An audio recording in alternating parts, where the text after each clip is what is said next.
Third Burmese War 188,586.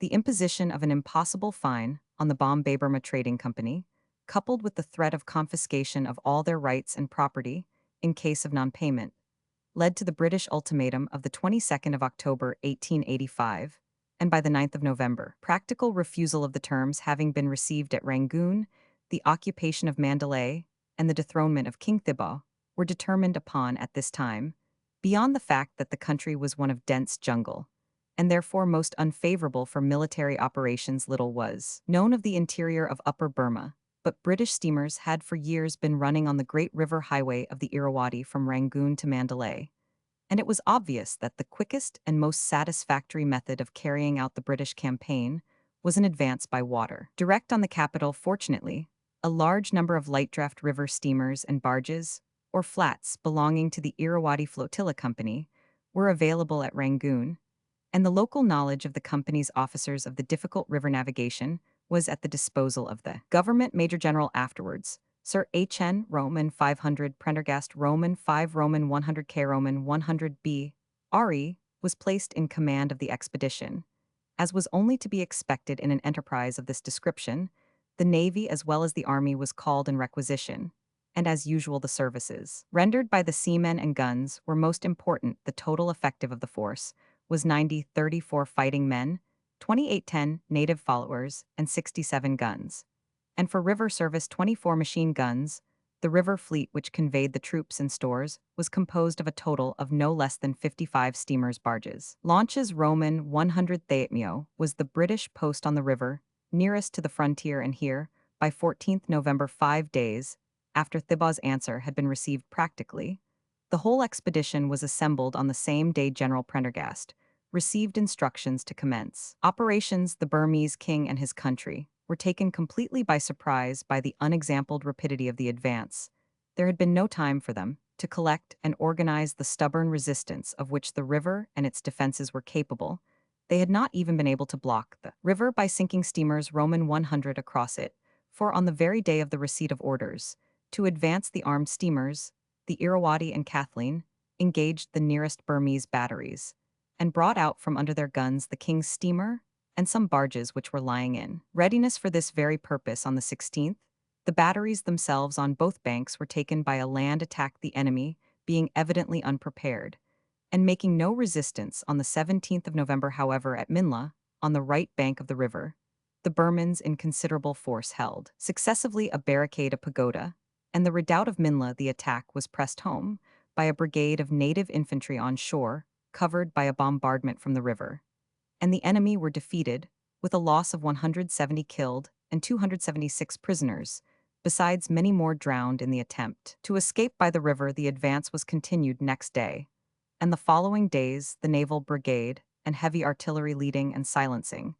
in succession, the enemy's river defenses at Nyangupakaku and Mangyan on the 26th of November, when the flotilla was approaching the ancient capital of Ava. Envoys from King Thibaw met General Prendergast with offers of surrender, and on the 27th, when the ships Roman 5P were lying off that city and ready to commence hostilities, the order of the king to his troops to lay down their arms was received. There were 3 strong forts here full at that moment with thousands of armed Burmans, and though a large number of these filed past and laid down their arms by the king's command, still many more were allowed to disperse with their weapons, and these in the time that followed broke up into dacoit or guerrilla bands which became the scourge of the country and prolonged the war for years. Meanwhile, however, the surrender of the King of Burma was complete, and on the 28th of November, in less than a fortnight from the declaration of war, Mandalay had fallen, and the king himself was a prisoner, while every strong fort and town on the river, and all the king's ordnance,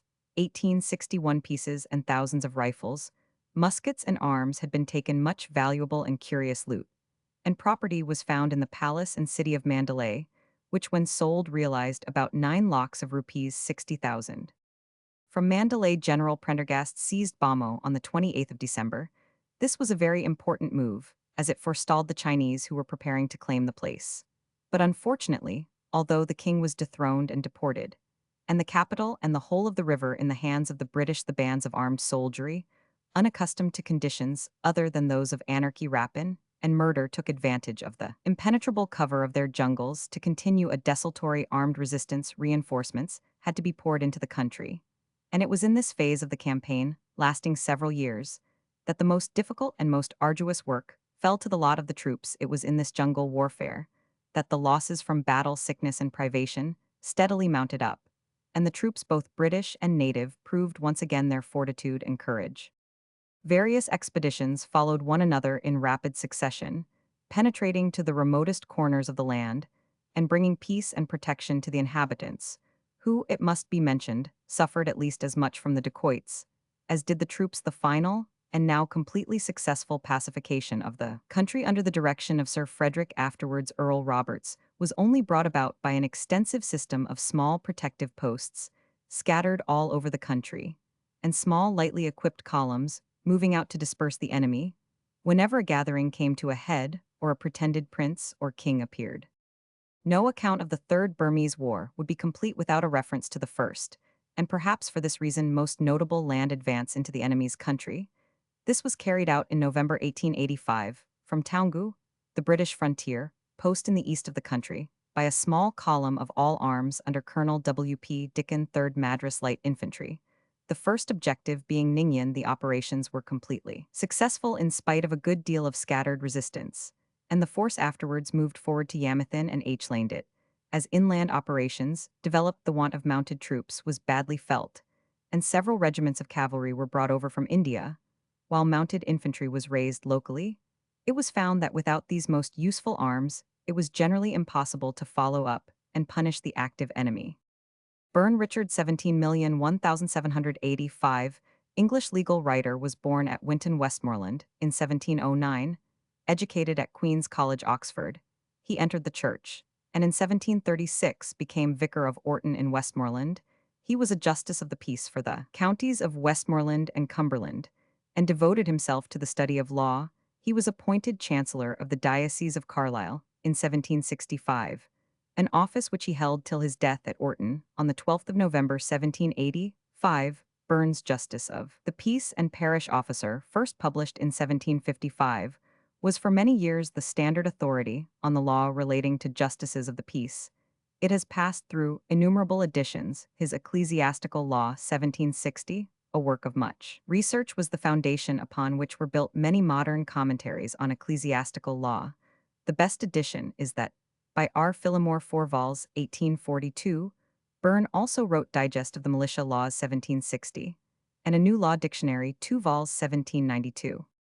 Burnaby Frederick Gustavus, 18,421,885, English traveler and soldier, was born on the 3rd of March, 1842, at Bedford, the son of a clergyman educated at Harrow.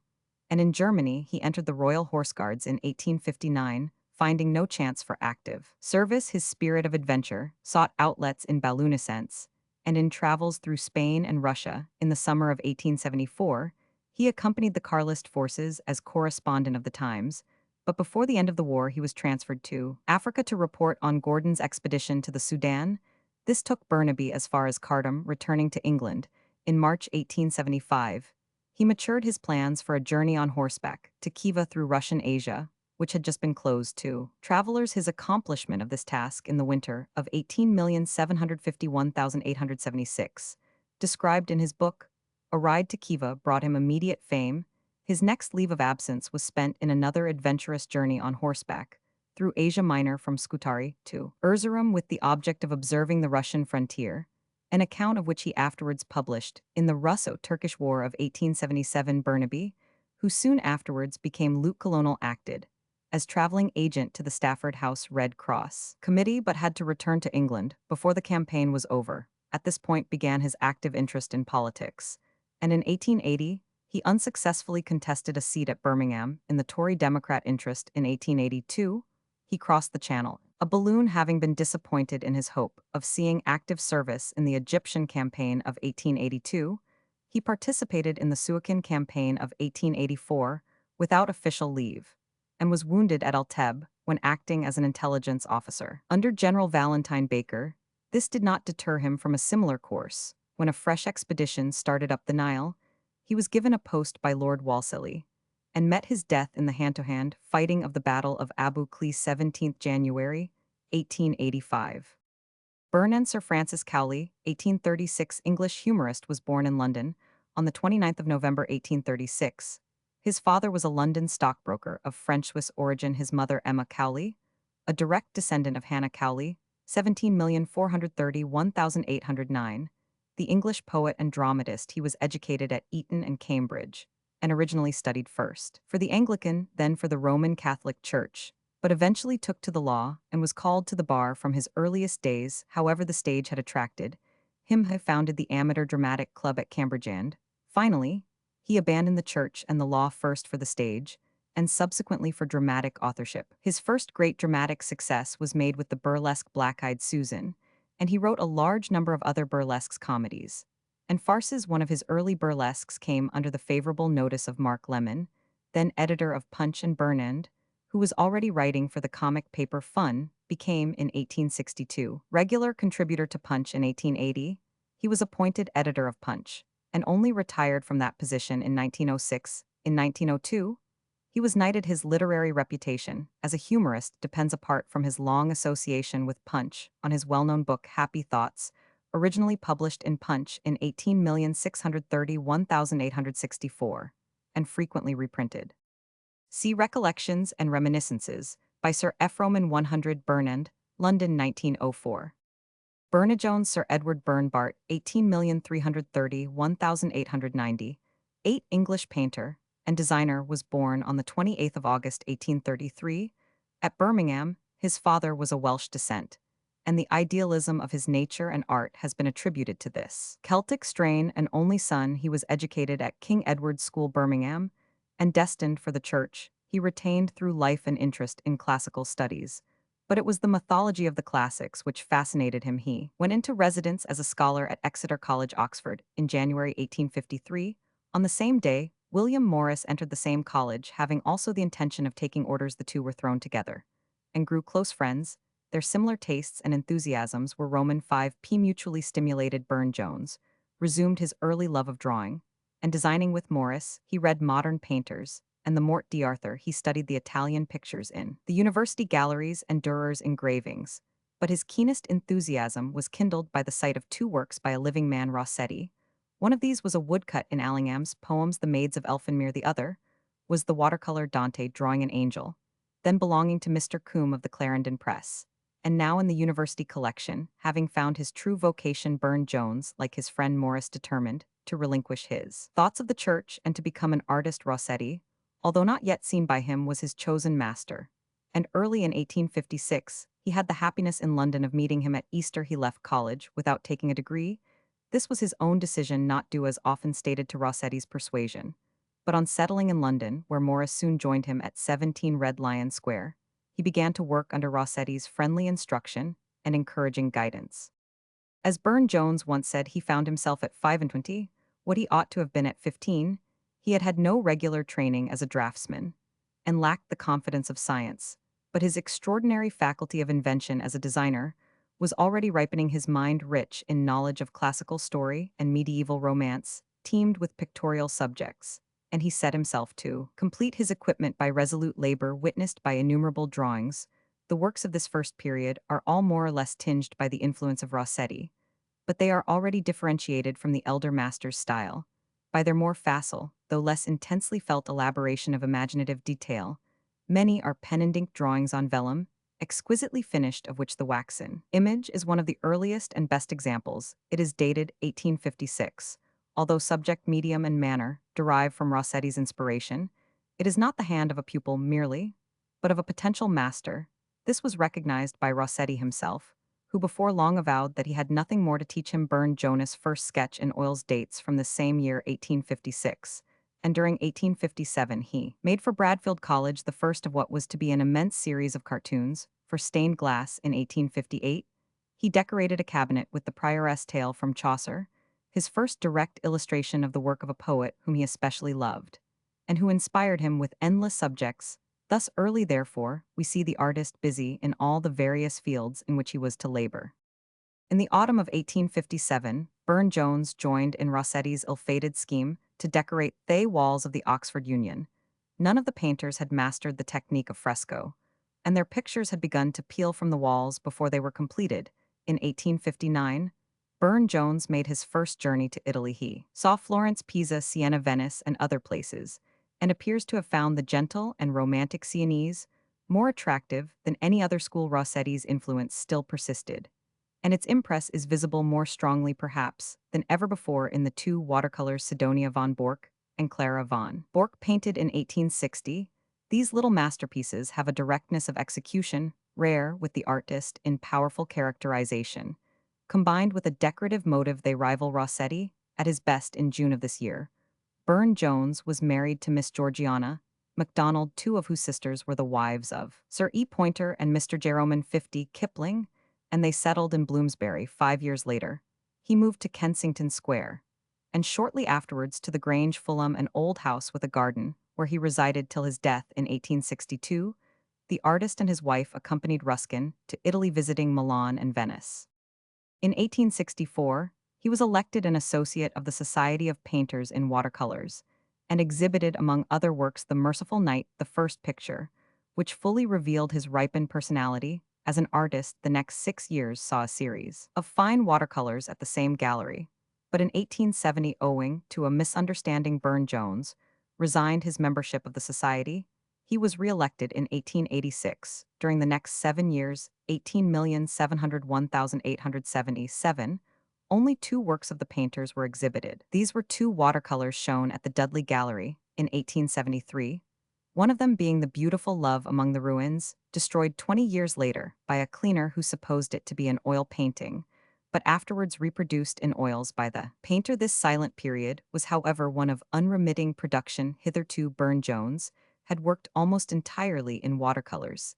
He now began a number of large pictures in oils, working at them in turn, and having always several on hand. The Briar Rose series, Laus Veneris, the Golden Stairs, the Pygmalion series, and the Mirror of Venus are among the works planned and completed or carried far towards completion during these years. At last, in May 1877, the day of recognition came with the opening of the first exhibition of the Grosvenor Gallery, when the Days of Creation, the Beguiling of Merlin, and the Mirror of Venus were all shown. Burne-Jones followed up the signal success of these pictures with Laus Veneris, the Chant d'Amour Pan, and Psyche, and other works exhibited in 1878.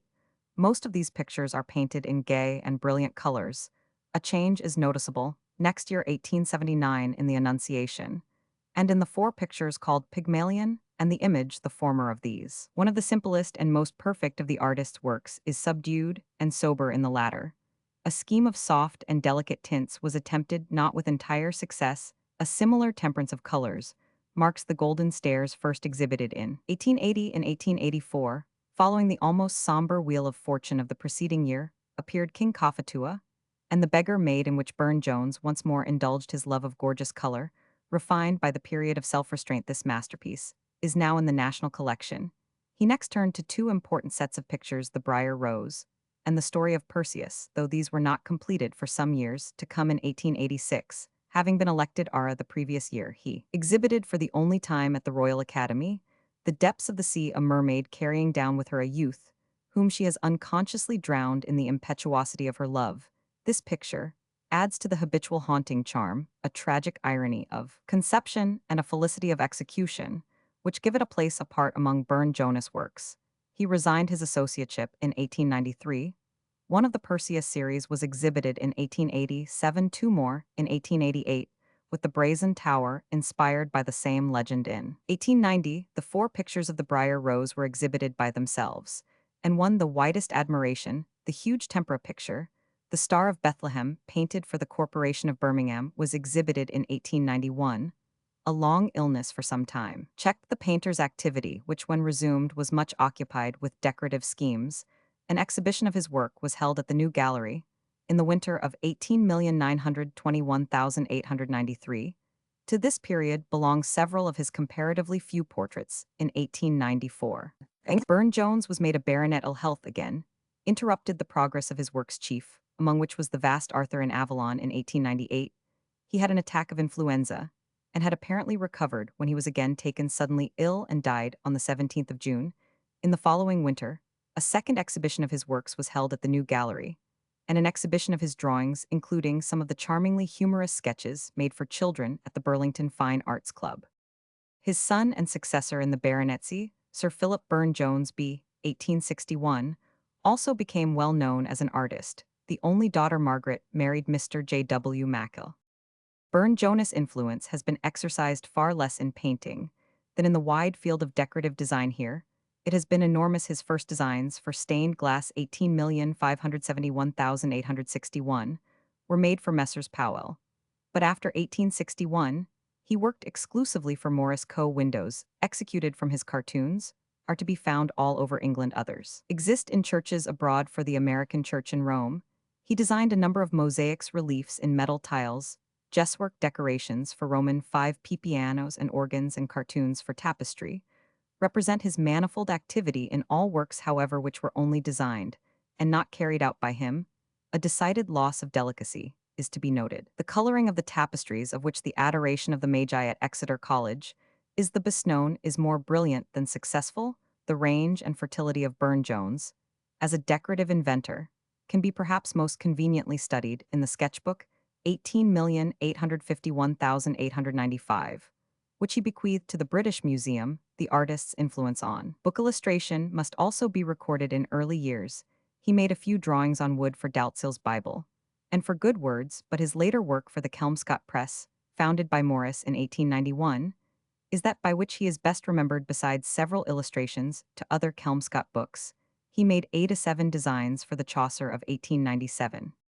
Burne-Jones' aim in art is best given in some of his own words, written to a friend, by a picture, a beautiful romantic dream of something that never was, never will bane a light better than any light that ever shone in a land no one can define or remember, only desiring the forms divinely beautiful. And then I wake up. With the waking of Brynhild, no artist was ever more true to his aim. Ideals resolutely pursued are apt to provoke the resentment of the world, and Burne-Jones endured, and conquered an extraordinary amount of angry criticism. In so far as this was directed against the lack of realism in his pictures, it was beside the point. The earth, the sky, the rocks, the trees, the men and women of Burne-Jones are not those of this world, but they are themselves a world consistent with itself, and having therefore its own reality charged with the beauty, and with the strangeness of dreams. It has nothing of a dream's incoherence, yet it is a dreamer always, whose nature penetrates these works, a nature out of sympathy with struggle and strenuous action. Burne-Jones men and women are dreamers too. It was this which more than anything else estranged him from the age into which he was born. But he had an inbred revolt from fact which would have estranged him from the actualities of any age. That criticism seems to be more justified which has found in him a lack of such victorious energy and mastery over his materials as would have enabled him to carry out his conceptions in their original intensity, representing the same kind of tendency as distinguished his French contemporary Puvis de Chavannes. He was far less in the main current of art, and his position suffers accordingly. Often compared with Botticelli, he had nothing of the fire and vehemence of the Florentine. Yet if aloof from strenuous action, Burne-Jones was singularly strenuous. In production his industry was inexhaustible, and needed to be if it was to keep pace with the constant pressure of his ideas. Invention, a very rare excellence, was his preeminent gift. Whatever faults his paintings may have, they have always the fundamental virtue of design. They are always pictures. His fame might rest on his purely decorative work, but his designs were informed with a mind of romantic temper, apt in the discovery of beautiful subjects, and impassioned with a delight in pure and variegated color. These splendid gifts were directed in a critical and fortunate moment by the genius of Rossetti, hence a career which shows little waste or misdirection of power, and granted the aim proposed a rare level of real success. Authorities in 1904 was published Memorials of Edward Burne-Jones, by his widow, 2 volumes of extreme interest and charm. The work of Burne-Jones, a collection of 91 photogravures, appeared in 1900. See also Catalogue to Burlington Club Exhibition of Drawings by Burne-Jones, with introduction by Cosmo Monkhouse, 1899, Sir E. Burne-Jones a Record, and a review by Malcolm Belt, 1898, Sir E. Burne-Jones His Life and Work by Julia Cartwright, Mrs. Adye, 1894, The Life of William Morris, by J. W. Mackall, 1899. Roman 50b. Burnell Arthur Coke, 18,401,882, English Sanskrit scholar, was born at St. Briavels, Gloucestershire in 1840. His father was an official of the East India Company, and in 1860 he himself went out to Madras as a member of the Indian Civil Service.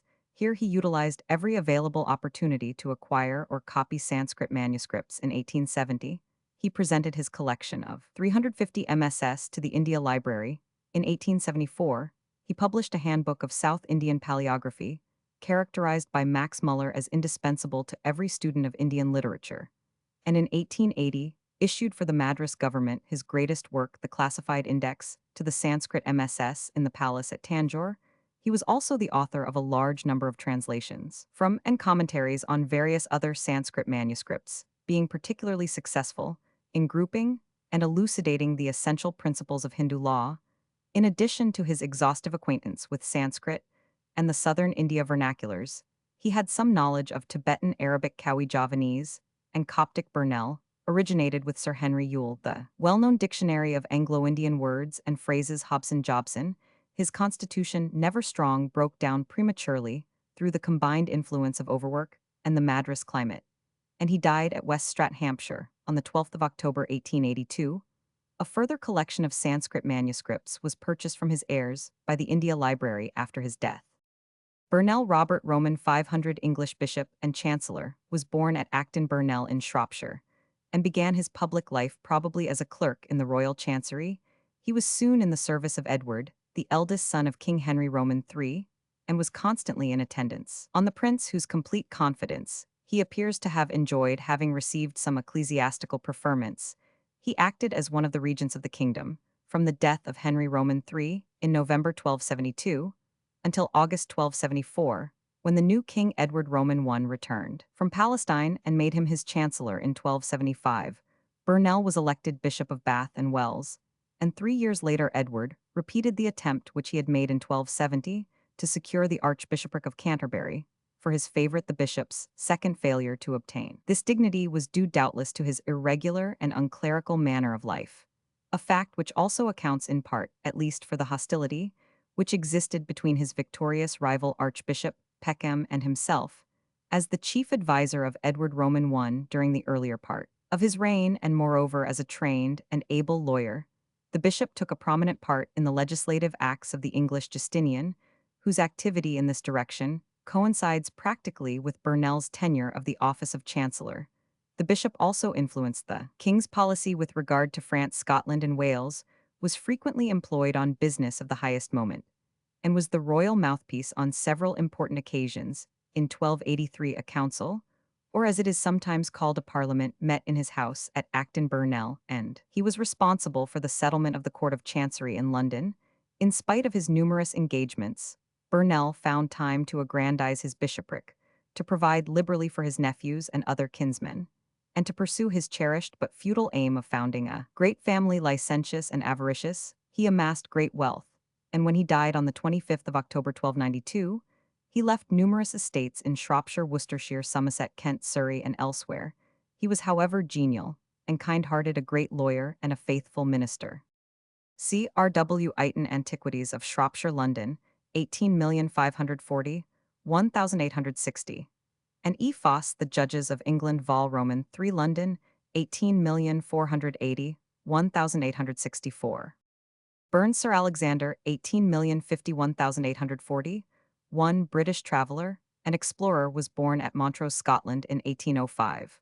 While serving in India in the army of the East India Company, which he had joined in his 17th year, he made himself acquainted with Hindustani and Persian, and thus obtained an appointment as interpreter at Surat in 1822, transferred to Kutch in 1826, as assistant to the political agent.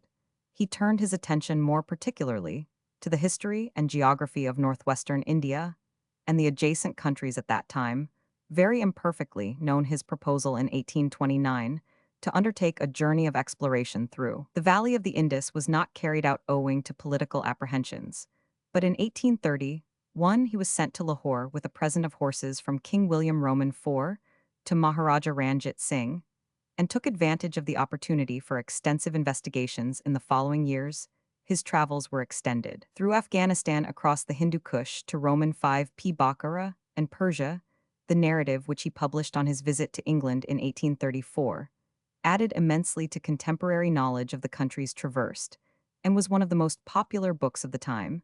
The first edition brought the author the sum of 800, and his services were recognized not only by the Royal Geographical Society of London, but also by that of Paris. Soon after his return to India in 1835, he was appointed to the court of Sind to secure a treaty for the navigation of the Indus, and in 1836 he undertook a political mission to Dost Mahommed at Kabul. He advised Lord Auckland to support Dost Mahommed on the throne of Kabul, but the viceroy preferred to follow the opinion of Sir William Macnaghten and reinstated Shah Shuja, thus leading up to the disasters of the First Afghan War. On the restoration of Shah Shuja in 1839, he became regular political agent at Kabul and remained there till his assassination in 1841 on the 2nd of November.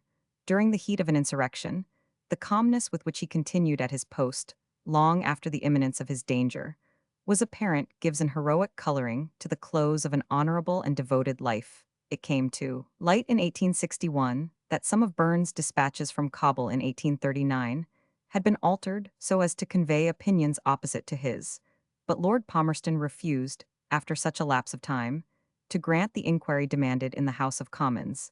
A narrative of his later labors was published in 1842 under the title of Kabul. See Sir J.W.K. Lives of Indian Officers, 1889.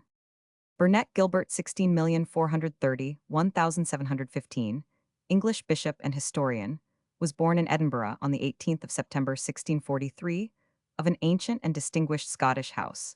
He was the youngest son of Robert Burnet 15,921,661, who, at the Restoration, became a Lord of Session, with the title of Lord Crimond. Robert Burnet had refused to sign the Scottish Covenant, although the document was drawn up by his brother-in-law Archibald Johnstone Lord Warrisdown. He therefore found it necessary to retire from his profession, and twice went into exile. He disapproved of the rising of the Scots, but was none the less a severe critic of the government of Charles Roman I, and of the action of the Scottish bishops. This moderate attitude he impressed on his son Gilbert, whose early education he directed. The boy entered Marischal College at the age of 9, and 5 years later graduated Roman 1000 A. He then spent a year in the study of feudal and civil law before he resolved to devote himself to theology. He became a probationer for the Scottish ministry in 1661, just before episcopal government was re-established in Scotland. His decision to accept episcopal orders led to difficulties with his family, especially with his mother, who held rigid Presbyterian views. From this time dates his friendship with Robert Leighton, 16,111,684, who greatly influenced his religious opinions. Leighton had, during a stay in the Spanish Netherlands, assimilated something of the ascetic and pietistic spirit of Jansenism, and was devoted to the interests of peace. In the church, Burnet wisely refused to accept a benefice in the disturbed state of church affairs, but he wrote an audacious letter to Archbishop Sharp asking him to take measures to restore peace. Sharp sent for Burnet and dismissed his advice without apparent resentment. He had already made valuable acquaintances in Edinburgh, and he now visited London, Oxford, and Cambridge. And after a short visit to Edinburgh in 1663, when he sought to secure a reprieve for his uncle Warrisdown, he proceeded to travel in France and Holland. At Cambridge, he was strongly influenced by the philosophical views of Ralph Cudworth and Henry More, who proposed an unusual degree of toleration within the boundaries of the Church, and the limitations imposed by its liturgy and episcopal government, and his intercourse in Holland with foreign divines of different Protestant sects further encouraged his tendency to latitudinarianism. When he returned to England in 1664, he established intimate relations with Sir Robert Moray and with John Maitland Earl, and afterwards, 1st Duke of Lauderdale, both of whom at that time advocated a tolerant policy towards the Scottish Covenanters. Burnet became a member of the Royal Society, of which Moray was the first president on his father's death. He had been offered a living by a relative, Sir Alexander Burnet, and in 1663, the living of Saltown, East Lothian, had been kept open for him by one of his father's friends. He was not formally inducted at Saltown until June 1665, although he had served there since October 1664. For the next 5 years, he devoted himself to his parish, where he won the respect of all parties. In 1666, he alienated the Scottish bishops by a bold memorial, printed in Vol. Roman II of the Miscellanies of the Scottish Historical Society, in which he pointed out that they were departing from the custom of the primitive church by their excessive pretensions. And yet his attitude was far too moderate to please the Presbyterians. In 1669, he resigned his parish to become professor of divinity in the University of Glasgow, and in the same year he published an exposition of his ecclesiastical views in his Modest and Free Conference, between a conformist and a nonconformist, by a lover of peace. He was Leighton's right hand in the efforts at a compromise between the Episcopal and the Presbyterian principle. Meanwhile, he had begun to differ from Lauderdale, whose policy after the failure of the scheme of accommodation moved in the direction of absolutism and repression, and during Lauderdale's visit to Scotland in 1672, the divergence rapidly developed into opposition.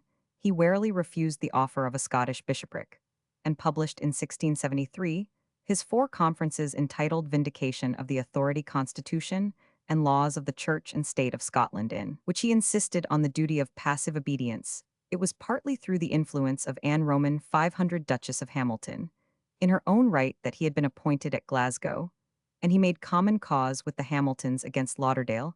The Duchess had made over to him the papers of her father and uncle, from which he compiled the memoirs of the lives and actions of James and William Dukes of Hamilton and Castleharold, in which an account is given of the rise and progress of the civil wars of Scotland, together with many letters written by King Charles Rome and 1 London, 1677, Univ Press, Oxford 1852, a book which was published as the 2nd volume of a history of the Church of Scotland. Spottiswood's history, forming the first. This work established his reputation as an historian. Meanwhile, he had clandestinely married in 1671 a cousin of Lauderdale, Lady Margaret Kennedy, daughter of John Kennedy, 6th Earl of Cassilis, a lady who had already taken an active part in affairs in Scotland, and was 18 years older than Burnet.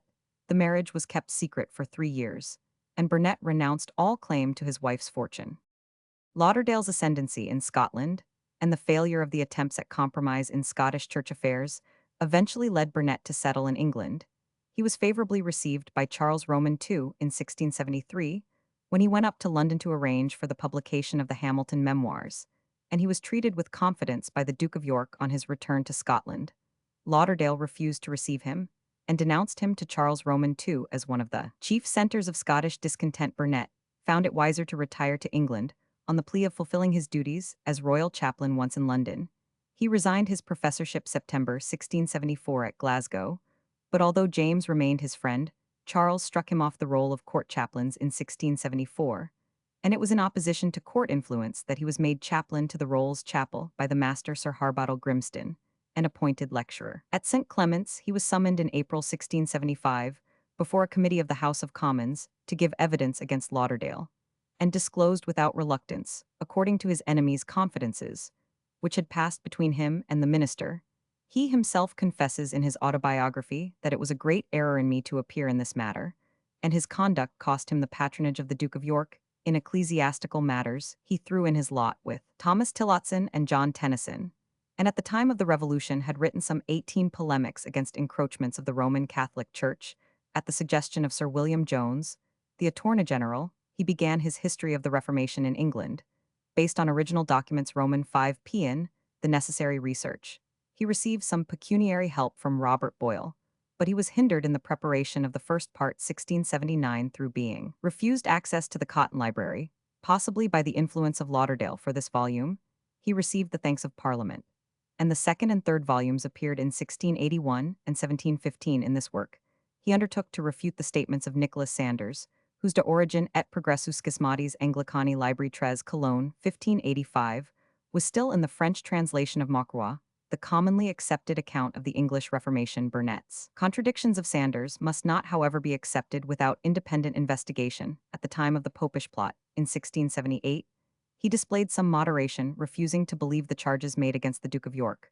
Though he chose this time to publish some anti-Roman pamphlets, he tried at some risk to himself to save the life of one of the victims, William Stawley, and visited William Howard Viscount Stafford in the Tower. To the Exclusion Bill, he opposed a suggestion of compromise, and it is said that Charles offered him the bishopric of Chichester if he would come entirely into his interests. Burnet's reconciliation with the court was short-lived. In January 1680, he addressed to the king a long letter on the subject of his sins. He was known to have received the dangerous confidence of Wilmot, Earl of Rochester, in his last illness, and he was even suspected unjustly in 1683 of having composed the paper. Up on the eve of death by William Russell Lord Russell, whom he attended to the scaffold, on the 5th of November 1684, he preached at the express wish of his patron Grimston, and against his own desire, the usual anti-Catholic sermon, he was consequently deprived of his appointments by order of the court. And on the accession of James Roman II retired to Paris, he had already begun the writing of his memoirs, which were to develop into the history of his own time. Burnet now traveled in Italy, Germany, and Switzerland, finally settling in Holland at The Hague, where he won from the Princess of Orange. A confidence which proved enduring, he rendered a signal service to William, by inducing the princess to offer to leave the whole political power in her husband's hands, in the event of their succession, to the English crown. A prosecution against him, for high treason, was now set on foot, both in England and in Scotland, and he took the precaution of naturalizing himself as a Dutch subject. Lady Margaret Burnet was dying when he left England and Holland. He married a Dutch heiress of Scottish descent, Mary Scott. He returned to England with William and Mary, and drew up the English text of their declaration. His earlier views on the doctrine of non-resistance had been sensibly modified by what he saw in France after the revocation of the Edict of Nantes, and by the course of affairs at home, and in 1688 he published an inquiry into the measures of submission to the supreme authority.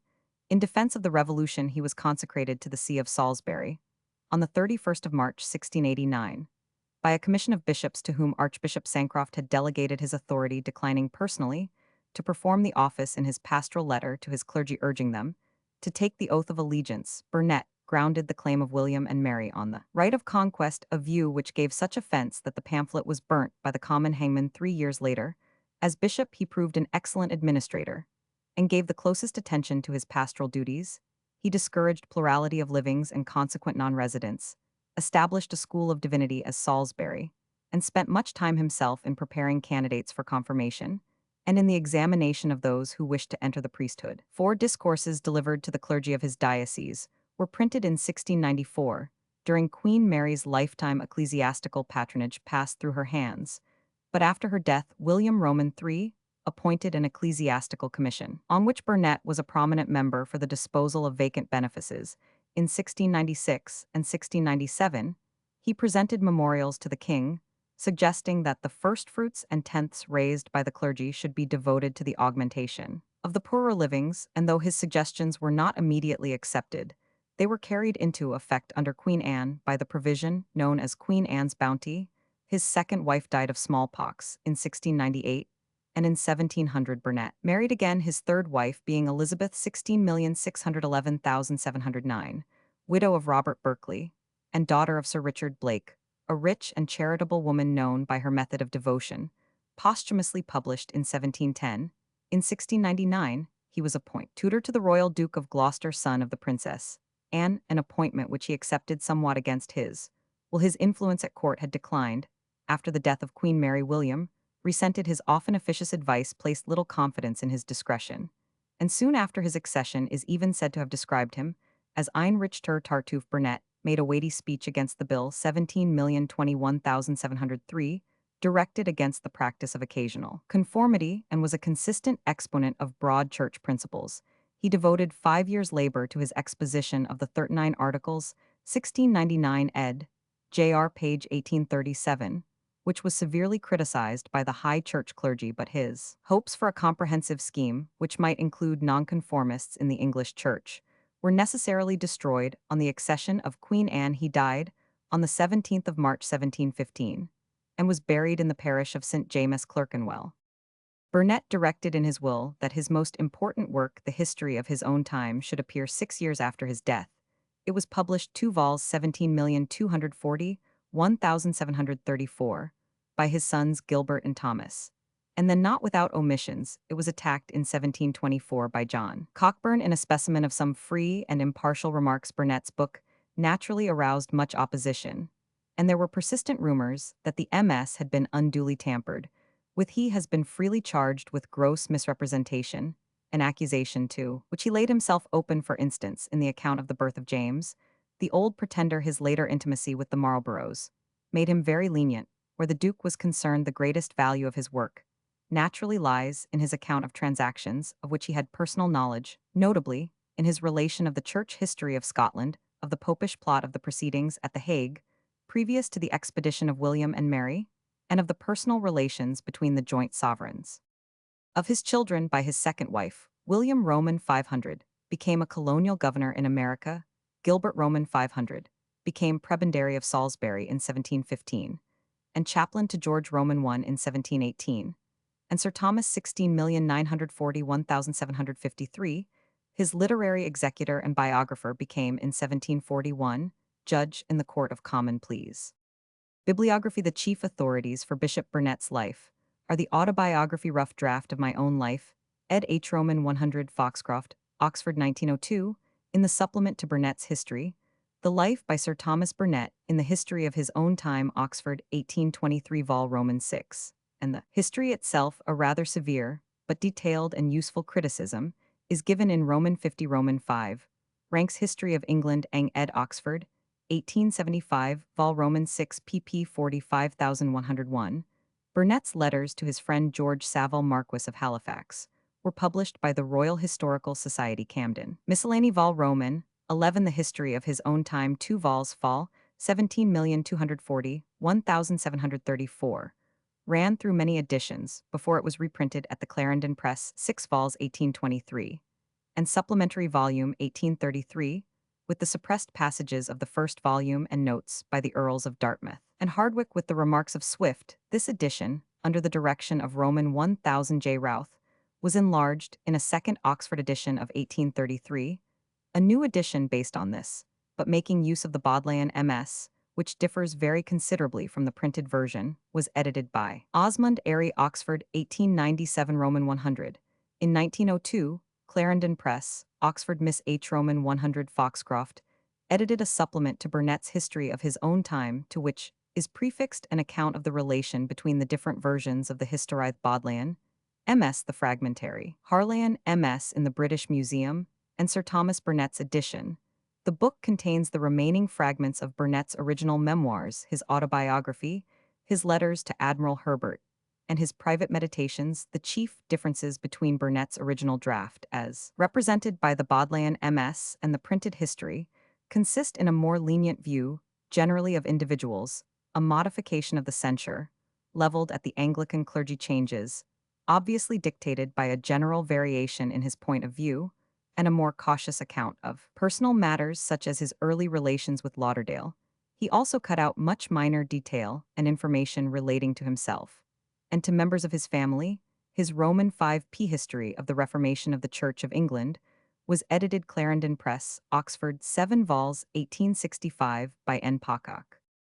Besides the works mentioned above may be noticed some passages of the life and death of John Earl of Rochester Laund, 1680 facsimile reprint, with introduction by Lord Ronald Gower, 1875, The Life and Death of Sir Matthew Hale K.T., sometime Lord Chief Justice of His Majesty's Court of King's Bench Laund, 1682, which is included in Roman 100 Wordsworth's Ecclesiastical Biography, vol. Roman 6 18, 18, The History of the Rights of Princes in Disposing of Ecclesiastical Benefices and Church Lands Laund, 1682 8, vo. The Life of William Bedell Roman 500, Bishop of Kilmore in Ireland, 1685, containing the correspondence between Bedell and James Waddesdon of the Holy Inquisition on the subject of the Roman obedience, reflections on Mr. Varilas' history of the revolutions that have happened in Europe in matters of religion, and more particularly on his ninth book that relates to England, Amst 1686, appended to the account of his travels, entitled Some Letters, which was originally published at Rotterdam 1686, a Discourse of the Pastoral Care, 1692, 14th ed. 1821, an essay on the memory of the late Queen 1695, a collection of various tracts and discourses written in the years 1677 to 1704, 3 vols. 1704, and a collection of speeches, prefaces, letters with a description of Geneva and Holland, 1713, of his shorter religious and polemical works. A catalogue is given in vol. Roman 6 of the Clarendon Press edition of his history, and in Lowndes Bibliographer's Manual the following translations deserve to be mentioned: Utopia, written in Latin by Sir Thomas More, Chancellor of England, translated into English 1685. Relation of the death of the primitive persecutors, Written originally in Latin by Roman 50 Roman 100 f. Lactantius, Englished by Gilbert Burnet Roman 500, to which he hath made a large preface concerning persecution, Amst 1687. See also A Life of Gilbert Burnet Bishop of Salisbury 1907, by T.E.S. Clarke and H. Roman 100 Foxcroft, with an introduction by Roman 100 H. Firth, which contains a chronological list of Burnet's published works of Burnet's personal character. There are well-known descriptions in chapter Roman 7 of Macaulay's History of England, and in W. H. Lecky's History of England in the 18th century vol Roman 1 pp 80 sec. Burnet Thomas 16,351,715, English divine, was born at Croft in Yorkshire, about the year 1635. He was educated at Northallerton and at Clare Hall, Cambridge. In 1657, he was made Fellow of Christ's, and in 1667, Senior Proctor of the University. By the interest of James, Duke of Ormond, he was chosen Master of the Charterhouse in 1685, and took the degree of Roman 500. As Master, he made a noble stand against the illegal attempts to admit Andrew Popham as a pensioner of the house, strenuously opposing an order of the 26th of December, 1686, addressed by James Roman II to the governors dispensing with the statutes for the occasion. Burnet published his famous Telluris Theoria Sacra, or Sacred Theory of the Earth, one at London in 1681. This work, containing a fanciful theory of the Earth's structure, too attracted much attention, and he was afterwards encouraged to issue an English translation, which was printed in folio 16,841,689. Addison commended the author in a Latin ode, but his theory was attacked by John Cale, William Whiston, and Erasmus Warren, to all of whom he returned answers. His reputation obtained for him an introduction at court by Archbishop Tillotson, whom he succeeded as Clerk of the Closet to King William, but he suddenly marred his prospects by the publication in 1692 of a work entitled Archaeology Philosophicis Doctrina Antiqua de Rerum Originibus, in which he treated the Mosaic account of the fall of man as an allegory. This excited a great clamor against him, and the king was obliged to remove him from his office at court of this book. An English translation was published in 1729. Burnet published several other minor works before his death, which took place at the Charterhouse on the 27th September 1715. Two posthumous works appeared several years after his death: Defied, et Officiis Christianorum 1723, and De Statu Mortuorum et Resurgentium Tractatus 1723, in which he maintained the doctrine of a middle state, the millennium, and the limited duration of future punishment. A Life of Dr. Burnet by Heathcote appeared in 1759. Burnet, known botanically as Poterium, a member of the rose family. The plants are perennial herbs with pinnate leaves and small flowers arranged in dense long-stalked heads. Great Burnet Poterium officinale is found in damp meadows. Salad Burnet P. sanguisorba is a smaller plant with much smaller flower heads growing in dry pastures. Burnet Francis Eliza Hodgson, 1849, Anglo-American novelist, whose maiden name was Hodgson, was born in Manchester, England.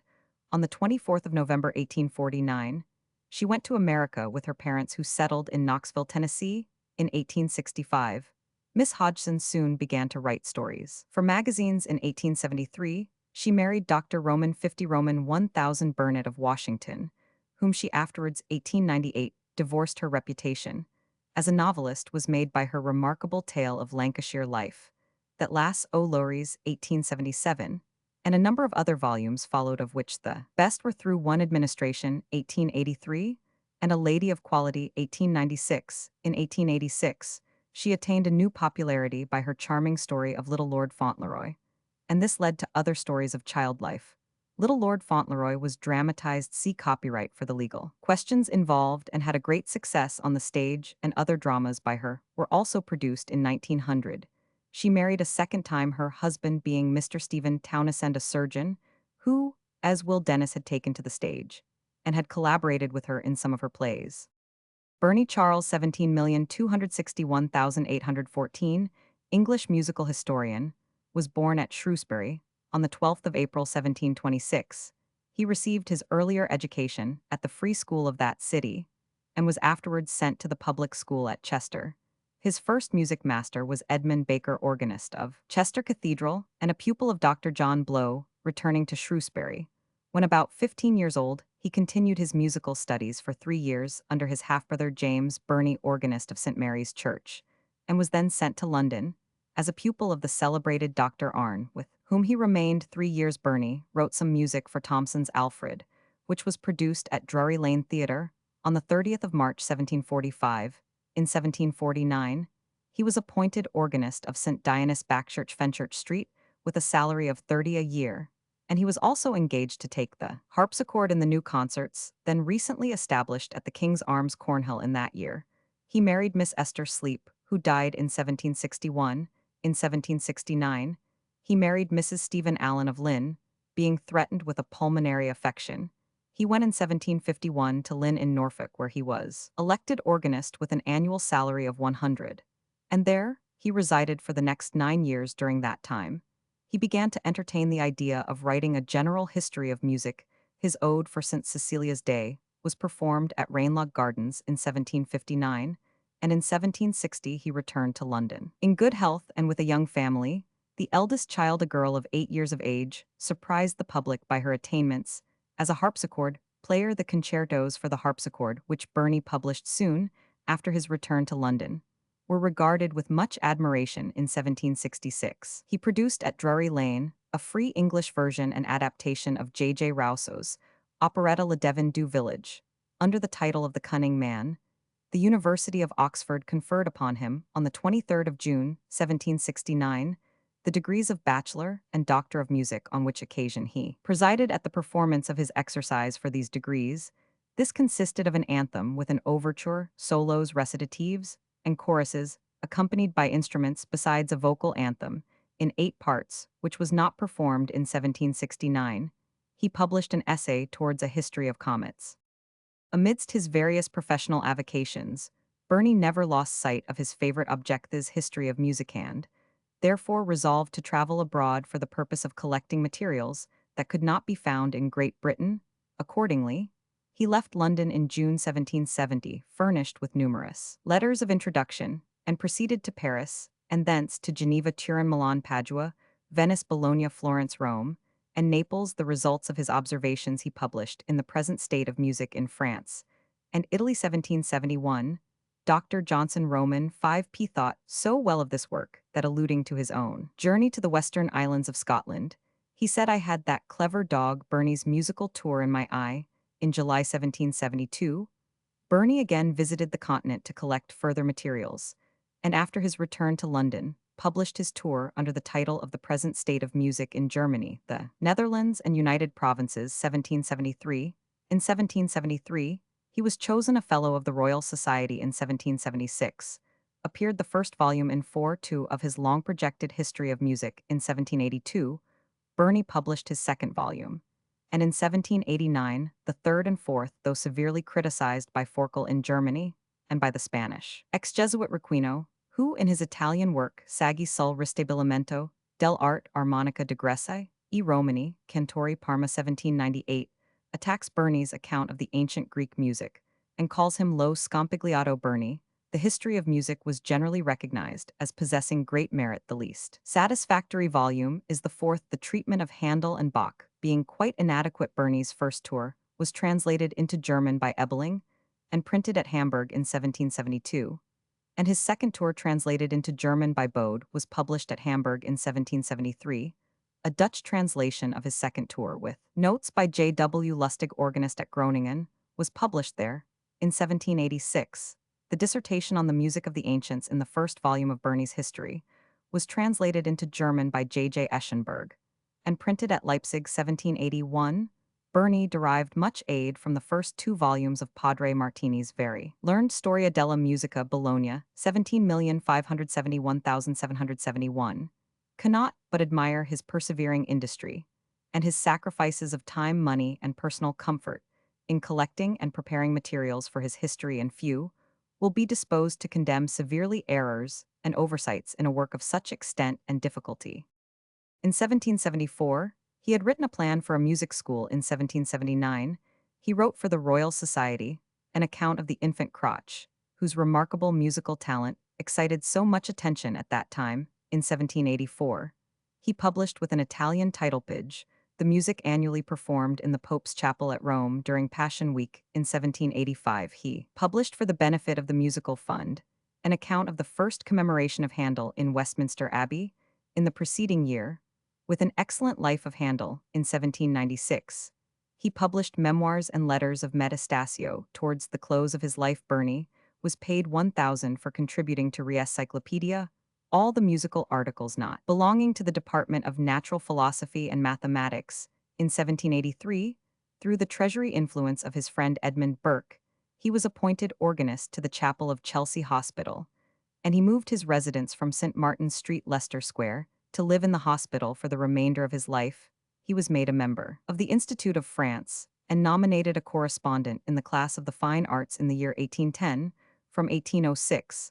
Until his death, he enjoyed a pension of 300, granted by Fox. He died at Chelsea College on the 12th of April 1814 and was interred in the burying ground of the college. A tablet was erected to his memory in Westminster Abbey. Burney's portrait was painted by Reynolds, and his bust was cut by Nollekens in 1805. He had a wide circle of acquaintance among the distinguished artists and literary men of his day. At one time, he thought of writing a life of his friend Dr. Samuel Johnson, but he retired before the crowd of biographers who rushed into that field. His character in private, as well as in public life, appears to have been very amiable and exemplary. Dr. Burney's eldest son James was a distinguished officer in the Royal Navy, who died a rear admiral in 1821.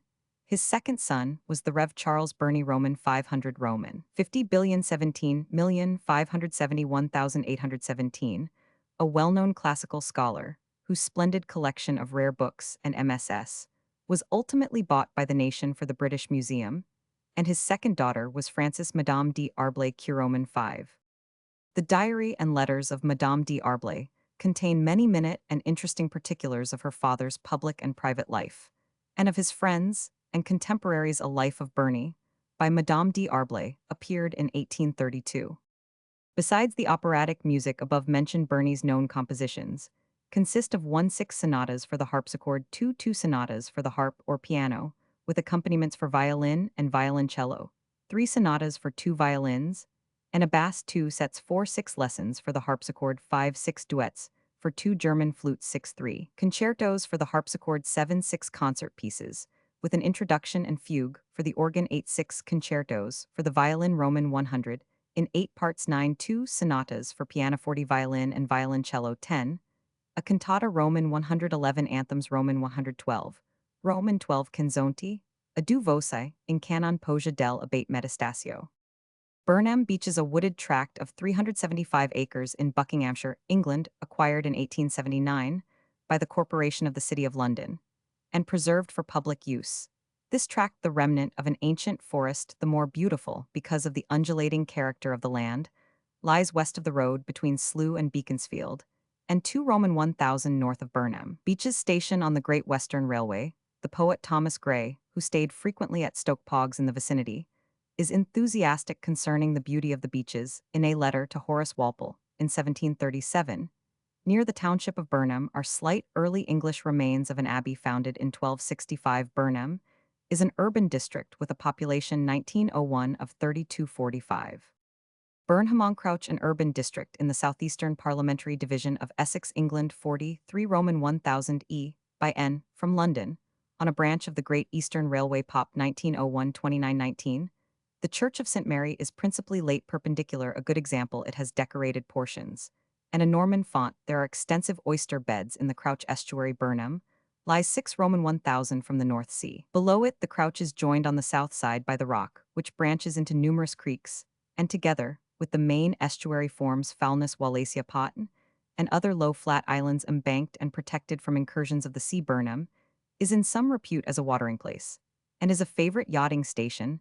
There is considerable trade in corn and coal, and boat building is carried on. Burning to death as a legal punishment for various crimes. Burning alive was formerly very widespread. It was common among the Romans, being given in the Roman 12 tables as the special penalty for arson. Under the Gothic codes, adulterers were so punished, and throughout the Middle Ages, it was the civil penalty for certain heinous crimes, for example, poisoning, heresy, witchcraft, arson, bestiality, and sodomy, and so continued in some cases, nominally at least, till the beginning of the 19th century in England. Under the common law, women condemned for high treason or petty treason, murder of husband, murder of master or mistress, certain offenses against the coin, Roman 100, were burned, this being considered more decent than hanging and exposure on a gibbet in practice. The convict was strangled before being burnt. The last woman burnt in England suffered in 1789, the punishment being abolished in 1790. Burning was not included among the penalties for heresy under the Roman imperial codes, but the burning of heretics by orthodox mobs had long been sanctioned by custom before the edicts of the Emperor Frederick Roman 21222, 1223, made it the civil law punishment for heresy. His example was followed in France by Louis Roman IX in the establishments of 1270 in England, where the civil law was never recognized. The common law took no cognizance of ecclesiastical offenses, and the church courts had no power to condemn to death. There were indeed in the 12th and 13th centuries isolated instances of the burning of heretics. William of Newburgh describes the burning of certain foreign sectaries in 1169, and early in the 13th century, a deacon was burnt by order of the Council of Oxford Fox Roman II, cf. Bracton de Corona Roman II, but by what legal sanction is not obvious. The right of the crown to issue writs de heretico comburendo, claimed for it by later jurists, was based on that issued by Henry Roman IV in 1400 for the burning of William Sawter.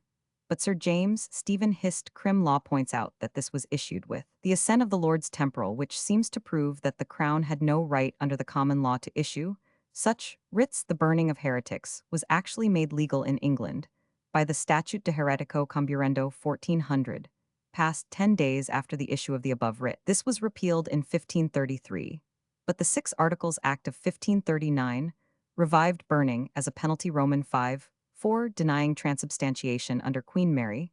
The Acts of Henry Roman IV and Henry Roman V were revived. They were finally abolished in 1558 on the accession of Elizabeth Edward Roman 6. Elizabeth and James Roman I, however, burned heretics illegally, as it would appear under their supposed right of issuing writs for this purpose. The last heretics burnt in England were two Arians, Bartholomew Legate at Smithfield and Edward Whiteman at Lichfield, both in 1610, as for witches countless numbers were burned in most European countries, though not in England, where they were hanged in Scotland in Charles Roman II's day. The law still was that witches were to be worried at the stake and then burnt, and a witch was burnt at Dornoch so late as 1708. Burnley, a market town and municipal county and parliamentary borough of Lancashire, England, at the junction of the rivers Brun and Calder. 213 Roman 1000 NNW of London, and 29 Roman 1000 N of Manchester, on the Lancashire-Yorkshire Railway and the Leeds-Liverpool Canal Pop, 1891, 87,016 0197,043. The Church of St. Peter dates from the 14th century, but is largely modernized. Among a series of memorials of the Towneley family is one to Charles Towneley Roman 500, who collected the series of antique marbles, terracottas, bronzes, coins, and gems, which are named after him, and preserved in the British Museum in 1902. Towneley Hall and Park were acquired by the corporation, the mansion being adapted to use as a museum and art gallery. And in 1903, a summer exhibition was held here. There are a large number of modern churches and chapels, a handsome town hall, market hall, museum and art gallery, school of science, municipal technical school, various benevolent institutions, and pleasant public parks and recreation grounds. The principal industries are cotton weaving, worsted making, iron founding, coal mining, quarrying, brick burning, and the making of sanitary wares. It has been suggested that Burnley may coincide with Brunanburh, the battlefield on which the Saxons conquered the Dano-Celtic force in 937, during the cotton famine consequent upon the American War of 186,165. It suffered severely, and the operatives were employed on relief works embracing an extensive system of improvements. The Parliamentary Borough, 1867, which returns one member, falls within the Clitheroe division of the county. The county borough was created in 1888. The town was incorporated in 1861. The corporation consists of a mayor, 12 aldermen, and 36 councillors by Act of Parliament in 1890. Burnley was created a suffragan bishopric of the Diocese of Manchester, area of the municipal borough, 4,005 acres. Burnouf Eugene, 18,011,852, French Orientalist, was born in Paris on the 8th of April 1801. His father, Prof. Jean Louis Burnouf, 17,751,844, was a classical scholar of high reputation, and the author, among other works, of an excellent translation of Tacitus' 6 vols, 18,271,833. Eugene Burnouf published in 1826, an essay sur la Poli written in collaboration with Christian Lasson, and in the following year Observations, grammatical sur quelques passages de l'essai sur la Poli. The next great work he undertook was the deciphering of the Zend manuscripts brought to France by Anquetil du Perron. By his labors, a knowledge of the Zend language was first brought into the scientific world of Europe. He caused the Vendidad Sade, part of one of the books bearing the name of Zoroaster, to be lithographed with the utmost care from the Zend MS in the Bibliothèque Nationale, and published it in folio parts 18,291,843. From 1833 to 1835, he published his Commentaire sur la Yachna Lund des livres liturgiques des Parses. He also published the Sanskrit text and French translation of the Bhagavata Purana, O Histoire Poétique de Krishna, in 3 folio volumes, 18,401,847. His last works were Introduction, a l'Histoire du Bouddhisme Indien 1844, and a translation of the Lotus de la Bonne Loi 1852. Burnouf died on the 28th of May 1852. He had been for 20 years a member of the Académie des Inscriptions and professor of Sanskrit in the Collège de France. See a notice of Burnouf's works by Barthélemy Saint-Hilaire, prefixed to the second edition 1876 of the Intrade, a l'Histoire du Bouddhisme Indien, also noted notice historique sur Roman 1000 Burnouf, Pierre, et fils in mem de l'Écade des Inscriptions Roman 20, a list of his valuable contributions to the journal Asiatique, and of his MS writings, is given in the appendix to the Trois de Lettres d'Eugène Burnouf, 1891. Burnous, from the Arab burnous, a long cloak of coarse woolen stuff, with a hood usually white in color, worn by the Arabs and Berbers throughout North Africa. Burn Sir George Bart 17,951,890 English shipowner, was born in Glasgow on the 10th of December 1795. The son of the Rev. John Burns in partnership with a brother James, he began as a Glasgow general merchant about 1818, and in 1824, in conjunction with a Liverpool partner, Hugh Matthew, started a line of small sailing ships which ran between Glasgow and Liverpool. As business increased, the vessels were also sailed to Belfast, and steamers afterwards replaced the sailing ships. In 1830, a partnership was entered into with the MacIvors of Liverpool, in which George Burns devoted himself specially to the management of the ships. In 1838, with Samuel Cunard, Robert Napier, and other capitalists, the partners MacIvor and Burns started the Cunard Atlantic line of steamships. They secured the British government's contract for the carrying of the mails to North America.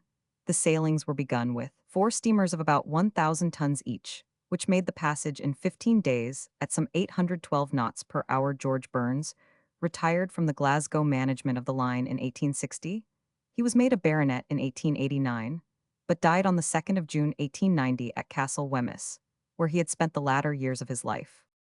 John Burns 18,291,901, his eldest son who succeeded him in the baronetcy, and became head of the Cunard Company, was created a peer under the title of Baron Inverclyde in 1897.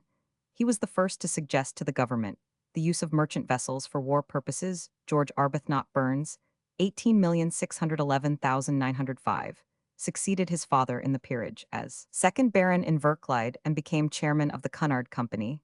In 1902, he conducted the negotiations which resulted in the refusal of the Cunard Company to enter the shipping combination, the International Mercantile Marine Company, formed by Messrs. J.P. Morgan Co., and took a leading part in the application of turbine engines to ocean liners.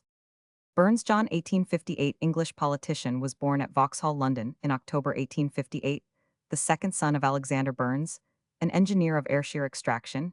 He attended a national school in Battersea until he was 10 years old, when he was sent to work in Price's candle factory. He worked for a short time as a page boy, then in some engine works, and at 14 was apprenticed for 7 years to a millbank engineer. He continued his education at the Nightjewels and read extensively, especially the works of Robert Owen, J.S. Milpain, and Cobbett. He ascribed his conversion to the principles of socialism, to his sense of the insufficiency of the arguments advanced against it by J.S. Mill. But he had learnt socialistic doctrine from a French fellow workman, Victor de la Haye, who had witnessed the Commune after working at his trade in various parts of England. And on board ship, he went for a year to the West African coast at the mouth of the Niger as a foreman engineer. His earnings from this undertaking were expended on a 6 months tour in France, Germany, and Austria for the study of political and economic conditions. He had early begun the practice of outdoor speaking, and his exceptional physical strength and strong voice were invaluable qualifications for a popular agitator. In 1878, he was arrested and locked up for the night for addressing an open-air demonstration on Clapham Common. 2 years later, he married Charlotte Gale, the daughter of a Battersea shipwright. He was again arrested in 1886 for his share in the West End riots, when the windows of the Carlton and other London clubs were broken, but cleared himself at the Old Bailey of the charge of inciting the mob to violence in November of the next year. However, he was again arrested for resisting the police in their attempt to break up the meeting in Trafalgar Square, and was condemned to 6 weeks' imprisonment. A speech delivered by him at the Industrial Remuneration Conference of 1884 had attracted considerable attention, and in that year he became a member of the Social Democratic Federation, which put him forward Roman 5 unsuccessfully in the next year as parliamentary candidate for West Nottingham. His connection with the Social Democratic Federation was short-lived, but he was an active member of the executive of the Amalgamated Engineers Trade Union and was connected with the trades union congresses until 1895, when through his influence a resolution excluding all except wage laborers was passed. He was still working at his trade in Hose Printing Machine Works when he became a progressive member of the first London County Council, being supported by an allowance of 2 a week subscribed by his constituents, the Battersea working men. He introduced in 1892 a motion that all contracts for the county council should be paid at trade union rates, and carried out trade union conditions, and devoted his efforts in general to a war against monopolies, except those of the state or the municipality. In the same year, 1889, in which he became a member of the county council, he acted with Mr. Ben Tillett. As the chief leader and organizer of the London Dock strike, he entered the House of Commons as member for Battersea in 1892, and was re-elected in 1895, 1900, and 1906. In Parliament, he became well known as an independent radical, and he was included in the Liberal cabinet by Sir Henry Campbell Bannerman in December 1905 as president of the local government board. During the next 2 years, though much out of favor with his former socialist allies, he earned golden opinions for his administrative policy and for his refusal to adopt the visionary proposals put forward by the more extreme members of the Labour Party for dealing with the unemployed question. And in 1908, he retained his office in Mr. Asquith's cabinet. Burns Robert 17,590,1796, Scottish poet, was born on the 25th of January 1759 in a cottage about 2 Roman 1,000 from Ayr. He was the eldest son of a small farmer, William Burness of Kincardineshire stock, who wrought hard, practiced integrity, wished to bring up his children in the fear of God, but had to fight all his days against the winds and tides of adversity. The poet said Thomas Carlyle was fortunate in his father, a man of thoughtful intense character, as the best of our peasants are valuing knowledge, possessing some, and open-minded for more of keen insight, and devout heart, friendly and fearless, a fully unfolded man seldom found in any rank in society, and worth descending far in society to seek. Had he been ever so little richer, the whole might have issued otherwise, but poverty sunk the whole family even below the reach of our cheap school system, and Burns remained a hard-worked plough. Through a series of migrations from one unfortunate farm to another from Malawi, where he was taught to read, to Mt. Oliphant, and then 1777 to Lochlia in Tarbolton, where he learnt the rudiments of geometry, the poet remained in the same condition of straitened circumstances. At the age of 13, he thrashed the corn with his own hands. At 15, he was the principal laborer. The family kept no servant, and for several years butcher's meat was a thing unknown in the house. This kind of life, he writes, the cheerless gloom of a hermit and the unceasing toil of a galley slave, brought me to my 16th year. His naturally robust frame was overtasked, and his nervous constitution received a fatal strain. His shoulders were bowed. He became liable to headaches, palpitations, and fits of depressing melancholy from these hard tasks, and his fiery temperament, craving in vain for sympathy in a frigid air, grew the strong temptations, on which Burns was largely wrecked, the thirst for stimulants, and the revolt against restraint, which soon made headway and passed all bars. In the earlier portions of his career, a buoyant humor bore him up, and amid thick-coming shapes of ill, he bated no jot of heart or hope. He was cheered by vague stirrings of ambition, which he pathetically compares to the blind groping of Homer's Cyclops. Round the walls of his cave, sent to school at Kirkoswald, He became, for his scant leisure, a great reader, reading at mealtimes, with a spoon in one hand and a book in the other hand, carrying a few small volumes in his pocket to study in spare moments in the fields. The collection of songs, he tells us, was my vade mecum. I pored over them driving my cart or walking to labor, song by song, verse by verse, carefully noting the true tender, sublime, or fustian. He lingered over the ballads in his cold room by night, by day, whilst whistling at the plough. He invented new forms and was inspired by fresh ideas, gathering round him the memories and the traditions of his country, till they became a mantle and a crown. It was among the furrows of his father's fields that he was inspired with the perpetually quoted wish that I, for poor auld Scotland's sake, some useful plan or book could make, or sing a sang at least. An equally striking illustration of the same feeling is to be found in his Summer Sunday's ramble to the Leglin Wood, fabled haunt of Wallyswitch. The poet confesses to have visited with as much devout enthusiasm as ever pilgrim did the shrine of Loretto. In another reference to the same period, he refers to the intense susceptibility to the homeliest aspects of nature, which throughout characterized his genius. Scarcely any object gave me more, I do not know, if I should call it pleasure, but something which exalts and enraptures methan to walk in the sheltered side of a wood or high plantation in a cloudy winter day, and hear the stormy wind howling among the trees and raving over the plain. I listened to the birds, and frequently turned out of my path lest I should disturb their little songs or frighten them to another station. Auroral visions were gilding his horizon, as he walked in glory if not in joy behind his plough upon the mountain sides. But the swarm of his many-colored fancies was again made gray by the atracura of unsuccessful toils. Burns had written his first verses of note behind yon hills, where Stinchar afterwards Lugar flows, when in 1781 he went to Irvine to learn the trade of a flax dresser. It was, he says, an unlucky affair, as we were giving a welcome carousal to the new year. The shop took fire and burned to ashes, and I was left like a true poet without a sixpence. His own heart, too, had unfortunately taken fire. He was poring over mathematics, till in his own phraseological affected in its prose, by the classical pedantries caught from Pope, by Ramsay's son, entered Virgo, when a charming fillet who lived next door overset my trigonometry, and set me off at a tangent from the scene of my studies. We need not detail the story, nor the incessant repetitions of it, which marked and sometimes marred his career.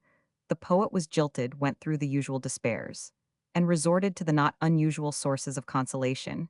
He had found that he was no enemy to social life, and his mates had discovered that he was the best of boon companions in the lyric feasts, where his eloquence shed a luster over wild ways of life, and where he was beginning to be distinguished as a champion of the new lights and a satirist of the Calvinism, whose waters he found like those of Mara.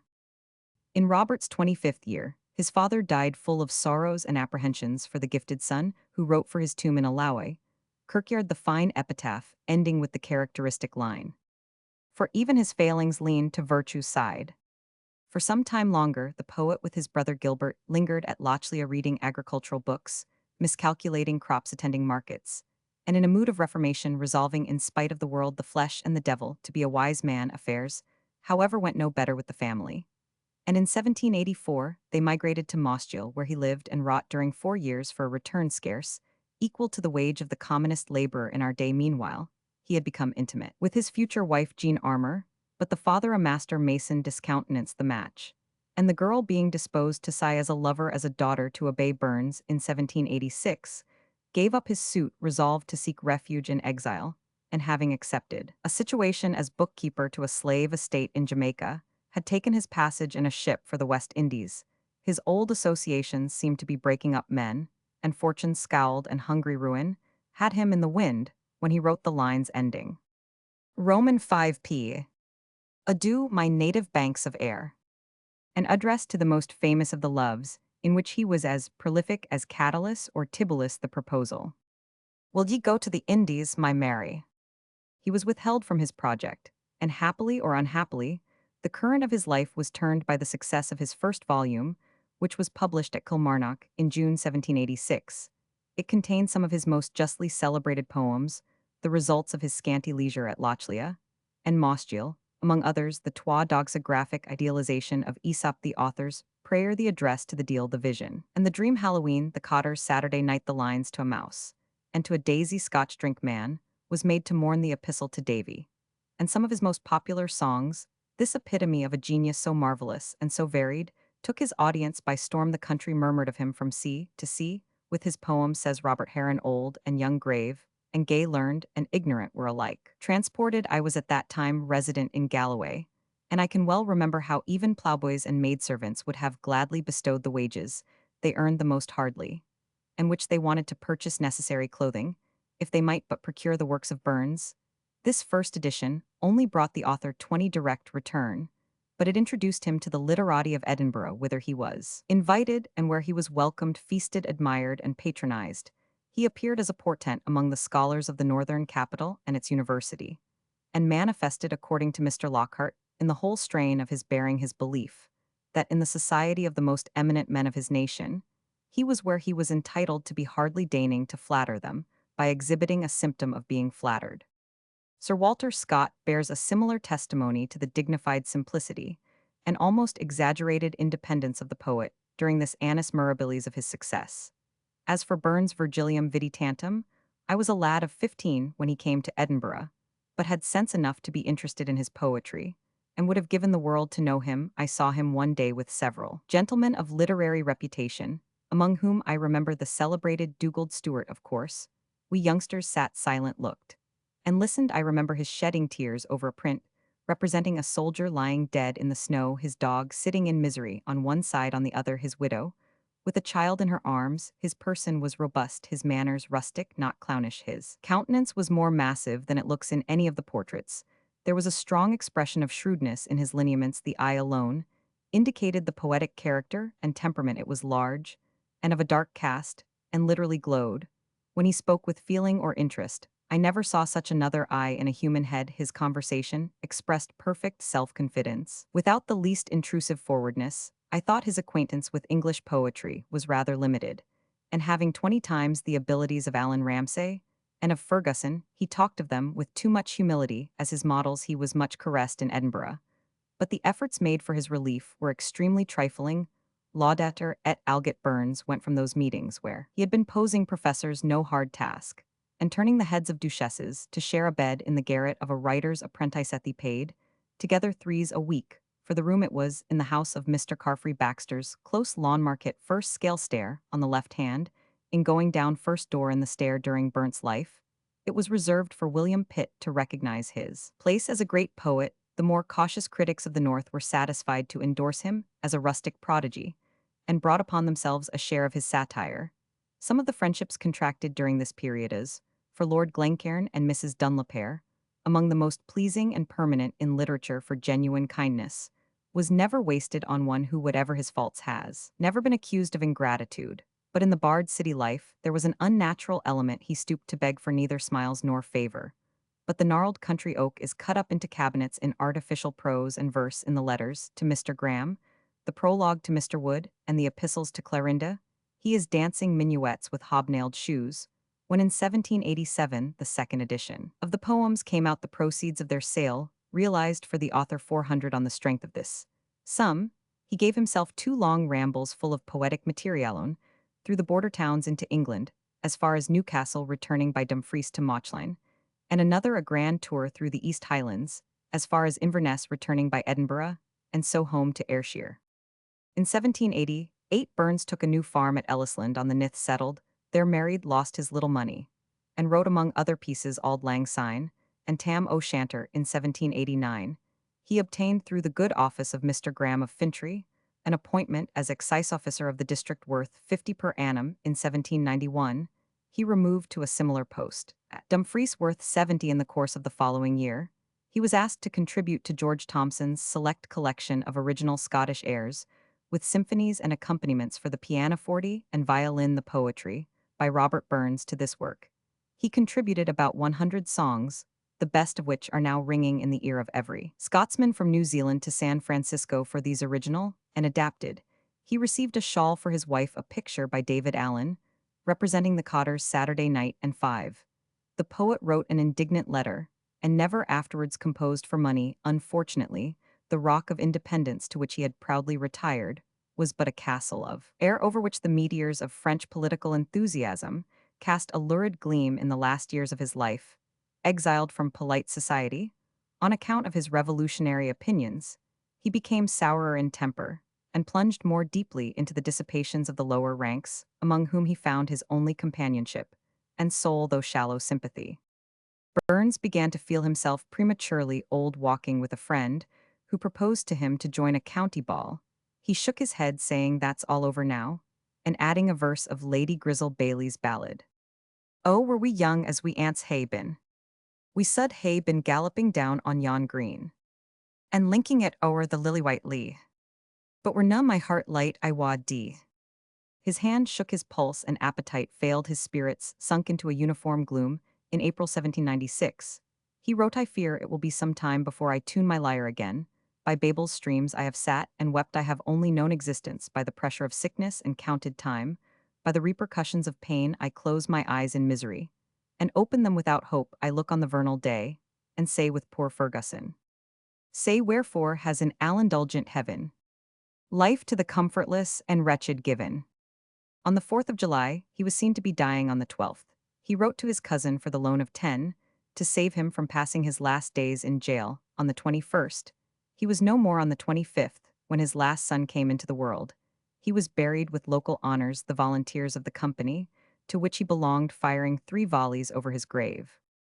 It has been said that Lowland Scotland as a distinct nationality came in with 2 warriors, and went out with 2 bards. It came in with William Wallace and Robert Bruce, and went out with Robert Burns and Walter Scott. The first 2 made the history, the last 2 told the story, and sung the song, but what in the minstrel's lay was mainly a requiem was in the people's poet, also a prophecy. The position of Burns in the progress of British literature may be shortly defined. He was a link between 2 eras like Chaucer, the last of the old, and the first of the new, the inheritor of the traditions, and the music of the past, in some respects the herald of the future. The volumes of our lyrist owe part of their popularity to the fact of their being an epitome of melodies, moods, and memories that had belonged for centuries to the national life, the best Roman 5 inspirations of which have passed into them. But in gathering from his ancestors, Burns has exalted their work by asserting a new dignity. For their simplest themes, he is the heir of Barber, distilling the spirit of the old poet's epic into a battle chant, and of Dunbar, reproducing the various humors of a half-skeptical, half-religious philosophy of life. He is the pupil of Ramsay, but he leaves his master to make a social protest, and to lead a literary revolt. The Gentle Shepherd, still largely a court pastoral, in which a man's a man if born a gentleman, may be contrasted with the Jolly Beggars. One is like a minuet of the ladies of Versailles on the sward of the Swiss village, near the Trianon, the other like the March of the Maenads with the Rogny de Maricourt. Ramsay adds to the rough tunes and words of the ballads the refinement of the wits, who, in the Easy and Johnstone clubs, talked over their cups of Prior and Pope Addison, and Gay Burns, inspires them with a fervor that thrills the most wooden of his race. We may clench the contrast by a representative example. This is from Ramsay's version of perhaps the best known of Scottish songs. Methinks around us on each bough 1,000 cupids play, whilst through the groves I walk with you. Each object makes me gay. Since your return the sun and moon with brighter beams do shine. Streams murmur soft notes while they run, as they did lang syne. Compare the verses in Burns. We twa hae run about the braes, and put the gowans fine, but we've wandered mony a weary foot. Sin auld lang syne. We twa hae paddled in the burn, frae morning sun till dine, but seas between us braid hae roared. Sin auld lang syne. Burns, as a poet of the inanimate world, doubtless derived hints from Thomson of the Seasons, but in his power of tuning its manifestation to the moods of the mind, he is more properly ranked as a forerunner of Wordsworth. He never follows the fashions of his century, except in his failures in his efforts at set panegyric or fine letter writing. His highest work knows nothing of Damon or Musidora. He leaves the atmosphere of drawing rooms for the ingle or the alehouse or the mountain breeze. The affectations of his style are insignificant and rare. His prevailing characteristic is an absolute sincerity, a love for the lower forms of social life. Was his besetting sin nature? Was his healing power? Burns compares himself to an Aeolian harp strung to every wind of heaven. His genius flows over all living and lifeless things, with a sympathy that finds nothing mean or insignificant. An uprooted daisy, becomes in his pages an enduring emblem of the fate of artless maid and simple bard. He disturbs a mouse's nest, and finds in the timorous beastie a fellow mortal doomed like himself to thole the winter's sleety dribble, and draws his oft-repeated moral, he walks abroad. And in a verse that glints with the light of its own rising sun, before the fierce sarcasm of the holy fair, describes the melodies of a simmer Sunday morn. He loiters by Afton water and murmurs by the running brook a music sweeter than its own. He stands by a roofless tower, where the howlet mourns in her dewy bower, and sets the wild echoes flying, and adds to a perfect picture of the scene his famous vision of liberty in a single stanza. He concentrates the sentiment of many night thoughts. The pale moon is setting beyond the white wave, and time is setting why me oh. For other examples of the same graphic power, we may refer to the course of his stream.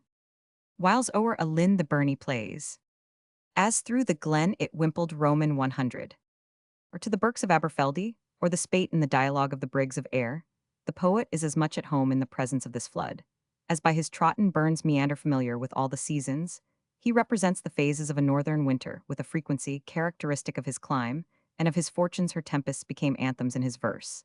And the sounding woods raise his thoughts to him, that walketh on the wings of the wind, full of pity for the shelterless poor, the o'er cattle, the silly sheep, and the helpless birds. He yet reflects that the bitter blast is not so unkind, as man's ingratitude, this constant tendency to ascend above the fair or wild features of outward things, or to penetrate beneath them, to make them symbols, to endow them with a voice to speak. For humanity distinguishes Burns as a descriptive poet from the rest of his countrymen.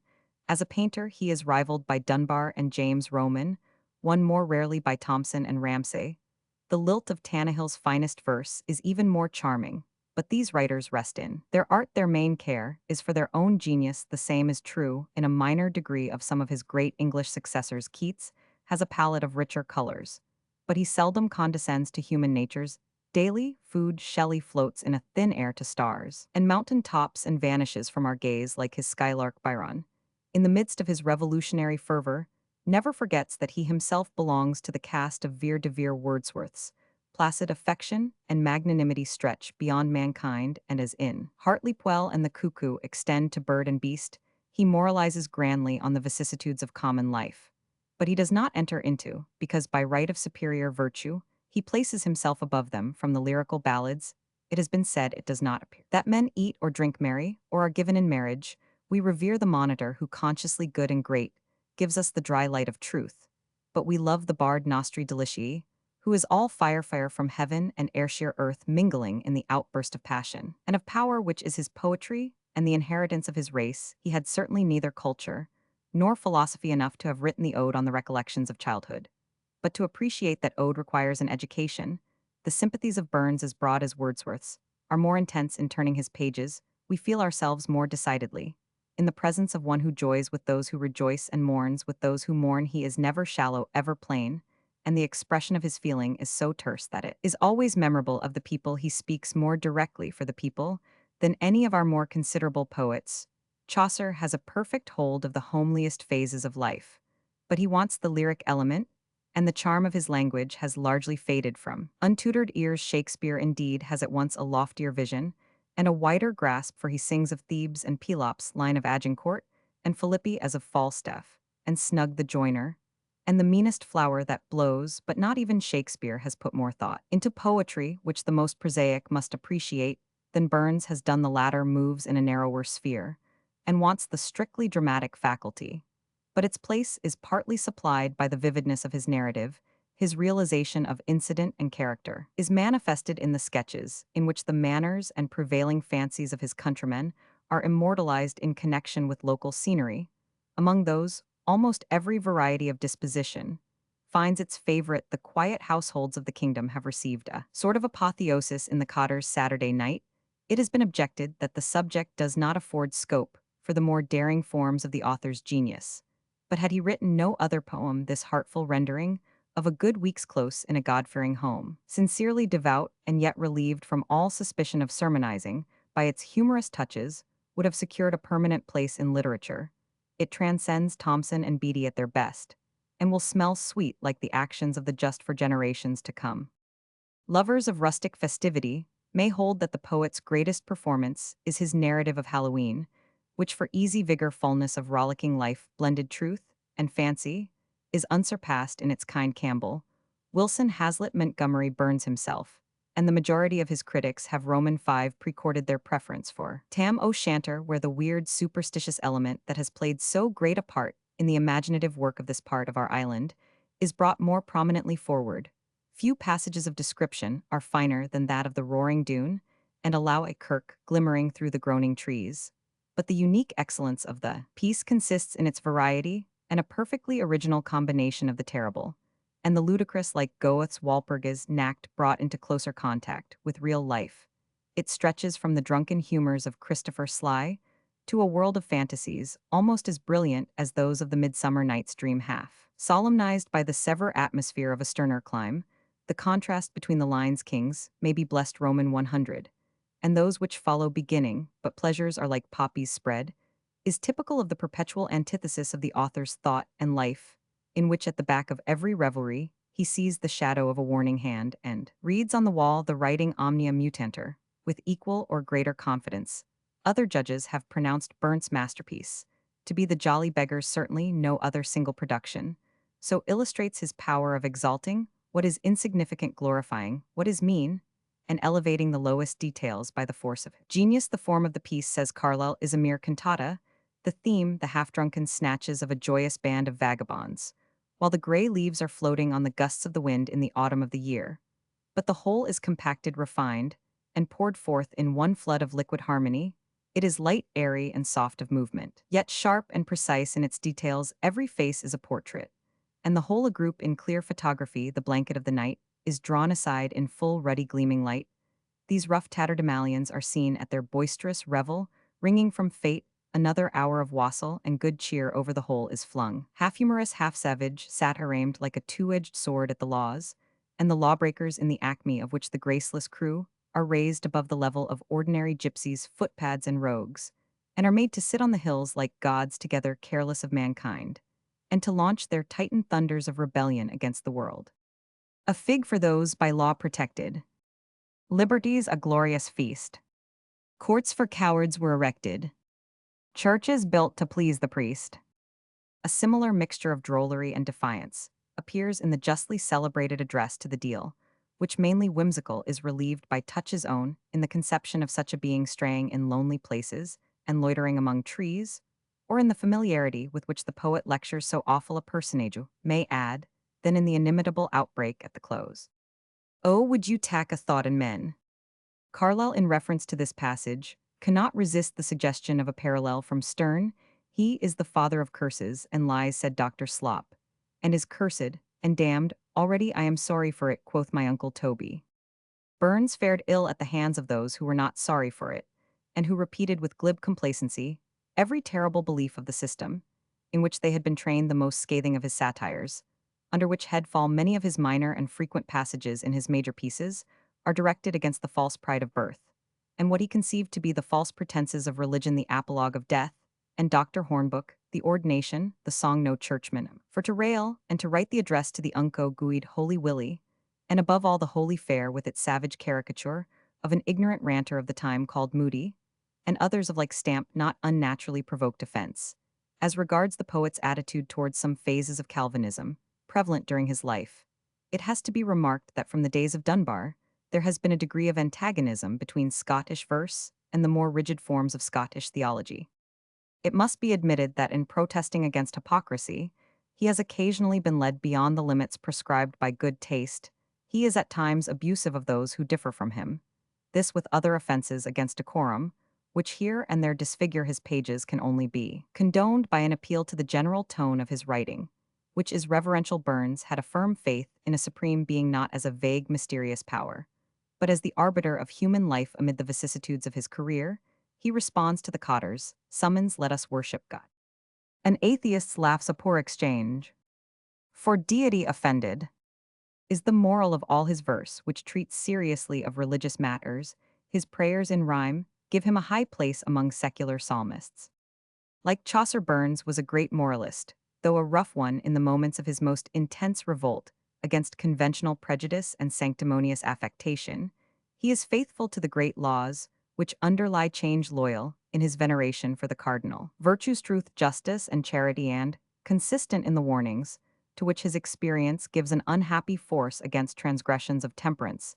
In the epistle, to a young friend, the shrewdest advice is blended with exhortations appealing to the highest motive that which transcends the calculation of consequences and bids us walk in the straight path from the feeling of personal honor.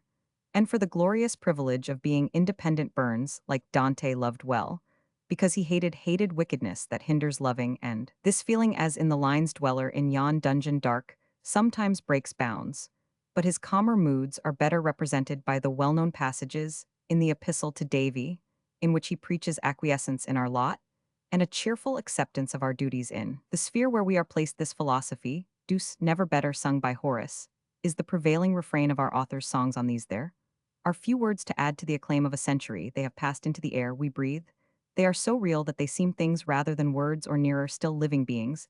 They have taken all hearts, because they are the breath of his own not polished cadences, but utterances as direct as laughter or tears, since Sappho loved and sang there has been no such national lyrist as Burns. Fine ballads mostly anonymous existed in Scotland previous to his time, and shortly before a few authors had produced a few songs equal to some of his best. Such are Alexander Ross wooed and married Lowe's Mary's Dream, Auld Robin Gray, The Land o' the Leal, and the two versions of The Flowers o' the Forest. From these, and many of the older pieces in Ramsay's collection, Burns admits to have derived copious suggestions and impulses he fed on the past literature of his country, as Chaucer on the old fields of English thought, and still the elements o' sang, in formless jumble right and rang, went floating in his brain. But he gave more than he received, he brought forth an hundredfold. He summed up the stray material of the past, and added so much of his own that one of the most conspicuous features of his lyrical genius is its variety in new paths between the first of war songs, composed in a storm on a moor, and the pathos of Mary in Heaven. He has made every chord in our northern life to vibrate. The distance from Duncan Gray to Auld Lang Syne is nearly as great as that from Falstaff to Ariel. There is the vehemence of battle, the wail of woe, the march of veterans, Redwoodshod, the smiles of meeting, the tears of parting friends, the gurgle of Brown, Burns, the roar of the wind, through pines, the rustle of barley rigs, the thunder on the hill. All Scotland is in his verse. Let who will make her laws. Burns has made the songs which her emigrants recall by the long wash of Australasian seas, in which maidens are wooed, by which mothers lull their infants, which return through open casements unto dying Earthsea, are the links, the watchwords, the Masonic symbols of the Scots race. J.N. Roman 5p. The greater part of Burnt's verse was posthumously published, and as he himself took no care to collect the scattered pieces of occasional verse, different editors have from time to time printed as his verses that must be regarded as spurious poems, chiefly in the Scottish dialect. By Robert Burns, Kilmarnock, 1786, was followed by an enlarged edition printed in Edinburgh. In the next year, other editions of this book were printed in London 1787, an enlarged edition at Edinburgh 2 vols 1793, and a reprint of this in 1794 of a 1790 edition mentioned by Robert Chambers. No traces can be found. Poems by Burns appeared originally in the Caledonian Mercury, the Edinburgh Evening Courant, the Edinburgh Herald, the Edinburgh Advertiser, the London papers Stuart's Star and Evening Advertiser, subsequently known as the Morning Star, the Morning Chronicle, and in the Edinburgh Magazine, and the Scots Magazine. Many poems, most of which had first appeared elsewhere, were printed in a series of penny chapbooks, Poetry Original and Select Brash and Read Glasgow, and some appeared separately as broadsides, a series of tracts issued by Stuart and Mackle Glasgow, 17,961,799, includes some Burnt's numbers, The Jolly Beggar's Holy Willie's Prayer, and other poems making their first appearance in this way. The 7 numbers of this publication were reissued in January 1800.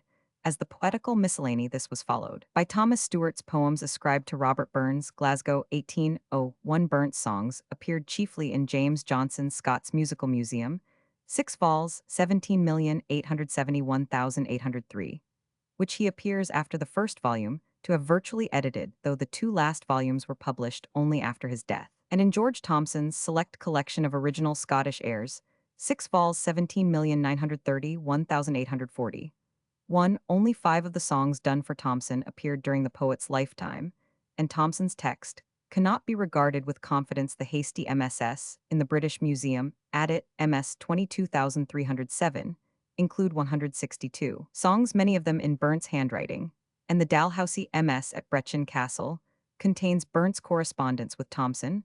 For a full account of the songs, see James Roman 100 Dick. The Songs of Robert Burns, now first printed with the melodies, for which they were written, 2 vols, 1903. The items in Mr. W. Crabe Angus, Printed Works of Robert Burns, 1899, number 930. Only the more important collected editions can be here noticed. Dr. Curry was the anonymous editor of the works of Robert Burns, with an account of his life and a criticism on his writings. Liverpool, 1800. This was undertaken for the benefit of Burnt's family, at the desire of his friends Alexander Cunningham and John Sima II. An amended edition appeared in 1801 and was followed by others, but Curry's text is neither accurate nor complete. Additional matter appeared in Reliques of Robert Burns by R. H. Cromick, London, 1808, in the Works of Robert Burns, with his life by Alan Cunningham, 8 vols, London, 1830. 4. There are many editions and much biographical material. The Works of Robert Burns, edited by James Hogg and William Motherwell, 5 vols, 18,340, 1836. Glasgow and Edinburgh, contains a life of the poet by Hogg and some useful notes by Motherwell, attempting to trace the sources of Burns' songs. The correspondence between Burns and Clorinda was edited by W. Roman 100 MacLehose, Edinburgh, 1843. An improved text of the poems was provided in the second Aldine edition of the Poetical Works, 3 vols, 1839, for which Sir H. Nicholas, the editor, made use of many original MSS in the life and works of Robert Burns, edited by Robert Chambers, Edinburgh, 4 vols, 18,511,852, Library edition, 18,561,857, New edition revised by William Wallace, 1896. The poet's works are given in chronological order, interwoven with letters and biography. The text was Bowdlerized by Chambers, but the book contained much new and valuable information. Other well-known editions are those of George Gilfillan, 2 vols, 1864, of Alexander Smith Golden Treasury Series, London, 2 vols, 1865, of P. Haitley Waddell, Glasgow, 1867, 1, published by Messrs. Blackie Son, with Dr. Curry's memoir and an essay by Prof. Wilson, 18,430, 1840, 4, of W. Scott Douglas, the Kilmarnock edition, 1876, and the Library edition, 18,771,879, and of Andrew Lang, assisted by Wackragi, London, 1896. The complete correspondence between Burns and Mrs. Dunlop was printed in 1898.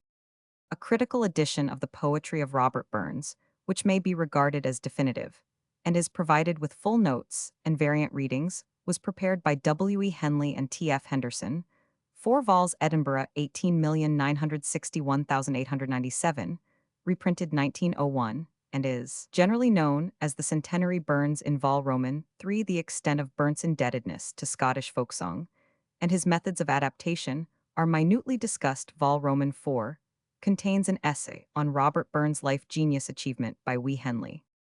The chief original authority for Burns' life is his own letters. The principal lives are to be found in the editions just mentioned.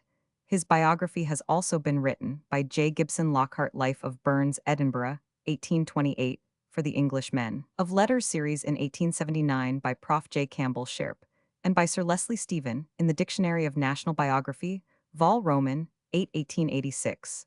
Among the more important essays on Burns are those by Thomas Carlyle, Edinburgh, Review, December 1828, by John Nichol, the writer of the above article. W. Scott Douglas edition of Burns by R. Roman 50. Stevenson, Familiar Studies of Men and Books by August Angelier. Robert Burns, La Vie et les Oeuvres, 2 vols, Paris, 1893, by Lord Rosebery. Robert Burns, 2 Addresses in Edinburgh, 1896, by J. Logie Robertson, in Scottish Fields, Eden, 1890, and Firth in Field, Eden, 1894, and T. F. Henderson. Robert Burns, 1904. There is a selected bibliography in chronological order in Wackragi's Primer of Burns, 1896. Burns and scalds. A burn is the effect of dry heat applied to some part of the human body, a scald being the result of moist heat. Clinically, there is no distinction between the two, and their classification and treatment are identical in Dupuytren's classification. Now most generally accepted burns are divided into 6 classes, according to the severest part of the lesion. Burns of the first degree are characterized by severe pain, redness of the skin, a certain amount of swelling that soon passes, and later exfoliation of the skin. Burns of the second degree show vesicles, small blisters scattered over the inflamed area, and containing a clear yellowish fluid beneath the vesicle. The highly sensitive papillae of the skin are exposed. Burns of this degree leave no scar but often produce a permanent discoloration. In burns of the third degree, there is a partial destruction of the true skin, leaving sloughs of a yellowish or black color. The pain is at first intense, but passes off on about the second day to return again at the end of a week when the sloughs separate, exposing the sensitive nerve filaments of the underlying skin. This results in a slightly depressed cicatrix, which happily, however, shows but slight tendency to contraction. Burns of the fourth degree, which follow the prolonged application of any form of intense heat, involve the total destruction of the true skin. The pain is much less severe than in the preceding class, since the nerve endings have been totally destroyed. The results, however, are far more serious, and the healing process takes place only very slowly on account of the destruction of the skin glands. As a result, deep puckered scars are formed, which show great tendency to contract, and where these are situated on face, neck, or joints, the resulting deformity and loss of function may be extremely serious. In burns of the fifth degree, the underlying muscles are more or less destroyed, and in those of the sixth, the bones are also charred. Examples of the last 2 classes are mainly provided by epileptics who fall into a fire during a fit. The clinical history of a severe burn can be divided into 3 periods.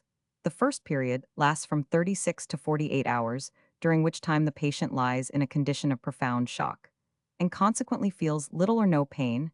If death results from shock, coma first supervenes, which deepens steadily until the end comes. The second period begins when the effects of shock pass and continues until the slough separates, this usually taking from 7 to 14 days. Considerable fever is present, and the tendency to every kind of complication is very great. Bronchitis, pneumonia, pleurisy, meningitis, intestinal catarrh, and even ulceration of the duodenum have all been recorded. Hence both nursing and medical attendants must be very close during this time. It is probable that these complications are all the result of septic infection and absorption, and since the modern antiseptic treatment of burns, they have become much less common. The third period is prolonged until recovery takes place. Death may result from septic absorption or from the wound becoming infected with some organism, as tetanus, erysipelas. Roman 100. The prognosis depends chiefly on the extent of skin-involved death, almost invariably resulting when 1/3 of the total area of the body is affected. However, superficially of secondary,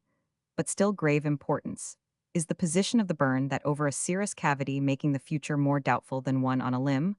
Also, it must be remembered that children very easily succumb to shock. In treating a patient, the condition of shock must be attended to first, since from it arises the primary danger. The sufferer must be wrapped immediately in hot blankets, and brandy given by the mouth, or in an enema, while ether can be injected hypodermically.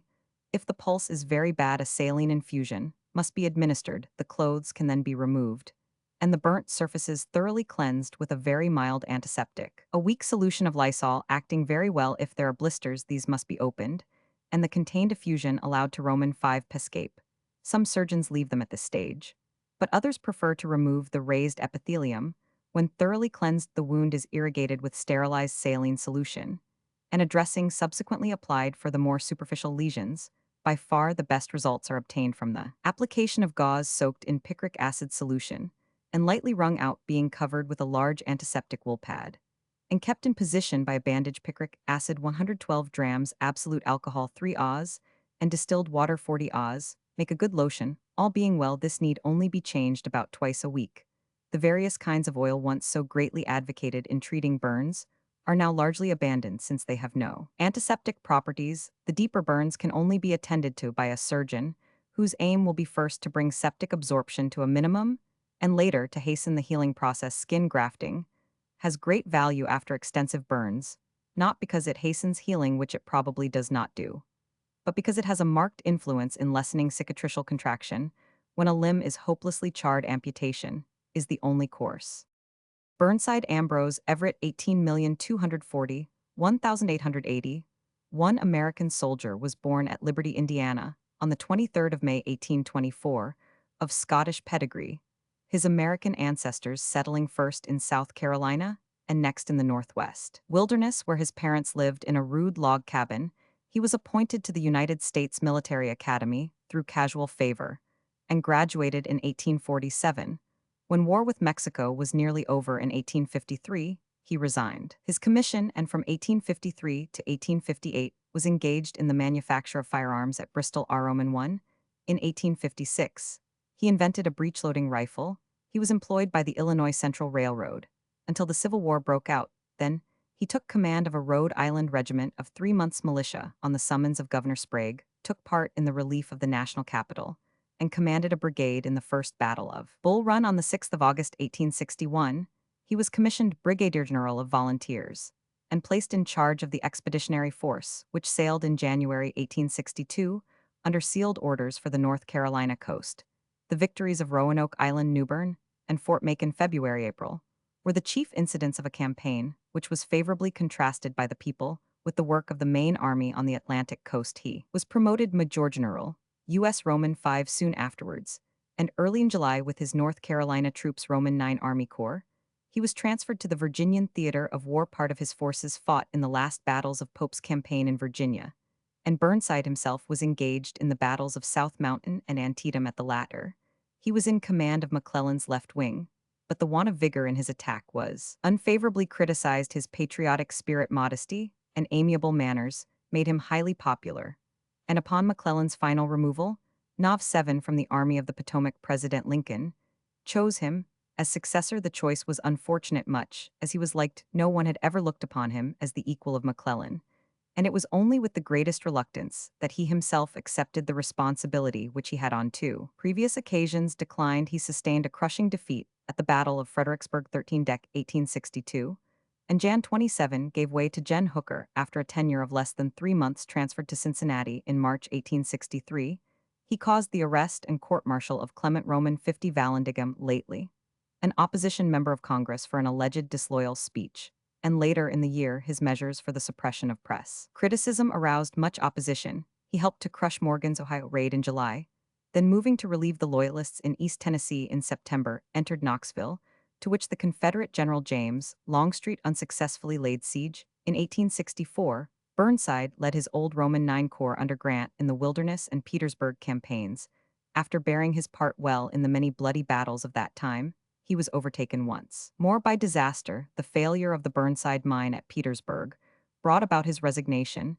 A year later, he left the service, and in 1866 he became governor of Rhode Island, serving for 3 terms, 18,661,869 from 1875 till his death. He was a Republican member of the United States Congress. He was present with the German headquarters at the Siege of Paris in 187,071. He died at Bristol, Rhode Island, on the 13th of September, 1881. C.B.P. Poor Life and Public Services of Ambrose E. Burnside, Providence, 1882, a Woodbury Major General Burnside, and the 9th Army Corps, Providence, 1867. Burntisland, a royal municipal and policeburg of Fife, Scotland, on the shore of the Firth of Forth. 534 Roman 1000 SW of Kirkcaldy, by the North British Railway Pop, 1891 49 93 19, 01 46. It is protected from the north wind by the bin 632 FT, and in consequence of its excellent situation, its links and sandy beach, it enjoys considerable repute as a summer resort. The chief industries are distilling, fisheries, shipbuilding, and shipping, especially the export of coal and iron. Until the opening of the Forth Bridge, its commodious harbor was the northern station of the ferry across the Firth, from Granton 5 Roman 1000 south. The parish church, dating from 1594, is a plain structure with a squat tower rising in 2 tiers from the center of the roof. The public buildings include 2 hospitals, a town hall, music hall, library, and reading room and science institute. On the rocks forming the western end of the harbor stands Rosend Castle, where the amorous French poet Chastelard repeated the insult to Queen Mary, which led to his execution in 1667. It was ineffectually bombarded by the Dutch. The burg was originally called Parva Kinghorn, and later Wester Kinghorn. The origin and meaning of the present name of the town have always been a matter of conjecture. there seems reason to believe that it refers to the time when the site, or a portion of it, formed an island as Sezend. Is the subsoil even of the oldest quarters another derivation? Is from Gaelic words meaning the island beyond the bend with Dysart Kinghorn and Kirkcaldy. It unites in returning one member to Parliament. Burr Aaron 17,561,836, American political leader, was born at Newark, New Jersey, on the 6th of February 1756. His father, the Rev. Aaron Burr, 17,151,757, was the second president 17,480,1757 of the College of New Jersey, now Princeton University. His mother was the daughter of Jonathan Edwards, the well-known Calvinist theologian. The son graduated from the College of New Jersey in 1772, and 2 years later began the study of law in the celebrated law school conducted by his brother-in-law Tappan Reeve at Litchfield, Connecticut. Soon after the outbreak of the War of Independence in 1775, he joined Washington's army in Cambridge, Mass. He accompanied Arnold's expedition into Canada in 1775, and on arriving before Quebec, he disguised himself as a Catholic priest and made a dangerous journey of 120 Roman 1,000 through the British lines to notify Montgomery at Montreal of Arnold's arrival. He served for a time on the staffs of Washington and Putnam in 177,677, and by his vigilance in the retreat from Long Island, he saved an entire brigade from capture. On becoming lieutenant colonel in July 1777, he assumed the command of a regiment, and during the winter at Valley Forge guarded the Gulf, a pass commanding the approach to the camp, and necessarily the first point that would be attacked in the engagement at Monmouth. On the 28th of June 1778, he commanded one of the brigades in Lord Stirling's division. In January 1779, Burr was assigned to the command of the lines of Westchester County, a region between the British post at Kingsbridge and that of the Americans, about 15 Roman 1,000 to the north in this district. There was much turbulence and plundering by the lawless elements of both Whigs and Tories, and by bands of ill-disciplined soldiers from both armies. Burr established a thorough patrol system, rigorously enforced martial law, and quickly restored order. He resigned from the army in March 1779 on account of ill health, renewed the study of law, was admitted to the bar at Albany in 1782, and began to practice in New York City. After its evacuation by the British in the following year in 1782, he married Theodosia Prevost Roman 500, the widow of a British Army officer who had died in the West Indies during the War of Independence. They had one child, a daughter, Theodosia, born in 1783, who became widely known for her beauty and accomplishments. Married Joseph Alston of South Carolina Roman 5 pin 1801, and was lost at sea in 1813. Burr was a member of the State Assembly, 17,840,1785, Attorney General of the State, 17,890,1791, United States Senator, 17,911,797, and again a member of the Assembly, 17,980,1799, and 18,001,801. As national parties became clearly defined, he associated himself with the Democratic Republicans.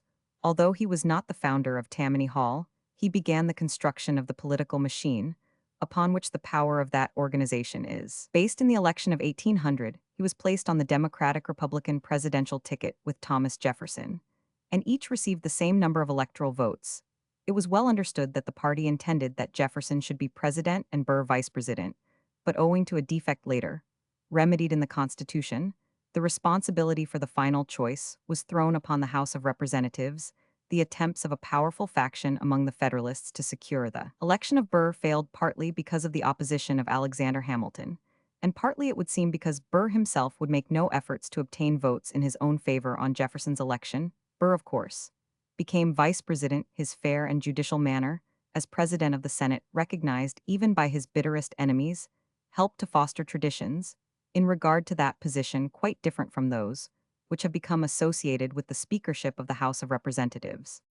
Hamilton had opposed Burr's aspirations for the vice presidency in 1792 and had exerted influence through Washington to prevent his appointment as brigadier general in 1798 at the time of the threatened war between the United States and France. It was also in a measure his efforts which led to Burr's lack of success in the New York gubernatorial campaign of 1804. Moreover, the two had long been rivals at the bar, smarting under defeat. And angered by Hamilton's criticisms, Burr sent the challenge, which resulted in the famous duel at Weehawken, NJ, on the 11th of July, 1804, and the death of Hamilton Curoman V on the following day, after the expiration of his term as Vice President March 4, 1805, broken in fortune, and virtually in exile from New York, whereas in New Jersey, he had been indicted for murder after the duel with Hamilton. Burr visited the Southwest and became involved in the so-called conspiracy, which has so puzzled the students of that period. The traditional view that he planned a separation of the West from the Union is now discredited apart from the question of political morality. He could not, as a shrewd politician, have failed to see that the people of that section were too loyal to sanction such a scheme, the objects of his treasonable correspondence with Mary and Arujo, the British and Spanish ministers at Washington, where it would seem to secure money and to conceal his real designs, which were probably to overthrow Spanish power in the Southwest, and perhaps to found an imperial dynasty in Mexico. He was arrested in 1807 on the charge of treason, was brought to trial before the United States Circuit Court at Richmond, Virginia, Chief Justice Marshall presiding, and he was acquitted, in spite of the fact that the political influence of the national administration was thrown against him. Immediately afterward, he was tried on a charge of misdemeanor, and on a technicality was again acquitted. He lived abroad from 1808 to 1812, passing most of his time in England, Scotland, Denmark, Sweden, and France, trying to secure aid in the prosecution of his filibustering schemes, but meeting with numerous rebuffs, being ordered out of England and Napoleon refusing to receive him in 1812. He returned to New York and spent the remainder of his life in the practice of law. Burr was unscrupulous, insincere, and notoriously immoral, but he was pleasing in his manners, generous to a fault, and was intensely devoted to his wife and daughter. In 1833, he married Eliza B. Jumel, 17,691,865, a rich New York widow. The two soon separated, however, owing to Burr's having lost much of her fortune in speculation. He died at Port Richmond, Staten Island, New York, on the 14th of September, 1836. The standard biography is James Parton's The Life and Times of Aaron Burr, first edition, 1857. Enlarged edition 2, vols Boston and New York, 1898, W.F. McCaleb's The Aaron Burr Conspiracy, New York, 1903, is a scholarly defense of the West and, incidentally, of Burr against the charge of treason, and is the best account of the subject. See also Roman 1 Jenkinson, Aaron Burr, Richmond, in 1902. For the traditional view of Burr's conspiracy, see Henry Adams' History of the United States, vol Roman 3, New York, 1890. Burriana, a seaport of eastern Spain in the province of Castellan de la Plana, on the estuary of the river Seco, which flows into the Mediterranean Sea. Pop. 1912,962. The harbor of Burriana on the open sea is annually visited by about 300 small coasting vessels. Its exports consist chiefly of oranges grown in the surrounding fertile plain, which is irrigated with water from the river Midgers on the north, and also produces large quantities of grain, oil, wine, and melons. Burriana is connected by a light railway with the neighboring towns of Onda 6595, Almazora 7070, Villarreal 16,068, and Castellan de la Plana 29,904. Its nearest station on the Barcelona-Valencia Coast Railway is Villarreal. Burritt Elihu, 18,101,879, American philanthropist, known as the Learned Blacksmith, was born in New Britain, Con, on the 8th of December, 1810. His father, a farmer and shoemaker, and his grandfather, both of the same name, had served in the Revolutionary Army. An elder brother, Elijah, who afterwards published the Geography of the Heavens and other textbooks, went out into the world, while Elihu was still a boy, and after editing a paper in Georgia, came back to New Britain and started a school. Elihu, however, had to pick up what knowledge he could get from books at home, where his father's long illness ending in death made his services necessary. At 16, he was apprenticed to a blacksmith, and he made this his trade both there and at Worcester, Mass., where he removed in 1837. He had a passion for reading. From the village library, he borrowed book after book, which he studied at his forge or in his spare hours, and he managed to find time for attending his brother's school for a while, and even for pursuing his search for culture. Among the advantages to be found at New Haven, he mastered Latin, Greek, French, Spanish, Italian, and German, and by the age of 30 could read nearly 50 languages. His extraordinary aptitude gradually made him famous, he took to lecturing, and then to an ardent crusade on behalf of universal peace and human brotherhood, which made him travel persistently to various parts of the United States and Europe.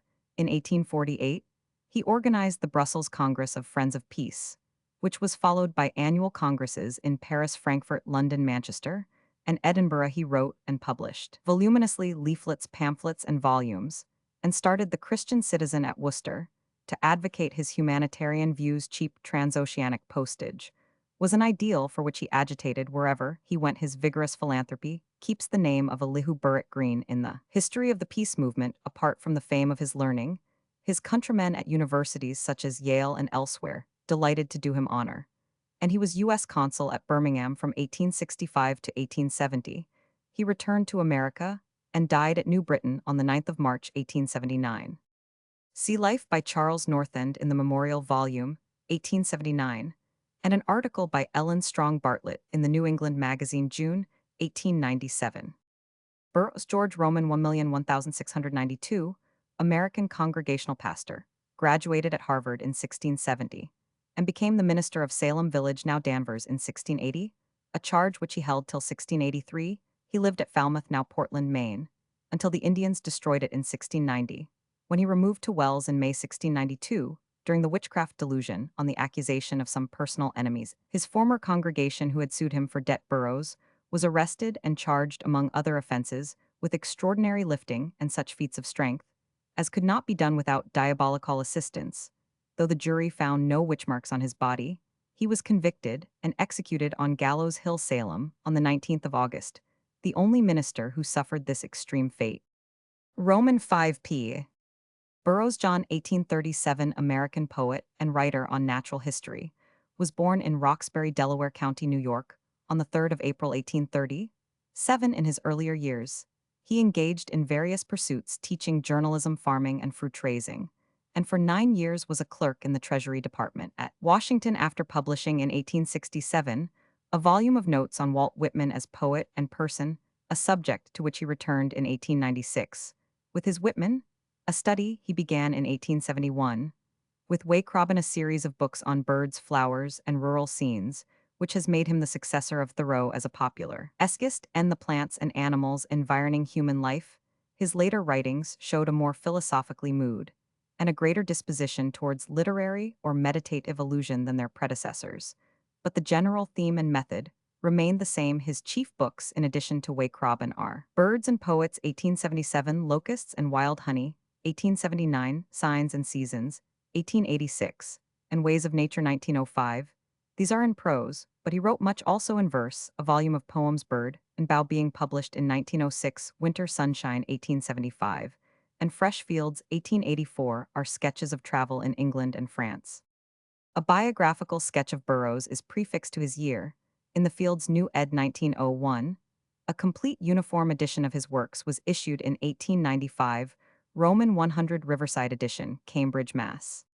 Bursar Medlat Bursarius, literally a keeper of the bursa or purse. The word is now chiefly used of the official, usually one of the fellows, who administers the finances of a college at a university, or of the treasurer of a school or other institution. The term is also applied to the holder of a bursary, an exhibition at Scottish schools or universities, and also in England, a scholarship or exhibition enabling a pupil of an elementary school to continue his education at a secondary school. The term burslat bursa gr bag of skin is particularly used of the embroidered purse, which is one of the insignia of office of the Lord High Chancellor of England, and of the pouch which in the Roman Church contains the corporal in the service of the Mass. The bursa is a square case opening at one side only and covered and lined with silk or linen. One side should be of the color of the vestments of the day. Burschenschaft, an association of students at the German universities. It was formed as a result of the German national sentiment, awakened by the War of Liberation, its object being to foster patriotism and Christian conduct, as opposed to the particularism and low moral standard of the old Landsmannschaft. It originated at Jena under the patronage of the Grand Duke of Saxe-Weimar, and rapidly spread. The Allgemeine Deutsche Burschenschaft, being established in 1818, the loud political idealism of the Burschen excited the fears of the reactionary powers, which culminated after the murder of Kotzebue, Q. Roman 5 by Carl Sand in 1819. a crime inspired by a secret society among the Burschen known as the Black Schwarzen. The repressive policy embodied in the Carlsbad Decrees Roman 5 was therefore directed mainly against the Burschenschaft, which nonetheless survived to take part in the revolutions of 1830 after the emeute at Frankfurt. 1833, the association was again suppressed, but it lived on until in 1848 all laws against it were abrogated. The Burschenschaften are now purely social and non-political societies. The Reform Burschenschaften, formed since 1883 on the principle of excluding dueling, are united in the Allgemeiner Deutscher Burschenbund. Bursian Conrad, 18,301,883, German philologist and archaeologist, was born at Mutzschen in Saxony on the 14th of November 1830, on the removal of his parents to Leipzig. He received his early education at the Thomas School and entered the university in 1847 here. He studied under Moritz Haupt and Otto John until 1851, spent 6 months in Berlin chiefly to attend Bach's lectures, and completed his university studies at Leipzig 1852. The next 3 years were devoted to traveling in Belgium, France, Italy, and Greece. In 1856, he became a private docent, and in 1858, extraordinary professor at Leipzig. In 1861, professor of philology and archaeology at Tübingen. In 1864, professor of classical antiquities at Zurich.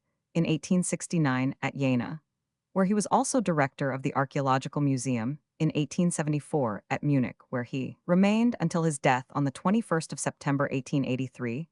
His most important works are Geographie von Griechenland, 18,621,872, Beiträge zur Geschichte der klassischen Studien im Mittelalter, 1873, Geschichte der klassischen Philologie in Deutschland, 1883, editions of Julius Firmicus Maternus de Error Profanorum, Religionum, 1856, and of Seneca Suaesori, 1857, the article on Greek art in Ersch and Gruber's Encyclopaedia is by him. Probably the work in connection with which he is best known is the Jahresbericht über die Fortschritt der klassischen Altertumswissenschaft, 1873, Roman 100, of which he was the founder and editor from 1879.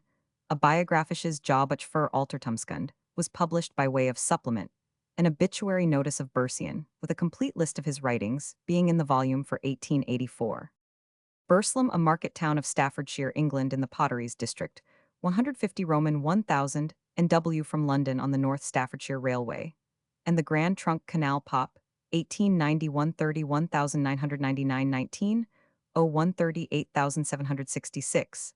In the 17th century, the town was already famous for its manufacture of pottery. Here, Josiah Wedgwood was born in 1730, his family having practiced the manufacture in this locality for several generations, while he himself began work independently at the Ivy House Pottery. In 1759, he is commemorated by the Wedgwood Institute. Founded in 1863, it comprises a school of art, free library, museum, picture gallery, and the Free School founded in 1794. The exterior is richly and peculiarly ornamented to show the progress of fictal art. The neighboring towns of Stoke Hanley and Longton are connected with Burslem by tramways. Burslem is mentioned in Doomsday. Previously to 1885, it formed part of the parliamentary borough of Stoke, but it is now included in that of Hanley. It was included in the municipal borough of Stoke-on-Trent under an act of 1908. Burton, Sir Frederick William, 18,161,900, British painter and art connoisseur, the third son of Samuel Burton of Mungret Co. Limerick, was born in Ireland in 1816. He was educated in Dublin, where his artistic studies were carried on with marked success. Under the direction of Mr. Broca's, an able teacher, who foretold for the lad a distinguished career, that this estimate was not exaggerated, was proved by Burton's immediate success in his profession. He was elected an associate of the Royal Hibernian Academy at the age of 21, and an academician 2 years later, and in 1842, he began to exhibit at the Royal Academy. A visit to Germany and Bavaria in 1851 was the first of a long series of wanderings in various parts of Europe, which gave him a profound and intimate knowledge of the works of the old masters, and prepared him admirably for the duties that he undertook in 1874, when he was appointed director of the British National Gallery, in succession to Sir W. Vauxhall Raw. During the 20 years that he held this post, he was responsible for many important purchases, among them Leonardo da Vinci's Virgin of the Rocks, Raphael's Ansidai, Madonna Holbein's Ambassadors, Van Dyck's equestrian portrait of Charles Roman I, and the Admiral Pulido Perja by Velázquez. And he added largely to the noted series of early Italian pictures in the gallery. The number of acquisitions made to the collection during his period of office amounts to not fewer than 500. His own painting, most of which was in watercolor, had more attraction for experts than for the general public. He was elected an associate of the Royal Society of Painters in Watercolors in 1855, and a full member in the following year. He resigned in 1870 and was re-elected as an honorary member in 1886. A knighthood was conferred on him in 1884, and the degree of Roman 100 Roman 500 of Dublin in 1889. In his youth, he had strong sympathy with the Young Ireland Party and was a close associate with some of its members. He died in Kensington on the 16th of March 1900. Burton John Hill, 18,091,880, one Scottish historical writer, the son of an officer in the army, was born at Aberdeen on the 22nd of August 1809. After studying at the university of his native city, he removed to Edinburgh, where he qualified for Roman 5th Scottish bar and practiced as an advocate, but his progress was slow, and he eked out his narrow means by miscellaneous literary work. His Manual of the Law of Scotland, 1839, brought him into notice. He joined Sir John Boring in editing the works of Jeremy Bentham, and for a short time was editor of the Scotsman, which he committed to the cause of free trade in 1846. He achieved high reputation by his Life of David Hume, based upon extensive and unused MS material. In 1847, he wrote his biographies of Simon Lord Lovat and of Duncan Forbes, and in 1849 prepared for Chamber Series manuals of political and social economy, and of emigration. In the same year, he lost his wife, whom he had married in 1844, and never again mixed freely with society, though in 1855 he married again. He devoted himself mainly to literature, contributing largely to the Scotsman and Blackwood, writing narratives from criminal trials in Scotland, 1852, treatise on the law of bankruptcy in Scotland, 1853, and publishing in the latter year the first volume of his History of Scotland, which was completed in 1870. A new and improved edition of the work appeared in 1873.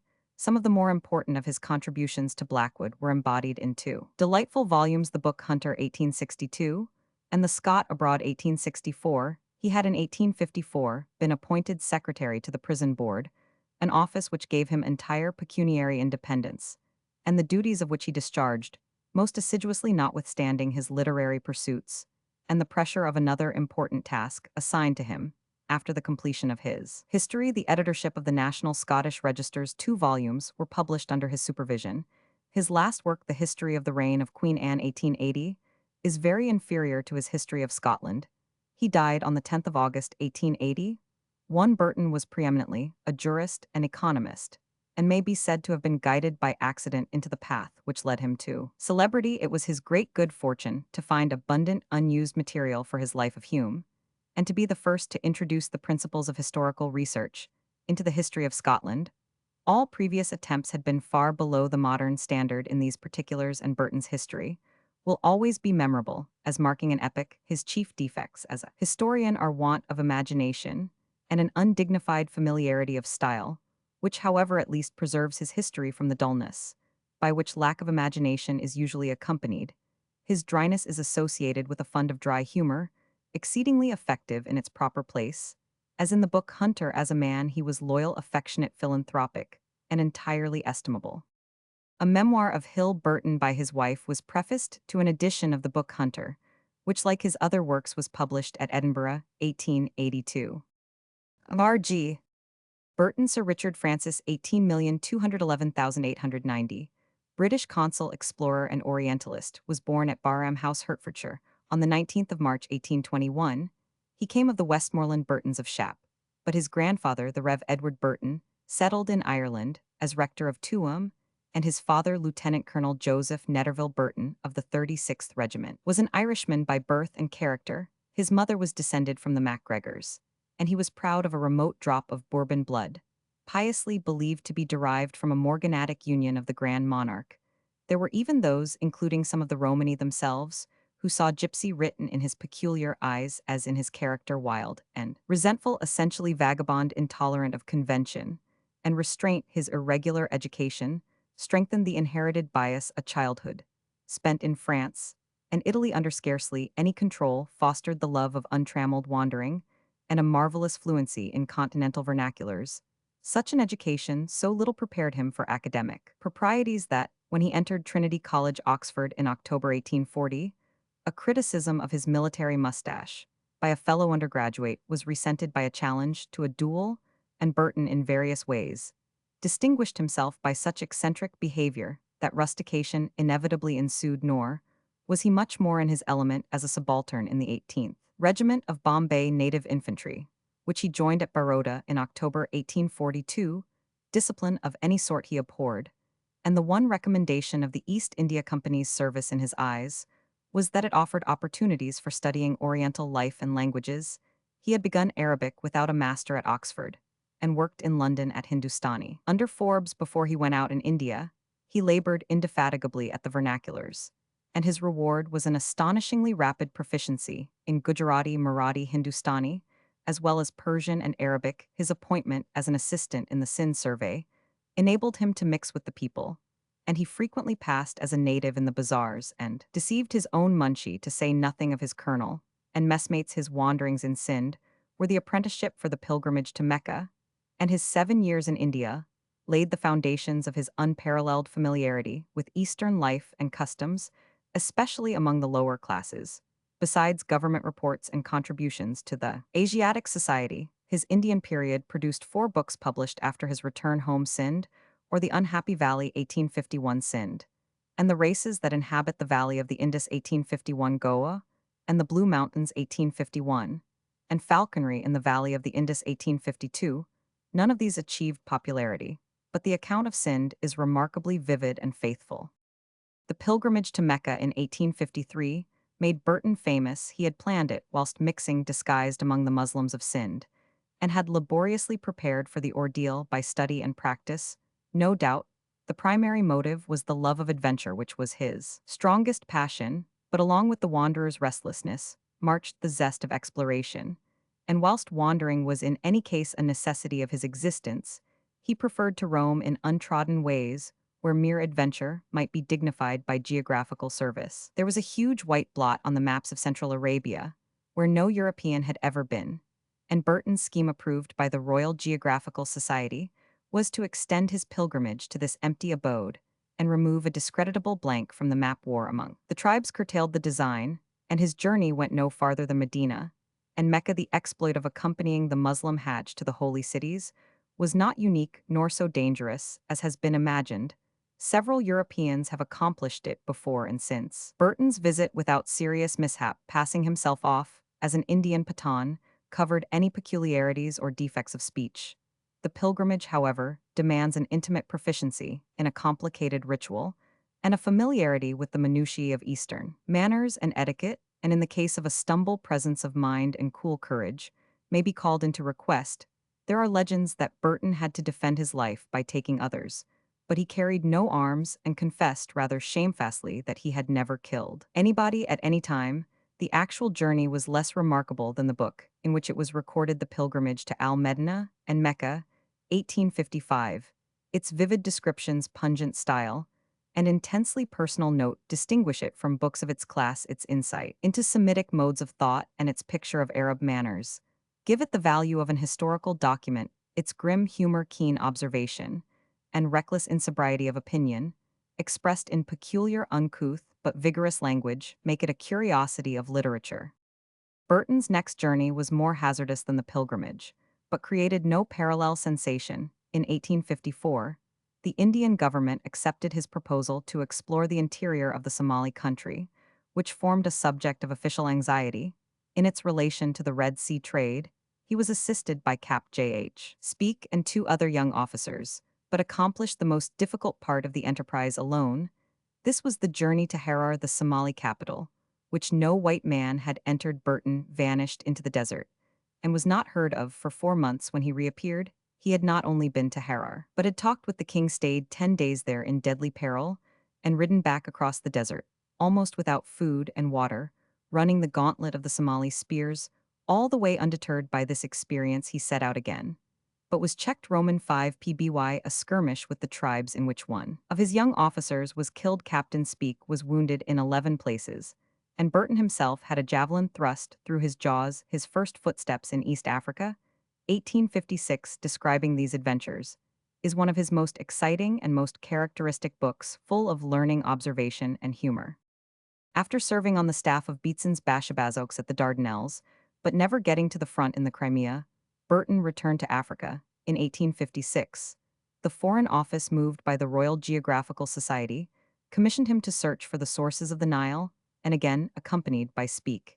He explored the lake regions of equatorial Africa. They discovered Lake Tanganyika in February 1858, and Speke pushing on. During Burton's illness and acting on indications supplied by him, lighted upon Victoria Nyanza, the separate discovery led to a bitter dispute, but Burton's expedition with its discovery of the two lakes was the incentive to the later explorations of Speke and Grant Baker Livingstone and Stanley, and his report in volume Roman 33 of the Proceedings of the Royal Geographical Society and his lake regions of equatorial Africa 1860 are the true parents of the multitudinous literature of Darkest Africa. Burton was the first Englishman to enter Mecca, the first to explore Somaliland, the first to discover the Great Lakes of Central Africa. His East African pioneering coincides with areas which have since become peculiarly interesting to the British Empire. And 3 years later, he was exploring on the opposite side of Africa at Dahomey, Benin, and the Gold Coast regions, which have also entered among the imperial questions of the day. Before middle age, Burton had compressed into his life. As Lord Derby said, more of study, more of hardship, and more of successful enterprise and adventure than would have sufficed to fill up the existence of half a dozen ordinary men. The City of the Saints, 1861, was the fruit of a flying visit to the United States in 1860. Since 1849, his connection with the Indian Army had been practically severed. In 1861, he definitely entered the service of the Foreign Office as consul at Fernando Po, whence he was shifted successively to Santos in Brazil, 1865, Damascus, 1869, and Trieste, 1871, holding the last post till his death on the 20th of October, 1890. Each of these posts produced its corresponding books. Fernando Po led to the publishing of Wanderings in West Africa, 1863, Abyokota and the Cameroons, 1863, A Mission to Jelil, King of Dahomey, 1864, and Wit and Wisdom from West Africa, 1865. The Highlands of the Brazil, 1869, was the result of 4 years' residence and traveling, and Letters from the Battlefields of Paraguay, 1870, relate to a journey across South America. To Peru, Damascus suggested unexplored Syria, 1872, and might have led to much better work, since no consulate in either hemisphere was more congenial to Burton's taste and linguistic studies. But he mismanaged his opportunities, got into trouble with the Foreign Office, and was removed to Trieste, where his Oriental prepossessions and prejudices could do no harm, but where unfortunately his Oriental learning was thrown away. He did not, however, abandon his Eastern studies or his Eastern travels. Various fresh journeys or revisitings of familiar scenes are recorded in his later books, such as Zanzibar, 1872, Ultima Thule, 1875, Etruscan Bologna, 1876, Sind, revisited, 1877, The Land of Midian, 1879, and To the Gold Coast for Gold, 1883. None of these had more than a passing interest. Burton had not the charm of style or imagination, which gives immortality to a book of travel. He wrote too fast and took too little pains about the form. His blunt, disconnected sentences and ill-constructed chapters were full of information and learning, and contained not a few thrusts for the benefit of government or other people. But they were not readable. There was something ponderous about his very humor, and his criticism was personal and savage by far. The most celebrated of all his books is the translation of the Arabian Nights, The Thousand Nights, and A Night, 16 vols, privately printed, 18,851,888, which occupied the greater part of his leisure at Trieste, as a monument of his Arabic learning and his encyclopedic knowledge of Eastern life. This translation was his greatest achievement. It is open to criticism in many ways. It is not so exact in scholarship, nor so faithful to its avowed text, as might be expected from his reputation, but it reveals a profound acquaintance with the vocabulary and customs of the Muslims, with their classical idiom, as well as their vulgarist billingsgate, with their philosophy and modes of thought, as well as their most secret and most disgusting habits. Burton's anthropological notes, embracing a wide field of pornography, apart from questions of taste, abound in valuable observations based upon long study of the manners and the writings of the Arabs. The translation itself is often marked by extraordinary resource and felicity, in the exact reproduction of the sense of the original Burton's vocabulary, was marvelously extensive, and he had a genius for hitting upon the right word, but his fancy for archaic words and phrases, his habit of coining words, and the harsh and rugged style he affected detract from the literary quality of the work, without in any degree enhancing its fidelity with grave defects, but sometimes brilliant merits. The translation holds a mirror to its author. He was, as has been well said, an Elizabethan born out of time, in the days of Drake. His very faults might have counted to his credit of his other works, Vikram and the Vampire Hindu Tales, 1870, and a history of his favorite arm, the Book of the Sword, Vol. Roman, 11,884. Unfinished may be mentioned his translation of the Lusiads of Camoens, 1880, was followed, 1881, by a sketch of the poet's life. Burton had a fellow feeling for the poet adventurer, and his translation is an extraordinarily happy reproduction of its original. A manuscript translation of The Scented Garden from the Arabic was burnt by his widow, acting in what she believed to be the interests of her husband's reputation. Burton married Isabel Arundel in 1861 and owed much to her courage, sympathy, and passionate devotion. Her romantic and exaggerated biography of her husband, with all its faults, is one of the most pathetic monuments which the unselfish love of a woman has ever raised to the memory of her hero. Another monument is the Arab tent of stone and marble, which she built for his tomb at Mortlake. Besides Lady Burton's Life of Sir Richard F. Burton, 2 vols, 1893, second edition, condensed, edited with a preface by W. H. Wilkins, 1898, there are a sketch of the career of R. F. Burton by Ob Richards, Andrew Wilson, and St. Clair Baddeley, 1886, The True Life of Captain Sir Richard F. Burton by his niece Jeromen, 1000, Stisted, 1896, and a brief sketch by the present writer prefixed to Bohn's edition of The Pilgrimage to Al-Medina and Mecca, 1898, from which some sentences have here been by permission reproduced. In 1906, appeared The Life of Sir Richard Burton by Thomas Wright of Olney, in 2 volumes, an industrious and rather critical work, interesting in particular for the doubts it casts on Burton's originality as an Arabic translator, and emphasizing his indebtedness to Payne's translation, 1880, one of the Arabian Nights. S. Roman, 50p. Burton Robert, 15,771,640, English writer, author of The Anatomy of Melancholy, son of a country gentleman, Ralph Burton, was born at Lindley in Leicestershire on the 8th of February 15,767. He was educated at the Free School of Sutton Coldfield and at Nuneaton Grammar School, became in 1593 a commoner of Brasenose College, and in 1599 was elected student at Christ Church, where he continued to reside. For the rest of his life, the Dean and Chapter of Christ Church appointed him, in November 1616, Vicar of St. Thomas in the west suburbs, and about 1630, his patron Lord Berkeley presented him to the rectory of Segrave in Leicestershire. He held the 2 livings with much ado to his dying day, says Anthony, a Wood the Oxford historian, somewhat mysteriously, and he was buried in the North Aisle of Christ Church Cathedral, where his elder brother William Burton, author of A History of Leicestershire, raised to his memory a monument with his bust in color. The epitaph that he had written for himself was carved beneath the bust: Paucis, Notus Pauciribus ignatus hic, Jacet Democritus Jr. Cui videm dedit, et mortem melancholia. Some years before his death, he had predicted by the calculation of his nativity that the approach of his climacteric year 63 would prove fatal. And the prediction came true, for he died on the 25th of January, 163,940, some gossips surmising that he had sent up his soul to heaven through a noose about his neck, to avoid the chagrin of seeing his calculations, falsified his Roman 5p portrait in Brasenose College, shows the face of a scholar, shrewd, contemplative, humorous. A Latin comedy philosophaster, originally written by Robert Burton in 1606, and acted at Christ Church in 1617, was long supposed to be lost. But in 1862, it was printed for the Roxburgh Club from a manuscript belonging to the Rev. W. E. Buckley, who edited it with elaborate care and appended a collection of the academical exercises that Burton had contributed to various Oxford miscellanies. Natalia Parentalia, Roman 100 Philosophaster, is a vivacious exposure of charlatanism. Desiderius, Duke of Asuna, invites learned men from all parts of Europe to repair to the university which he has re-established, and a crowd of shifty adventurers avail themselves of the invitation.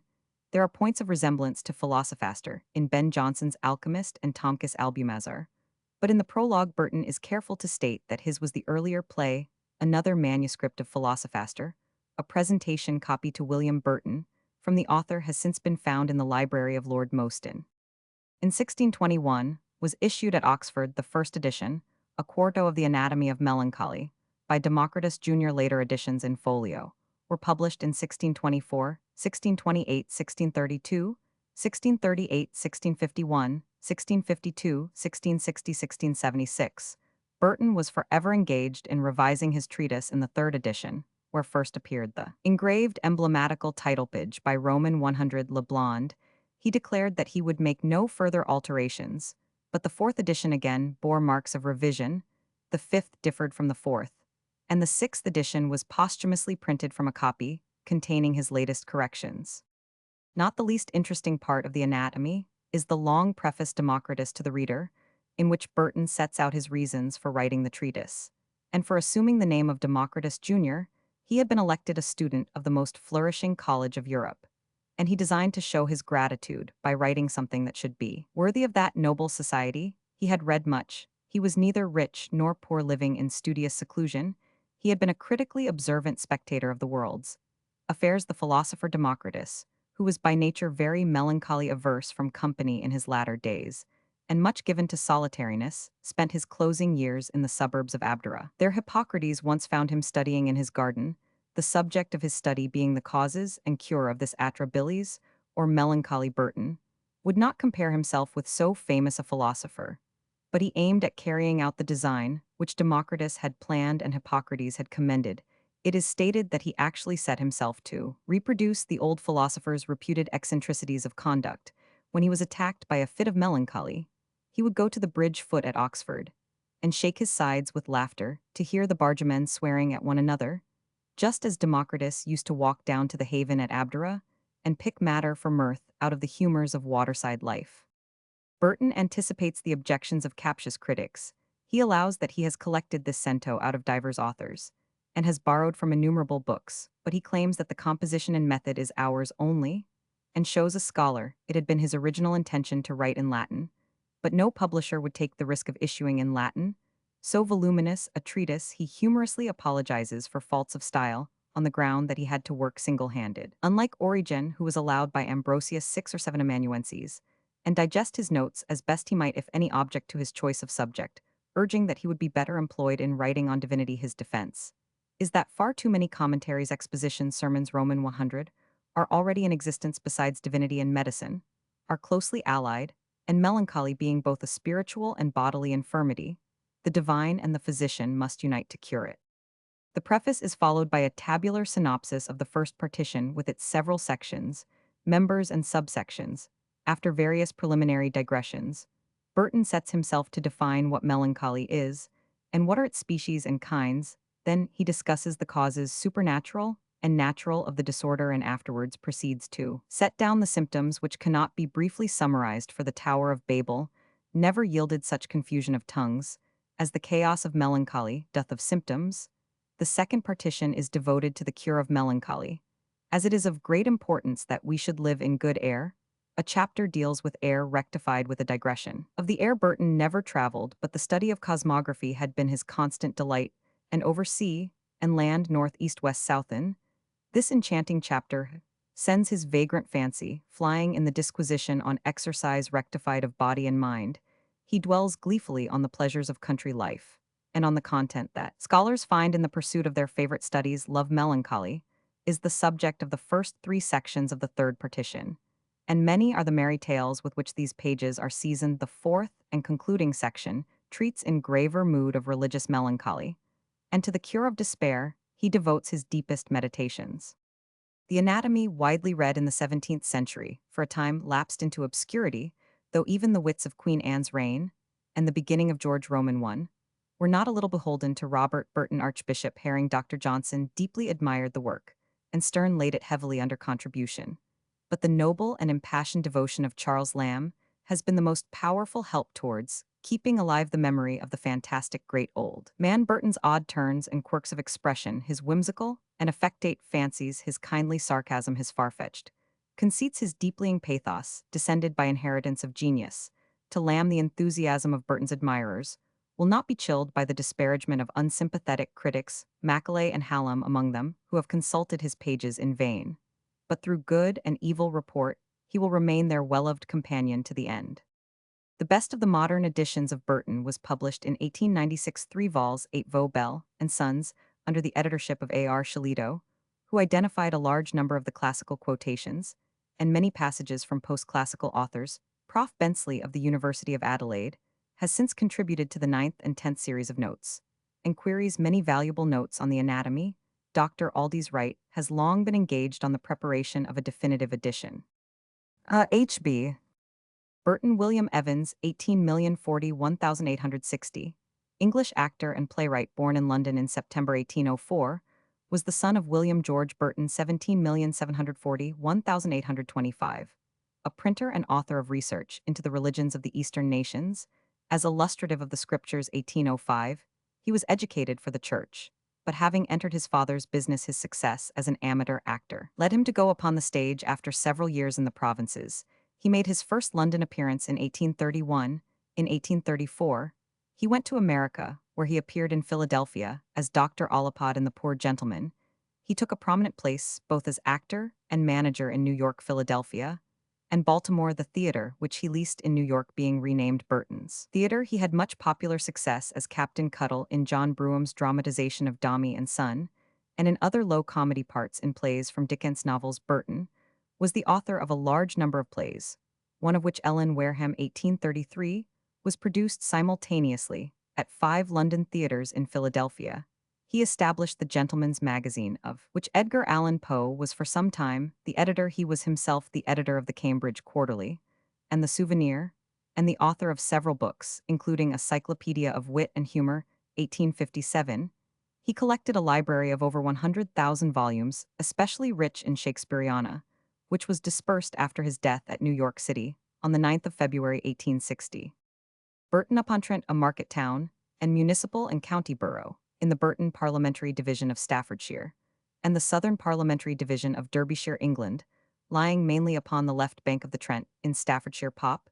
1891 46,047 19 01 50,386. It is 127 m Roman 5 p northwest from London by the London Northwestern and the Midland Railways, and is also served by the Great Northern and North Staffordshire Railways. The Trent is navigable from a point near the town downward. The neighboring country is pleasant enough, particularly along the river, but the town itself is purely industrial and contains no preeminent buildings. The Church of St. Mary and St. Maudwin is classic in style of the 18th century, but embodies some remains of an ancient Gothic building of a Benedictine abbey dedicated to the same saints. There remain a gatehouse and lodge and a fine doorway. The former abbot's house at Saney Park is a half-timbered building of the 15th century. The Free Grammar School was founded in 1525. A fine bridge over the Trent, and the municipal buildings were provided by Lord Burton. There are pleasant recreation grounds on the Derbyshire side of the river. Burton is the seat of an enormous brewing trade, representing nearly 1/10 of the total amount of this trade in the United Kingdom. It is divided between some 20 firms. The premises of Bass Brewery extend over 500 acres, while Allsops stand next. Upwards of 5,000 hands are employed in all, and many miles of railways, owned by the firms, cross the streets in all directions on the level and connect with the lines of the railway companies. The superiority which is claimed for Burton ales is attributed to the use of well water impregnated with sulfate of lime, derived from the gypseous deposits of the district. Burton is governed by a mayor, 8 aldermen, and 24 councillors. Area 4202 acres. Burton-upon-Trent. Burton is first mentioned towards the close of the 9th century, when St. Maudwin, an Irish virgin, is said to have established a convent on the Isle of Andrassy opposite Burton.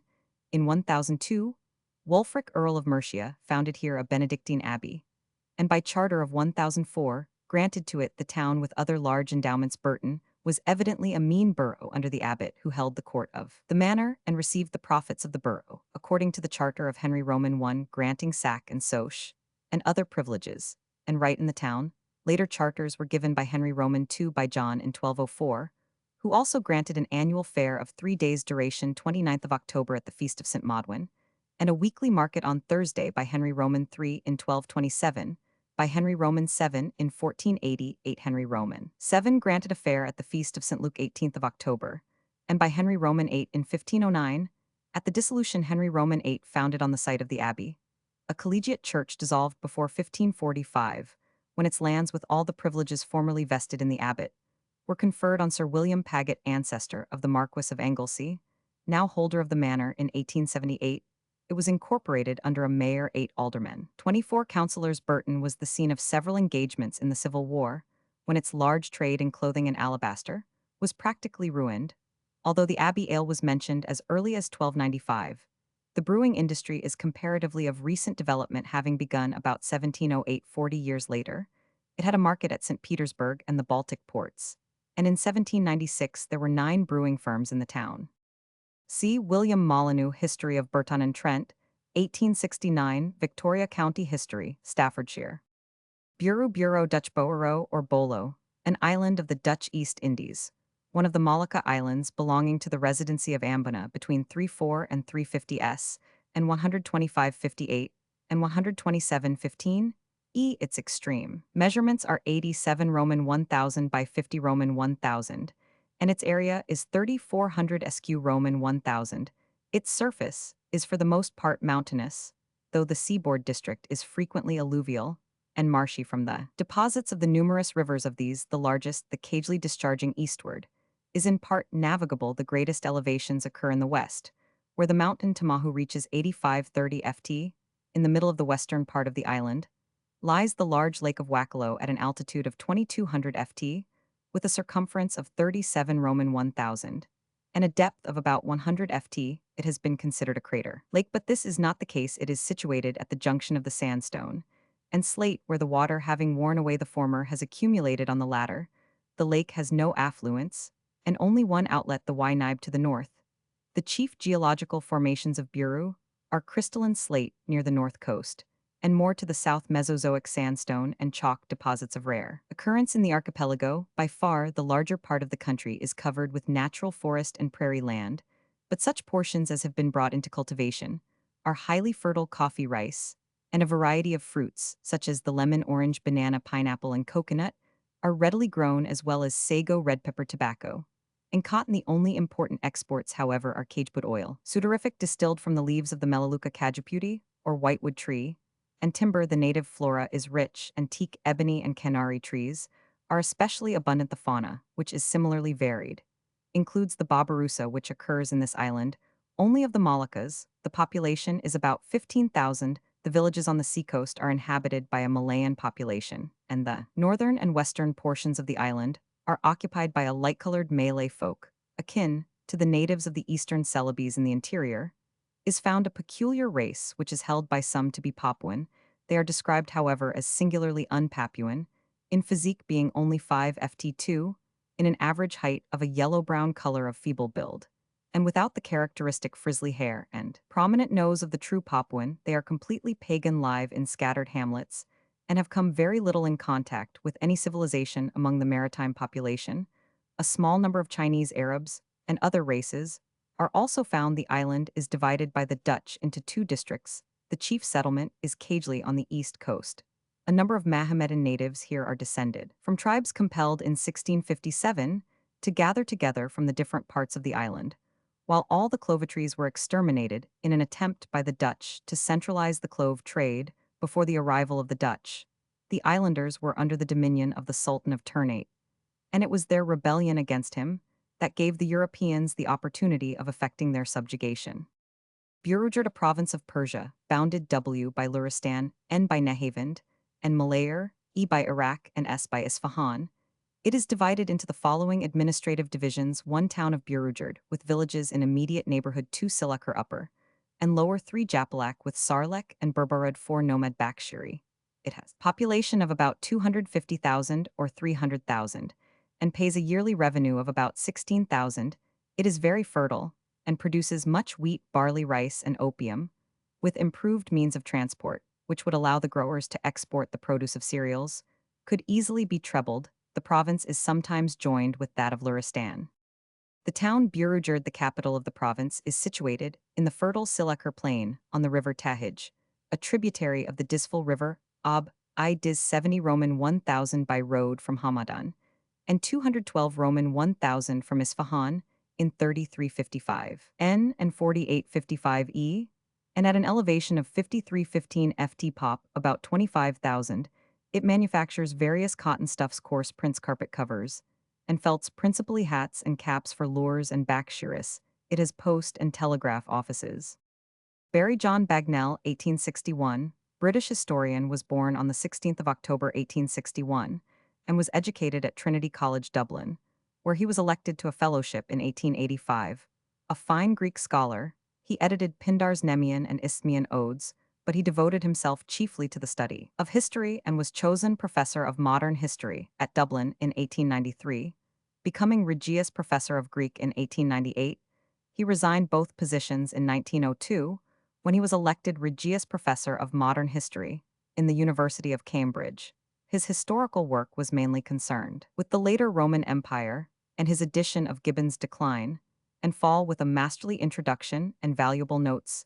18,961,900 is the standard text of this history.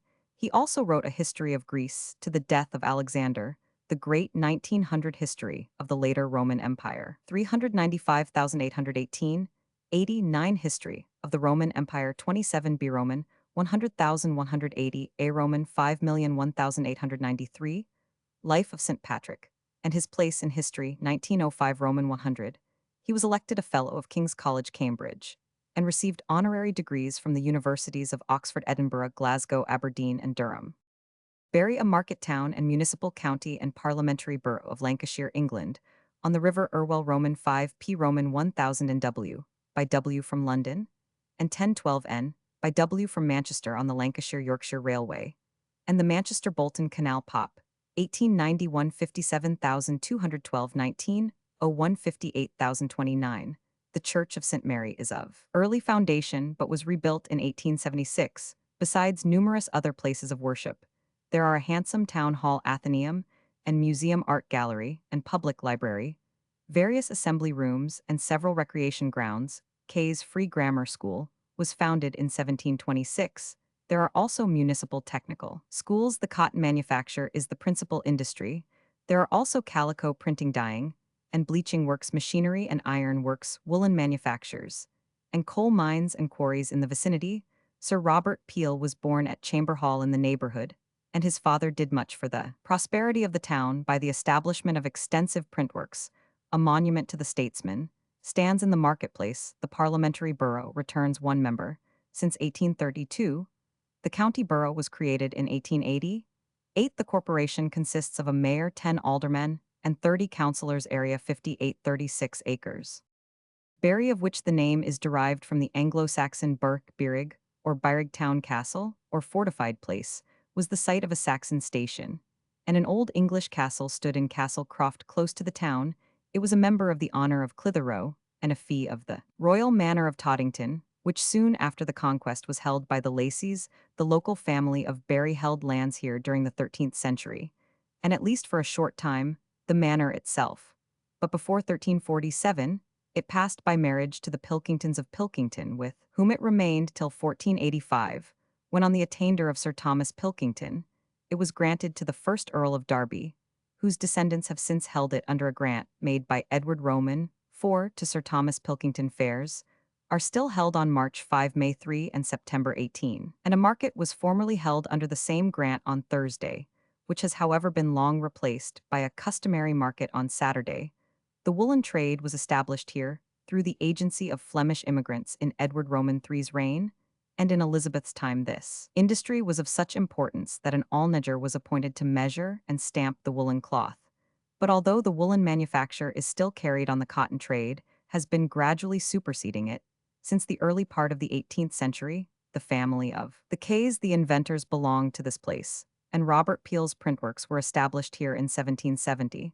The cognate trades of bleaching, dyeing, and machine-making have been long carried on. A courtly and view of Frank Pledge used to be held half-yearly at Easter and Michaelmas, and a court baron in May. Until 1846, 3 constables were chosen annually at the courtly to govern the place. But in that year, the inhabitants obtained authority from Parliament to appoint 27 commissioners to undertake the local government a charter of incorporation was granted in 1876. The well-known Barrie Cooperative Society was established in 1856. There was a church here at the time of the Doomsday Survey, and the earliest mention of a rector is found in the year 13,311,332. One half of the town is glebe belonging to the rectory.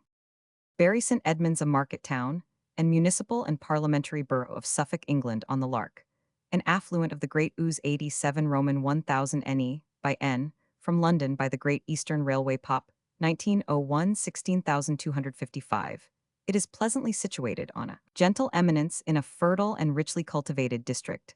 The tower, or church gate, one of the finest specimens of early Norman architecture in England, and the western gate, a beautiful structure of rich decorated work together with ruined walls of considerable extent, are all that remains of the great Abbey St. Mary's Church, with a beautifully carved roof, was erected in the earlier part of the 15th century, and contains the tomb of Mary Tudor, Queen of Louis Roman XII of France. St. James Church is also a fine perpendicular building with a modern chancel, and without a tower, all these splendid structures, fronting one of the main streets in succession form, even without the Abbey Church, a remarkable memorial of the wealth of the foundation. Behind them lie picturesque gardens, which contain the ruins, the plan of which is difficult to trace, though the outlines of some portions, as the chapter house, have been made clear by excavation. There is a handsome Roman Catholic church of St. Edmund, the so-called Moises Hall, perhaps a Jew's house, of which there is a parallel example. At Lincoln retains transitional Norman work. The Free Grammar School, founded by Edward Roman VI, has 2 scholarships at Cambridge and 6 exhibitions to each university and occupies modern buildings. The Church Schools Company has a school. There are large agricultural implement works, and the agricultural trade is important. Cattle and corn markets being held in the vicinity. Is Ickworth the seat of the Marquess of Bristol, a great mansion of the end of the 18th century. The parliamentary borough, which returns 1 member, is coextensive with the municipal borough. The town is governed by a mayor, 6 aldermen, and 18 councillors. Area 2947 acres. Bury St. Edmunds, Beadriceworth. St. Edmunds Bury, supposed by some to have been the Villa Faustina of the Romans, was one of the royal towns of the Saxons. Sigebert, king of the East Angles, founded a monastery here about 633, which in 903 became the burial place of King Edmund, who was slain by the Danes about 870. And owed most of its early celebrity to the reputed miracles performed at the shrine of the martyr king. By 925, the fame of St. Edmund had spread far and wide, and the name of the town was changed to St. Edmunds Bury Swain in 1020, having destroyed the older monastery, and ejected the secular priests, built a Benedictine abbey on its site in 942 or 945. King Edmund had granted to the abbot and convent jurisdiction over the whole town, free from all secular services, and Canute in 1020 freed it from episcopal control. Edward the Confessor made the abbot lord of the franchise. By various grants from the abbots, the town gradually attained the rank of a borough. Henry Roman III, in 1235, granted to the abbot 2 annual fairs, one in December, which still survives, the other the Great St. Matthew's Fair, which was abolished by the Fairs Act of 1871. Another fair was granted by Henry Roman IV in 1405. Elizabeth in 1562 confirmed the charters which former kings had granted to the abbots, and James, Roman I, in 1606, granted a charter of incorporation with an annual fair in Easter week, and a market. Further charters were granted by him in 1608 and 1614, and by Charles Roman II in 1668 and 1680. 4. The reversion of the fairs and 2 markets on Wednesday and Saturday were granted by James Roman I in Fee Farm to the corporation. Parliaments were held here in 1272, 1296, and 1446, but the borough was not represented until 1608, when James Roman I conferred the privilege of sending 2 members. The Redistribution Act 1885 reduced the representation to 1. There was formerly a large woolen trade. See Richard Yates' Hist and Antics of the Abbey of St. Edmunds Bury, 2nd ed. 1843, H.R. Barker, History of Bury St. Edmunds. Busbeck Augier Ghislaine de Augerius Gislenius, 15,221,592, Flemish writer and traveler, was born at Comines, and educated at the University of Louvain and elsewhere, having served the Emperor Charles Roman V and his son Philip Roman II of Spain. He entered the service of the Emperor Ferdinand Roman I, who sent him as ambassador to the Sultan Suleiman Roman I. Magnificent, he returned to Vienna in 1562 to become tutor to the sons of Maximilian Roman II afterwards, emperor, subsequently taking the position of master of the household of Elizabeth, widow of Charles Roman IX, King of France and daughter of Maximilian Busbeck.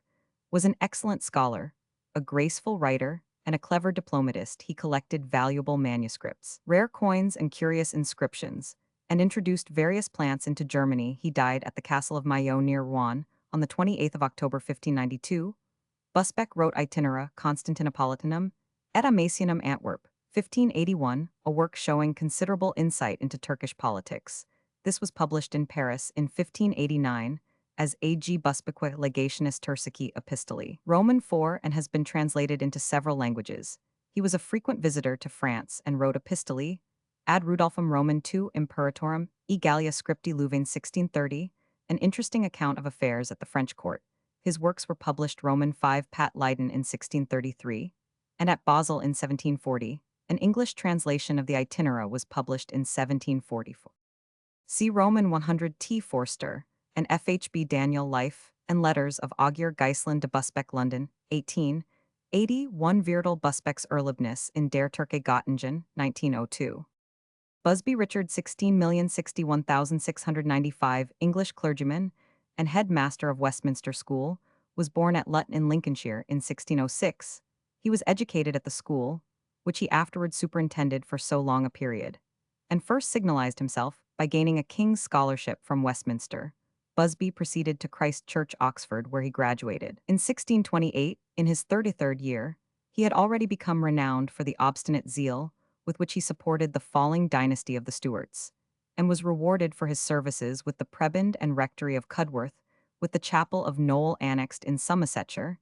Next year, he became headmaster of Westminster, where his reputation as a teacher soon became great. He himself once boasted that 16 of the bishops, who then occupied the bench, had been birched with his little rod. No school in England has on the whole produced so many eminent men as Westminster did under the regime of Busby. Among the more illustrious of his pupils may be mentioned South Dryden Locke Prior and Bishop Atterbury. He wrote and edited many works for the use of his scholars, his original treatises, the best of which are his Greek and Latin grammars, as well as those which he edited, have however long since fallen into disuse. Busby died in 1695 in his 90th year, and was buried in Westminster Abbey, where his effigy is still to be seen. Busby, the English name for a military headdress of fur, possibly the original sense of a Busby wig, came from association with Dr. Busby of Westminster, but it is also derived from buzz in the phrase buzz wig.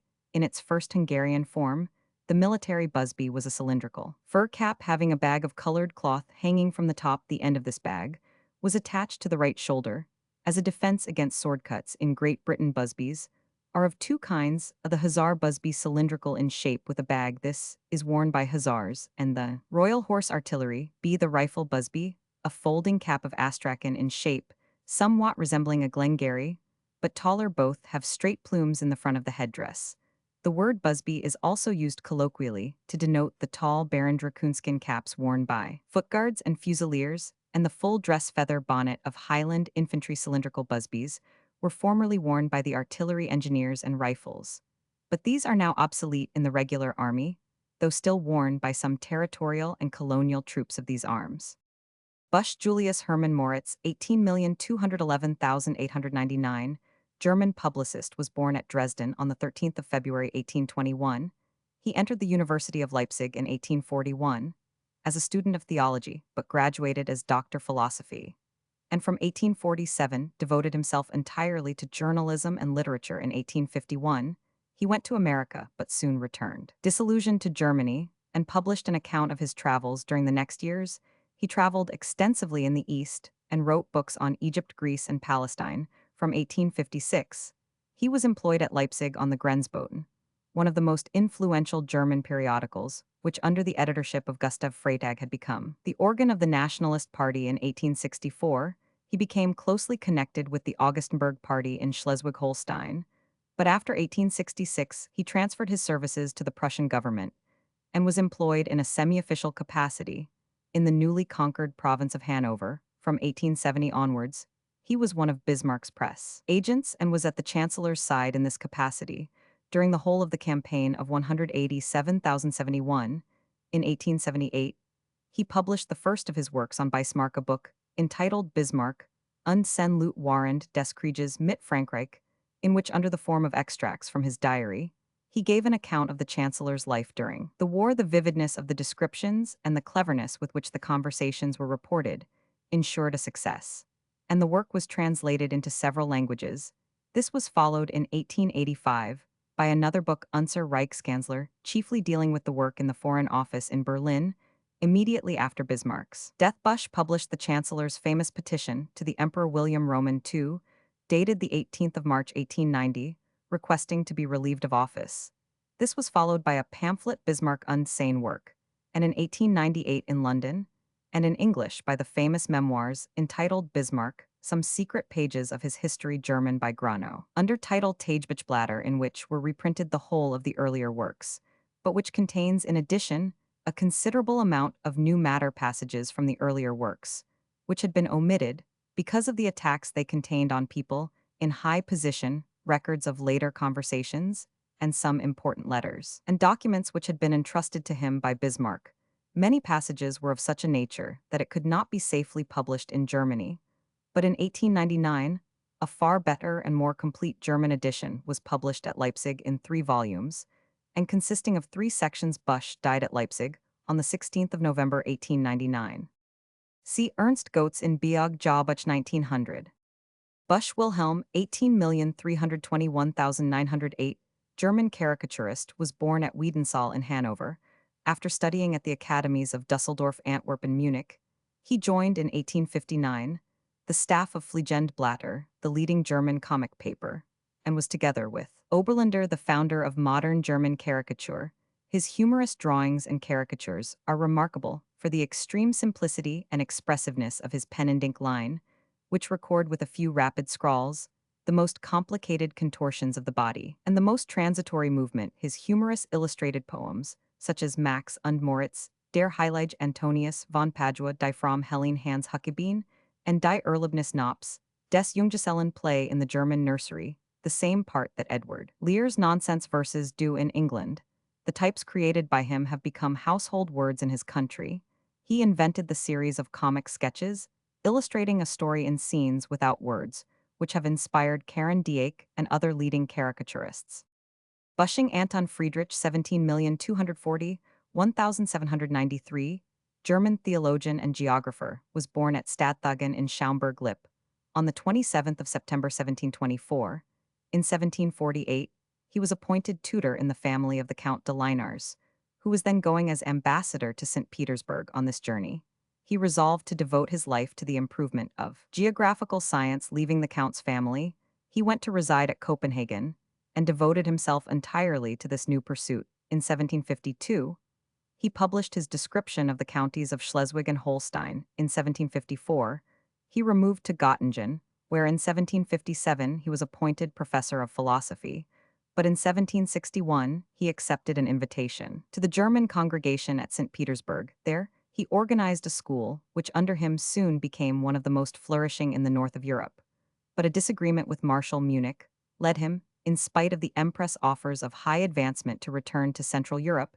In 1765, he first went to live at Altona, but next year he was called to superintend the famous Grafers Gymnasium zum Grauen Kloster, which had been formed at Berlin by Frederick the Great. He died of dropsy on the 28th of May 1793, having by writing and example given a new impulse to education throughout Prussia.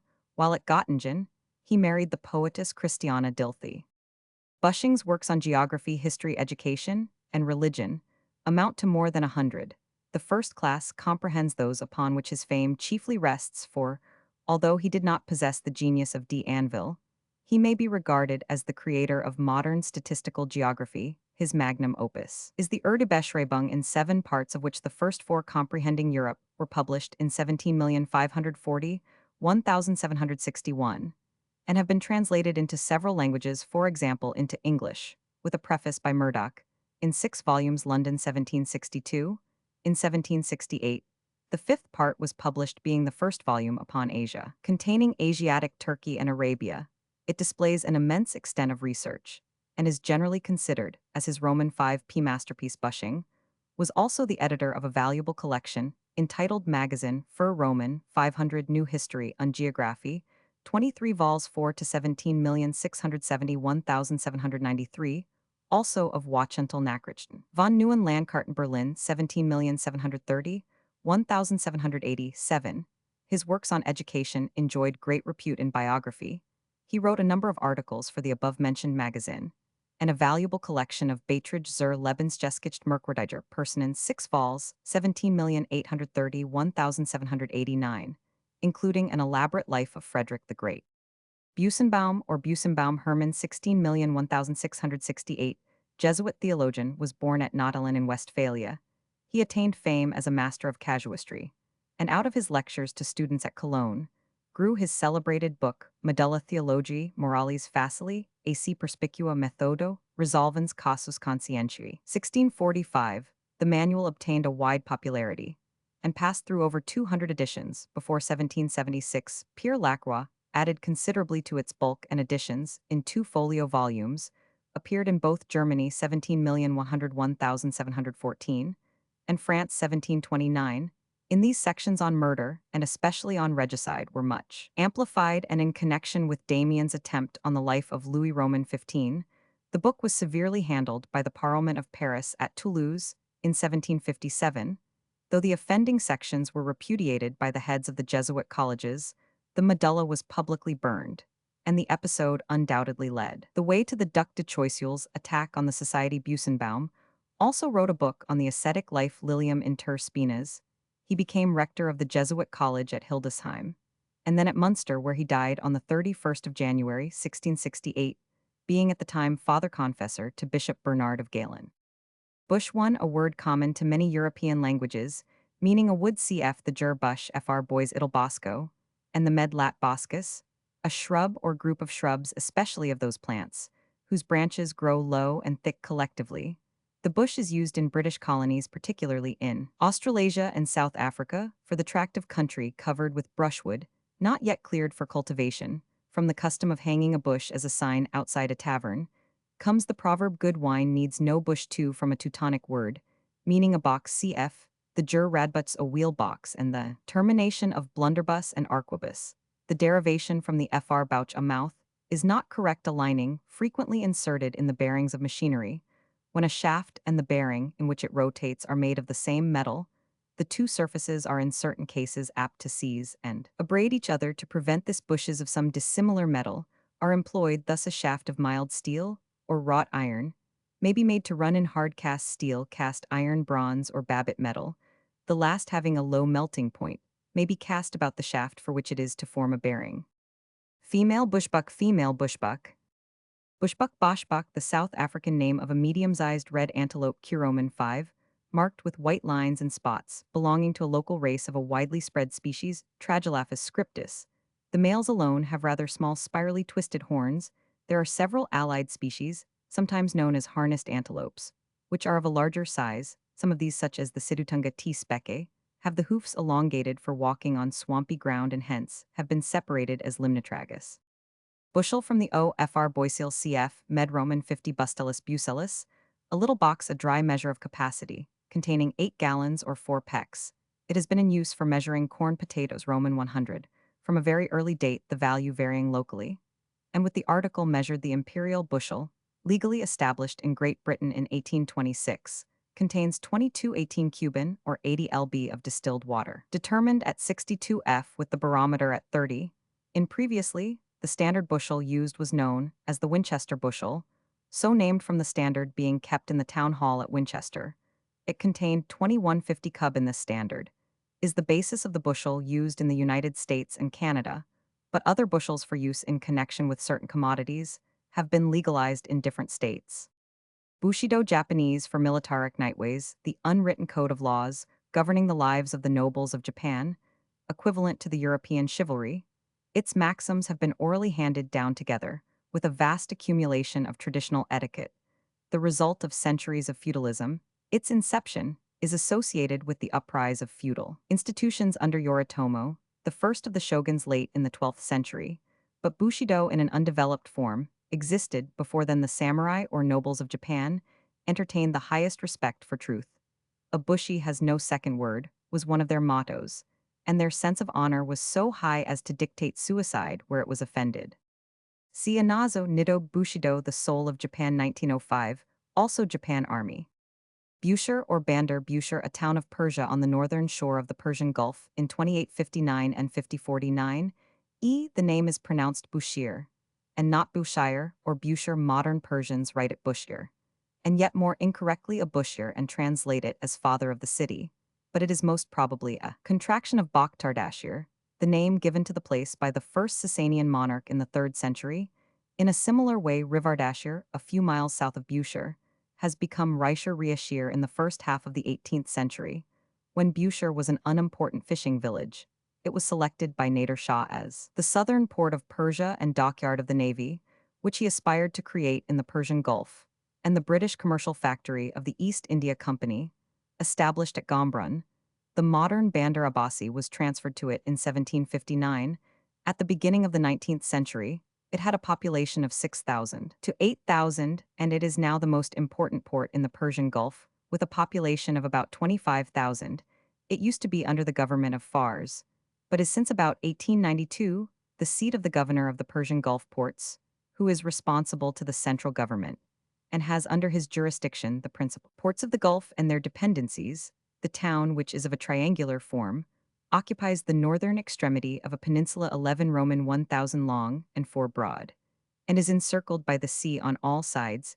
Except the south, it is fortified on the land side by a wall, with 12 round towers, the houses being mostly built of a white conglomerate stone of shells, and coral which forms the peninsula, gives the city, when viewed from a distance, a clean and handsome appearance. But on closer inspection, the streets are found to be very narrow, irregular, ill-paved, and filthy. Almost the only decent buildings are the governor's palace, the British residency, and the houses of some well-to-do merchants. The sea immediately east of the town has a considerable depth, but its navigation is impeded by sandbanks, and a bar north and west of the town, which can be passed only by vessels drawing not more than 9 ft of water, except at spring tides, when there is a rise of from 8 to 10 ft. Vessels drawing more than 9 ft must anchor in the roads miles away to the west. The climate is very hot in the summer months, and unhealthy. The water is very bad, and that fit for drinking requires to be brought from wells distant 112 to 3 Roman 1,000 from the city wall. Bushir carries on a considerable trade, particularly with India, Java, and Arabia. Its principal imports are cotton and woolen goods, yarn, metals, sugar, coffee, tea, spices, cashmere shawls, Roman 100, and its principal exports opium, wool, carpets, horses, grain, dyes, and gums, tobacco, rosewater. Roman 100. The importance of Bushir has much increased since about 1862. It is now not only the headquarters of the English naval squadron in the Persian Gulf and the land terminus of the Indo-European Telegraph, but it also forms the chief station in the Gulf of the British Indian Steam Navigation Company, which runs its vessels weekly between Bombay and Basra. Consulates of Great Britain, Germany, France, Russia, and Turkey, and several European mercantile houses are established at Bushir and Roman 5. Notwithstanding the drawbacks of bad roads to the interior, insufficient and precarious means of transport, and want of security, the annual value of the Bushir trade since 1890 averaged about 1,500,000, one-third being for exports, two-thirds for imports, and over two-thirds of this was British. Of the 278,000 tons of shipping which entered the port in 1905, 244,000 were British. During the war with Persia, 185,657 Bushir surrendered to a British force and remained in British occupation for some months, at Raishir, some miles south of Bushir, and near the summer quarters of the British resident and the British telegraph buildings. There are extensive ruins among which bricks with cuneiform inscriptions have been found, showing that the place was a very old Elamite settlement. H.S. Bushmen or Bosjesmans, a people of South Africa, so named by the British and Dutch colonists of the Cape. They often call themselves San Sing Sa, but this appears to be the Hottentot name. If they have a national name, it is Qi, probably small man. The title of one group this Qi has, however, been translated as the Bushman word for tablier Egyptian sea, below adopted as the racial name, because that malformation is one of their physical characteristics. The Kaffirs call them a bat with a Bechuana Masarwa Mesroa. There is little reason to doubt that they constitute the aboriginal element of the population of South Africa, and indications of their former presence have been found as far north at least as the Nyasa and Tanganyika basins. It would seem right, Sir H. Johnston, British Central Africa, p. 52, as if the earliest known race of man inhabiting what is now British Central Africa was akin to the Bushman Hottentot type of Negro, rounded stones, with a hole through the center similar to those which are used by the Bushmen in the south for weighting their digging sticks.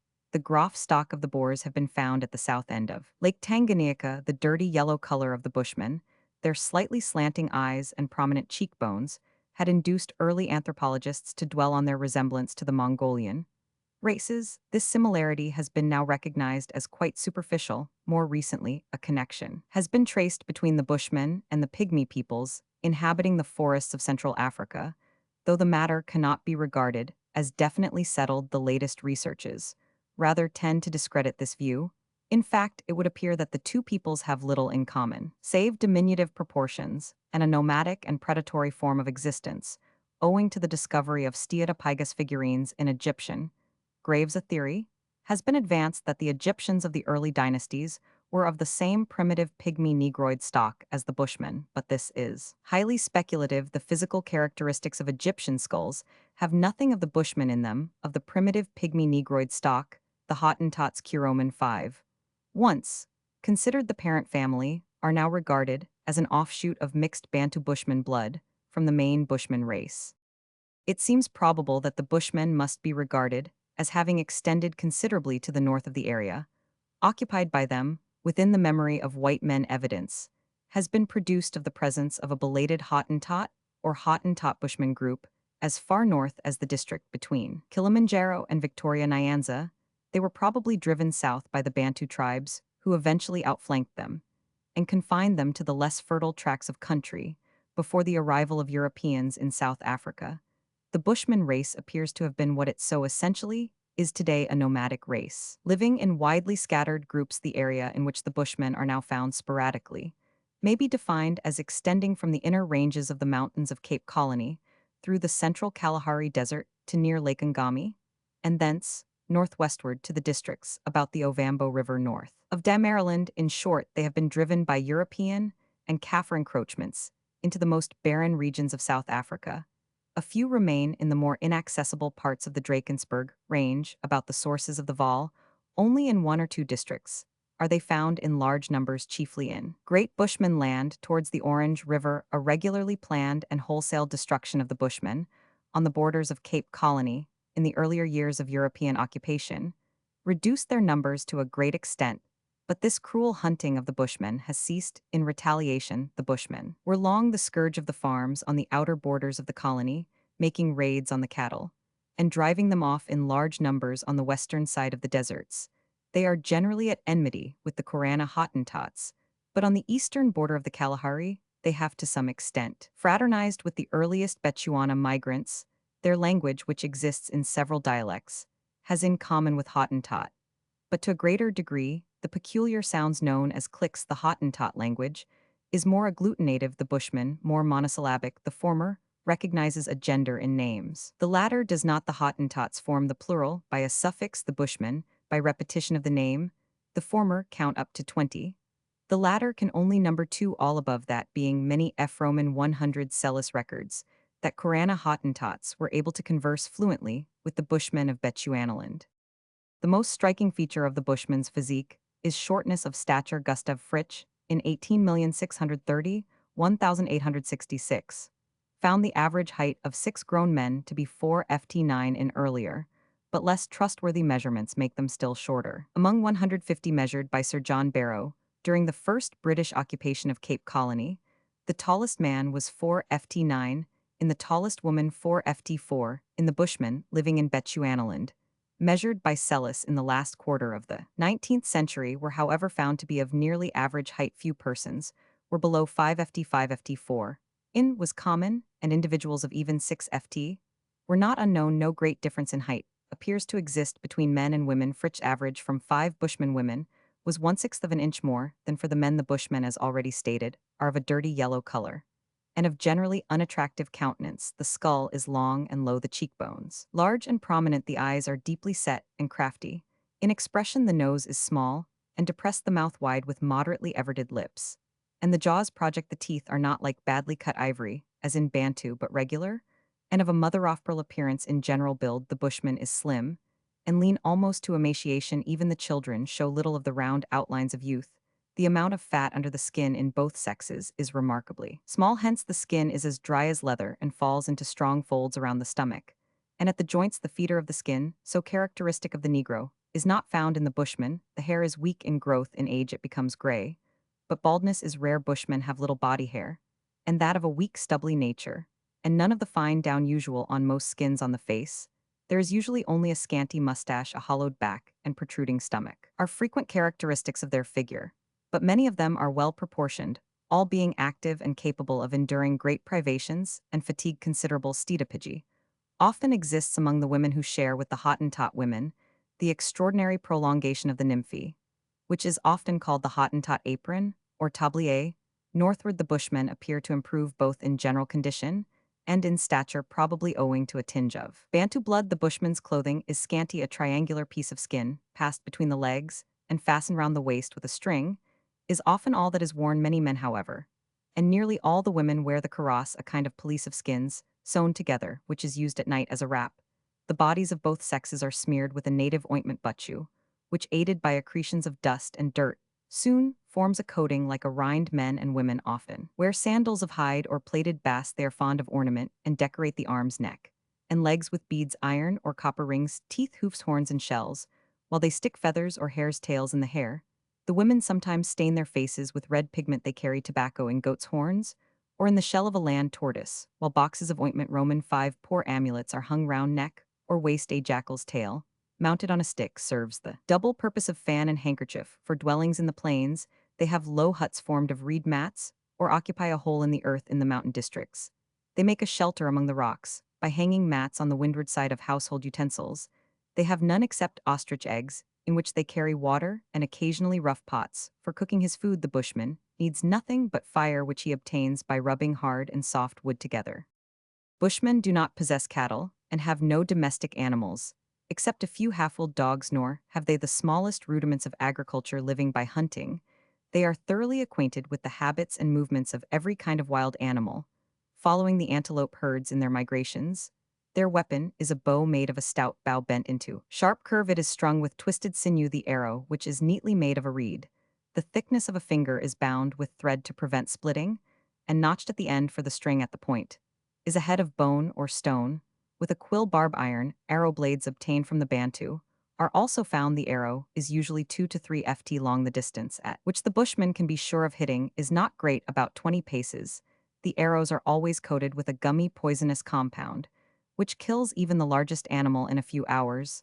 The preparation is something of a mystery, but its main ingredients appear to be the milky juice of the Amaryllis toxicaria, which is abundant in South Africa, or of the Euphorbia arborescens, generally mixed with the venom of snakes, or of a large black spider of the genus Mygale, or the entrails of a very deadly caterpillar called engwa or ka, are used alone. One authority states that the Bushmen of the Western Kalahari use the juice of a chrysalis, which they scrape out of the ground. From their use of these poisons, the Bushmen are held in great dread by the neighboring races. They carry a club some 20 in long, with a knob as big as a man's fist. Assegais and knives are rare. No Bushman tribe south of Lake Ngami is said to carry spears, a rude implement called by the Boers groff stock, or digging stick, consisting of a sharpened spike of hard wood, over which a stone ground to a circular form and perforated is passed and secured by a wedge. Forms part of the Bushman equipment.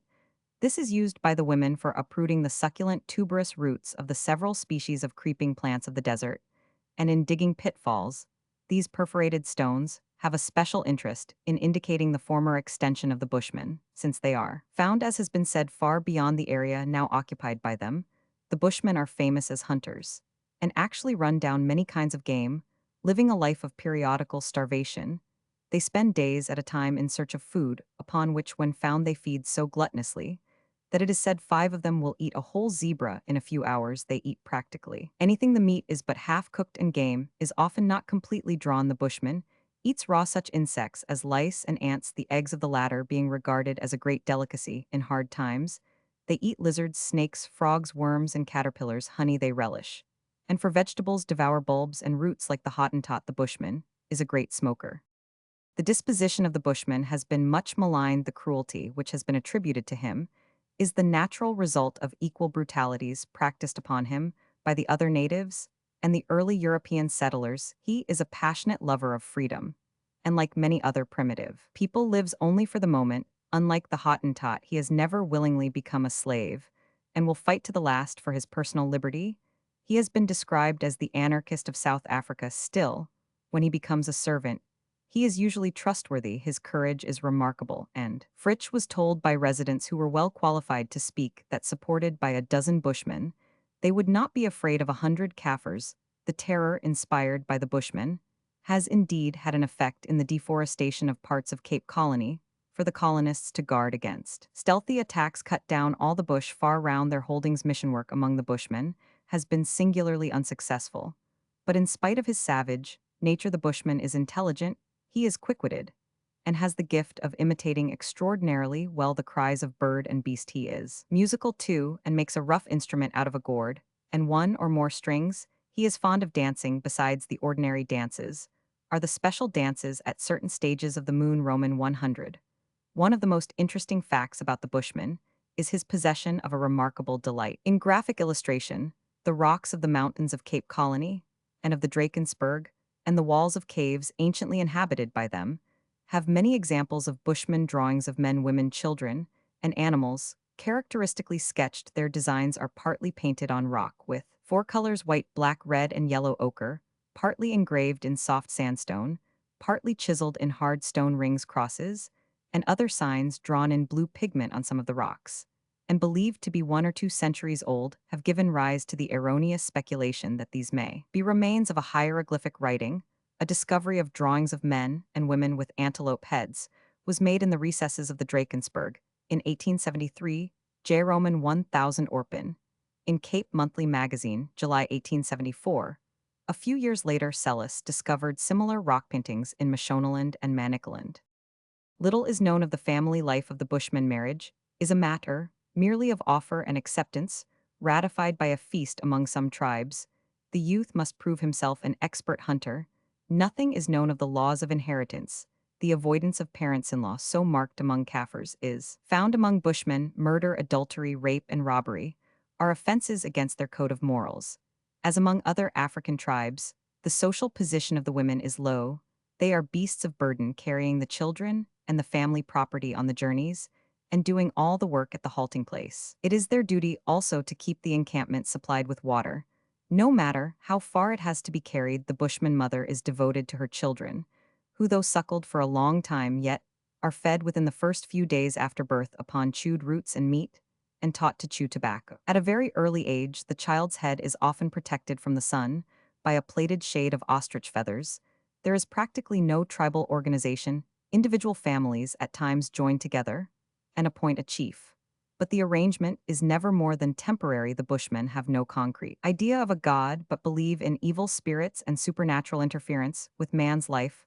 All bushmen carry amulets, and there are indications of totemism in their refusal to eat certain foods. Thus, one group will not eat goat's flesh, though the animal is the commonest in their district. Others reverence antelopes or even the caterpillar engua. The bushman cuts off the joints of the fingers as a sign of mourning, and sometimes it seems as an act of repentance. Traces of a belief in continued existence after death are seen in the cairns of stone thrown on the graves of chiefs. Evil spirits are supposed to hide beneath these sepulchral mounds, and the bushman thinks that if he does not throw his stone on the mounds, the spirits will twist his neck. The whole family deserts the place where anyone has died. After raising a pile of stones, the corpse's head is anointed, then it is smoke-dried and laid in the grave at full-length, stones or earth being piled on it. There is a bushman belief that the sun will rise later if the dead are not buried with their faces to the east. Weapons and other bushman treasures are buried with the dead, and the hut materials are burnt in the grave. The bushmen have many animal myths and a rich store of beast legends the most prominent of the animal mythological figures, is that of the mantis, around which a great cycle of myths has been formed. He and his wife have many names. Their adopted daughter is the porcupine in the family history, an ichneumon, an elephant, a monkey, and an eland, all figure the bushmen have also solar and lunar myths and observe and name. The stars Canopus alone has 5 names. Some of the constellations have figurative names. Thus they call Orion's belt 3 Shettortices hanging on a stick and Castor, and Roman 5 Peapollux. The Cowlins, the planets too, have their names and myths, and some idea of the astonishing wealth of this Bushman folklore and oral literature may be formed from the fact that the materials collected by Bleak and preserved in Sir George Grey's library at Cape Town form 84 stout MS volumes of 3,600 pages.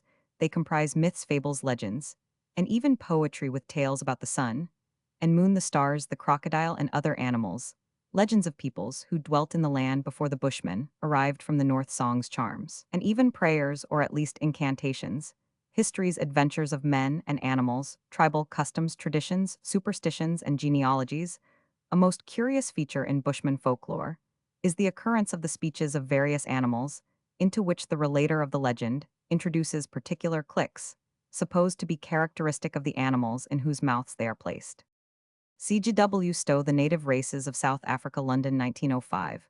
Mark Hutchinson, Bushman, Drawings in Euranthrope, Instit, 1882, p. 464. Sir H. H. Johnston, Euranthrope, Inst, 1883, p. 463. Dr. H. Welker, Archive F. Anthrop, Roman 16. G. Burton, The Bushmen, and Their Language, Jur R. Asil Soch, Roman 18 part. Roman 1. Gustav Fritsch die Eingeborenen Südafrikas, Breslau, 1872.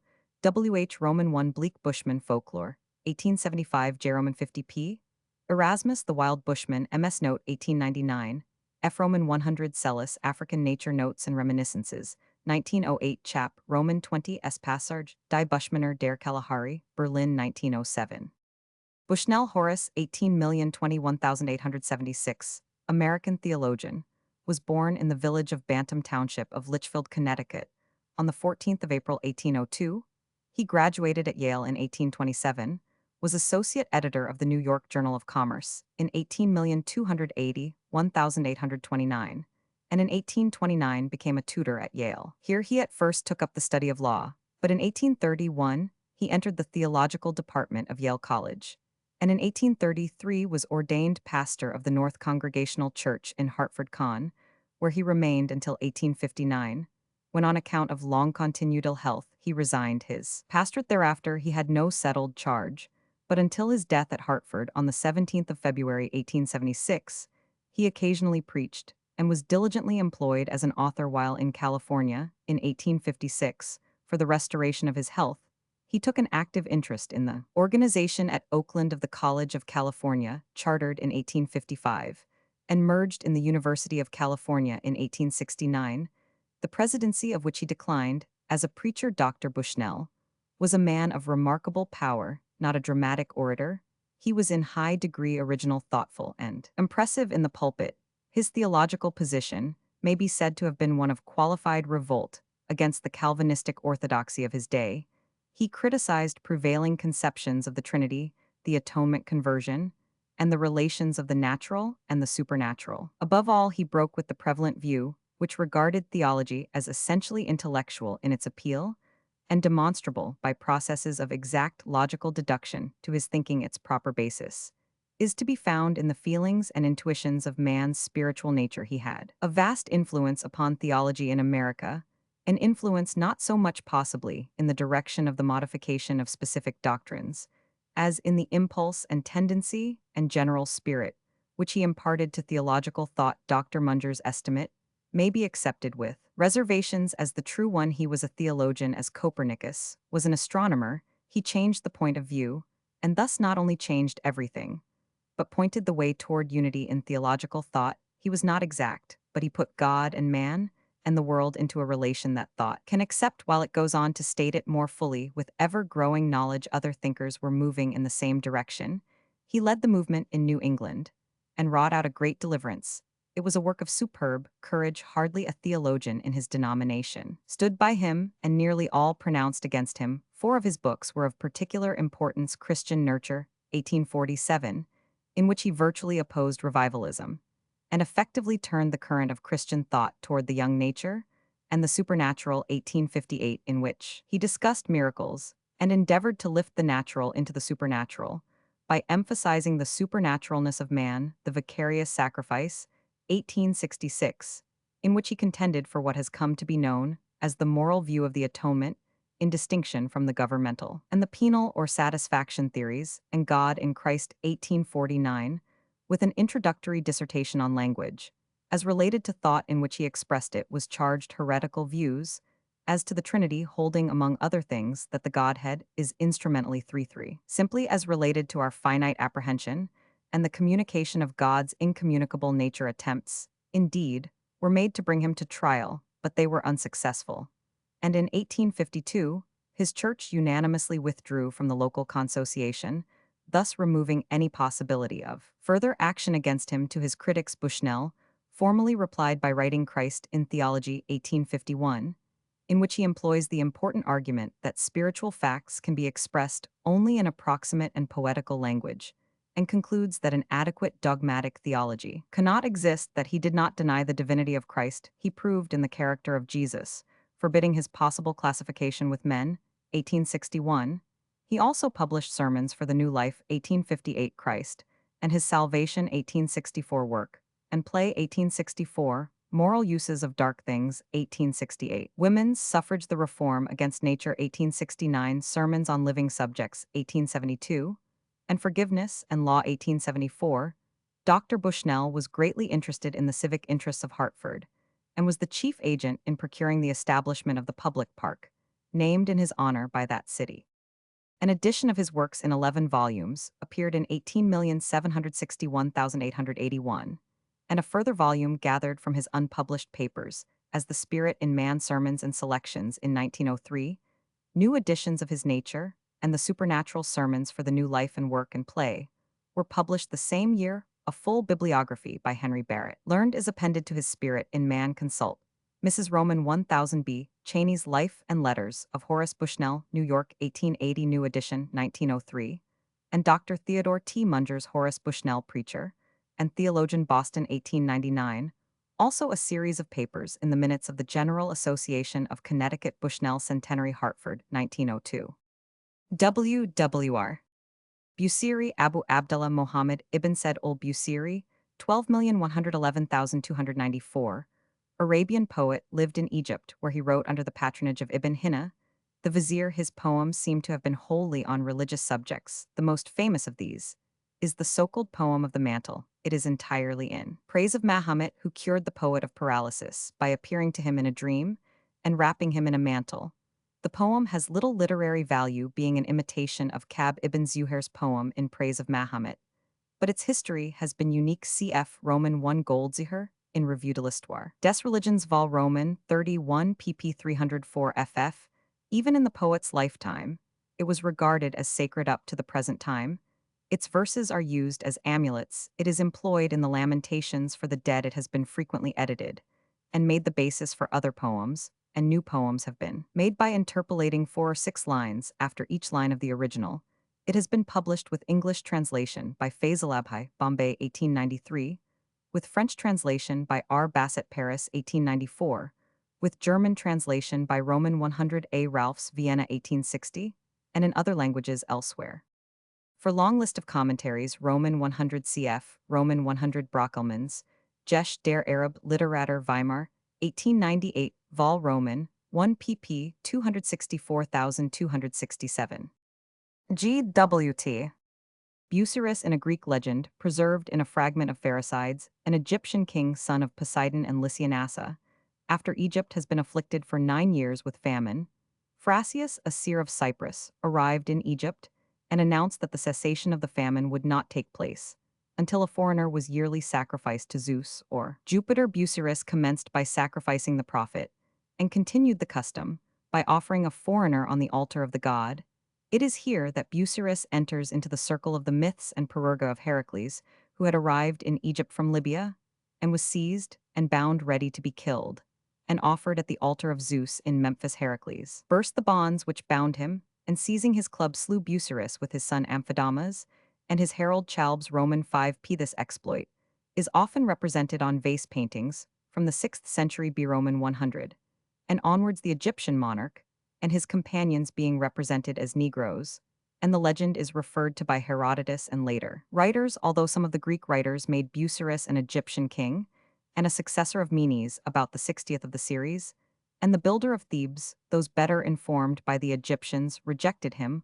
Altogether, various esoterical explanations were given of the myth, and the name not found as a king was recognized as that of the tomb of Osiris. Busiris is here probably an earlier and less accurate Grecism than Osiris for the name of the Egyptian god Uziri, like Bubestes Buto, for the goddesses Ubesti and Udo Busiris Bubestes Buto, more strictly represent Pusiri Pubesti Puto cities. Sacred to these divinities, all three were situated in the delta, and would be amongst the first known to the Greeks. All shrines of Osiris were called Pusiri, but the principal city of the name was in the center of the delta capital of the 9th Busirite nome of Lower Egypt. Another one near Memphis, now a Busir, may have helped the formation of the legend in that quarter. The name Busiris in this legend may have been caught up merely at random by the early Greeks, or they may have vaguely connected their legend with the Egyptian myth of the slaying of Osiris as king of Egypt by his mighty brother Seth, who was in certain aspects a patron of foreigners. Phrasius Chalbs and Epaphus, for the grandfather of Busiris,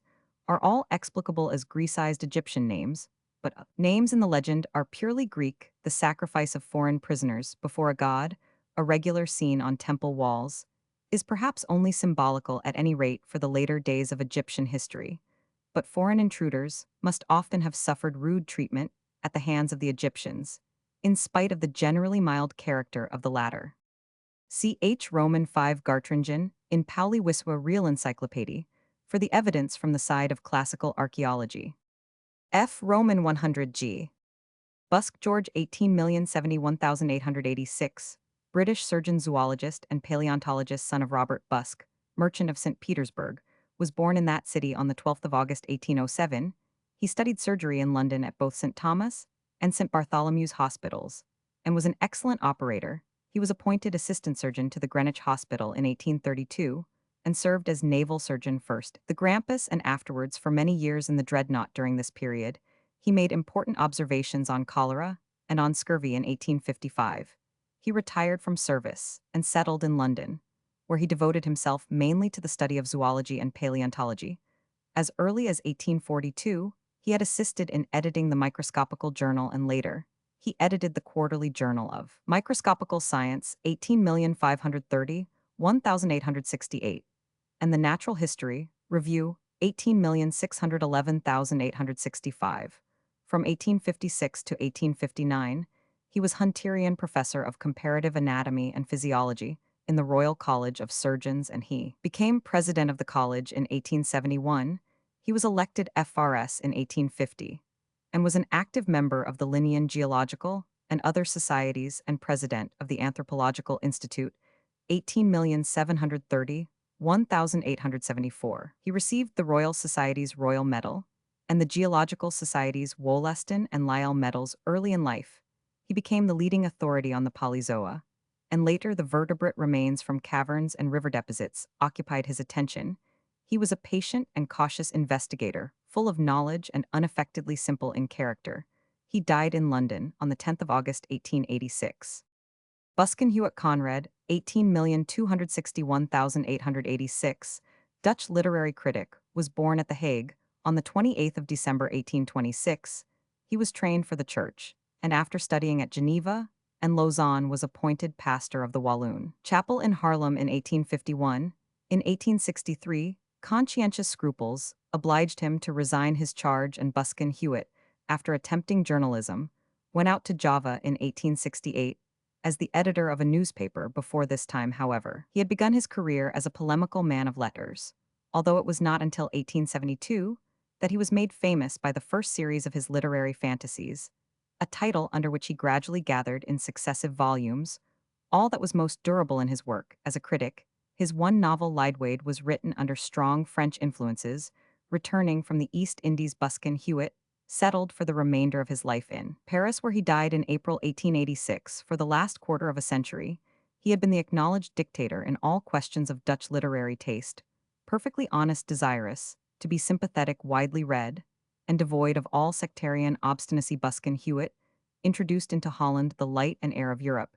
He made it his business to break down the narrow prejudices and the still narrower self-satisfaction of his countrymen without endangering his influence by a mere effusion of paradox.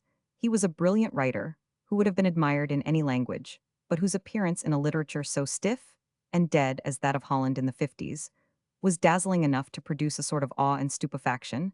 The posthumous correspondence of Buskin Hewitt has been published and adds to our impression of the vitality and versatility of his mind.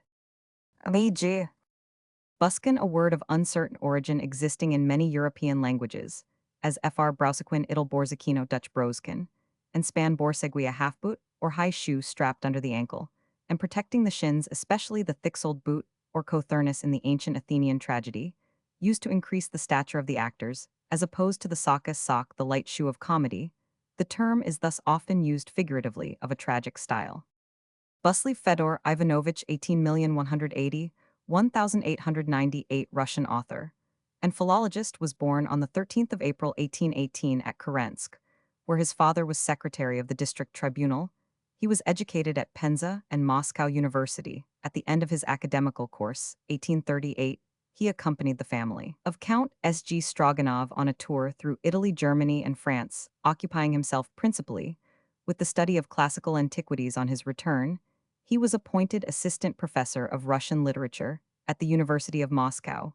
A study of Jacob Grimm's great dictionary had already directed the attention of the young professor to the historical development of the Russian language, and the fruit of his studies was the book on the teaching of the national language Moscow, 1844 and 1867, which even now has its value. In 1848, he produced his work on the influence of Christianity on the Slavonic language, which, though subsequently superseded by Franz von Miklasich Christlich terminology, is still one of the most striking dissertations on the development of the Slavonic languages. In this work, Buslev proves that long before the age of Cyril and Methodius, the Slavonic languages had been subject to Christian influences.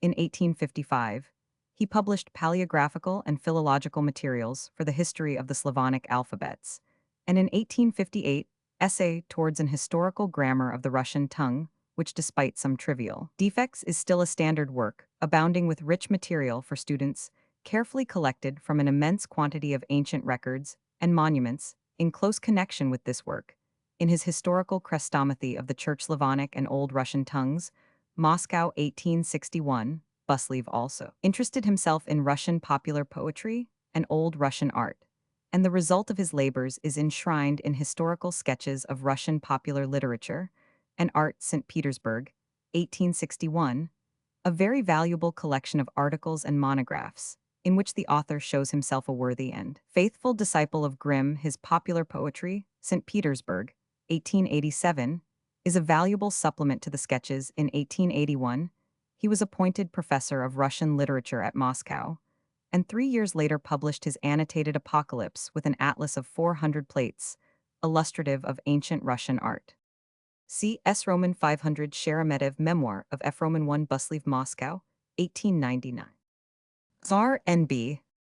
Bus Francis Mary, 18,271,894, English schoolmistress, was born in London in 1827, the daughter of the painterretcher R.W. Bus, one of the original illustrators of Pickwick.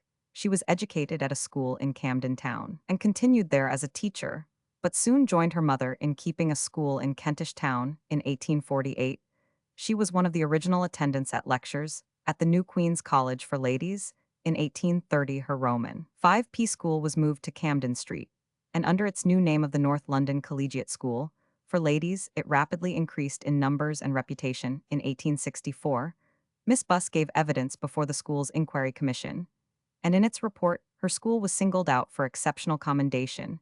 Indeed, under her influence, what was then pioneer work of the highest importance had been done to put the education of girls on a proper intellectual footing. Shortly afterwards, the Brewers' Company and the Clothworkers' Company provided funds by which the existing North London Collegiate School was rehoused, and a Camden School for Girls founded, and both were endowed under a new scheme. Miss Buss, continuing to be principal of the former, she and Miss Beale of Cheltenham, became famous as the chief leaders in this branch of the Reformed educational movement. She played an active part in promoting the success of the Girls' Public Day School Company, encouraging the connection of the girls' schools with the university standard by examinations, working for the establishment of women's colleges, and improving the training of teachers. And her energetic personality was a potent force among her pupils and colleagues.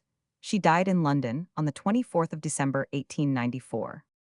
Bussa, a town in the British Protectorate of Northern Nigeria, on the west bank of the Niger, in 1009 and 440 E. It is situated just above the rapids, which mark the limit of navigability of the Niger, by steamer from the sea. Here, in 1806, Mungo Park, in his second expedition, to trace the course of the Niger, was attacked by the inhabitants and drowned while endeavoring to escape. During 18,940,1898, its possession was disputed by Great Britain and France, the last-named country, acknowledging by the Convention of June 1898 the British claim, which carried with it the control of the lower Niger. It is now the capital of northern Borgu Sea, Nigeria, and Borgu. Basako or Busaco Serra, a mountain range on the frontiers of the Aveiro, Coimbra, and Vizu districts of Portugal, formerly included in the province of Beira. The highest point in the range is the Ponte de Basako 1795 ft, which commands a magnificent view over the Serra de Estrela, the Mondego Valley, and the Atlantic Ocean. Luso Pop 1661, a village celebrated for its hot mineral springs, is the nearest railway station on the Garda Figueira de Foz line, which skirts the northern slopes of the Serra. Towards the close of the 19th century, the Serra de Basako became one of the regular halting places for foreign, and especially for British tourists on the overland route between Lisbon and Oporto. Its hotel, built in the Minolean style, a blend of Moorish and Gothic, encloses the buildings of a secularized Carmelite monastery, founded in 1268.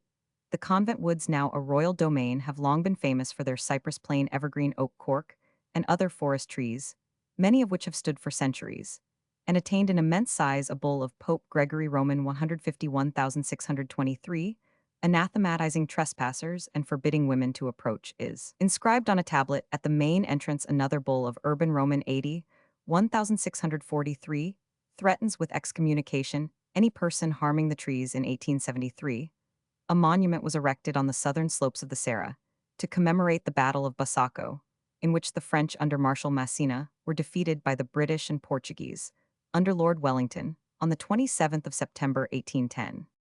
Bussy Roger de Rabutin Comte de 16,181,693, commonly known as Bussy Rabutin, French memoir writer, was born on the 13th of April 1618 at Epernay near Autun. He represented a family of distinction in Burgundy. C. Savine Madame de, and his father Leonard de Rabutin was lieutenant general of the province of Nivernais. Roger was the third son, but by the death of his elder brothers became the representative of the family. He entered the army when he was only 16 and fought through several campaigns, succeeding his father in the office of Mestre de Camp.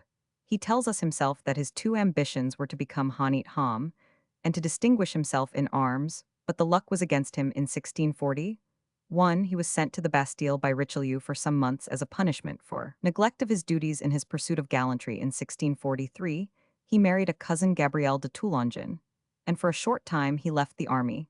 But in 1645, he succeeded to his father's position in the Nivernais and served under Condé in Catalonia. His wife died in 1646, and he became more notorious than ever by an attempt to abduct Madame de Maramion, a rich widow. This affair was with some difficulty settled by a considerable payment on Bussy's part, and he afterwards married Louise de Rouville.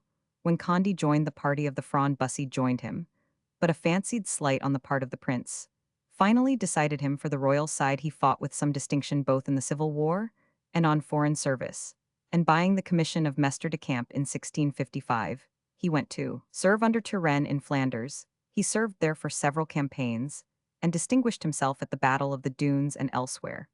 But he did not get on well with his general, and his quarrelsome disposition, his overweening vanity, and his habit of composing libellous chansons made him eventually the enemy of most persons of position, both in the army and at court. In the year 1659, he fell into disgrace for having taken part in an orgy at Roissy near Paris during Holy Week, which caused great scandal. Bussy was ordered to retire to his estates, and beguiled his enforced leisure by composing for the amusement of his mistress Madame de Montglas his famous Histoire amoureuse des Gauls. This book, a series of sketches of the intrigues of the chief ladies of the court. Witty enough but still more ill-natured, circulated freely in manuscript, and had numerous spurious sequels. It was said that Bussy had not spared the reputation of Madame, and the king, angry at the report, was not appeased. When Bussy sent him a copy of the book to disprove the scandal, he was sent to the Bastille on the 17th of April 1665, where he remained for more than a year, and he was only liberated on condition of retiring to his estates, where he lived in exile for 17 years. Bussy felt the disgrace keenly, but still bitterer was the enforced close of his military career. In 1682, he was allowed to revisit the court, but the coldness of his reception there made his provincial exile seem preferable, and he returned to Burgundy, where he died on the 9th of April 1693. The Histoire Amoureuse is in its most striking passages adapted from Petronius, and except in a few portraits, its attractions are chiefly those of the scandalous chronicle, but his memoirs published after his death are extremely lively and characteristic, and have all the charm of a historical romance of the adventurous type. His voluminous correspondence yields in variety and interest to few collections of the kind, except that of Madame de Sévigné, who indeed is represented in it to a great extent, and whose letters first appeared in it. The literary and historical student, therefore, owes Bussy some thanks. The best edition of the Histoire Amoureuse des Gauls is that of Paul Boito in the Bibliothèque Elzévirienne, 3 vols, Paris, 18,561,859, the Memoirs, 2 vols, 1857, and Correspondence, 6 vols, 18,580,1859, were edited by Ludovic Lalande. Bussy wrote other things, of which the most important, his genealogy of the Rabutin family, remained in MS till 1867, while his Considerations sur la guerre was first published in Dresden in 1746. He also wrote, for the use of his children, a series of biographies in which his own life serves a moral purpose. Bustard corrupted from the lat avis tarda, though the application of the epithet one is not easily understood, the largest British landfall, and the Otis tarda of Linnaeus, which formerly frequented the champaign parts of Great Britain from East Lothian to Dorsetshire, but of which the native race is now extirpated. Its existence in the northern locality, just named, rests upon Sir Robert Sibbald's authority circa 1684, and though Hector Boethius 1526 unmistakably described it as an inhabitant of the Merse, no later writer than the former has adduced any evidence in favor of its Scottish domicile. The last examples of the native race were probably two killed in 1838 near Swaffham in Norfolk, a district in which for some years previously a few henbirds of the species, the remnant of a plentiful stock, had maintained their existence, though no cockbird had latterly been known to bear them company in Suffolk, where the neighbourhood of Eiclingham formed its chief haunt, and Roman five-penned came to the race in 1832 on the wolds of Yorkshire about 1826, or perhaps a little later, and on those of Lincolnshire about the same time. Of Wiltshire, George Montagu, author of an ornithological dictionary, writing in 1813, says that none had been seen in their favourite haunts on Salisbury Plain for the last 2 or 3 years in Dorsetshire. There is no evidence of an indigenous example having occurred since that date, nor in Hampshire, nor Sussex, since the opening of the 19th century. From other English counties, as Cambridgeshire, Hertfordshire, and Berkshire, it disappeared without note being taken of the event, and the direct cause or causes of its extermination can only be inferred from what, on testimony cited by Henry Stevenson, Birds of Norfolk, Roman 2, pp. 142, is known to have led to the same result in Norfolk and Suffolk. In the latter, the extension of plantations rendered the country unfitted for a bird whose shy nature could not brook the growth of covert that might shelter a foe, and in the former the introduction of improved agricultural implements, notably the corn drill and the horse hoe, led to the discovery, and generally the destruction, of every nest, for the bird's chosen breeding place was in wide fieldsbrecks, as they are locally called off winter corn. Since the extirpation of the native race, the bustard is known to Great Britain only by occasional wanderers, straying most likely from the open country of Champagne or Saxony, and occurring in one part or another of the United Kingdom some 2 or 3 times every 3 or 4 years, and chiefly in midwinter.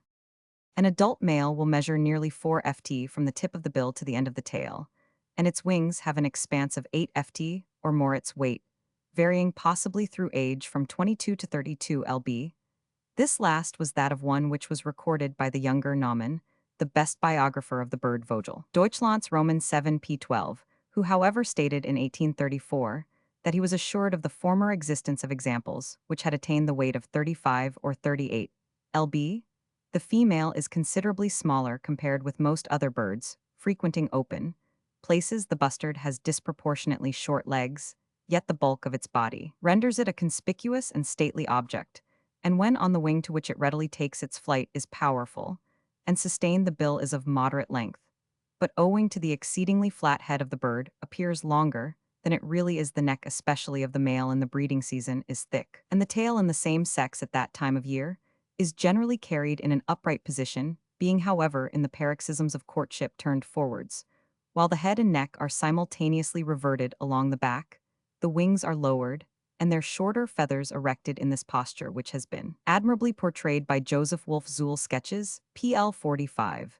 The bird presents a very strange appearance, for the tail, head, and neck are almost buried amid the upstanding feathers before named, and the breast is protruded to a remarkable extent. The bustard is of a pale gray on the neck and white beneath, but the back is beautifully barred with russet and black, while in the male a band of deep tawny brown, in some examples approaching a claret color, descends from either shoulder and forms a broad gorget on the breast. The secondaries and greater wing coverts are white, contrasting vividly as the bird flies with the black. Primaries, both sexes have the ear coverts somewhat elongate, whence doubtless is derived the name otis gr, and the male is adorned with a tuft of long white bristly plumes springing from each side of the base of the mandible. The food of the bustard consists of almost any of the plants natural to the open country it loves, but in winter it will readily forage on those which are grown by man, and especially coal seed and similar green crops. To this vegetable diet much animal matter is added when occasion offers, and from an earthworm to a field mouse little that lives and moves seems to come amiss to its appetite. Though not many birds have had more written about them than the bustard, much is unsettled with regard to its economy. A moot point, which will most likely always remain undecided, is whether the British race was migratory or not, though that such is the habit of the species in most parts of the European continent is beyond dispute. Equally uncertain as yet is the question whether it is polygamous or not, evidence being perhaps in favor of its having that nature. But one of the most singular properties of the bird is the presence in some of the full-grown males of a pouch or gular sac, opening under the tongue. This extraordinary feature, first discovered by James Douglas, a Scottish physician, and made known by Eleazar Albin in 1740, though its existence was hinted by Sir Thomas Browne 60 years before, if not by the Emperor Frederick Roman II, has been found wanting in examples that, from the exhibition of all the outward marks of virility, were believed to be thoroughly mature, and as to its function and mode of development, judgment had best be suspended, with the understanding that the old supposition of its serving as a receptacle whence the bird might supply itself or its companions with water in dry places must be deemed to be wholly untenable. The structure of this pouch, the existence of which in some examples has been well established, is however variable, and though there is reason to believe that in one form or another it is more or less common to several exotic species of the family Audididae,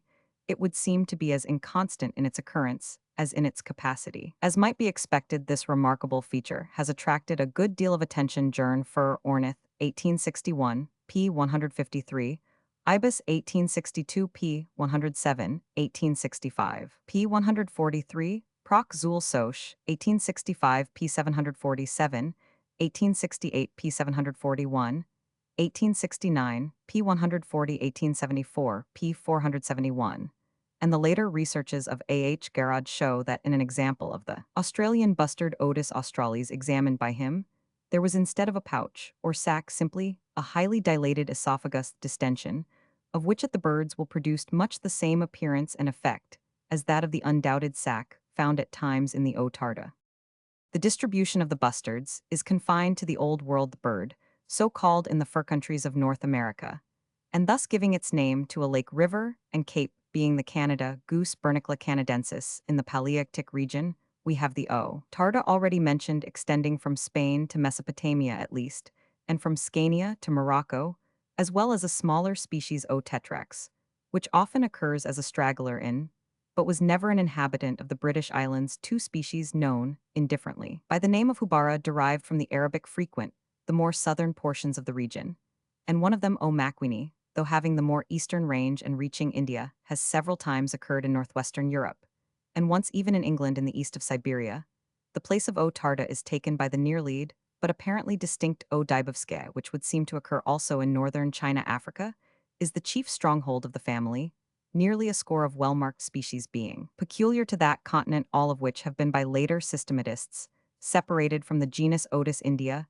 2 has three peculiar species, the smaller of which are there known as floricans, and like some of their African and one of their European cousins are remarkable for the ornamental plumage they assume at the breeding season. Neither in Madagascar nor in the Malay archipelago is there any form of this family, but Australia possesses one large species, already named from Xenophon's days, Anab Roman 1. To our own, the flesh of bustards has been esteemed as of the highest flavor. The bustard has long been protected by the game laws in Great Britain, but as will have been seen to little purpose. A few attempts have been made to reinstate it as a denizen of this country, but none on any scale that would ensure success. Many of the older authors considered the bustards allied to the ostrich, a most mistaken view, their affinity pointing, apparently towards the cranes in one direction and the plovers in another. But ends. Busto Arsizio, a town of Lombardy, Italy in the province of Milan, 21 Roman 1000 NW by rail from the town of Milan Pop, 1901-19673. It contains a fine domed church, S. Maria di Piazza, built in 1517, after the designs of Bramante. The picture over the high altar is one of Gaudenzio. Ferraris best works. The church of S. Giovanni Battista is a good Baroque edifice of 1617. By it stands a fine 13th century Campanile. Busto Arsizio is an active manufacturing town, the cotton factories being Roman. 5 especially important. It is a railway junction for Novara and Seregno. Butades of Sicyon, wrongly called Dibutades, the first Greek modeler in clay. The story is that his daughter, smitten with love for a youth at Corinth, where they lived, drew upon the wall the outline of his shadow, and that upon this outline her father modeled a face of the youth in clay, and baked the model along with the clay tiles which it was his trade to make. This model was preserved in Corinth till Mummius sacked that town. This incident led Butades to ornament the ends of roof tiles with human faces, a practice which is attested by numerous existing examples. He is also said to have invented a mixture of clay and rutile, or to have introduced the use of a special kind of red clay. Pliny Nat Hist. Roman 3543. The period at which he flourished is unknown, but has been put at about 600 B. Roman 100. Butcher, one who slaughters animals and dresses, and prepares the carcass for purposes of food. The word also is applied to one who combines this trade with that of selling the meat, and to one who only sells the meat. The offer bouchier, or bouchier, modern boucher, from which butcher is derived, meant originally a killer of goats, and a seller of goat's flesh from the offer bach, a hegoat cf. Idle becchio from becco, a goat. Bute John Stuart, 3rd Earl of 17,130,1790, 2, English Prime Minister, son of James, 2nd Earl, and of Lady Jane Campbell, daughter of the 1st Duke of Argyll, was born on the 25th of May 1713. He was educated at Eton, and succeeded to the earldom in the peerage of Scotland, created for his grandfather Sir James Stuart in 1703. On his father's death in 1723, he was elected a representative peer for Scotland in 1737, but not in the following parliaments, and appears not to have spoken in debate in 1730. 8. He was made a Knight of the Thistle, and for several years lived in retirement in Bute, engaged in agricultural and botanical pursuits. From the quiet obscurity for which his talents and character entirely fitted him, Bute was forced by a mere accident. He had resided in England since the rebellion of 1745, and in 1747, a downpour of rain having prevented the departure of Frederick, Prince of Wales, from the Egham races, Bute was summoned to his tent to make up a whist party. He immediately gained the favor of the prince and princess, became the leading personage at their court, and in 1750 was appointed by Frederick a lord of his bedchamber. After the latter's death in 1751, his influence in the household increased to his close intimacy with the princess. A guilty character was commonly assigned by contemporary opinion, and their relations formed the subject of numerous popular lampoons, but the scandal was never founded on anything but conjecture, and the malice of faction with the young prince. The future King Bute's intimacy was equally marked. He became his constant companion and confidant, and used his influence to inspire him with animosity against the Whigs, and with the high notions of the sovereign's powers and duties found in Bolingbroke's Patriot King and Blackstone's Commentaries. In 1775, he took part in the negotiations between Leicester House and Pitt directed against the Duke of Newcastle, and in 1757, in the conferences between the two ministers, which led to their taking office together in 1756, by the special desire of the young prince, he was appointed groom of the stole at Leicester House, in spite of the king's pronounced aversion to him.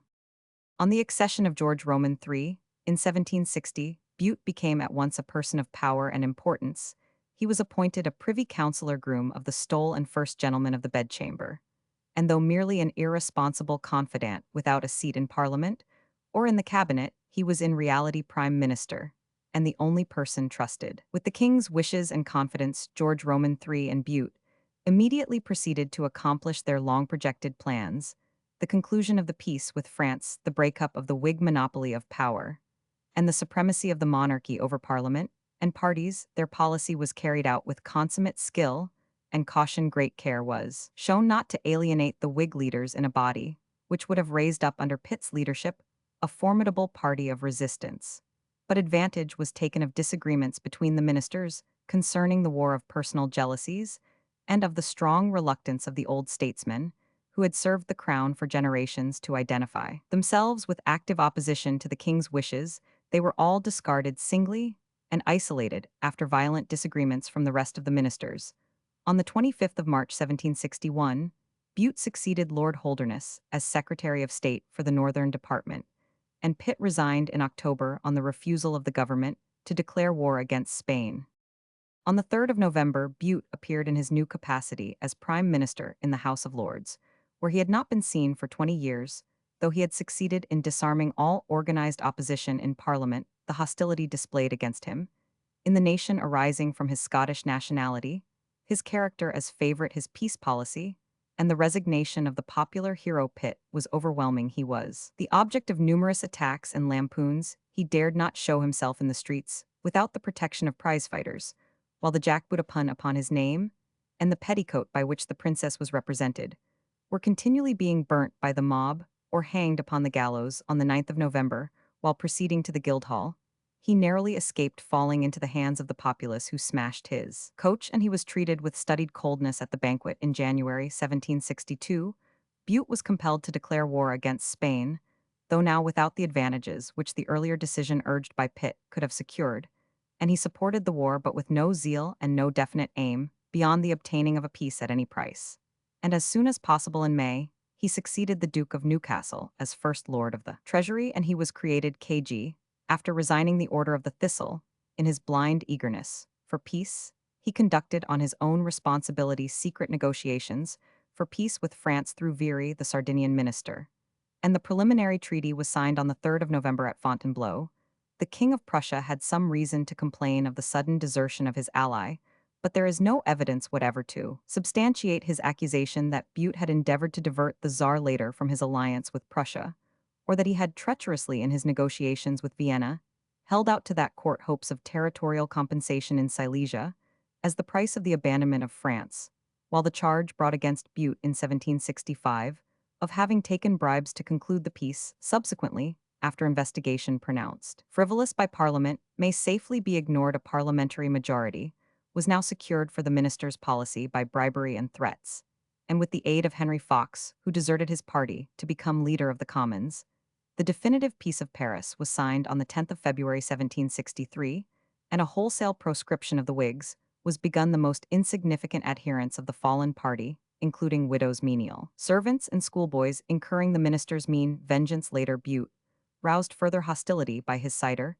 tax, in a ill-advised measure producing only 75,000 a year, imposing special burdens upon the farmers and landed interest in the cider counties, and extremely unpopular, because extending the detested system of taxation by excise, regarded as an infringement of the popular liberties, at length unable to contend any longer against the general and inveterate animosity displayed against him, fearing for the consequences to the monarchy, alarmed at the virulent attacks of the North Briton, and suffering from ill health, Bute resigned office on the 8th of April. £50 a year, he declared, and bread and water were luxury compared with what I suffer. He had, however, before retiring, achieved the objects for which he had been entrusted with power. He still for a short time retained influence with the king, and intended to employ George Grenville, whom he recommended as his successor as his agent, but the latter insisted on possessing the king's whole confidence, and on the failure of Bute in August 1763 to procure his dismissal and to substitute a ministry, led by Pitt and the Duke of Bedford Grenville, demanded and obtained Bute's withdrawal from the court. He resigned accordingly the office of Privy Purse, and took leave of George Roman III Roman V upon the 28th of September. He still corresponded with the king, and returned again to London next year. But in May 1765, after the Duke of Cumberland's failure to form an administration, Grenville exacted the promise from the king, which appears to have been kept faithfully, that Bute should have no share and should give no advice whatever in public business, and obtained the dismissal of Bute's brother from his post of Lord Privy Seal in Scotland. Bute continued to visit the Princess of Wales, but on the king's arrival, always retired by a back staircase. The remainder of Bute's life has little public interest. He spoke against the government on the American question in February 1766, and in March against the repeal of the Stamp Act in 1768 and 1774. He was again elected a representative peer for Scotland, but took no further part in politics, and in 1778 refused to have anything to do with the abortive attempt to effect an alliance between himself and Chatham. He traveled in Italy, complained of the malice of his opponents, and of the ingratitude of the king, and determined to retire from the world before it retires from me. He died on the 10th of March 1792, and was buried at Rothesay in Bute. Though one of the worst of ministers, Bute was by no means the worst of men, or the despicable and detestable person represented by the popular imagination. His abilities were inconsiderable, his character weak, and he was qualified neither for the ordinary administration of public business, nor for the higher sphere of statesmanship, and was entirely destitute of that experience which sometimes fills the place of natural aptitude. His short administration was one of the most disgraceful and incompetent in English history, originating in an accident supported only by the will of the sovereign, by gross corruption and intimidation, the precursor of the disintegration of political life, and of a whole series of national disasters. Yet Bute had good principles and intentions, was inspired by feelings of sincere affection and loyalty for his sovereign, and his character remains untarnished by the grosser accusations raised by faction in the circle of his family and intimate friends away from the great world in which he made so poor a figure. He was greatly esteemed. Samuel Johnson, Lord Mansfield, Lady Hervey, Bishop Warburton join in his praise, for the former a strong opponent of his administration. He procured a pension of 300 a year. He was exceptionally well read, with a refined taste for books and art, and purchased the famous Thomason tracts, now in the British Museum. He was learned in the science of botany, and formed a magnificent collection and a botanic garden at Luton, where Robert Adam built for him a splendid residence. He engraved privately about 1785, at enormous expense, botanical tables, containing the different families of British plants, while the tabular distribution of British plants, 1787, is also attributed to him. Bute filled the offices of Ranger of Richmond, Forest Governor of the Charterhouse, Chancellor of Marischal College, Aberdeen 1761, Trustee of the British Museum 1765, President of the Society of Antiquaries of Scotland 1780, and Commissioner of Chelsea Hospital. By his marriage with Mary, daughter of Edward Wortley Montagu of Wortley, Yorkshire, who in 1761 was created Baroness Mountstuart of Wortley, and through whom he became possessed of the enormous Wortley property. He had besides 6 daughters, 5 sons, the eldest of whom, John Lord Cardiff, 17,441,814, succeeded him as 4th Earl, and was created a Marquess in 1796. John Lord Mountstuart, 17,671,790, 4, the son and heir of the first Marquess, died before his father, and consequently in 1814, the Bute titles and estates came to his son John, 17,930,1,848. As second Marquess, the latter was succeeded by his only son, John Patrick, 18,471,900, whose son John B., 1881, inherited the title in 1900. Bute, the most important though not the largest of the islands, constituting the county of the same name, in the Firth of Clyde, Scotland, about 18 Roman 1000 SW of Greenock, and 40 Roman 1000 by water from Glasgow.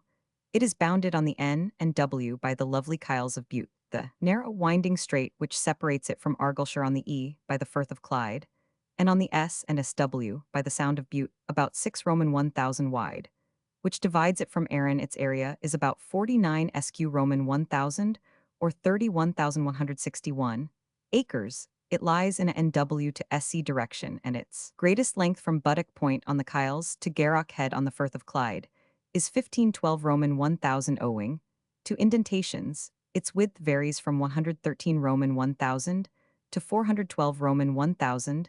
There are piers at Kilchat, Craigmore, Port Bannatyne, and Rothesay, but Rothesay is practically the harbor for the whole island. Here there is regular communication by railway steamers from Craigengdoran, Prince's Pier, Greenock, Gurrock, and Wemyss Bay, and by frequent vessels from the Broomielaw Bridge in Glasgow and other points on the Clyde Pop. 1891 11,735 19 01 12,162. The principal hills are in the north, where the chief are Kames Hill 911 ft and Kilbride Hill 836 ft. The streams are mostly burns, and there are 6 lochs. Loch Fad, about 1 Roman 1000 s of Rothesay, 212 Roman 1000 long by 13 Roman 1000 wide, was the source of the power used in the Rothesay cot spinning mill, which was the first establishment of the kind erected in Scotland in 1827. On its western shore, Edmund Kean built a cottage afterwards occupied by Sheridan Knowles. It now belongs to the Marquis of Bute. From Loch Ascog, fully 1 Roman 1000 long Rothesay derives its water supply. The other lakes are Loch Quinn, Loch Green, and Dhu Loch, and Loch Bull Glen more in the north and Glen Callum in the south are the only glens of any size. The climate is mild and healthful, fuchsias and other plants flowering even in winter, and neither snow nor frost being of long continuance, and less rain falling than in many parts of the western coast. Some 2/3 of the area, mostly in the center and south, are arable, yielding excellent crops of potatoes for the Glasgow market, oats and turnips. The rest consists of hill pastures and plantations. The fisheries are of considerable value. There is no lack of sandstone, slate, and whinstone. Some coal exists, but it is of inferior quality and doubtful quantity. At Kilchat, a superior clay for bricks and tiles is found, and grey granite susceptible of high polish. The island is divided geologically into 2 areas, by a fault running from Rothesay Bay, in a south-southwest direction, by Loch Fad to Scalpsea Bay, which throughout its course coincides with a well-marked depression. The tract lying to the northwest of this dislocation is composed of the metamorphic rocks of the eastern highlands.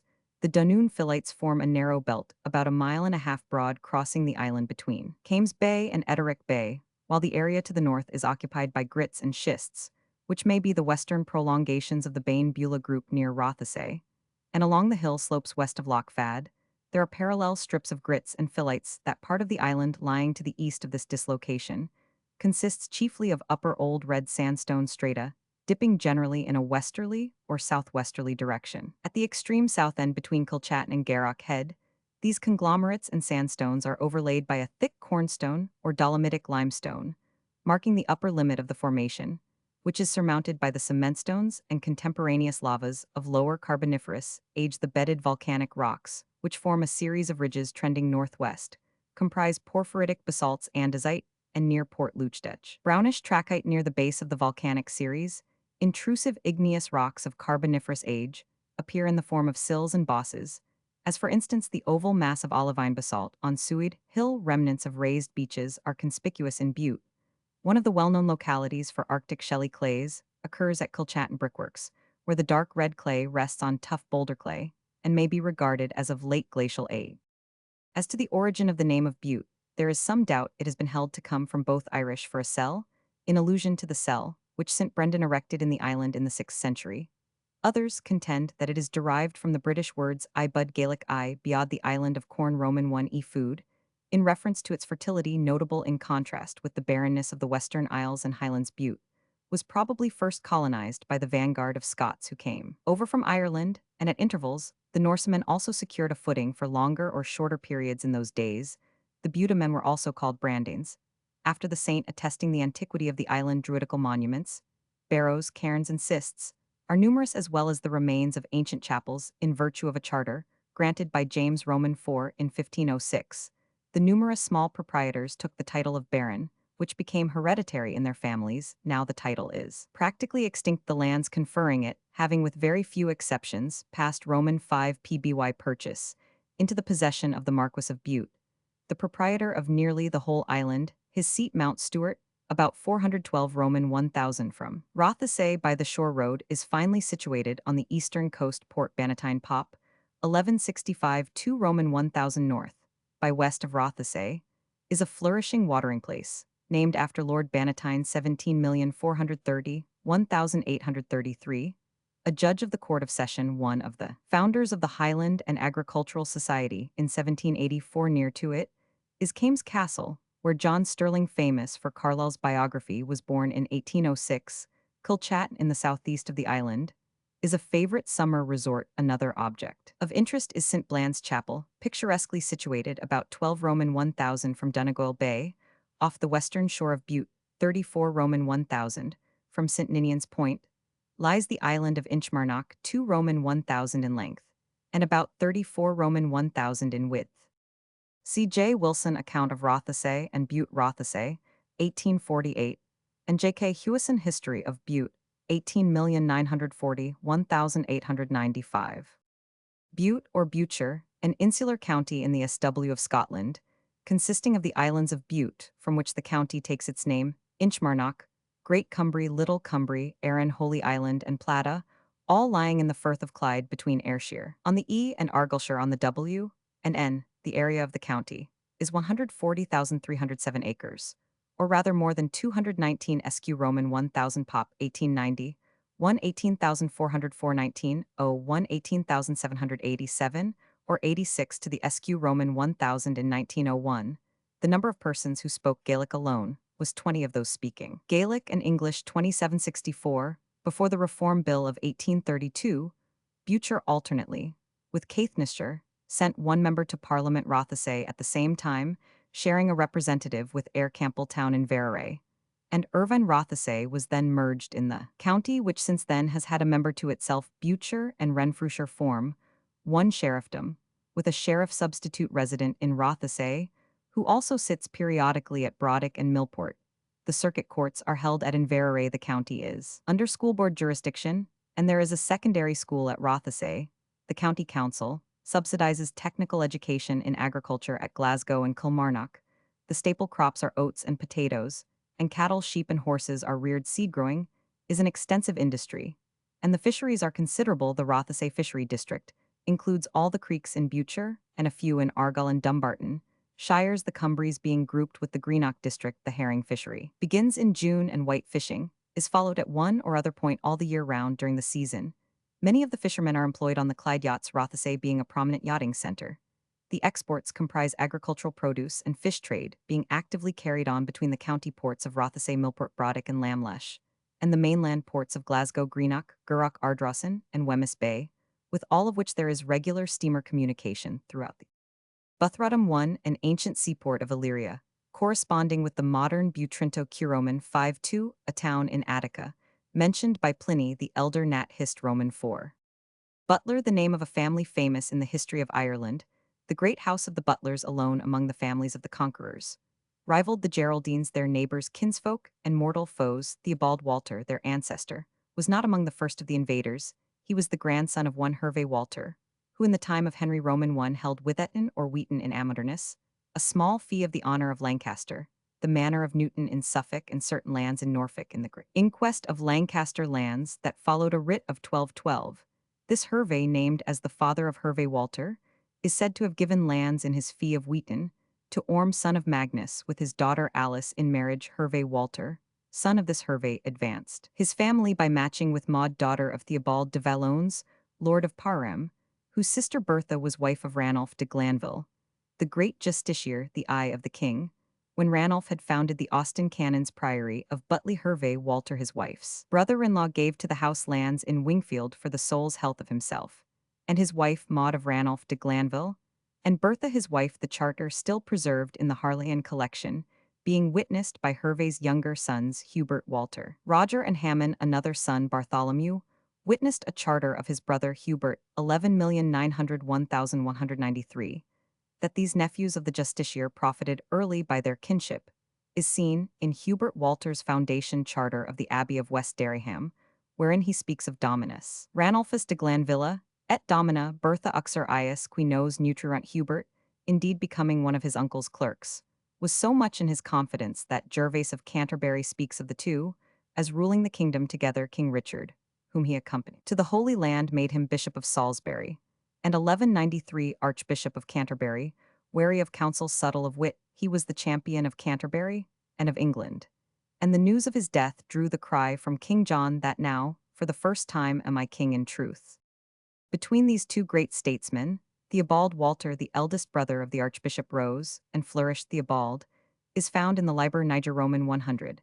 As holding Amadernus by the service of one knight in 1185, he went oversea to Waterford with John the king's son, the freight of the harness sent, after him being charged in the pipe. Roll-clad in that harness, he led the men of Cork, when Dermot Mac Carthy, Prince of Desmond, was put to the sword. John, rewarding his services with lands in Limerick, and with the important fief of Arklow in the Vale of Avoca, where he made his Irish seat, and founded an abbey. Returning to England, he accompanied his uncle Randolph to France, both witnessing a charter delivered by the king at Chinon. When near to death soon afterwards, Theobald Walter was given by John that hereditary office of butler to the Lord of Ireland, which makes a surname for his descendants, styling himself Pincerna. When he attests John's charter to Dublin, on the 15th of May 1192, J. Horace Round has pointed out that he also took a fresh seal, the inscription of which calls him Theobald Walter Butler of Ireland, and henceforward he is sometimes surnamed Butler le Baudelaire. When John went abroad in 1192, Theobald was given the charge of Lancaster Castle, but in 1194 he was forced to surrender to his brother Hubert, who summoned it in King Richard's name. Making his peace through Hubert's influence, he was sheriff of Lancashire for King Richard, who regranted to him all Amadernus. His fortunes turned with the king's death, the new sovereign treating his surrender of the castle, as treachery took the shrievalty from him, disseised him of Amadernus, and sold his cantids of Limerick land to William de Breas. But the great archbishop soon found means to bring his brother back to favor, and on the 2nd of January, 1212, Amadernus, by writ of the king, is to be restored to Theobald Walter d'Aucto, et Fideli Nostra. Within a year or two, Theobald left England to end his days upon his Arklow fief, busying himself with religious foundations at Wathany in Limerick, at Arklow, and at Nenagh at Wathany. He is said to have been buried shortly before the 12th of February 12,056, when an entry in the close roll is concerned with his widow. This widow, Maud, daughter of Robert le Vavasseur of Denton, was given up to her father, who, buying the right of marrying her at a price of 1,200 marks and 2 palfreys, gave her to Fulk Fitz, wherein Theobald, the son and heir of Theobald, and Maud, a child of 6 years old, was likewise taken into the keeping of his grandfather Robert. But letters from the king dated the 2nd of March, 12,056, told Robert, as he loved his body, to surrender the heir at once to Gilbert Fitz Rienfrid, the Baron of Kendal. Adding to its possessions by marriages, the house advanced itself among the nobility of Ireland. On the 1st of September 1315, its chief Edmund Walter, alias Edmund, the butler for services against the Scottish raiders and Ulster rebels, had a charter of the castle and manors of Carrick Macraffin, and rescria to hold to him, and his heirs sub nomine et honor comitus de Carrick. This charter, however, while apparently creating an earldom, failed, as Mr. Round has explained, to make his issue Earls of Carrick. But James, the son and heir of Edmund, having married in 1327 Eleanor de Bohun, daughter of Humphrey Roman V, Pearl of Hereford and Essex, High Constable of England, by a daughter of Edward Roman I, was created an Irish earl on the 2nd of November 1328 with the title of Ormond. From the early years of the 14th century, the Ormond earls, generation by generation, were called to the chief government of Ireland as Lordskeeper, Lords Lieutenant Deputies, or Lords Justices, and unlike their hereditary enemies, the Geraldines, they kept a tradition of loyalty to the English crown, and to English custom. Their history is full of warring with the native Irish, and as the sun stood still upon Gibon, even so, we are told, it rested over the red bog of Athy. While James the White Earl was staying the wild O'Mores, more than one of the Earls of Ormond had the name of a scholar, while of the 6th Earl, master of every European tongue and ambassador to many courts, Edward Roman IV, is said to have declared that were good breeding and liberal qualities lost to the world, they might be found again in John, Earl of Ormond. The earls were often absent from Ireland on errands of war or peace. James, The fifth Earl had the English earldom of Wiltshire given him in 1449 for his Lancastrian zeal. He fought at St. Albans in 1455, casting his harness into a ditch as he fled the field, and he led a wing. At Wakefield, his stall plate as a Knight of the Garter is still in St. George's Chapel, defeated with the Earl of Pembroke at Mortimer's Cross, and taken prisoner after Towton. His fate is uncertain, but rumor said that he was beheaded at Newcastle, and a letter addressed to John Paston, about May 1461, sends tidings that the Earl of Wiltshire is set on London Bridge. To his time belongs a document illustrating a curious tradition of the Butlers, his petition to Parliament, when he was conveying Buckinghamshire lands to the Hospital of St. Thomas of Acres in London, recites that he does so in worship of that glorious martyr St. Thomas, sometime Archbishop of Canterbury, of whose blood the said Earl of Wiltshire, his father, and many of his ancestors are lineally descended. But the pedigrees in which genealogists have sought to make this descent definite will not bear investigation.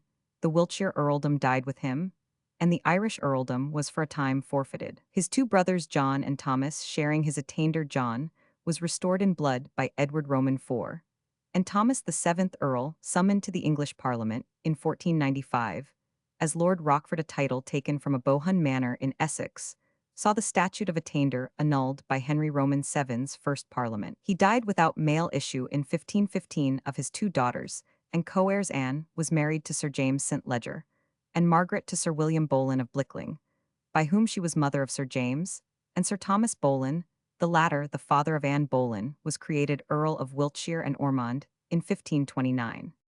In Ireland, the heir male of the Ormond Earls, Sir Piers Butler, assumed the earldom of Ormond in 1515, and seized upon the Irish estates, being a good ally against the rebel Irish. The government temporized with his claim.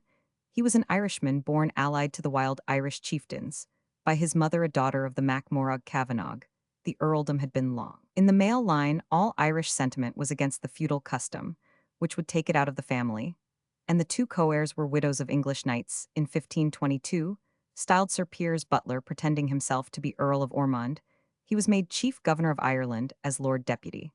And on the 23rd of February 15,278, following an agreement with the co-heirs of the seventh Earl whereby the earldom of Ormond was declared to be at the king's disposal, he was created Earl of Ossory, but the Irish estates declared forfeit to the crown in 1536, under the Act of Absentees, were granted to him as Earl of Ossory and Ormond.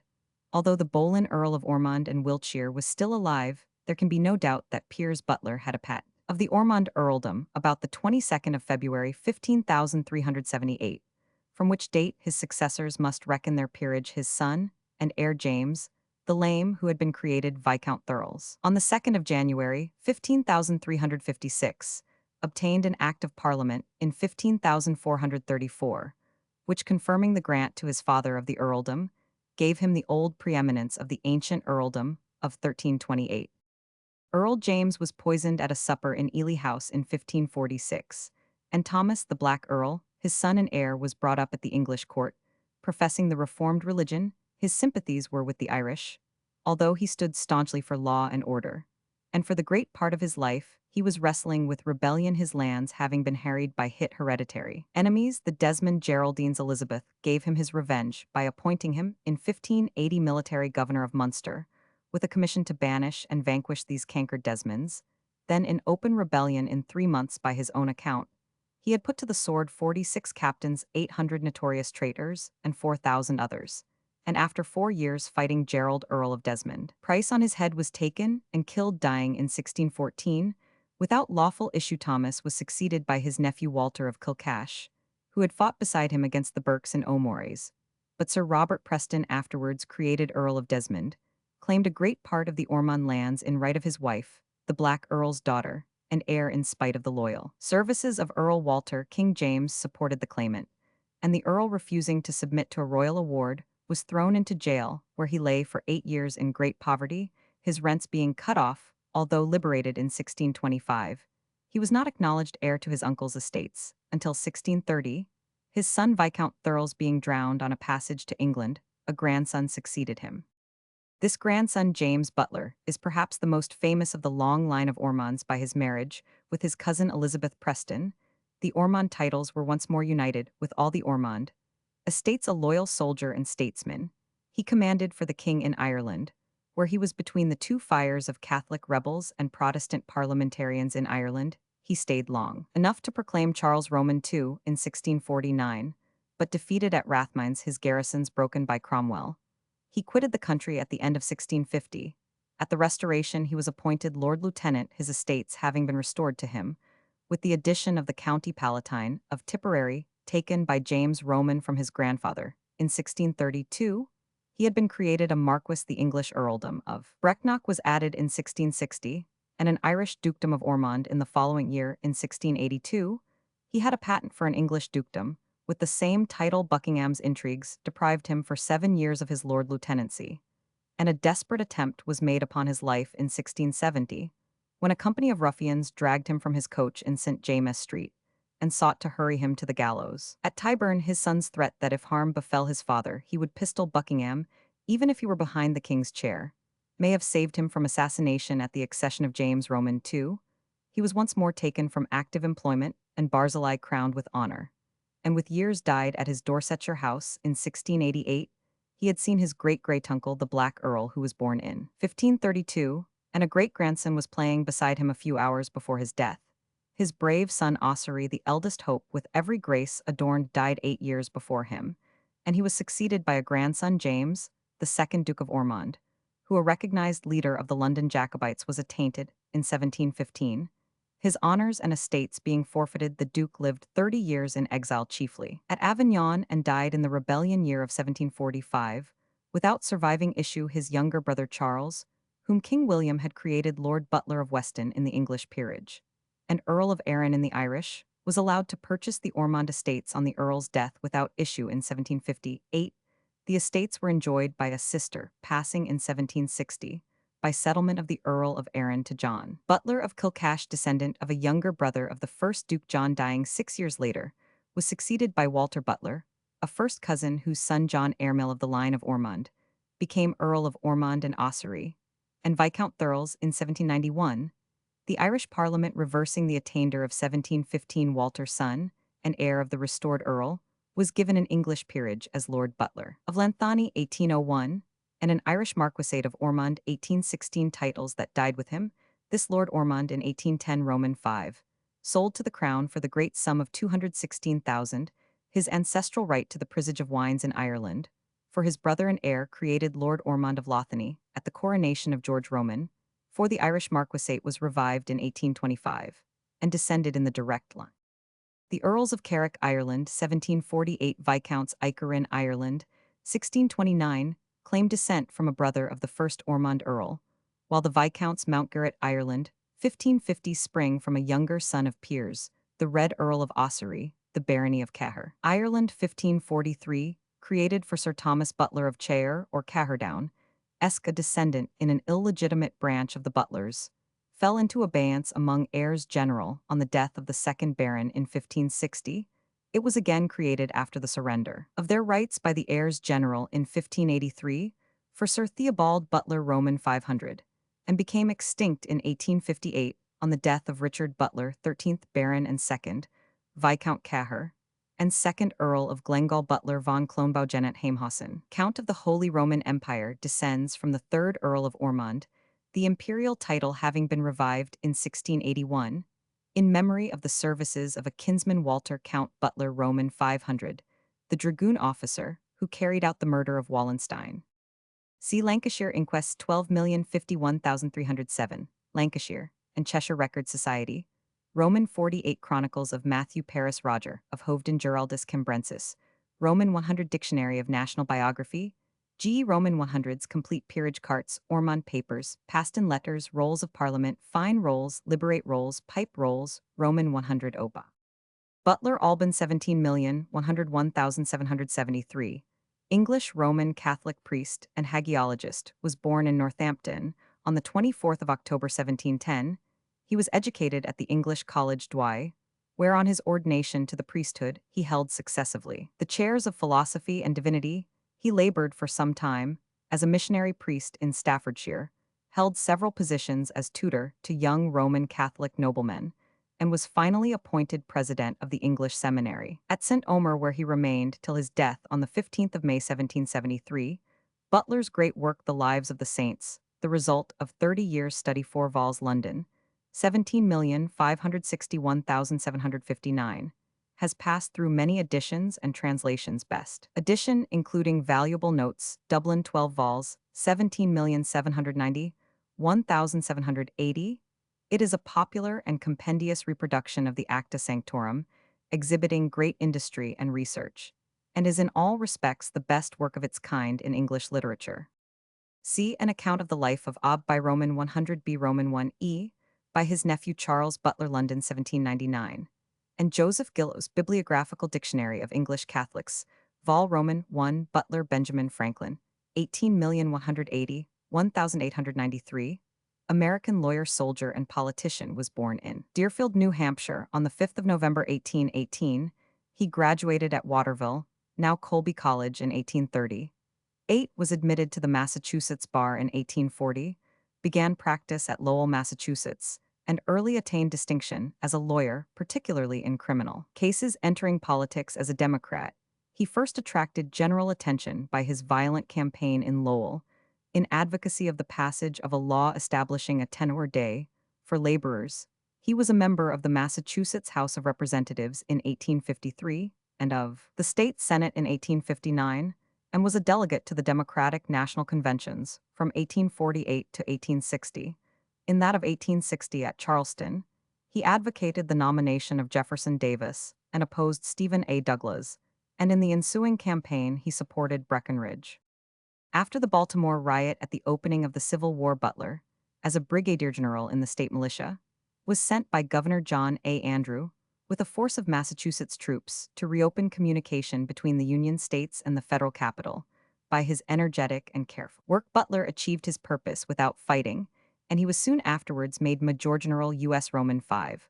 Whilst in command at Fortress Monroe, he declined to return to their owners fugitive slaves who had come within his lines on the ground that as laborers for fortifications Roman 100 they were contraband of war, thus originating the phrase contraband, as applied to the Negroes in the conduct of tactical operations. Butler was almost uniformly unsuccessful, and his first action at Big Bethel Va was a humiliating defeat for the National Arms. Later, in 1861, he commanded an expeditionary force which, in conjunction with the Navy, took Forts Hatteras and Clark and Roman 100.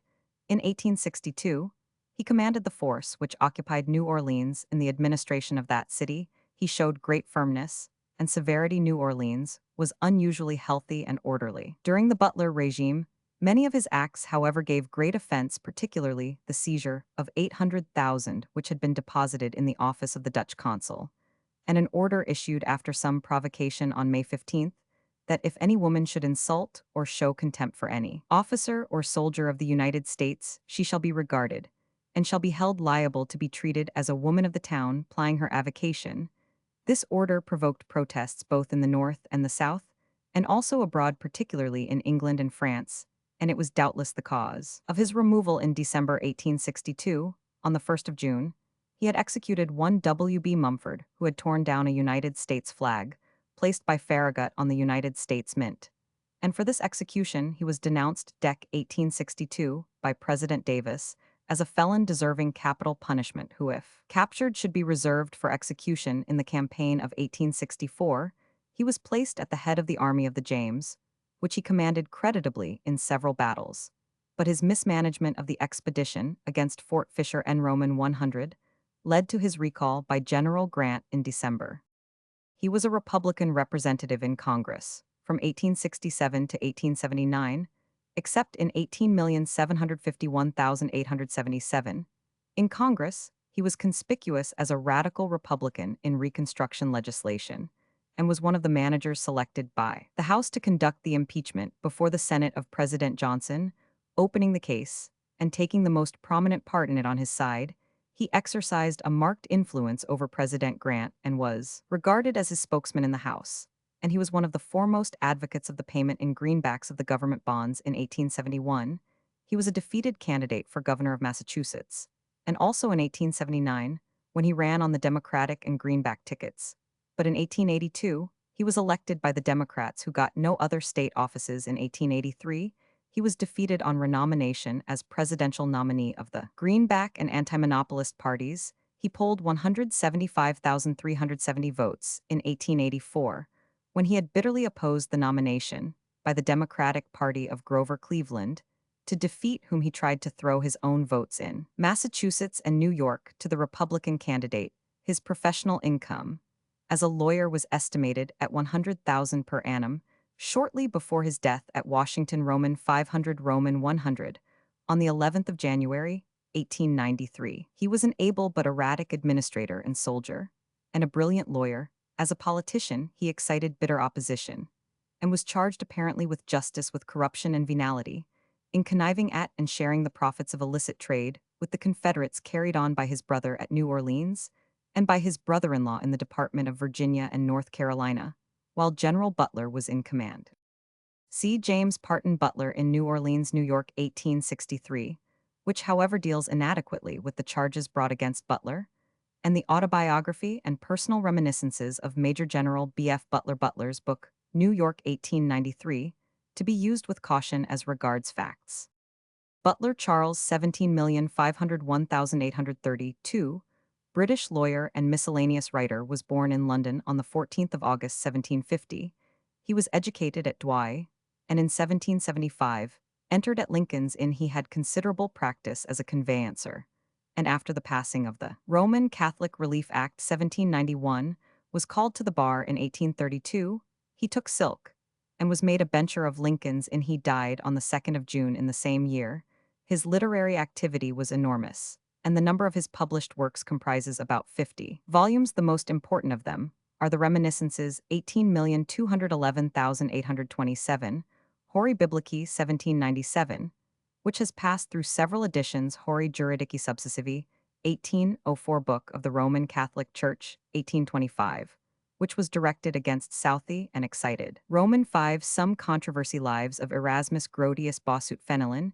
He also edited and completed the Lives of the Saints of his uncle Alban Butler Fearn's essay on Contingent Remainders and Hargrave's edition of Coke upon Littleton's Laws of England, 1775.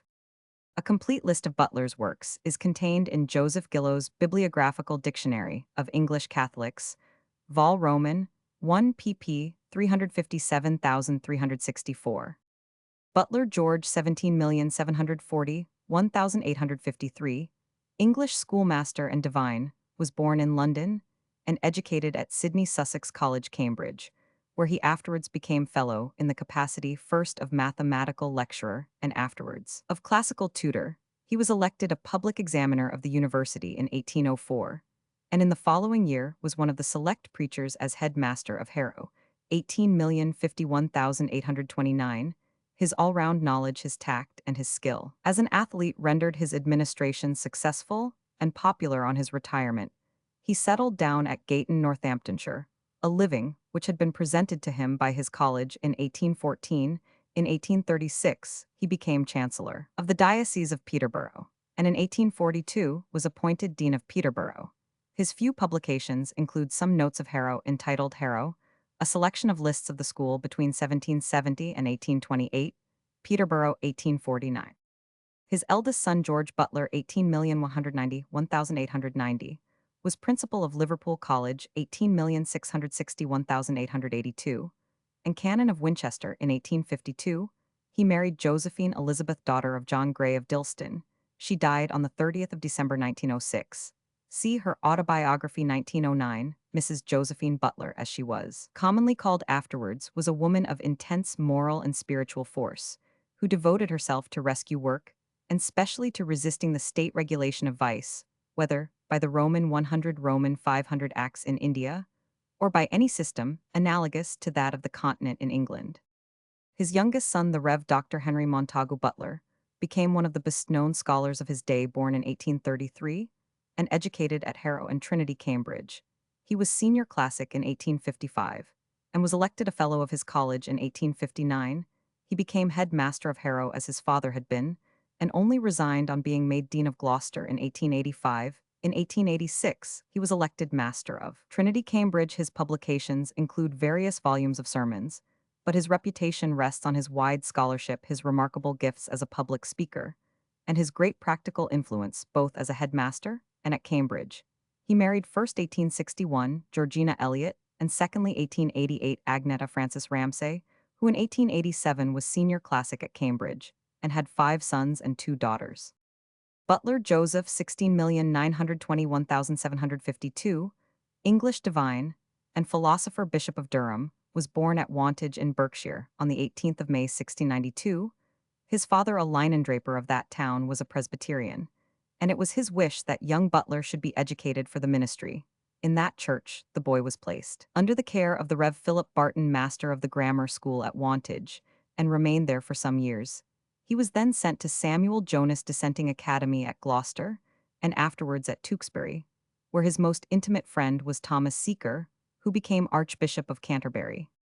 While at this academy, Butler became dissatisfied with the principles of Presbyterianism, and after much deliberation, resolved to join the Church of England. About the same time, he began to study with care Samuel Clarke's celebrated demonstration of the being and attributes of God, which had been published as the Boyle Lectures a few years previously. With great modesty and secrecy, Butler, then in his 22nd year, wrote to the author propounding certain difficulties with regard to the proofs of the unity and omnipresence of the divine being. Clarke answered his unknown opponent with a gravity and care that showed his high opinion of the metaphysical acuteness displayed in the objections, and published the correspondence in later editions of the demonstration. Butler acknowledged that Clarke's reply satisfied him on one of the points, and he subsequently gave his adhesion to the other in one of his letters. We already find the germ of his famous dictum that probability is the guide of life. In March 1715, he entered at Oriel College, Oxford, but for some time found it uncongenial and thought of migrating to Cambridge. But he made a close friend in one of the resident fellows, Edward Talbot, son of William Talbot, then Bishop of Oxford and afterwards of Salisbury and Durham. In 1718, he took his degree, was ordained deacon and priest, and on the recommendation of Talbot and Clarke was nominated preacher at the chapel of the Rolls, where he continued till 1726. It was here that he preached his famous 15 sermons, 1726, including the well-known discourses on human nature. In 1721, he had been given a prebend at Salisbury by Bishop Talbot, who, on his translation to Durham, gave Butler the living of Hawtunnel Skerne in that county, and in 1725 presented him to the wealthy rectory of Stanhope. In 1726, he resigned his preachership at the Rolls. For 10 years, Butler remained in perfect seclusion at Stanhope.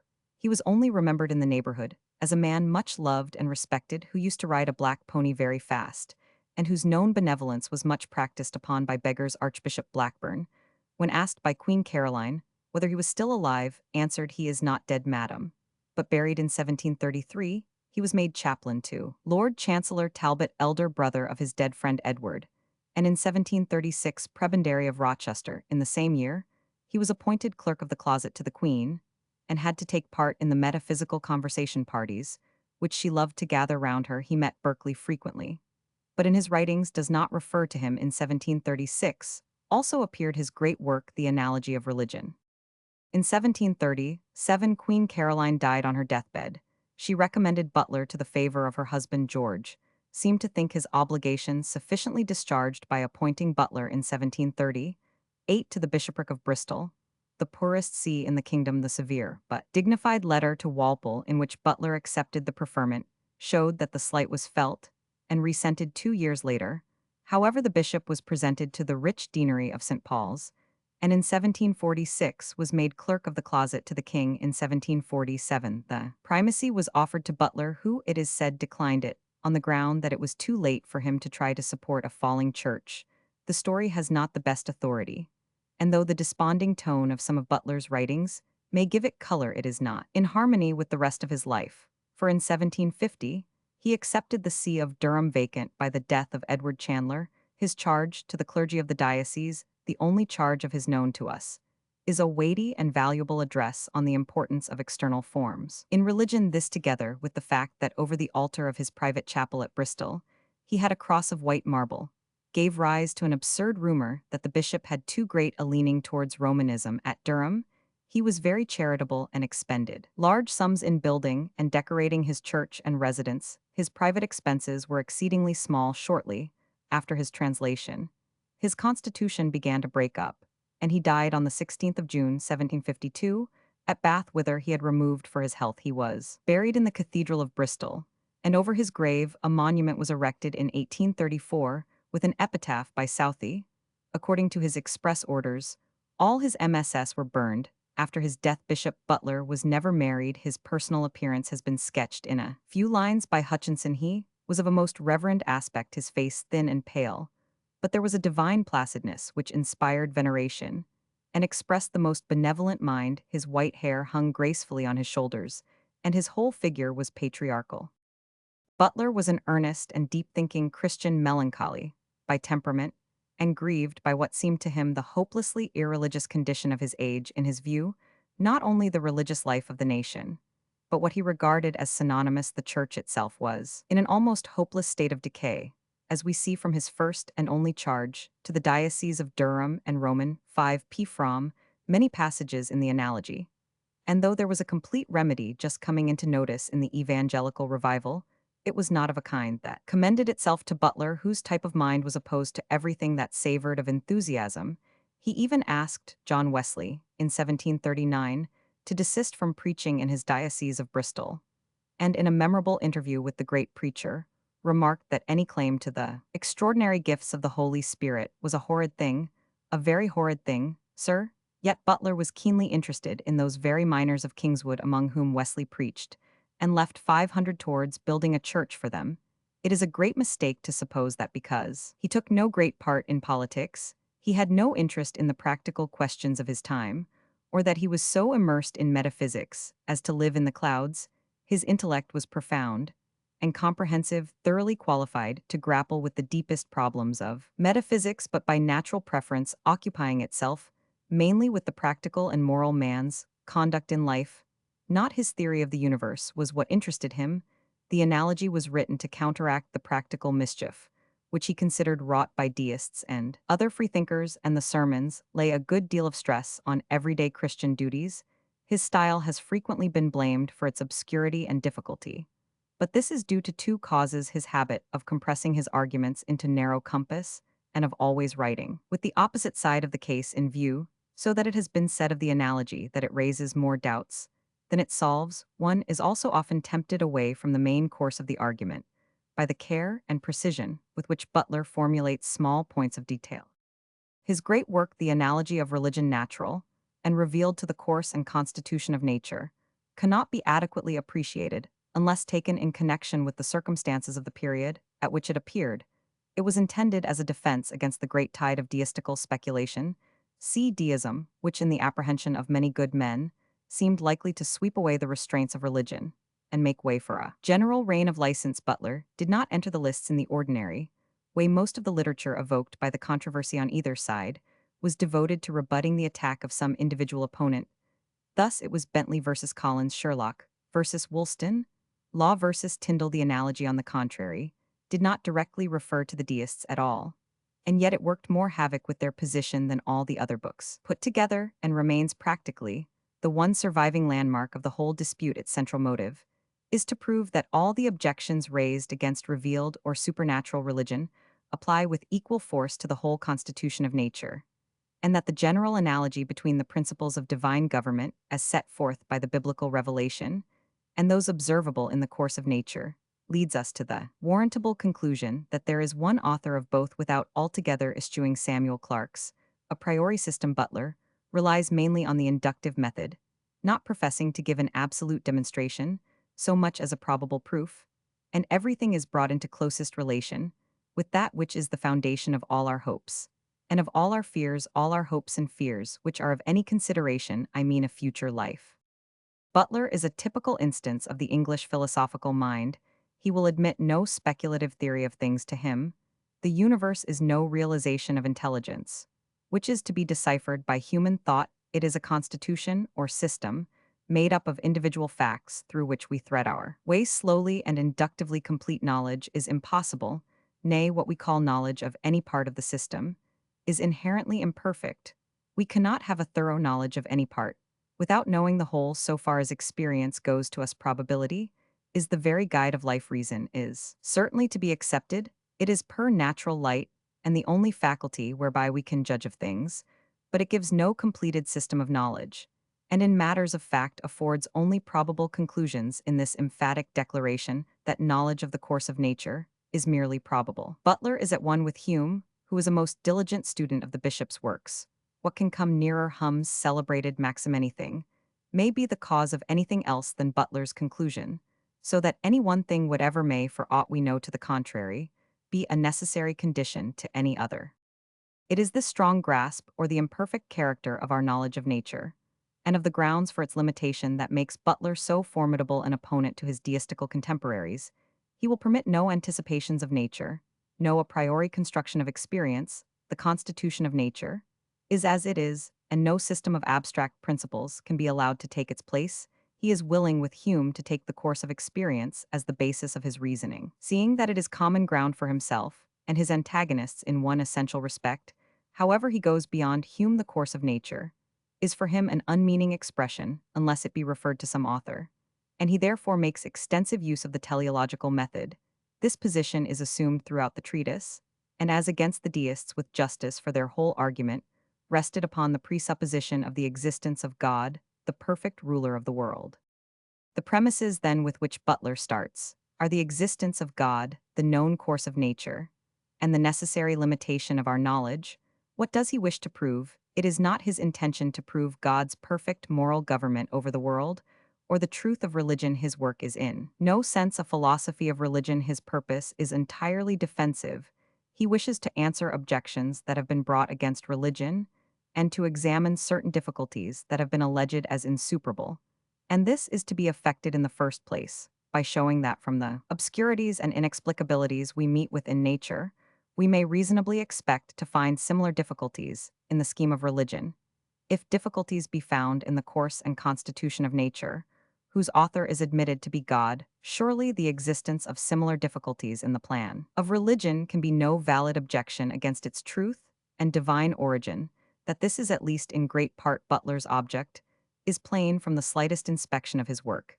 It has seemed to many to be an unsatisfactory mode of arguing, and but a poor defense of religion, and so much the author is willing to allow. But in the general course of his argument, a somewhat wider issue appears. He seeks to show not only that the difficulties in the systems of natural and revealed religion have counterparts in nature, but also that the facts of nature, far from being adverse to the principles of religion, are a distinct ground for inferring their probable truth.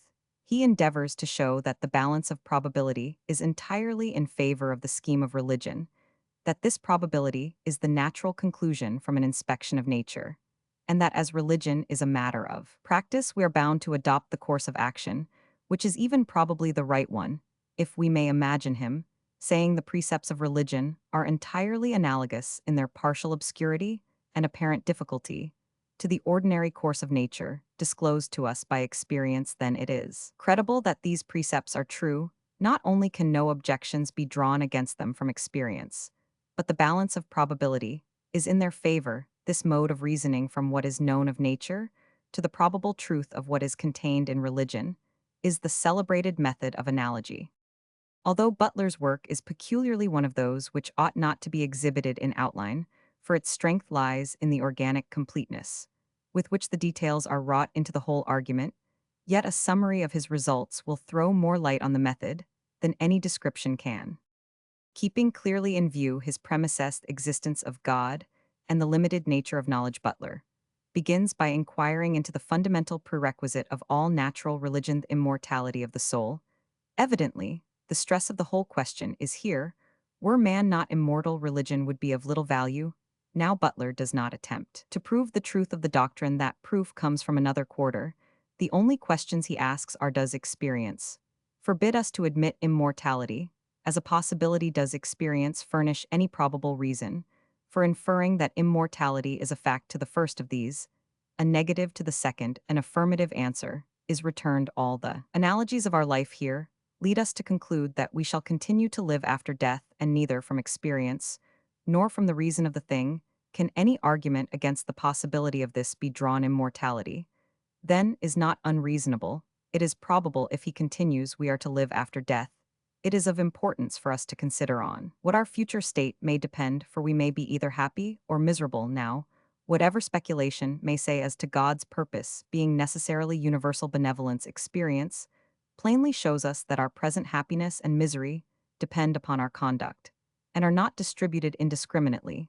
Therefore, no argument can be brought from experience against the possibility of our future happiness and misery likewise, depending upon conduct. The whole analogy of nature is in favor of such a dispensation. It is therefore reasonable or probable further. We are not only under a government in which actions considered simply as such are rewarded and punished, but it is known from experience that virtue and vice are followed by their natural consequence, happiness and misery. And though the distribution of these rewards is not perfect, all hindrances are plainly temporary or accidental. It may therefore be concluded that the balance of probability is in favor of God's government in general being a moral scheme where virtue and vice are respectively rewarded and punished. It need not be objected to the justice of Roman 5 Pithi's arrangement that men are sorely tempted, and may very easily be brought to neglect, that on which their future welfare depends, for the very same holds good in nature. Experience shows man to be in a state of trial. So far as regards the present, it cannot therefore be unreasonable to suppose that we are in a similar state as regards the future. Finally, it can surely never be advanced as an argument against the truth of religion that there are many things in it which we do not comprehend when experience exhibits to us such a copious stock of incomprehensibilities in the ordinary course and constitution of nature. It cannot have escaped observation that, in the foregoing course of argument, the conclusion is invariably from experience of the present order of things to the reasonableness or probability of some other system of a future state. The inference in all cases passes beyond the field of experience that it does so may be, and has been advanced as a conclusive objection against it. See, for example, a passage in Hume Works, ed. 1854, Roman 4162, cfp. 160, which says in short that no argument from experience can ever carry us beyond experience itself. However well grounded this reasoning may be, it altogether misses the point at which Butler aimed, and is indeed a misconception of the nature of analogical argument. Butler never attempts to prove that a future life, regulated according to the requirements of ethical law, is a reality. He only desires to show that the conception of such a life is not irreconcilable with what we know of the course of nature, and that consequently it is not unreasonable to suppose that there is such a life. Hume readily grants this much, though he hints at a formidable difficulty, which the plan of the analogy prevented Butler from facing: the proof of the existence of God. Butler seems willing to rest satisfied with his opponent's admission that the being of God is proved by reason, but it would be hard to discover how, upon his own conception of the nature and limits of reason, such a proof could ever be given. It has been said that it is no flaw in Butler's argument that he has left atheism as a possible mode of viewing the universe, because his work was not directed against the atheists. It is, however, in some degree, a defect, for his defense of religion against the deists rests on a view of reason, which would forever preclude a demonstrative proof of God's existence. If, however, his premises be granted, and the narrow issue kept in view, the argument may be admitted as perfectly satisfactory. From what we know of the present order of things, it is not unreasonable to suppose that there will be a future state of rewards and punishments, distributed according to ethical law. When the argument from analogy seems to go beyond this, a peculiar difficulty starts up. Let it be granted that our happiness and misery in this life depend upon our conduct. In fact, the rewards and punishments attached by God to certain modes of action. The natural conclusion from analogy would seem to be that our future happiness, or the reverse, will probably depend upon our actions in the future state. Butler, on the other hand, seeks to show that analogy leads us to believe that our future state will depend upon our present conduct. His argument that the punishment of an imprudent act often follows after a long interval may be admitted, but does not advance a single step towards the conclusion that imprudent acts will be punished hereafter. So too, with the attempt to show that, from the analogy of the present life, we may not unreasonably infer that virtue and vice will receive their respective rewards and punishments hereafter. It may be admitted that virtuous and vicious acts are naturally looked upon as objects of reward or punishment and treated accordingly, but we may refuse to allow the argument to go further and to infer a perfect distribution of justice dependent upon our conduct. Here Butler could strengthen his argument only by bringing forward prominently the absolute requirements of the ethical consciousness, in which case he would have approximated to Kant's position with regard to this very problem. That he did not do so is perhaps due to his strong desire to use only such premises as his adversaries the deists were willing to allow. As against the deists, however, he may be allowed to have made out his point that the substantial doctrines of natural religion are not opposed to reason and experience, and may be looked upon as credible. The positive proof of them is to be found in revealed religion, which has disclosed to us not only these truths, but also a further scheme not discoverable by the natural light. Here again, Butler joins issue with his opponent's revealed religion, had been declared to be nothing but a republication of the truths of natural religion. Matthew Tyndall, Christianity, as old as the creation and all. Revelation had been objected to as impossible to show that such objections are invalid, and that a revelation is at least not impossible. Butler makes use mainly of his doctrine of human ignorance. Revelation had been rejected because it lay altogether beyond the sphere of reason and could not therefore be grasped by human intelligence. But the same is true of nature. There are in the ordinary course of things inexplicabilities. Indeed, we may be said with truth to know nothing, for there is no medium between perfect and completed comprehension of the whole system of things, which we manifestly have not. And mere faith grounded on probability, is it unreasonable to suppose that, in a revealed system, there should be the same superiority to our intelligence, if we cannot explain or foretell, by reason, what the exact course of events in nature will be? Is it to be expected that we can do so with regard to the wider scheme of God's revealed providence? Is it not probable that there will be many things not explicable by us? From our experience of the course of nature, it would appear that no argument can be brought against the possibility of a revelation. Further, though it is the province of reason to test this revealed system, and though it be granted that should it contain anything immoral, it must be rejected, yet a careful examination of the particulars will show that there is no incomprehensibility or difficulty in them, which has not a counterpart in nature. The whole scheme of revealed principles is therefore not unreasonable, and the analogy of nature and natural religion would lead us to infer its truth. If finally it be asked how a system professing to be revealed can substantiate its claim, the answer is by means of the historical evidences, such as miracles and fulfillment of prophecy. It would be unfair to Butler's argument to demand from it answers to problems which had not in his time arisen, and to which even if they had then existed the plan of his work would not have extended. Yet it is at least important to ask how far and in what sense the analogy can be regarded as a positive and valuable contribution to theology. What that work has done is to prove to the consistent deist that no objections can be drawn from reason or experience against natural or revealed religion, and consequently that the things objected to are not incredible and may be proved by external evidence. But the deism of the 17th century is a phase of thought that has no living reality now, and the whole aspect of the religious problem has been completely changed to a generation that has been molded by the philosophy of Kant and Hegel, by the historical criticism of modern theology, and by all that has been done in the field of comparative religion. The argument of the analogy cannot but appear to lie quite outside the field of controversy. To Butler, the Christian religion, and by that he meant the Orthodox Church of England system, was a moral scheme revealed by a special act of the divine providence, the truth of which was to be judged by the ordinary canons of evidence. The whole stood or fell on historical grounds. A speculative construction of religion was abhorrent to him, a thing of which he seems to have thought the human mind naturally incapable. The religious consciousness does not receive from him the slightest consideration. The analogy, in fact, has and can have but little influence on the present state of theology. It was not a book for all time, but was limited to the problems of the period at which it appeared. Throughout the whole of the analogy, it is manifest that the interest which lay closest to Butler's heart was the ethical. His whole cast of thinking was practical, the moral nature of man, his conduct in life, is that on account of which alone an inquiry into religion is of importance. The systematic account of this moral nature is to be found in the famous sermons preached at the Chapel of the Rolls, especially in the first three. In these sermons, Butler has made substantial contributions to ethical science, and it may be said with confidence that, in their own department, nothing superior in value appeared during the long interval between Aristotle and Kant. To both of these great thinkers, he has certain analogies. He resembles the first in his method of investigating the end, which human nature is intended to realize. He reminds of the other by the consistency with which he upholds the absolute supremacy of moral law.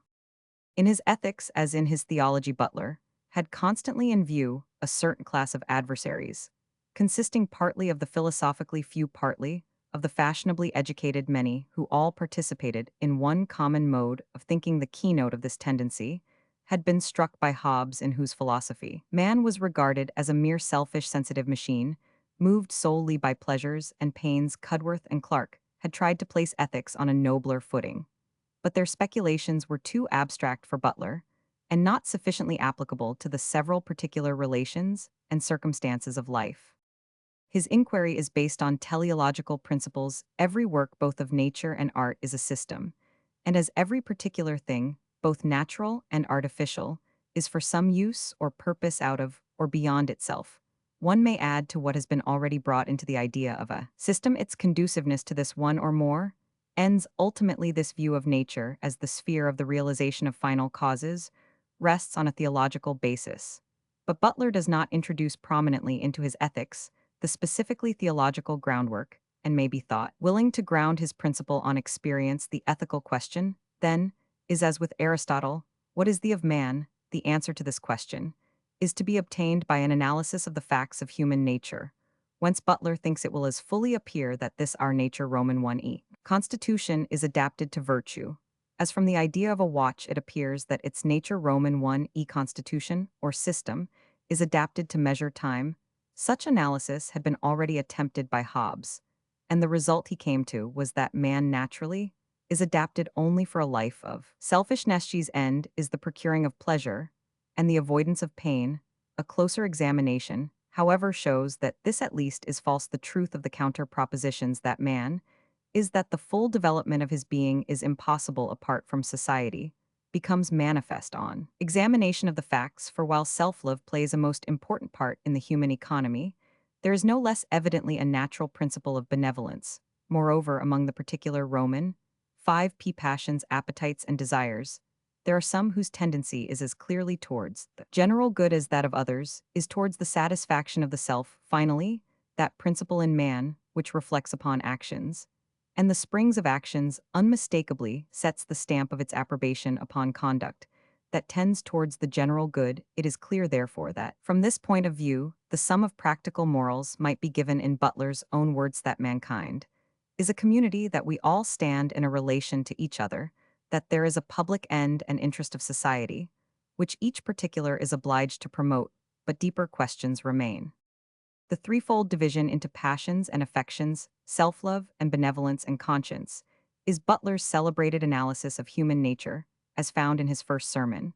But by regarding benevolence less as a definite desire for the general good, as such than as kind affection for particular individuals, he practically eliminates it as a regulative principle, and reduces the authorities in the polity of the soul to two: conscience and self-love. But the idea of human nature is not completely expressed by saying that it consists of reason and the several passions. Whoever thinks it worthwhile to consider this matter thoroughly should begin by stating to himself exactly the idea of a system, economy, or constitution of any particular nature, and he will, I suppose, find that it is one or a whole made up of several parts, but yet that the several parts, even considered as a whole, do not complete the idea, unless, in the notion of a whole, you include the relations and respects which these parts have to each other. This fruitful conception of man's ethical nature, as an organic unity, Butler owes directly to Shaftesbury, and indirectly to Aristotle. It is the strength and clearness with which he has grasped it that gives peculiar value to his system.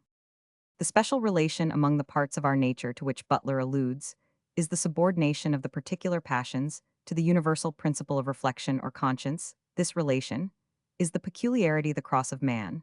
And when it is said that virtue consists in following nature, we mean that it consists in pursuing the course of conduct dictated by this superior faculty. Man's function is not fulfilled by obeying the passions or even cool self-love, but by obeying conscience. That conscience has a natural supremacy, that it is superior in kind, is evident from the part it plays in the moral constitution.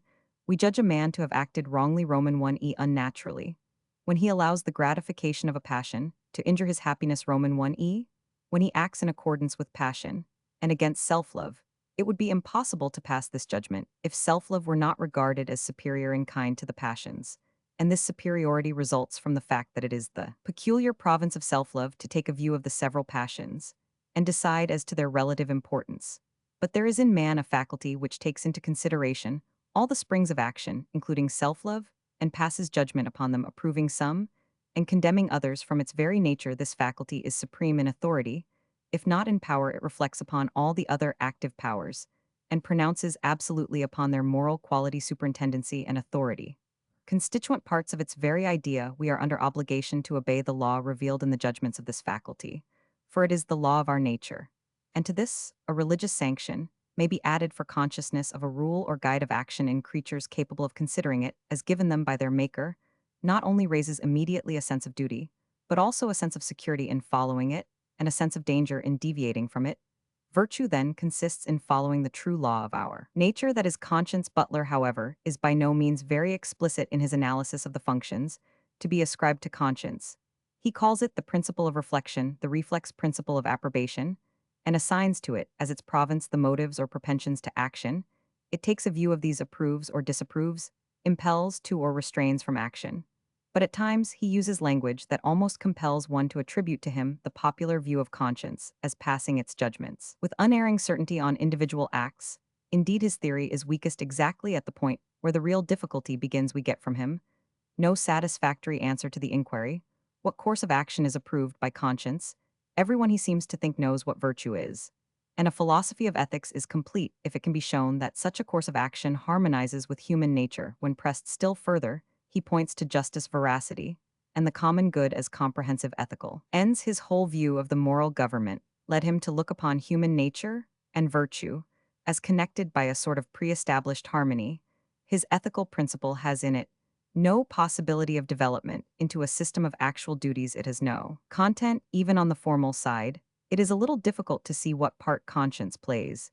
It seems merely to set the stamp of its approbation on certain courses of action, to which we are led by the various passions and affections. It has in itself no originating power. How or why it approves of some and not of others is left unexplained. Butler's moral theory, like those of his English contemporaries and successors, is defective from not perceiving that the notion of duty can have real significance only when connected with the will or practical reason, and that only in reason, which wills itself, have we a principle capable of development into an ethical system. It has received very small consideration at the hands of German historians of ethics. Authorities: C.T. Bartlett, Memoirs of Butler, 1839. The standard edition of Butler's works is that in 2 vols, Oxford 1844 editions of the Analogy are very numerous. That by Bishop William Fitzgerald, 1849, contains a valuable life and notes. W. Whewell published an edition of the 3 sermons, with introduction. Modern editions of the works are those by W. E. Gladstone, 2 vols, with a 3rd vol of studies subsidiary, 1896, and J. H. Bernard, 2 vols in the English Theological Library, 1900. For the history of the religious works contemporary, with the Analogy, see Lechler, Jesh, Roman 500, Engel, Dacemus, Roman 1000, Pattison in Essays, and Reviews. W. Hunt, Religious Thought in England, vols Roman 2. And Roman 3, Roman 50, Stephen, English Thought in the 18th Century, J. H. Overton, and F. Rilton, The English Church, from the accession of George Roman 1 to the end of the 18th century. R. Add a J. G. Butler Nicholas Murray, 1862, American educator, was born at Elizabeth, New Jersey, on the 2nd of April, 1862. He graduated at Columbia College in 1882, was a graduate fellow in philosophy there from 1882 to 1884, when he took the degree of Ph. Roman 500, and then studied for a year in Paris and Berlin. He was an assistant in philosophy at Columbia in 18,851,886, tutor in 18,861,880, 9, adjunct professor of philosophy, ethics, and psychology in 18,891,890, becoming full professor in 1890, and dean of the faculty of philosophy in 18,901,902. From 1887 until 1891, he was the first president of the New York College for the Training of Teachers, later the Teachers College of Columbia University, which he had personally planned and organized in 1891. He founded and afterwards edited the Educational Review, an influential educational magazine. He soon came to be looked upon as one of the foremost authorities on educational matters in America, and in 1894 was elected president of the National Educational Association. He was also a member of the New Jersey State Board of Education from 1887 to 1895, and was president of the Patterson N.J. Board of Education in 18,921,893. In 1901, he succeeded Seth Low as president of Columbia University, besides editing several series of books including The Great Educators and The Teacher's Professional Library. He published The Meaning of Education, 1898, a collection of essays, and two series of addresses, True and False Democracy, 1907, and The American as He Is, 1908. Butler or Boteler Samuel, 16,121,680, English poet, author of Hudibras, son of Samuel Butler, a small farmer, was baptized at Strensham, Worcestershire, on the 8th of February 1612. He was educated at the King's School, Worcester, under Henry Bright, the record of whose zeal as a teacher is preserved by Fuller Worthy's Worcestershire. After leaving school, he served a Mr. Jeffreys of Earl's Croom, Worcestershire, in the capacity of justice's clerk, and is supposed to have thus gained his knowledge of law and law terms. He also employed himself at Earl's Croom in general study, and, particularly in painting, which he is said to have thought of adopting as a profession. It is probable, however, that art has not lost by his change of mind, for according to one of his editors in 1774, his pictures served to stop windows and save the tax. Indeed, they were not fit for much else. He was then recommended to Elizabeth, Countess of Kent, at her home at Rest, Bedfordshire. He had access to a good library, and there too he met Selden, who sometimes employed him as his secretary. But his third sojourn with Sir Samuel Luke at Coppell, Bedfordshire, was not only apparently the longest, but also much the most important in its effects on his career and works. We are nowhere informed in what capacity Butler served Sir Samuel Luke, or how he came to reside in the house of a noted Puritan and Parliament man, in the family of this valiant Mameluke, who, whether he was or was not the original of Hudibras, was certainly a rigid Presbyterian, a colonel in the army of the Parliament, scoutmaster general for Bedfordshire, and governor of Newport Pagnell. Butler must have had the most abundant opportunities of studying from the life those who were to be the victims of his satire. He is supposed to have taken some hints for his caricature from Sir Henry Rosewell of Ford Abbey, Devonshire, but we know nothing positive of him until the Restoration, when he was appointed secretary to Richard Vaughan, 2nd Earl of Carbery, Lord President of the Principality of Wales, who made him steward of Ludlow Castle, an office which he held from January 1661, Roman 5 to January 1662. About this time, he married a rich lady variously described as a Miss Herbert, and as a widow named Morgan. His wife's fortune was afterwards, however, lost. Early in 1663, Hudibras, the first part written in the time of the late wars, was published, but this, the first genuine edition, had been preceded in 1662 by an unauthorized one. On the 26th of December Pepys bought it, and though neither then nor afterwards could he see the wit of so silly an abuse of the presbyter knight going to the wars, he repeatedly testifies to its extraordinary popularity. A spurious second part appeared within the year. This determined the poet to bring out the second part, licensed on the 7th of November 1663, printed 1664, which if possible exceeded the first in popularity from this time till 1678, the date of the publication of the third part. We hear nothing certain of Butler on the publication of Hudibras. He was sent for by Lord Chancellor Hyde Clarendon, says Aubrey, and received many promises, none of which was fulfilled. He is said to have received a gift of 300 from Charles Roman II, and to have been secretary to George Villiers, 2nd Duke of Buckingham, when the latter was Chancellor of the University of Cambridge. Most of his biographers, in their eagerness to prove the ill treatment which Butler is supposed to have received, disbelieve both these stories. Perhaps without sufficient reason, Butler's satire on Buckingham in his characters Remains, 1759, shows such an intimate knowledge that it is probable the second story is true. 2 years after the publication of the third part of Hudibras, he died on the 25th of September 1680, and was buried by his friend Longville, a bencher of the Middle Temple in the churchyard of St. Paul's Covent Garden.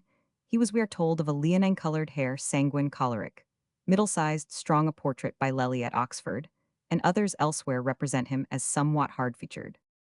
Of the neglect of Butler by the court, something must be said. It must be remembered that the complaints on the subject, supposed to have been uttered by the poet, all occur in the spurious posthumous works, that men of letters have been at all times, but too prone to complain of lack of patronage, that Butler's actual service was rendered when the day was already won, and that the pathetic stories of the poet starving and dying in want are contradicted by the best authority. Charles Longville, son of the poet's friend, who asserted that Butler, though often disappointed, was never reduced to anything like want or beggary, and did not die in any person's debt. But the most significant notes on the subject are Aubrey's one that he might have had preferments at first, but would not accept any but very good, so at last he had none at all, and died in want, and the memorandum of the same author that satirical wits disoblige, whom they converse with Roman 100 consequently, make to themselves many enemies and few friends, and this was his manner and case. 3 monuments have been erected to the poet's memory, first in Westminster Abbey, in 1721, by John Barber, Mayor of London, who is spitefully referred to by Pope for daring to connect his name with Butler's in 1786. A tablet was placed in St. Paul's Covent Garden by residents of the parish. This was destroyed in 1845. Later, another was set up at Strensham by John Taylor of that place. Perhaps the happiest epitaph on him is one by John Dennis, which calls Butler a whole species of poets in one. Hudibras itself, though probably quoted as often as ever, has dropped into the class of books, which are more quoted than read in reading it. It is of the utmost importance to comprehend clearly, and to bear constantly in mind, the purpose of the author in writing it. This purpose is evidently not artistic, but polemic, to show in the most unmistakable characters the vileness and folly of the anti-royalist party, anything like a regular plot, the absence of which has often been deplored or excused would have been for this end not merely a superfluity, but a mistake as likely to divert the attention and perhaps even enlist some sympathy for the heroes. Anything like regular character drawing would have been equally unnecessary and dangerous for to represent anything but monsters. Some alleviating strokes must have been introduced. The problem, therefore, was to produce characters just sufficiently unlike lay figures to excite and maintain a moderate interest, and to set them in motion by dint of a few incidents, not absolutely unconnected meanwhile, to subject the principles and manners of which these characters were the incarnation to ceaseless satire and raillery. The triumphant solution of the problem is undeniable. When it has once been enunciated and understood upon a canvas, thus prepared, an outline, Butler has embroidered a collection of flowers of wit, which only the utmost fertility or imagination could devise, and the utmost patience of industry. Elaborate in the union of these two qualities, he is certainly without a parallel, and their combination has produced a work which is unique. The poem is of considerable length, extending to more than 10,000 verses. Yet Hazlitt hardly exaggerates when he says that half the lines are got by heart.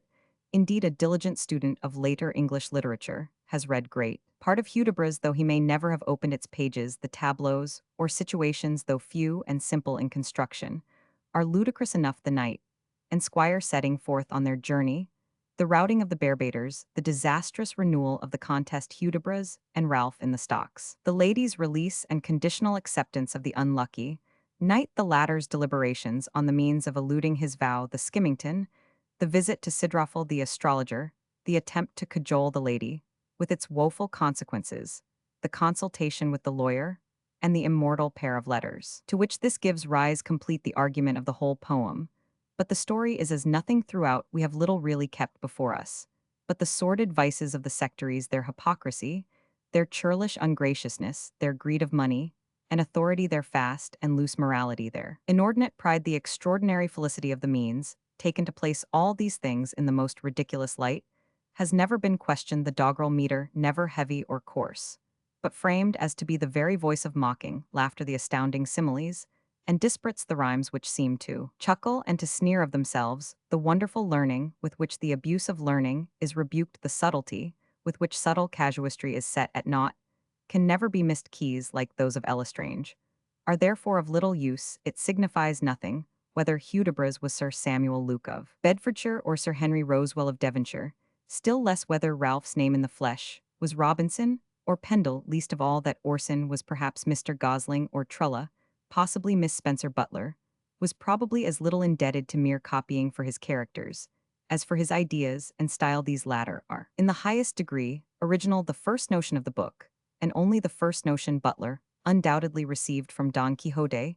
His obligations to the satyr Menippe have been noticed by Voltaire, and though English writers have sometimes ignored or questioned them, are not to be doubted. The art, perhaps the most terrible of all the weapons of satire, of making characters, without any great violation of probability, represent themselves in the most atrocious and despicable light, was never perhaps possessed in perfection, except by Pithu and his colleagues, and by Butler. Against these great merits, some defects must certainly be set. As a whole, the poem is no doubt tedious, if only on account of the very blaze of wit which at length almost wearies us by its ceaseless demands on our attention, it should however be remembered that it was originally issued in parts, and therefore it may be supposed, intended to be read in parts, for there can be little doubt that the second part was written, before the first was published, a more real defect, but one which Butler shares with all his contemporaries, is the tendency to delineate humors instead of characters, and to draw from the outside rather than from within. Attempts have been made to trace the manner and versification of Hudibras to earlier writers, especially in Cleveland's satires, and in the Musarum Deliciae of Sir John Menny's Pepys Minns and Dr. James Smith, 16,051,667. But if it had few Roman 5 ancestors, it had an abundant offspring. A list of 27 direct imitations of Hudibras in the course of a century may be found in the Aldine edition, 1893. Complete translations of considerable excellence have been made into French London 1757 and 1819 by John Townley 16,971,782, a member of the Irish Brigade, and into German by Roman 500 W. Soltau, Riga, 1787. Specimens of both may be found in R. Bell's edition. Voltaire tried his hand at a compressed version, but not with happy results. Bibliography. Butler's works published during his life include, besides Hudibras, To the Memory of the Most Renowned Duval, a Pindaric Ode 1671, and a prose pamphlet against the Puritans, 2 letters, one from J. Audland to W. Prynne, the other Prynne's Answer 1672, in 17,151,717, 3 volumes entitled Posthumous Works in Prose and Verse with a Key. Hudibras by Sir Roger L'Estrange were published with great success. Most of the contents, however, are generally rejected as spurious. The poet's papers, now in the British Museum, added MSS 326,256, remained in the hands of his friend William Longville, and after his death were left untouched until 1759, when Robert Thayer, keeper of the Public Library at Manchester, edited 2 volumes of verse and prose under the title of Genuine Remains in Verse and Prose of Mr. Samuel Butler. This collection contained The Elephant in the Moon, a satire on the Royal Society, a series of sketches in prose characters, and some satirical poems and prose pamphlets. Another edition, Poetical Remains, was issued by Thayer in 1827. In 1726, Hogarth executed some illustrations to Hudibras, which are among his earliest but not perhaps happiest productions. In 1744, Dr. Zachary Gray published an edition of Hudibras with copious and learned annotations, and an additional volume of critical and historical and explanatory notes. In 1752, Gray's has formed the basis of all subsequent editions. Other pieces published separately and ascribed to Butler are a letter from Mercurius Civicus to Mercurius Rusticus, or London's Confession, but not Repentance 1643, represented in Vol Roman 4 of Summus Tracts, Mola Asinarum on the unreasonable and insupportable burthen now pressed upon this groaning nation, 1659, included in his posthumous works, which is supposed to have been written by John Prynne, though Wood ascribes it to Butler. The Acts and Monuments of Our Late Parliament, 1659, printed 1710, of which a continuation appeared in 1659, a character of Charles Roman 11,671, a new ballad of King Edward and Jane Shore 1671, a congratulatory poem to Sir Joseph Sheldon 1675, the Geneva Ballad or the Occasional Conformist displayed 1674, the Secret History of the Calves' Head Club, complete 4th edition 1707, the Morning Salutation, or a friendly conference between a Puritan preacher and a family of his flock, reprinted Dublin 1714. 2 tracts of his appear in Summus Tracts Vol Roman 7. He contributed to Ovid's Epistles, translated by several hands, 1680, and works by him are included in Miscellaneous Works, written by George, Duke of Buckingham, also state poems, by various hands, 1704. And in the Grove 1721, a poetic miscellany is a satire against marriage not found in his works. The Life of Butler was written by an anonymous author said by William Oldies to be Sir James Astry, and prefixed to the edition of 1704. The writer professes to supplement and correct the notice given by Anthony a Wood in Atheny, Oxoniensis Dr. Threadneedle Russell, Nash, a Worcestershire antiquarian, supplied some additional facts. In an edition of 1793, see the Aldine edition of the Poetical Works of Samuel Butler, 1893, edited by Reginald Brimley Johnson, with complete bibliographical information. There is a good reprint of Hudibras, edited by Mr. A. R. Waller, 1905, in the Cambridge Classics. Butler Samuel 17,740,1839, English classical scholar and schoolmaster, and Bishop of Lichfield, was born at Kenilworth on the 30th of January 1774. He was educated at Rugby, and in 1792 went to St. John's College, Cambridge. Butler's classical career was a brilliant one. He obtained 3 of Sir William Browne's medals for the Latin 1792 and Greek 1793-1794. Odes the medal for the Greek Ode in 1792, being won by Samuel Taylor Coleridge in 1793. Butler was elected to the Craven Scholarship, amongst competitors being John Keat, afterwards headmaster of Eton, and Coleridge. In 1796, he was 4th Senior Optime and Senior Chancellor's Classical Medalist in 1797 and 1798. He obtained the Members' Prize for Latin Essay.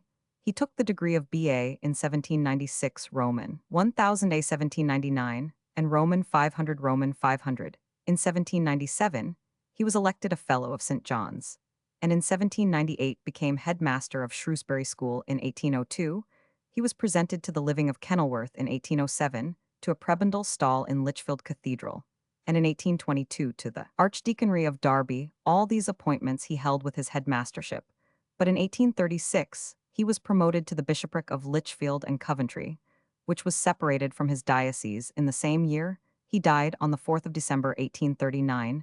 It is in connection with Shrewsbury School that Butler will be chiefly remembered during his headmastership. Its reputation greatly increased, and in the standard of its scholarship, it stood as high as any other public school in England. His edition of Aeschylus with the text and notes of Stanley appeared 18,091,816 and was somewhat severely criticized in the Edinburgh Review, but Butler was prevented by his elevation to the episcopate from revising it. He also wrote a sketch of modern and ancient geography, 1813, frequently reprinted for use in schools, and brought out atlases of ancient and modern geography. His large library included a fine collection of Aldine editions, and Greek and Latin, MSS. The Aldines were sold by auction, the MSS purchased by the British Museum. Butler's life has been written by his grandson Samuel Butler, author of A Ruhan Life and Letters of Dr. Samuel Butler, 1896. See also Baker's History of St. John's College, Cambridge, ed. J. B. Mayer, 1869, Sandys Hist Class Schol, ed. 1908, vol. Roman 3 p. 398. Butler Samuel, 18,351,902, English author, son of the Rev. Thomas Butler and grandson of the foregoing, was born at Langer near Bingham, Nottinghamshire, on the 4th of December 1835. He was educated at Shrewsbury School and at St. John's College, Cambridge. He took a high place in the classical tripos of 1858 and was intended for the church. His opinions, however, prevented his carrying out this intention, and he sailed to New Zealand in the autumn of 1859. He owned a sheep run in the Upper Rangitoto district of the province of Canterbury, and in less than 5 years was able to return home with a moderate competence, most of which was afterwards lost in unlucky investments. The Rangitoto district supplied the setting for his romance of Iruhan, or Over the Range, 1872, satirizing the Darwinian theory and conventional religion. Iruhan had a sequel 30 years later, 1901, in Iruhan, Revisited, in which the narrator of the earlier romance, who had escaped from Iruhan in a balloon, finds himself on revisiting the country after a considerable interval, the object of a topsy-turvy cult, to which he gave the name of Sunchaldism. In 1873, he had published a book of similar tendency, The Fair Haven, which purported to be a work in defense of the miraculous element in our Lord's ministry upon earth, by a fictitious J.P. Owen, of whom he wrote a memoir. Butler was a man of great versatility who pursued his investigations in classical scholarship, in Shakespearean criticism, biology, and art with equal independence and originality. On his return from New Zealand, he had established himself at Clifford's Inn and studied painting, exhibiting regularly in the Academy between 1868 and 1876. But with the publication of Life and Habit, 1877, he began to recognize literature as his life work. The book was followed by 3 others attacking Darwinism, evolution, old and new, or the theories of Buffon, Dr. Erasmus Darwin, and Lamarck, as compared with that of Mr. Roman 100 Darwin, 1879, Unconscious Memory, 1880, a comparison between the theory of Dr. E. Hering and the philosophy of the unconscious of Dr. E. von Hartmann, and Luck or Cunning, 1886. He had a thorough knowledge of northern Italy and its art in Ex Voto 1888, he introduced many English readers to the art of Tabachetti and Gaudenzio Ferrari at Varallo. He learnt nearly the whole of the Iliad and the Odyssey by heart, and translated both poems, 1898 and 1900, into colloquial English prose in his Authoress of the Odyssey, 1897. He propounded two theories: that the poem was the work of a woman who drew her own portrait in Nausicaa, and that it was written at Trapani in Sicily, a proposition which he supported by elaborate investigations on the spot in another book, on the Shakespeare Sonnets, 1899. He aimed at destroying the explanations of the orthodox commentators. Butler was also a musician, or as he called himself, a Handelian, and in imitation of the style of Handel, he wrote in collaboration with H. Festing Jones, a secular oratorio Narcissus 1888, and had completed his share of another Ulysses at the time of his death on the 18th of June, 1902. His other works include Life and Letters, 1896, of Dr. Samuel Butler, his Roman 5p grandfather, headmaster of Shrewsbury School and afterwards Bishop of Lichfield Alps and Sanctuaries, 1881, and two posthumous works edited by Ross Streatfeild, The Way of All Flesh, 1903, a novel and essays on life, art, and science, 1904. See Samuel Butler Records and Memorials, 1903, by Ross Streatfeild, a collection printed for private circulation, the most important article, included being one by H. Festing Jones, originally published in the Eagle, Cambridge, December 1902. Butler William Archer, 18,140,1840, Irish historian of philosophy, was born at Annerville near Clonmel in Ireland, probably in 1814.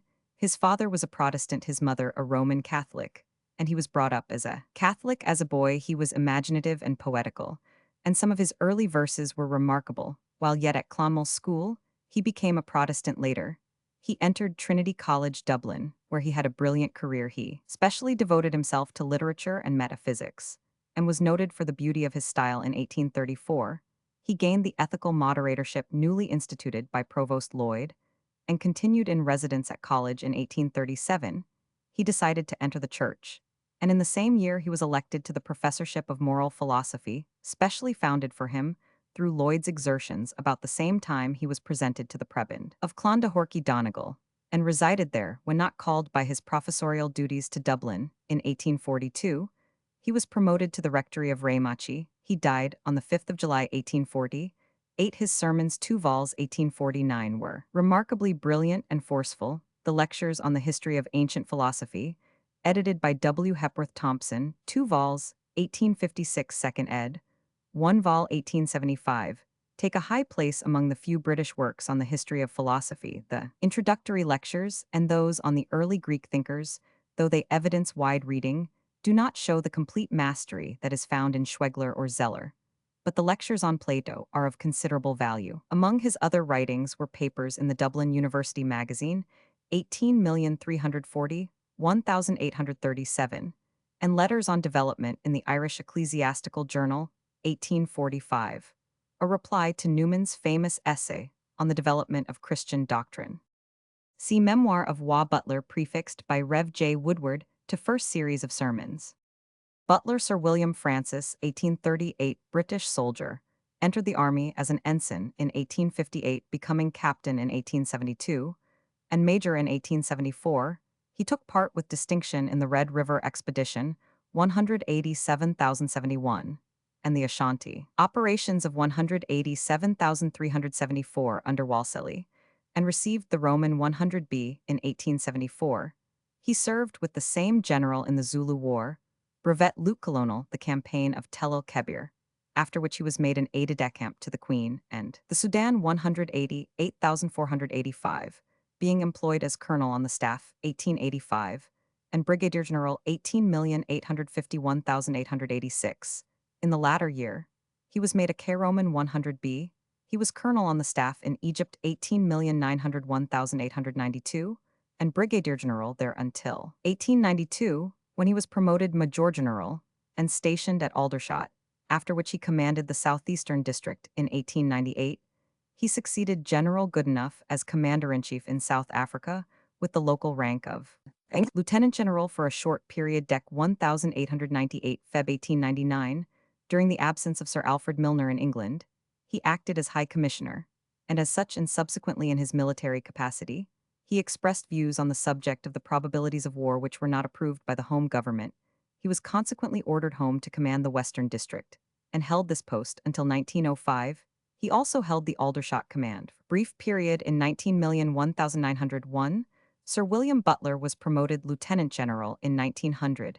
He had long been known as a descriptive writer since his publication of The Great Lone Land, 1872, and other works, and he was the biographer. 1899 of Sir George Colley, he married in 1877, Miss Elizabeth Thompson, an accomplished painter of battle scenes, notably the Roll Call 1874, Quatre Bras 1875, Rorke's Drift 1881, The Camel Corps 1891, and The Dawn of Waterloo 1895. Butler a borough and the county-seat of Butler County, Pennsylvania, USA on Connocknessing Creek, about 30 Roman 1000 N of Pittsburgh Pop, 1890 80 734, 1900 10,853, of whom 928 were foreign-born. 1910 census, 20,728. It is served by the Pennsylvania, the Baltimore, Ohio, the Buffalo, Rochester, Pittsburgh, and the Bessemer Lake Erie Railways, and is connected with Pittsburgh by two electric lines. It is built on a small hill about 1010 ft above sea level, and commands extensive views of the surrounding valley. The Butler County Hospital 1899 is located here. A fair is held in Butler annually. Oil, natural gas, clay, coal, and iron abound in the vicinity.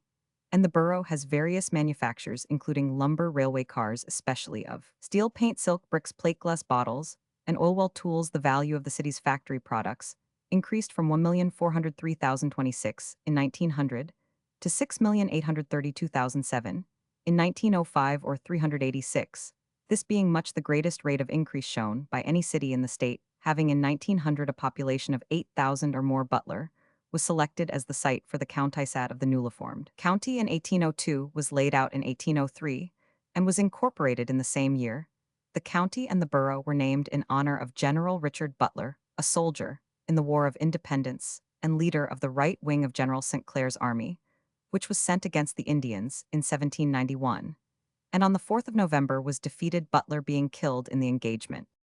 Butler through the O.Fr. Baudelaire from the late Lat. Buticularius Buticula, a bottle, a domestic servant who superintends the wine cellar, and acts as the chief male servant of a household. Among his other duties are the conduct of the service of the table and the custody of the plate. The butler of a royal household was an official of high rank, whose duties, though primarily connected with the supply of wine for the royal table, varied in the different courts in which the office appears. In England, as superintendent of the importation of wine, a duty was payable to him. See Butteridge.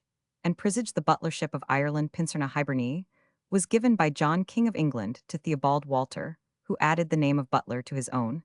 It then became the surname of his descendants, the earls, dukes, and marquises of Ormond. See Butler family above. Butteridge and Prisage. In England, there was an ancient right of the crown to purveyance or preemption. Roman 1. The right of buying up provisions and other necessities for the royal household at a valuation, even without the consent of the owner. Out of this right originated probably that of taking customs in return for the protection and maintenance of the ports and harbors. One such customs due was that of Prisage, the right of taking 1 ton of wine from every ship importing from 10 to 20 tons, and 2 tons from every ship importing more than 20 tons. This right of Prisage was commuted by a charter of Edward Roman 11,302 into a duty of 2 shillings on every ton imported by merchant strangers, and termed Butteridge, because paid to the king's butler. Butteridge ceased to be levied in 1809 by the Customs Consolidation Act of that year. Buto, the Greek name of the Egyptian goddess Udo Hierogel, Wzit, confused with the name of her city Buto. See Buceris. She was a cobra goddess of the marshes, worshipped especially in the city of Buto in the northwest of the delta, and at another Buto Hdt Roman 2 in the northeast of the delta. Now Tel Nebeshe, the former city, is placed by Petri at Tel Farin, a large and important site, but as yet yielding no inscriptions. This western Buto was the capital of the kingdom of northern Egypt in prehistoric times, before the two kingdoms were united. Hence the goddess Buto was goddess of Lower Egypt, and the north to correspond to the vulture goddess Nekhabai of the south. She sometimes is given the form of a vulture. She is also figured in human form. As a serpent, she is commonly twined round a papyrus stem, which latter spells her name. And generally she wears the crown of Lower Egypt. The Greeks identified her with Leto. This may be accounted for partly by the resemblance of name, partly by the myth of her having brought up Horus in a floating island, resembling the story of Leto and Apollo on Delos. Perhaps the two myths influenced each other. Herodotus describes the temple and other sacred Roman 5P places of the western Budo and refers to its festival and to its oracle, which must have been important, though nothing definite is known about it. It is strange that a city whose leading in the most ancient times was fully recognized throughout Egyptian history does not appear in the early lists of nome capitals like Thebes, however, which lay in the fourth nome of Upper Egypt, its early capital being Hermonthis. It eventually became, at a very late date, the capital of a nome, in this case called Pthenito, the land of the goddess Budo. The second Budo hieroglyph Imt was capital from early times of the 19th nome of Lower Egypt. See Herodotus Roman 2, Zeitcher F. Aegyptisch Sprake 1871. Ik Seth in Pauli Wiswa Real Encyclopaedia S. Roman 5, Budo Roman 500 G, Hogarth Journal of Hellenic Studies Roman 24, IW Roman 1000 F. Petri Anasia, P. 36 Nebuchadnezzar and Defen. F. Roman 100 G. Butrinto, a seaport and fortified town of southern Albania, Turkey in the Vilayet of Ioannina, directly opposite the island of Corfu Corcyra, and on a small stream which issues from Lake Vetsindro or Vivari into the Bay of Butrinto, an inlet of the Adriatic Sea Pop, about 2000. The town, which is situated about 2 Roman 1000 inland, has a small harbor and was formerly the seat of an Orthodox bishop in the neighborhood, are the ruins of the ancient Buthradum, from which the modern town derives its name. The ruins consist of a Roman wall about a mile in circumference, and some remains of both later and Hellenic work. The legendary founder of the city was Helenus, son of Priam and Virgil. In Roman 3, SQ tells how Helenus here established a new Trojan kingdom, hence the names New Troy and New Pergamum applied to Buthradum and those of Xanthus, and Simwa given to two small streams in the neighborhood. In the 1st century B. Roman 100 Buthradum became a Roman colony and derived some importance from its position near Corcyra and on the main highway between Dyrrhachium and Ambracia. Under the empire, however, it was overshadowed by the development of Dyrrhachium and Apollonia. The modern city belonged to the Venetians from the 14th century until 1797. It was then seized by the French, who in 1799 had to yield to the Russians and Turks. But Isaac 18,130, 1879, Irish lawyer and nationalist leader, was born at Glenfin Donegal in 1813, his father being the Episcopalian rector of Stranorlar. Having won high honors at Trinity Dublin, he was appointed professor of political economy in 1836. In 1838, he was called to the bar, and not only soon obtained a good practice, but became known as a politician on the Protestant conservative side and an opponent of O'Connell. In 1844, he was made a Curoman 100. He figured in nearly all the important Irish law cases for many years, and was engaged in the defense of Smith O'Brien in 1848, and of the Fenians between 1865 and 1869. In 1852, he was returned to Parliament by Yole as a Liberal Conservative and retained this seat till 1865, but his views gradually became more liberal, and he drifted away from his earlier opinions. His career in Parliament was marred by his irregular habits, which resulted in pecuniary embarrassment, and between 1865 and 1870, he returned again to his work at the law courts. The result, however, of the disestablishment of the Irish Church was to drive Butt and other Irish Protestants into union with the nationalists who had always repudiated the English connection.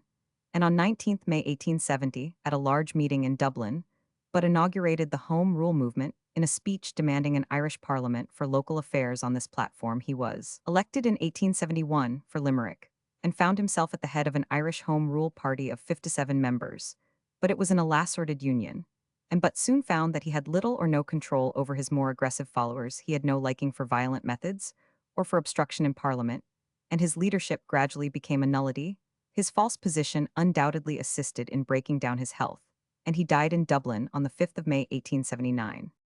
But one from the Fr Bot Bout Med, Lat Butta, a wine vessel, a cask for ale or wine, with a capacity of about 2 hogsheads. 2, a word common in Teutonic languages, meaning short or a stump, the thick end of anything, as of a fishing rod, a gun, a whip, also the stump of a tree. 3 from the Fr, but a goal or mark, and butte, a target, a rising piece of ground. Roman 100, a mark for shooting as in archery, or in its modern use, a mound or bank in front of which are placed the targets in artillery or musketry practice.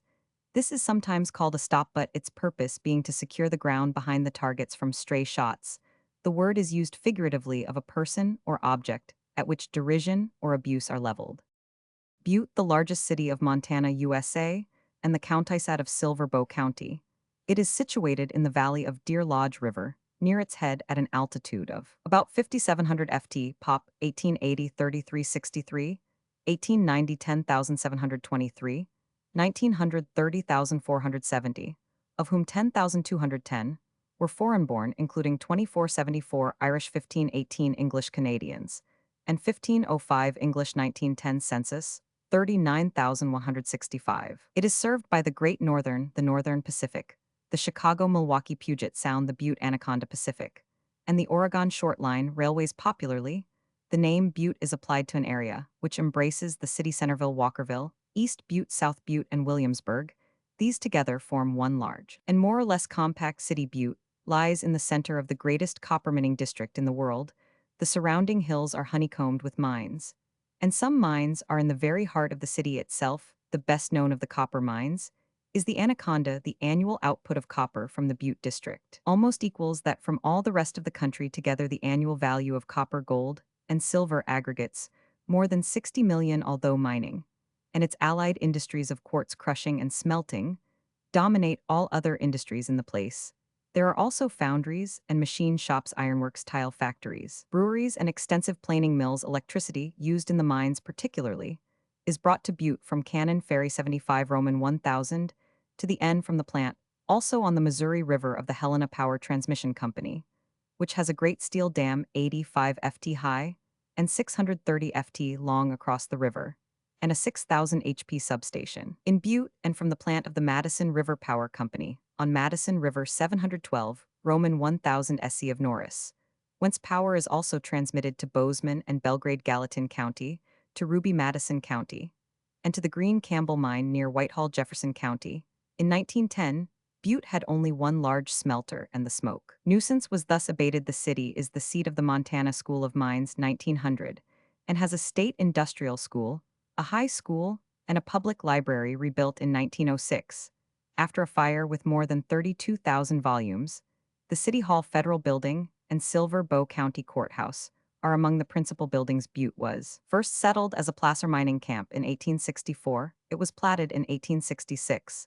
Its population in 1870 was only 241, and for many years its growth was slow. Prosperity came, however, with the introduction of quartz mining in 1875. And in 1879, a city charter was granted. In the decade from 1890 to 1900, Butte's increase in population was 184. Butte OFR Butte, a hillock or rising ground, a word used in the western states of North America for a flat-topped hill surrounded by a steep escarpment from which a slope descends to the plain. It is sometimes used for an elevation higher than a hill, but not high enough for a mountain. The butte, capped by a horizontal platform of hard rock, is characteristic of the arid plateau region of the west of North America. Plant of Ranunculus bulbosus. Plant of Ranunculus bulbosus, showing determinate inflorescence. Butter lat butyrum gr, apparently connected with cow and cheese, but according to the New English Dictionary, perhaps of Scythian origin, the fatty portion of the milk of mammalian animals. The milk of all mammals contains such fatty constituents, and butter from the milk of goats, sheep, and other animals has been and may be used, but that yielded by cow's milk is the most savory, and it alone really constitutes the butter of commerce. The milk of the various breeds of cattle varies widely in the proportion of fatty matter it contains, its richness in this respect being greatly influenced by season, nature of food, state of the animal's health, and other considerations.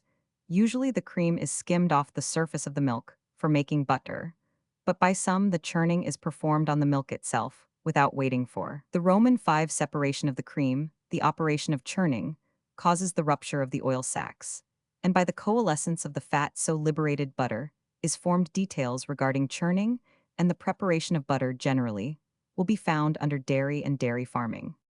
Buttercup, a name applied to several species of the genus Ranunculus curomen 5, characterized by their deeply cut leaves and yellow broadly cup-shaped flowers. Ranunculus acris and R. bulbosus are erect hairy meadow plants, the latter having the stem swollen at the base and distinguished also by the furrowed flower stalks and the often smaller flowers with reflexed, not spreading sepals are repens common on waste ground, produces long runners, by means of which it rapidly covers the ground. The plants are native in the north temperate to Arctic zones of the Old World, and have been introduced in America. Butterfield Daniel 18,311,901, American soldier, was born in Utica, New York. He graduated at Union College in 1849, and when the Civil War broke out, he became colonel of the 12th New York Militia Regiment on the 14th of May 1861. He was transferred to the regular army as a lieutenant colonel, and in September he was made a brigadier general U.S. Roman 5. He served in Virginia in 1861 and in the Peninsular Campaign of 1862, and was wounded at Games Roman 1099. He took part in the campaign of Second Bull Run August 1862, and in November became Major General U.S. Roman 5, and in July 1863, Colonel USA at Fredericksburg. He commanded the Roman 5 Corps, in which he had served since its formation, after General Hooker succeeded Burnside. Butterfield was appointed Chief of Staff Army of the Potomac, and in this capacity he served in the Chancellorsville and Gettysburg campaigns, not being on good terms with General Meade. He left the staff, and was soon afterward sent as Chief of Staff to Hooker, with the Roman 11 and Roman 12 Corps later, combined as the Roman 20 to Tennessee, and took part in the Battle of Chattanooga 1863, and the Atlanta campaign of the following year, when he commanded a division of the Roman 20 Corps. His services were recognized by the brevets of Brigadier General and Major General in the regular army. He resigned in 1870, and for the rest of his life was engaged in civil and commercial pursuits. In 1862, he wrote a manual of camp and outpost duty. New York, 1862. General Butterfield died at Cold Spring, NY, on the 17th of July, 1901. A biographical memorial by his widow was published in 1904. Butterfield William 18,140,1900, English architect, was born in London and educated for his profession at Worcester, where he laid the foundations of his knowledge of Gothic architecture. He settled in London and became prominent in connection with the Cambridge Camden Society and its work in the improvement of church furniture and art. His first important building was St. Augustine's, Canterbury, 1845. And his reputation was made by All Saints Margaret Street, London, 1859, followed by St. Albans, Holborn, 1863, the new part of Merton College, Oxford, 1864, Keble College, Oxford, 1875, and many houses and ecclesiastical buildings. He also did much work as a restorer, which has been adversely criticized. He was a keen churchman and intimately associated with the English church revival. He had somewhat original views as to color in architecture, which led to rather garish results, his view being that any combination of the natural colors of the materials was permissible. His private life was retiring, and he died unmarried on the 23rd of February 1900. Butterfly and moth, the former from butter and fly, an old term of uncertain origin, possibly from the nature of the excrement, or the yellow color of some particular species, the latter akin to O. engmod, an earthworm, the common English names applied respectively to the two groups of insects, forming the scientific order Lepidoptera, Curomen 5. Butternut, the product of Cariacar, Nuciferum, a native of tropical South America. The large nuts, known also as sayawari or suwaro nuts, are the hard stone of the fruit, and contain an oily nutritious seed. The genus Cariacar contains 10 species in tropical South America, some of which form large trees, affording a very durable wood useful for shipbuilding. Leaf of butterwort. A leaf of butterwort, Pinguicula vulgaris, with left margin, inflected over a row of small flies, after Darwin B. glands from surface of leaf, by which the sticky liquid is secreted, and by means of which the products of digestion are absorbed. Butterwort, the popular name of a small insectivorous plant, Pinguicula vulgaris, which grows in wet boggy land. It is a herb with a rosette of fleshy oblong leaves 1 to 3, in long oppressed to the ground of a pale color, and with a sticky surface. Small insects settle on the leaves and are caught in the viscid excretion.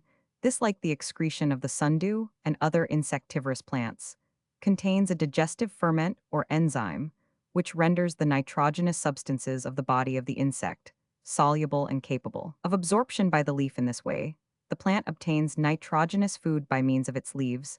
The leaves bear 2 sets of glands, the larger borne on usually unicellular pedicels, the smaller almost sessile fig bee, When a fly is captured, the viscid excretion becomes strongly acid, and the naturally incurved margins of the leaf curve still further inwards, rendering contact between the insect and the leaf surface more complete. The plant is widely distributed in the north temperate zone, extending into the Arctic zone. Buttery from OFR Botery, late Lapitaria, a place where liquor is stored from butta. A cask, a place for storing wine later, with a confusion with butter, a pantry or storeroom for food, especially at colleges at Oxford. And Cambridge, the place where food other than meat, especially bread and butter, ale and wines, Roman 100, are kept. Buttmann Philip Karl 17,640, 1829, German philologist, was born at Frankfurt on Main in 1764. He was educated in his native town, and at the University of Göttingen in 1789, he obtained an appointment in the library at Berlin. And for some years he edited Spener's journal. In 1796 he became professor at the Joachimsthal Gymnasium in Berlin, a post which he held for 12 years. In 1806, he was admitted to the Academy of Sciences, and in 1811 was made secretary of the historico-philological section. He died in 1829. Buttmann's writings gave a great impetus to the scientific study of the Greek language. His Griechische Grammatik 1792 went through many editions and was translated into English. His Lexicologus, a valuable study on some words of difficulty occurring principally in the poems of Homer and Hesiod, was published in 18,180, 1825, and was translated into English. Buttmann's other works were Ausführliche Griechische Sprachlehre, 2 vols 18,190, 1827, Mythologus, a collection of essays, 18,280, 1829, and editions of some classical authors, the most important being Demosthenes, in Medium 1823, and the continuation of Spalding's Quintilian. Roman 5p. Button fr bouton, ofr button, apparently from the same root as bouter, to push a small piece of metal or other material, which pushed through a loop or buttonhole, serves as a catch between different parts of a garment. Roman 100. The word is also used of other objects which have a projecting knob-like character, for example button mushrooms, the button of an electric bell push, or the guard at the tip of a fencing foil, or which resemble a button in size and shape.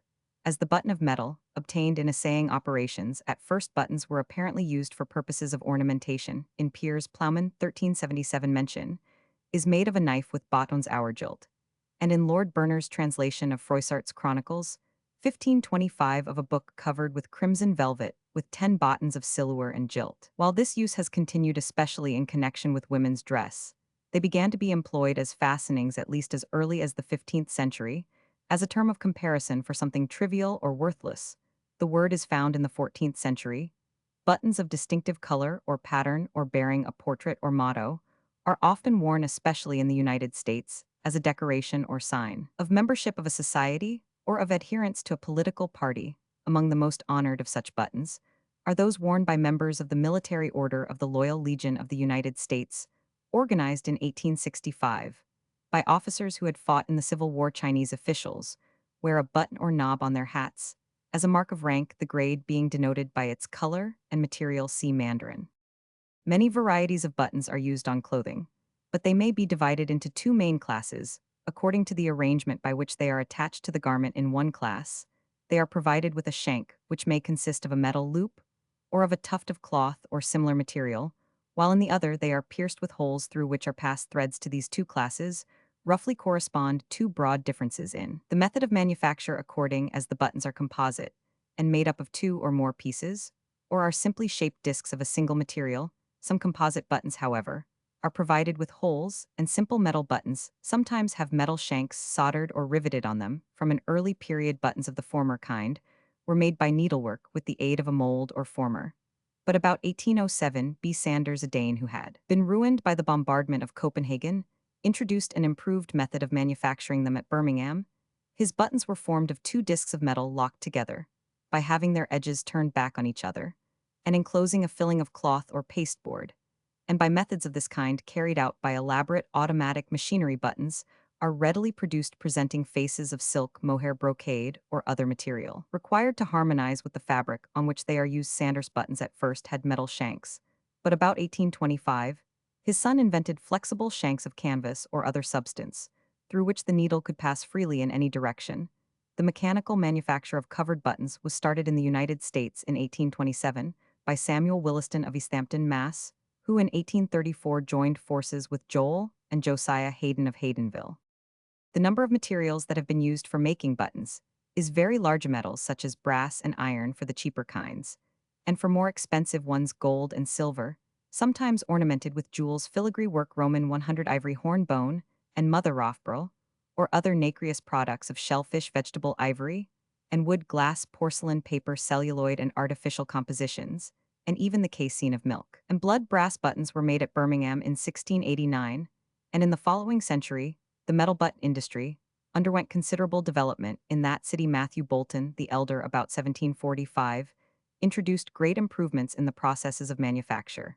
And when his son started the Soho Works in 1767, one of the departments was devoted to the production of steel buttons with facets, some of which sold for 140 guineas. A gross gilt buttons also came into fashion about the same period in this Augustan age of the Birmingham button industry, when there was a large export trade. The profits of manufacturers, who worked on only a modest scale, amounted to 3,000 and 4,000 a year, and workmen earned from 2 to 4 a week at one time. The buttons had each to be fashioned separately by skilled artisans, but gradually the cost of production was lessened by the adoption of mechanical processes, and instead of being turned out singly and engraved or otherwise ornamented by hand, they came to be stamped out in dies, which at once shaped them and impressed them with the desired pattern. Ivory buttons are among the oldest of all. Horn buttons were made at Birmingham, at least by 1777. Towards the middle of the 8th century, Emile Bassat invented a widely used process for producing them from the hoofs of cattle, which were softened by boiling.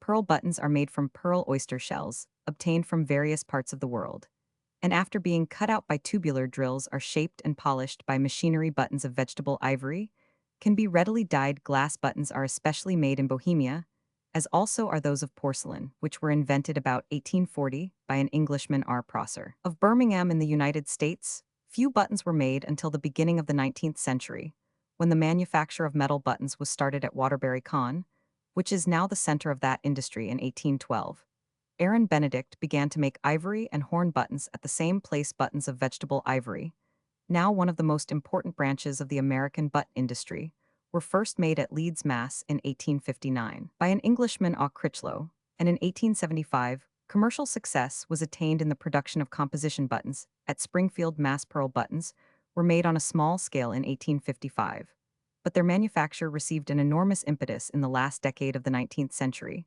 when J.F. Bopel began at Muscatine, Iowa, to utilize the Unio or niggerhead shells found along the Mississippi. By 1905, the annual output of these freshwater pearl buttons had reached 11,405,723, gross worth 3,359,167, or 36 of the total value of the buttons produced in the United States in the same year.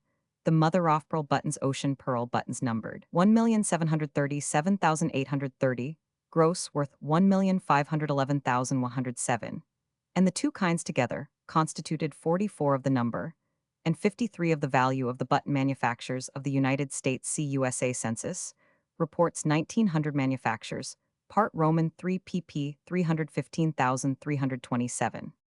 Buttress from the OFR bowderet, that which bears a thrust from bowder to push cf eng butt and abutment masonry, projecting from a wall provided to give additional strength to the same, and also to resist the thrust of the roof or wall, especially when concentrated at any one point in Roman architecture. The plans of the building, where the vaults were of considerable span, and the thrust therefore very great, were so arranged as to provide cross walls dividing the aisles, as in the case of the Basilica of Maxentius, and in the Thermae of Rome, the subdivisions of the less important halls, so that there were no visible buttresses in the baths of Diocletian. However, these cross walls rose to the height of the great vaulted hall. The tepidarium and their upper portions were decorated with niches and pilasters in a palace at Shuka in Syria, attributed to the end of the 2nd century A. Roman 500, where in consequence of the absence of timber, it was necessary to cover over the building with slabs of stones. These latter were carried on arches thrown across the great hall, and this necessitated two precautions, viz. The provision of an abutment inside the building and of buttresses outside. The earliest example in which the feature was frankly accepted in Byzantine work, There were no external buttresses, the plans being arranged to include them in crosswalls or interior abutments.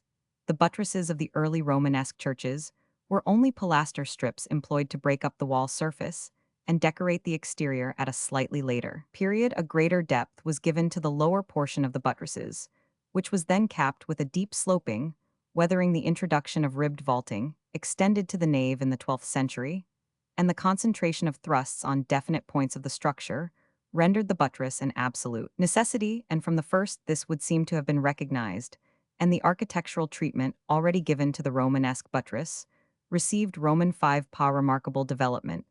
The buttresses of the early English period have considerable projection, with 2 or 3 sets off, sloped at an acute angle. Dividing the stages and crowned by triangular heads and slender columns, buttress shafts are used at the angle in later work. Pinnacles and niches are usually employed to decorate the summits of the buttresses, and in the still later perpendicular work, the vertical faces are all richly decorated with paneling. Butyl alcohol C4H9O4 isomeric alcohols of this formula are known. 2 of these are primary, 1 secondary, and 1 tertiary C alcohols. Normal butyl alcohol CH3CH22CH2O is a colorless liquid boiling at 116 and formed by reducing normal butyl aldehyde with sodium or by a peculiar fermentation of glycerin brought about by a schizomycete isobutyl alcohol CH32CHCH2O. The butyl alcohol of fermentation is a primary alcohol derived from isobutane. It may be prepared by the general methods and occurs in fusel oil. Especially in potato spirit, it is a liquid smelling like fusel oil and boiling at 108 Roman 100 methyl ethyl carbonyl, CH3C2H5-CHO, is the secondary alcohol derived from N-butane.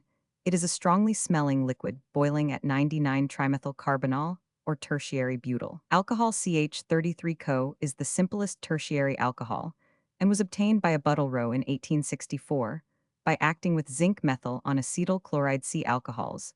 It forms rhombic prisms or plates which melt at 25 and boil at 83 and has a spirituous smell resembling that of camphor. Butyric acid C4H8022 acids are known corresponding to this formula.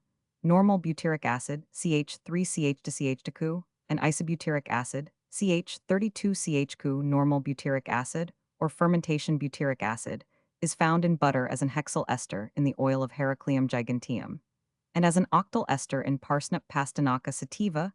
It has also been noticed in the fluids of the flesh, and in perspiration it may be prepared by the hydrolysis of ethyl acetoacetate, or by passing carbon monoxide over a mixture of sodium acetate and sodium ethylate at 205 Roman 100, A. Juther An 1880 202, PC2H50 na CH3, Kuna co HCO na CH3 CH to CH to Kuna. It is ordinarily prepared by the fermentation of sugar or starch, brought about by the addition of putrefying cheese calcium carbonate being added to neutralize the acids formed in the process. A Fitzburr 1878 11p52 found that the butyric fermentation of starch is aided by the direct addition of Bacillus subtilis.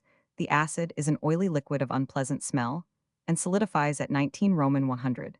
It boils at 162 Roman 100 and has a specific gravity of 00 Roman 100. It is easily soluble in water and alcohol and is thrown out of its aqueous solution by the addition of calcium chloride potassium bichromate and sulfuric acid. Oxidize it to carbon dioxide and acetic acid, while alkaline potassium permanganate oxidizes it to carbon dioxide. The calcium salt CaC 4H7022H2O is less soluble in hot water than in cold.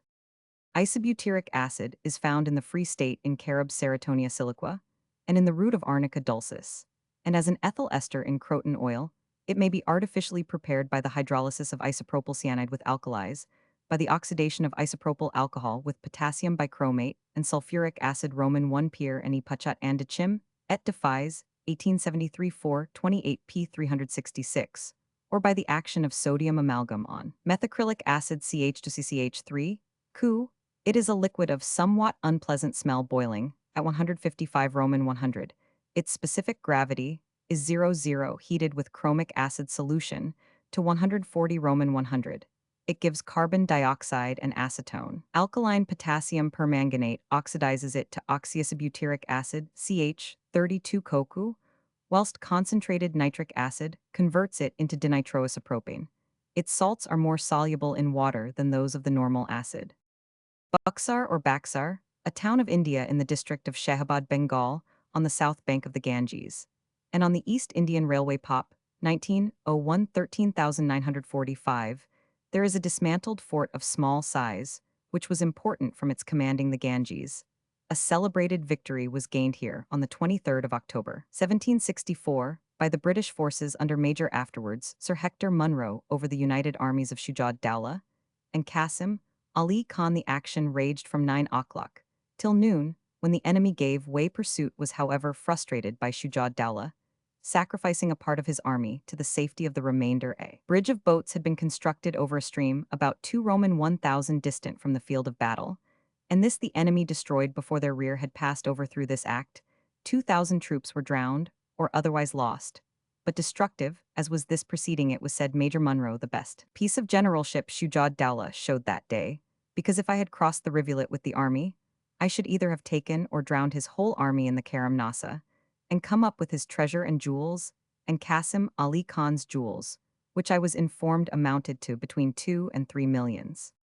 Buxton Jedediah 17,071,772, English arithmetician, was born on the 20th of March, 1707, at Elmton near Chesterfield in Derbyshire, although his father was schoolmaster of the parish, and his grandfather had been the vicar. His education had been so neglected that he could not write, and his knowledge except of numbers was extremely limited.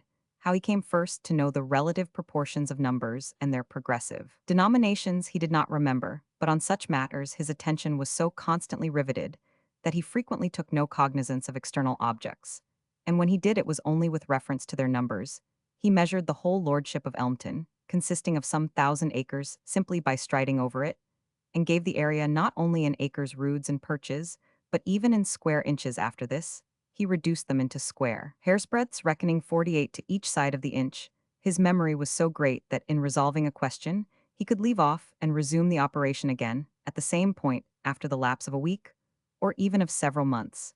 His perpetual application to figures prevented the smallest acquisition of any other knowledge. His wonderful faculty was tested, in 1754, by the Royal Society of London, who acknowledged their satisfaction by presenting him with a handsome gratuity during his visit to the metropolis.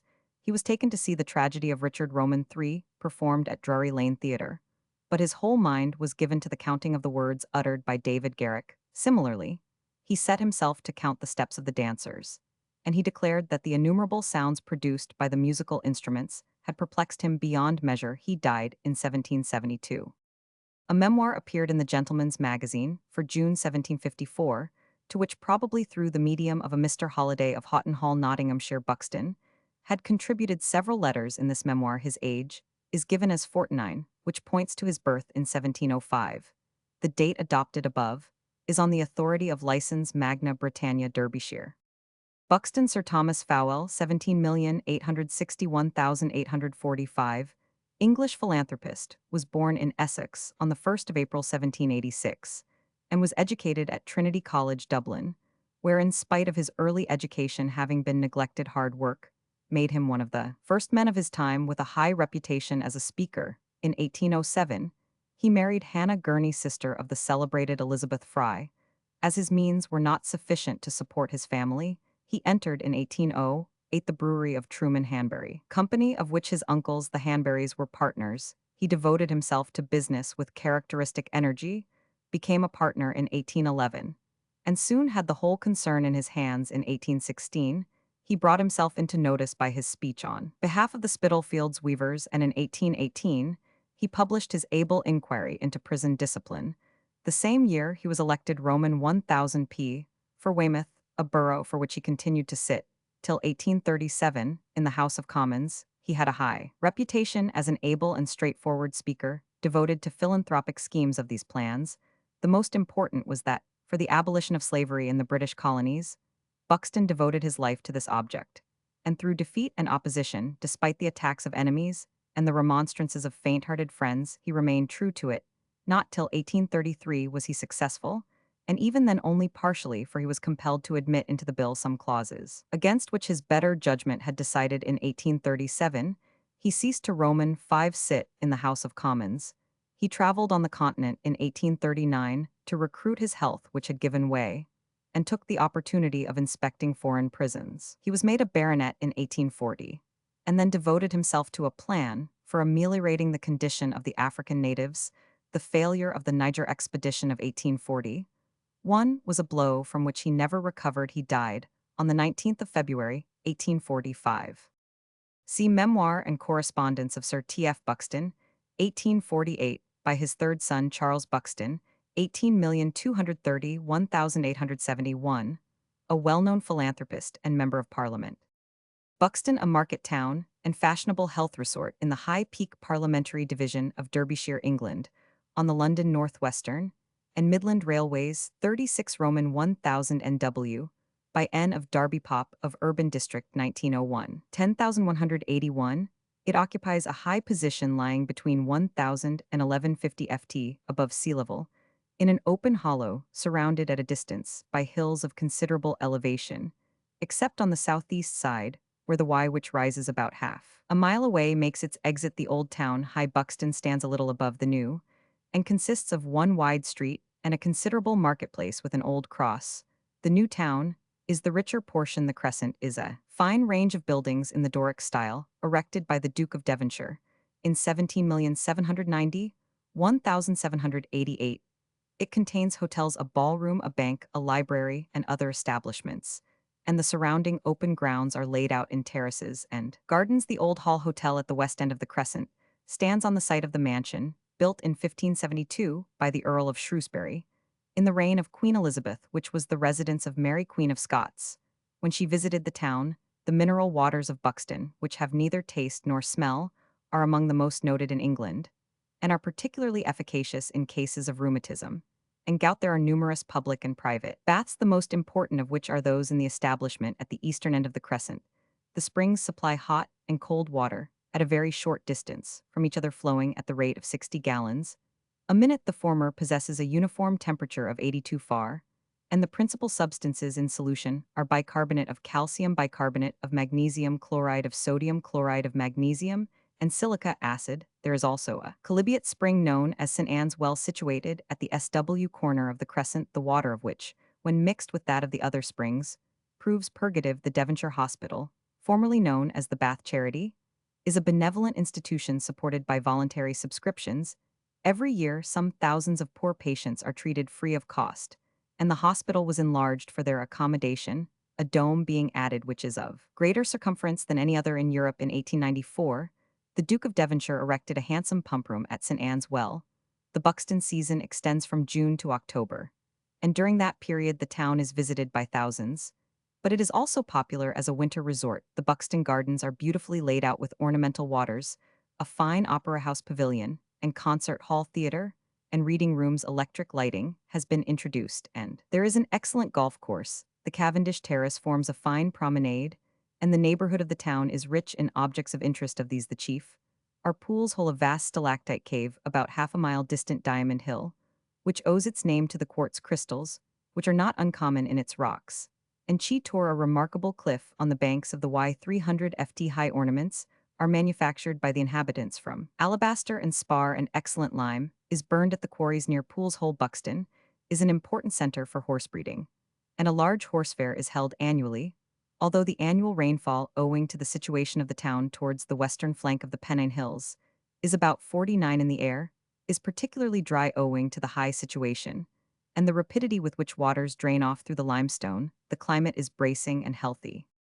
The waters were known and used by the Romans, but to a limited extent, and no remains of their baths survive. Roman roads connected the place with Darbyborough in Edale and Manchester. Buxton Bodestanes Bustanes, formed into a civil parish from Bakewell in 1895, has thus claims to be considered one of the oldest English spas. It was probably the Bechtun mentioned in Doomsday. After the departure of the Romans, the baths seem to have been long neglected, but were again frequented in the 16th century, when the chapel of St. Anne was hung round with the crutches of those who were supposed to owe their cure to her healing powers.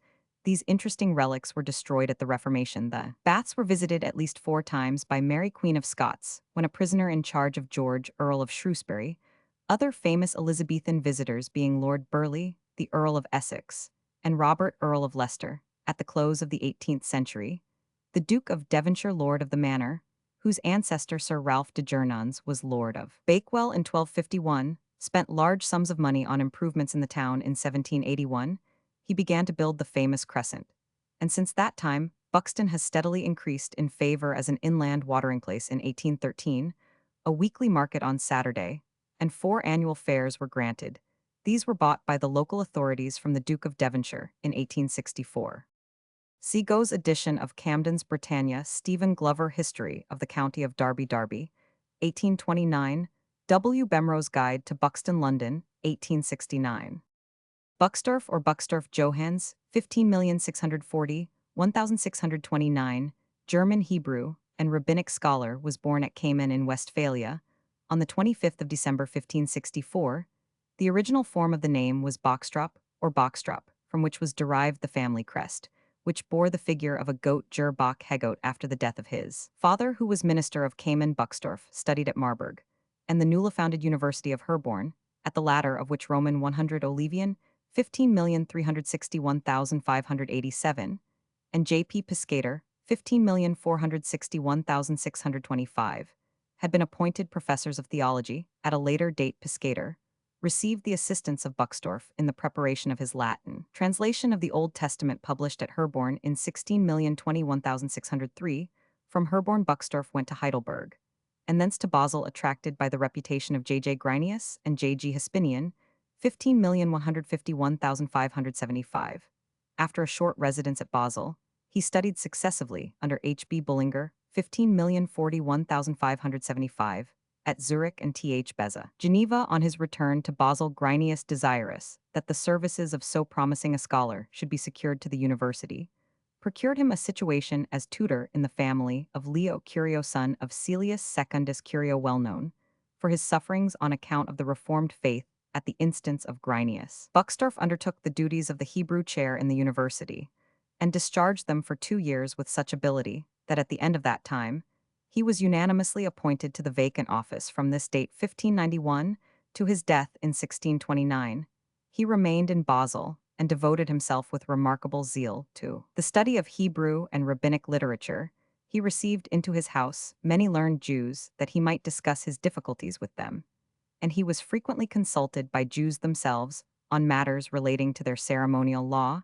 He seems to have well deserved the title which was conferred upon him of Master of the Rabbins. His partiality for Jewish society brought him indeed on one occasion into trouble with the authorities of the city, the laws against the Jews being very strict. Nevertheless, on the whole, his relations with the city of Basel were friendly. He remained firmly attached to the university, which first recognized his merits and declined 2 invitations from Leiden and Sommer successively. His correspondence with the most distinguished scholars of the day was very extensive. The library of the University of Basel contains a rich collection of letters, which are valuable for a literary history of the time. Works Manuel Hebraicum et Chaldicum, 1602, 7th ed., 1658, Synagoga Judaica, 1603, in German, afterwards translated into Latin in an enlarged form, a valuable repertory of information regarding the opinions and ceremonies of the Jews. Lexicon Hebraicum et Chaldicum, cum brevi lexico rabbinico philosophico, 1607, reprinted at Glasgow 1824, his great rabbinical Bible Biblic Hebraica, cum perifer chald et commentaries. Rabbinorum 2 vols, 1618, 4 vols, 16,180,1619. Containing, in addition to the Hebrew Roman 5 text, the Aramaic paraphrases of Targums, punctuated after the analogy of the Aramaic passages in Ezra and Daniel, a proceeding which has been condemned by Richard Simon and others, and the commentaries of the more celebrated rabbis, with various other treatises. Tiberias, Sive Commentarius Masoreticus, 1620, quarto edition, improved and enlarged by J. Buxtorf the Younger, 1665, so named from the great school of Jewish criticism, which had its seat in the town of Tiberias. It was in this work that Buxtorf controverted the views of Elias Levita regarding the late origin of the Hebrew vowel, points a subject which gave rise to the controversy between Louis Capel and his son Johannes Buxtorf. Q. Roman 5. Buxtorf did not live to complete the 2 works on which his reputation chiefly rests, viz. his great lexicon, Chaldicum, Talmudicum, et Rabbinicum, and the Concordantiae Bibliorum Hebraicorum, both of which were edited by his son, They are monuments of untiring labor and industry. The lexicon was republished at Leipzig in 1869, with some additions by Bernard Fischer, and the concordance was assumed by Julius I as the basis of his Great Hebrew Concordance, which appeared in 1840. For additional information regarding his writings, see Anthony Rorke, pp. 444,448, articles in Ersch and Gruber's Encyclopaedia, and Herzog Hoch Realensic J.P. Neisran's Memoirs Vol Roman 30, 1 pp. 206,215, J. Roman. 1000 Schrokes Kirchengeschichte Vol Roman, 5 Post-Reformation, period pp. 72, Sek Leipzig 1806. G.W. Mayer's Geschichte der Schrift Erklärung Vol Roman 3 Göttingen 1804, and E. Koch Johannes Buxtorf Der Alter 1879. Buxtorf or Buxtorf Johannes, 15,991,664, son of the preceding, was born at Basel on the 13th of August 1599, and when still a boy attained considerable proficiency in the classical languages, entering the university at the age of 12. He was only 16 when he obtained his master's degree. He now gave himself up to theological, and especially to Semitic studies, concentrating later on rabbinical Hebrew and reading. While yet a young man, both the Mishnah and the Jerusalem and Babylonian Gemaras. These studies he further developed by visits to Heidelberg Dort, where he made the acquaintance of many of the delegates to the Synod of 1619 and Geneva, and in all these places acquired a great reputation. In 1622, he published at Basel a lexicon, Chaldacum et Syriacum, as a companion work to his father's great rabbinical Bible. He declined the chair of logic at Lausanne, and in 1624 was appointed general deacon of the church at Basel. On the death of his father in 1629, he was unanimously designated his successor in the Hebrew professorship from this date. Until his death in 1664, he remained at Basel, declining 2 offers which were made to him from Groningen and Leiden to accept the Hebrew chair in these 2 celebrated schools. In 1647, the governing body of the university founded specially for him a 3rd theological professorship, that of commonplaces and controversies, which Buxtorf held for 7 years along with the Hebrew chair. When, however, the professorship of the Old Testament became vacant in 1654, by the death of Theodor Zwinger, Buxtorf resigned the chair of theology and accepted that of the Old Testament. Instead, he was 4 times married, his 3 first wives dying shortly after marriage and the 4th predeceasing her husband by 7 years. His children died young with the exception of 2 boys, the younger of whom, Jacob, 16,451,704, became his father's colleague, and then his successor in the chair of Hebrew. The same distinction fell to the lot of his nephew Johann, 16,631,732. A considerable portion of Buxtorf's public life was spent in controversy regarding disputed points in biblical criticism, in reference to which he had to defend his father's views. The attitude of the Reformed churches at that time, as opposed to the Church of Rome, led them to maintain many opinions in regard to biblical questions, which were not only erroneous but altogether unnecessary for the stability of their position. Having renounced the dogma of an infallible church, it was deemed necessary to maintain, as a counterpoise, not only that of an infallible Bible, but as the necessary foundation of this of a Bible, which had been handed down from the earliest ages without the slightest textual alteration. Even the vowel points and accents were held to have been given by divine inspiration, the Masoretic text of the Old Testament, therefore, as compared either with that of the recently discovered Samaritan Pentateuch, or the Septuagint, or of the Vulgate alone, contained the true words of the sacred writers. Although many of the reformers as well as learned Jews had long seen that these assertions could not be made good, there had been as yet no formal controversy upon the subject. Louis Capel Roman 5 was the first effectually to dispel the illusions which had long prevailed by a work on the modern origin of the vowel points and accents. The elder Buxtorf had counseled him not to publish his work, pointing out the injury which it would do the Protestant cause, but Capel sent his MS to Thomas Urpinius of Leyden, the most learned Orientalist of his day, by whom it was published in 1624 under the title Arcanum Punctationis Revelatum, but without the author's name. The elder Buxtorf, though he lived 5 years after the publication of the work, made no public reply to it, and it was not until 1648 that Buxtorf Jr. published his Tractatus de Punctorum Origin Antiquitate et Authoritate Oppositus Arcano Punctationis Revelato Ludovici Capelli He tried to prove by copious citations from the rabbinical writers, and by arguments of various kinds that the points, if not so ancient as the time of Moses, were at least as old as that of Ezra, and thus possessed the authority of divine inspiration. Unfortunately, he allowed himself to employ contemptuous epithets towards Capel, such as innovator and visionary. Capel speedily prepared a second edition of his work, in which, besides replying to the arguments of his opponent and fortifying his position with new ones, he retorted his contumelious epithets with interest owing to various causes. However, this second edition did not see the light until 1685, when it was published at Amsterdam. In the edition of his collected works, besides this controversy, Buxtorf engaged in 3 others with the same antagonist on the subject of the integrity of the Masoretic text of the Old Testament, on the antiquity of the present Hebrew characters, and on the Lord's Supper. In the 2 former, Buxtorf supported the untenable position that the text of the Old Testament had been transmitted to us without any errors or alteration, and that the present square or so-called Chaldee characters were coeval with the original composition of the various books. These views were triumphantly refuted by his great opponent in his Critica Sacra, and in his Diatriba Veris et Antiquis Hebraecorum Literaris. Besides the works already mentioned in the course of this article, Buxtorf edited the great lexicon Chaldaicum, Talmudicum, et Rabbinicum, on which his father had spent the labor of 20 years, and to the completion of which he himself gave 10 years of additional study, and the great Hebrew concordance which his father had little more than begun. In addition to these, he published new editions of many of his father's works, as well as others of his own, complete lists of which may be seen in the Athenae Rorici, and other works enumerated at the close of the preceding article.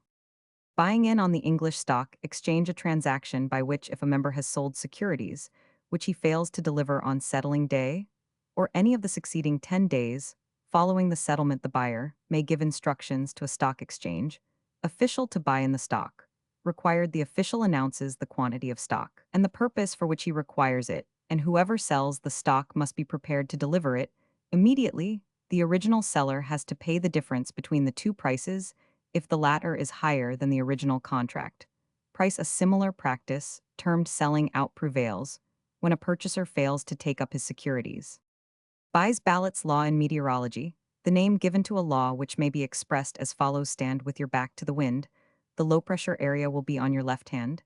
This rule, the truth of which was first recognized by the American meteorologists J. H. Coffin and W. Farrell, is a direct consequence of Farrell's law. Roman 5. It is approximately true in the higher latitudes of the northern hemisphere, and is reversed in the southern hemisphere, but the angle between barometric gradient and wind is not a right angle in low latitudes. The law takes its name from Roman 100 H. Roman 500 Buys ballot, a Dutch meteorologist who published it in the Comps Rendus, November 1857. Buzău, the capital of the department of Buzău, Romania, situated near the right bank of the river Buzău, between the Carpathian Mountains and the fertile lowlands of South Moldavia and East Wallachia. Pop. 1921,561. Buzău is important as a market for petroleum timber, and granite is the meeting Roman 5p place of railroads from Ramnicu, Saret, Brela, and Ploskei. Amber is found by the riverside, and there are cloth mills in the city. Buzău is the seat of a bishop whose cathedral was erected in 1640 by Prince Matthias Basarab of Wallachia, on the site of an older church in the neighborhood. There are many monasteries. Buzău was formerly called Napuca or Buzăgrad. Buzat François Nicolas Leonard, 17,601,794, French revolutionist, was born at Évreux on the 1st of March 1760. He studied law, and at the outbreak of the revolution was an advocate in his native town. In 1789, he was elected deputy to the States General, and there became known for his advanced opinions. He demanded the nationalization of the possessions of the clergy and the right of all citizens to carry arms after the dissolution of the Constituent Assembly. Buzat returned to Évreux, where he was named president of the Criminal Tribunal. In 1792, he was elected deputy to the convention and took his place among the Girondists. He demanded the formation of a national guard from the departments to defend the convention against the populace of Paris. His proposal was carried but never put into force, and the Parisians were extremely bitter against him and the Girondists in the trial of Louis. Roman 16. Buzat voted for death, but with appeal to the people and postponement of sentence, he had a decree of death passed against the emigrants, who did not return to France, and against anyone who should demand the re-establishment of the monarchy, proscribed with the Girondists on the 2nd of June 1793, he succeeded in escaping and took refuge in Normandy, where he contributed to organize a federalist insurrection against the convention which was speedily suppressed. Buzat was outlawed and fled to the neighborhood of Bordeaux, and committed suicide in the woods of Saint-Emilion on the 18th of June 1794. He was an intelligent and honest man, although he seems to have profited by the sale of the possessions of the clergy, but he had a stubborn, unyielding temperament, was incapable of making concessions, and was dominated by Madame Roland, who imparted to him her hatred of Danton and the Montagnards. See Memoirs de Pétion Barbaroux Buzat, published by Roman 100 A. Daubin, Paris, 1866. For the history of the Federalist movement in Normandy, see Roman 50. Boivin Champeau notices pour servir à l'histoire de la Révolution, dans le département de l'Eure-et-Évreux, and Paris, 1884. Buzzard, a word derived from the Lat buteo through the fr bussard, and used in a general sense for a large group of diurnal birdsofbri, which contains among many others the species, usually known as the common buzzard buteo vulgaris leech, though the English epithet is nowadays hardly applicable. The name buzzard, however, belongs quite as rightfully to the birds called in books harriers, which form a distinct subfamily of falconidae under the title Cercinae, and by it one species, the moorbuzzard Circus aeruginosus, is still known in such places, as it inhabits Puttock, is also another name used in some parts of England, but perhaps is rather a synonym of the kite Milvus ictinus, though ornithological writers are almost unanimous in distinguishing the buzzards as a group from the eagles.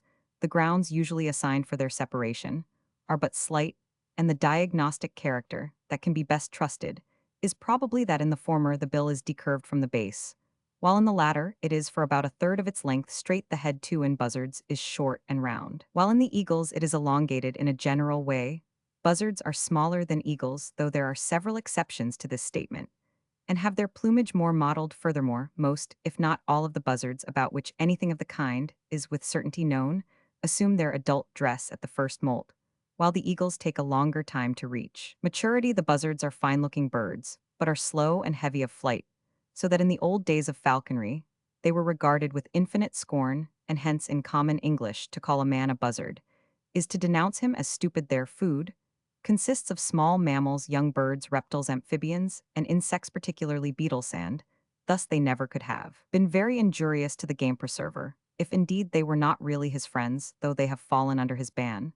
But at the present day, they are so scarce that in England, their effect, whatever it may be, is inappreciable. Buzzards are found over the whole world, with the exception of the Australian region, and have been split into many genera by systematists. In the British Islands are two species, one resident, the B. vulgaris already mentioned, and now almost confined to a few wooded districts; the other, the rough-legged buzzard Archibuteo lagopus, an irregular winter visitant, sometimes arriving in large bands from the north of Europe, and readily distinguishable from the former by being feathered down to the toes. The honeybuzzard Pernes apivorus, a summer visitor from the south and breeding, or attempting to breed yearly in the New Forest, does not come into the subfamily Butyoninae, but is probably the type of a distinct group Perninae, of which there are other examples in Africa and Asia and America. The name buzzard is popularly given to the turcabuzzard or turcivulture cathartes aura. Ends. Bialaya Tsarkov Roman 1 E White Church, a town of Russia in the government of Kiev. 32 Roman 1000 SSW of Vasilkov on the main road from Kiev to the Crimea in 4947 in Lat, and 37 E Long Pop, 1860 12,075, 1897 20,705. First mentioned in 1155, Bialaya Tsarkov was destroyed during the Mongol invasion of the 13th century. In 1550, a castle was built here by the Prince of Kiev, and various privileges were bestowed upon the inhabitants. From 1651, the town was subject alternately to Poland and to independent hetmans, Cossack chiefs. In 1793, it was united to Russia.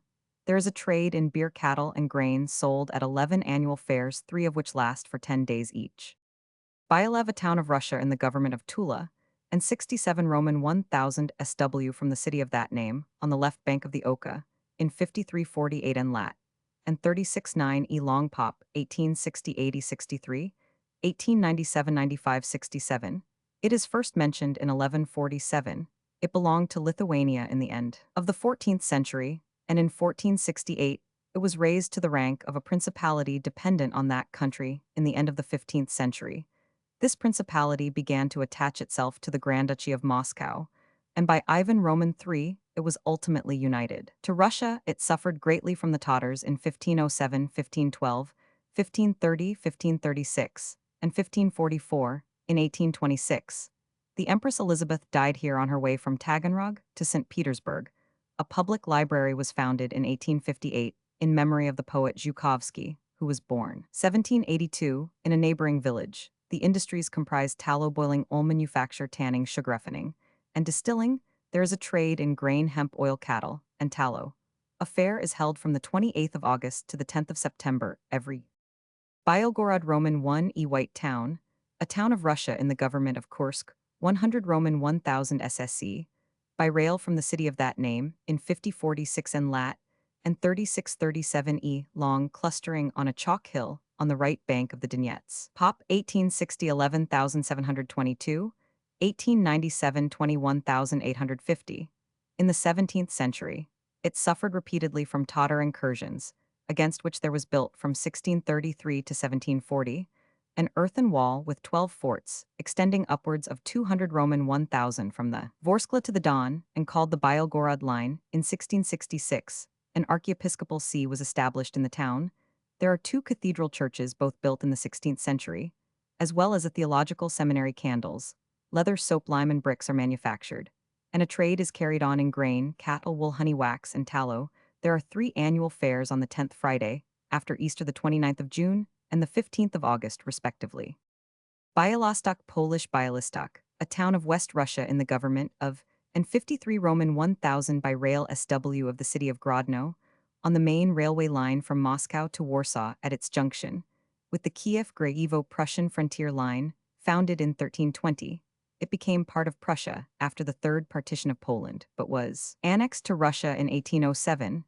After the Peace of Tilsit, its development dates from 1845, when woolen mills were built. Since that time, it has grown very rapidly, its population being 13,787, in 1857 56,629, in 1889, and 65,781, in 1901 3/4. Jews. Its woolen, silk, and felt hat factories give occupation to several thousand workers.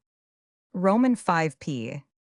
Byazhetsk, a town of Russia in the government of Tver, and 70 Roman 1000 NNE of the city of that name, on the right bank of the Mologa, in 5746 N lat, and 3643 E long pop, 1860 54 23, 1897 9090. It is mentioned in the Chronicles of 1137. On the fall of Novgorod, to which it had belonged, it was incorporated 1479 with the Grand Duchy of Moscow. The town is famous for its scythes and shearing hooks, but makes also axes, nails, and other hardware and trades in grain, linen, hemp, and flax. Bylaw or bylaw, by being used in the sense of subordinate or secondary, cf. bypath, a regulation made by councils, boards, corporations, and companies, usually under statutory power, for the preservation of order and good government within some place or jurisdiction, when made under authority of a statute. Bylaws must generally, before they come into operation, be submitted to some confirming authority for sanction and approval. When approved, they are as binding as enacted. Bylaws must be reasonable in themselves. They must not be retrospective nor contrary to the general law of the land. By various statutes, powers are given to borough, county, and district councils to make bylaws for various purposes. Corporate bodies also are empowered by their charters to make bylaws which are binding on their members. Such bylaws must be in harmony with the objects of the society and must not infringe or limit the powers and duties of its officers. Biles Mather, 17,061,780, 8 American clergyman, was born in Boston, Massachusetts, on the 26th of March, 1706.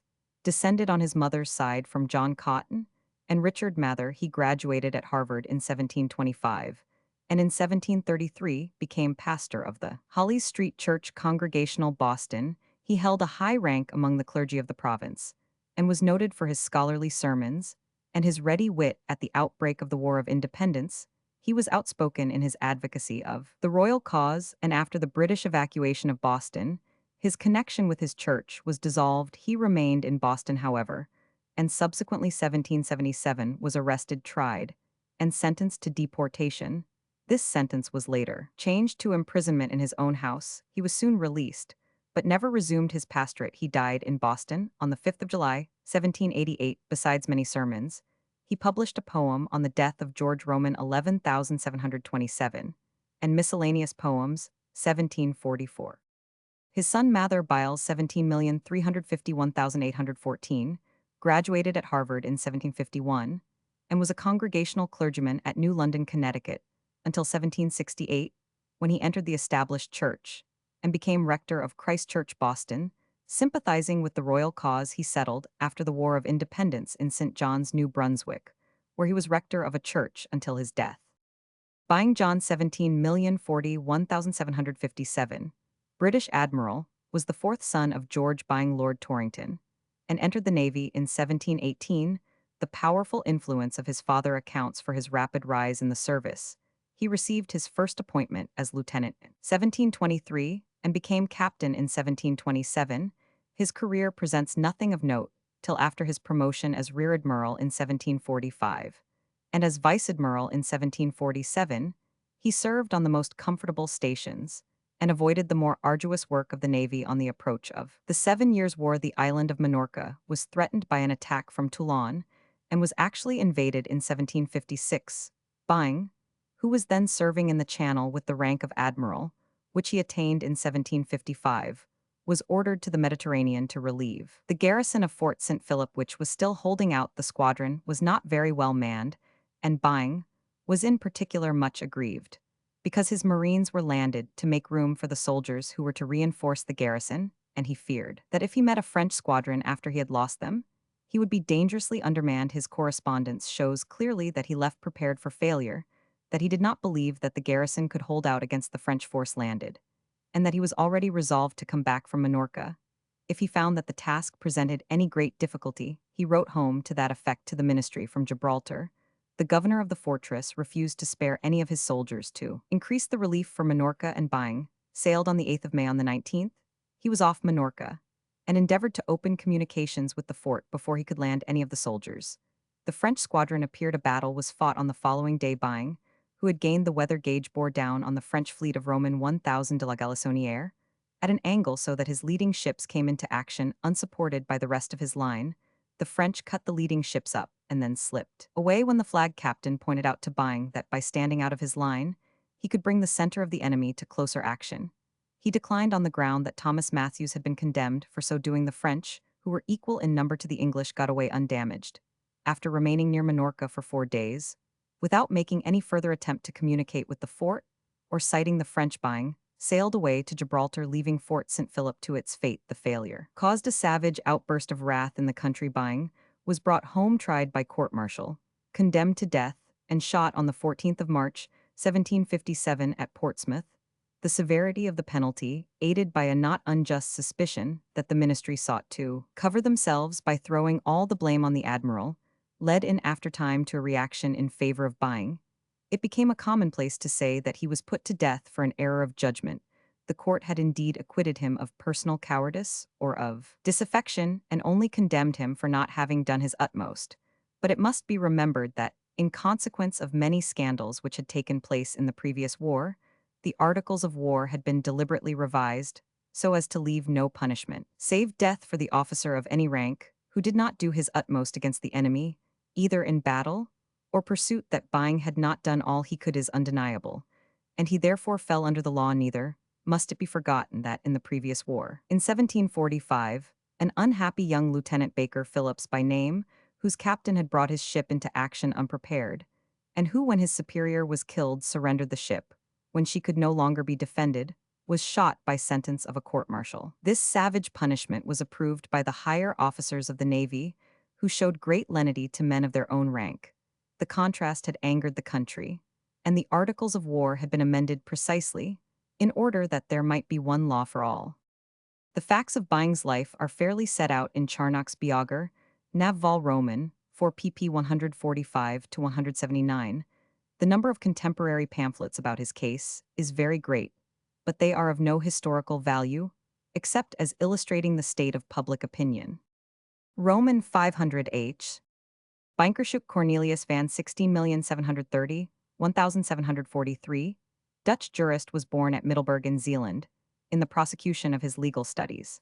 And while holding the offices first of member and afterwards of president of the Supreme Court, he found the common law of his country so defective as to be nearly useless for practical purposes. This abuse he resolved to reform, and took as the basis of a new system the principles of the ancient Roman law. His works are very voluminous. The most important of them are De Foro Legatorum, 1702, Observations Juris Romani, 1710, of which a continuation in 4 books appeared in 1733, the treatise De Dominio Maris, 1721, and the Questions Juris Publici, 1737. Complete editions of his works were published after his death, one in folio at Geneva in 1761, and another in 2 volumes folio at Leiden in 1766. Bayard William, 15,430,1623, English musical composer, was probably a member of one of the numerous Lincolnshire families of the name, who were to be found at Lincoln, Spalding, Pinchbeck, Moulton, and Epworth in the 16th century. According to Wood, he was bred up to music under Thomas Tallis. He was appointed organist of Lincoln Cathedral about 1563, and on the 14th of September, 1568, was married at St. Margaret in the Close to Ellen, or Julian Burleigh. On the 22nd of February, 1569, he was sworn in as a member of the Chapel Royal. But he does not seem to have left Lincoln immediately in the Chapel Royal. He shared with Tallis the honorary post of organist. And on the 22nd Roman 5 Poff January, 1575, the 2 composers obtained a license for 21 years from Elizabeth to print music and music paper, a monopoly which does not seem to have been at all remunerative. In 1575, Bayard and Tallis published a collection of Latin motets for 5 and 6 voices, printed by Thomas Vautrelier. In 1578, Bayard and his family were living at Harlington, Middlesex. As early as 1581, his name occurs among lists of recusants, and though he retained his post in the Chapel Royal, he was throughout his life a Catholic. About 1579, he set a 3-part song in Thomas Lege's Latin play Ricardus Tertius. In 1588, he published psalms, sonnets, and songs of sadness and piety, and in the same year contributed 2 madrigals to Nicholas Yange's Musica Transalpina. In 1589 appeared Songs of Sundry Natures, a 2nd edition of which was issued in 1610. In the same year, he published Liber Primus Sacrarum Cantionum, a 2nd series of which was brought out in 1591. In 1592, madrigals by Bayard were included in Thomas Watson's first set of Italian madrigals. Englished, one of these seems to have been sung before Queen Elizabeth on her visit to Lord Hertford at Elvetham in 1591. In April 1592, Bayard was still living at Harlington, but about 1593, he became possessed of the remainder of a lease of Stondon Place, Essex, a farm of some 200 acres belonging to William Shelley, who was shortly afterwards convicted of high treason. The property was sequestrated, and on the 15th of July, 1595, Bayard obtained a crown lease of it for the lives of his eldest son Christopher and his daughters Elizabeth and Rachel. On the death of Shelley, his son bought back his estates in 1604. Whereupon, his widow attempted to oust Bayard from Stondon Place on the ground that it formed part of her jointure. Bayard was upheld in his possession of the property by James Roman 1 Calendar of State Papers Dom Series, James Roman 1 Ad Series, Vol Roman 36. But Mrs. Shelley persevered in her suit apparently until her death in 1609. In the following year, the matter was settled for a time by Bayard's buying Stondon Place in the names of John and Thomas Petter, part of the property being charged with a payment to Bayard of 20 for his life, with remainder to his second son Thomas. Throughout this long suit, Bayard, though in possession of property which had been confiscated from a recusant and actually taking part as a member of the Chapel Royal at the coronation of James Roman I, had been excommunicated since 1598, while from 1605 until 1612, and possibly later he was regularly presented before the Archidiaconal Court of Essex as a Catholic. In 1603, East published a work, no copies of which are known to exist, entitled Music Sucked Out of the Sap of 2 of the most famous musicians that ever were in this land, namely Master William Bayard and Master Alfonso Farabosco, either of whom having made 40 ties several ways without contention, showing most rare and intricate skill, in 2 parts in one upon the plain song Miserere. In 1607, appeared 2 books of Gradualia, a 2nd edition of which was issued in 1610. In the following year, he published psalms, songs, and sonnets, some solemni, others joyful, framed to the life of the words. Probably in the same year was issued Parthenia, a collection of virginal music in which Bayard was associated with Bull, and Orlando Gibbons, the last work to which he contributed, was Sir Thomas Leighton's Tears or Lamentations. Of a Sorrowful Soul, 1614, his death took place on the 4th of July, 1623. It is recorded in the checkbook of the Chapel Royal as that of a father of music. His will, dated the 15th of November, 1622, shows that he remained a Catholic until the end of his life, and he expresses a desire that he may die at Standen and be buried near his wife. From the same document, it seems that his latter years had been embittered by a dispute with his eldest son, but that the matter was settled by an agreement with his daughter-in-law Catherine, to whom he left his property at Standen charged, with the payment of 20 to his second son Thomas, and 10 to his daughter Rachel, with remainder to his grandson Thomas, and his second son of the same name, in 1635. The estate again came before the Court of Chancery, on the ground that the annuities had not been paid. The property seems, about 1637, to have been let to one John Lee, and in 1651 was held by a member of the Petter family. The Committee for Compounding with Delinquents at that date allowed Thomas Bayard the annuity of 20 bequeathed by his father Bayard's arms, as entered in the Visitation of Essex of 1634 ex sigillo, were 3 stags' heads, cabos to Canton Ermine. His children were one Christopher, who married Catherine, daughter of Thomas More of Bamborough, and had a son Thomas living at Standen in 1634. 2.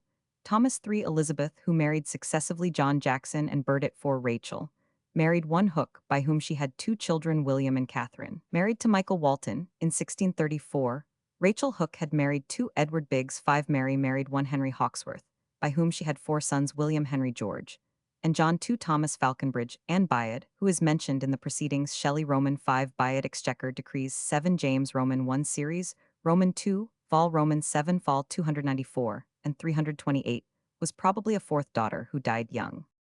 Besides the works already mentioned, Bayard was the composer of 3 masses for 3, 4, and 5 voices, respectively, which seem to have been published with some privacy, about 1588.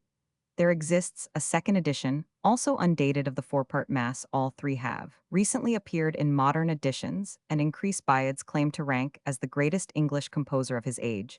In addition to his published works, a large amount still remains in MS, comprising nearly every kind of composition.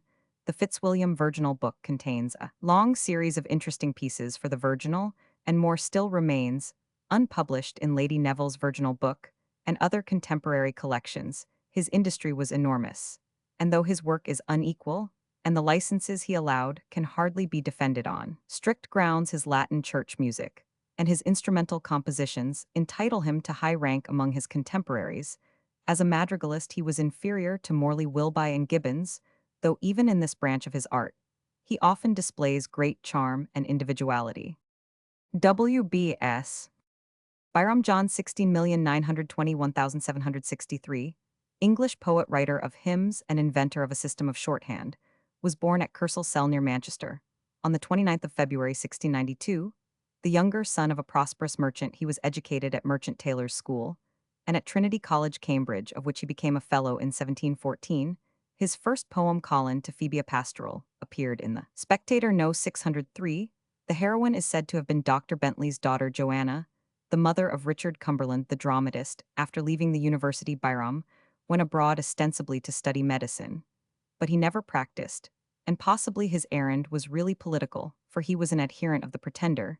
He was elected a member of the Royal Society in 1724. On his return to London, he married his cousin in 1721, and to support himself taught a new method of shorthand of his own invention, till he succeeded 1740 to his father's estate on the death of his elder brother.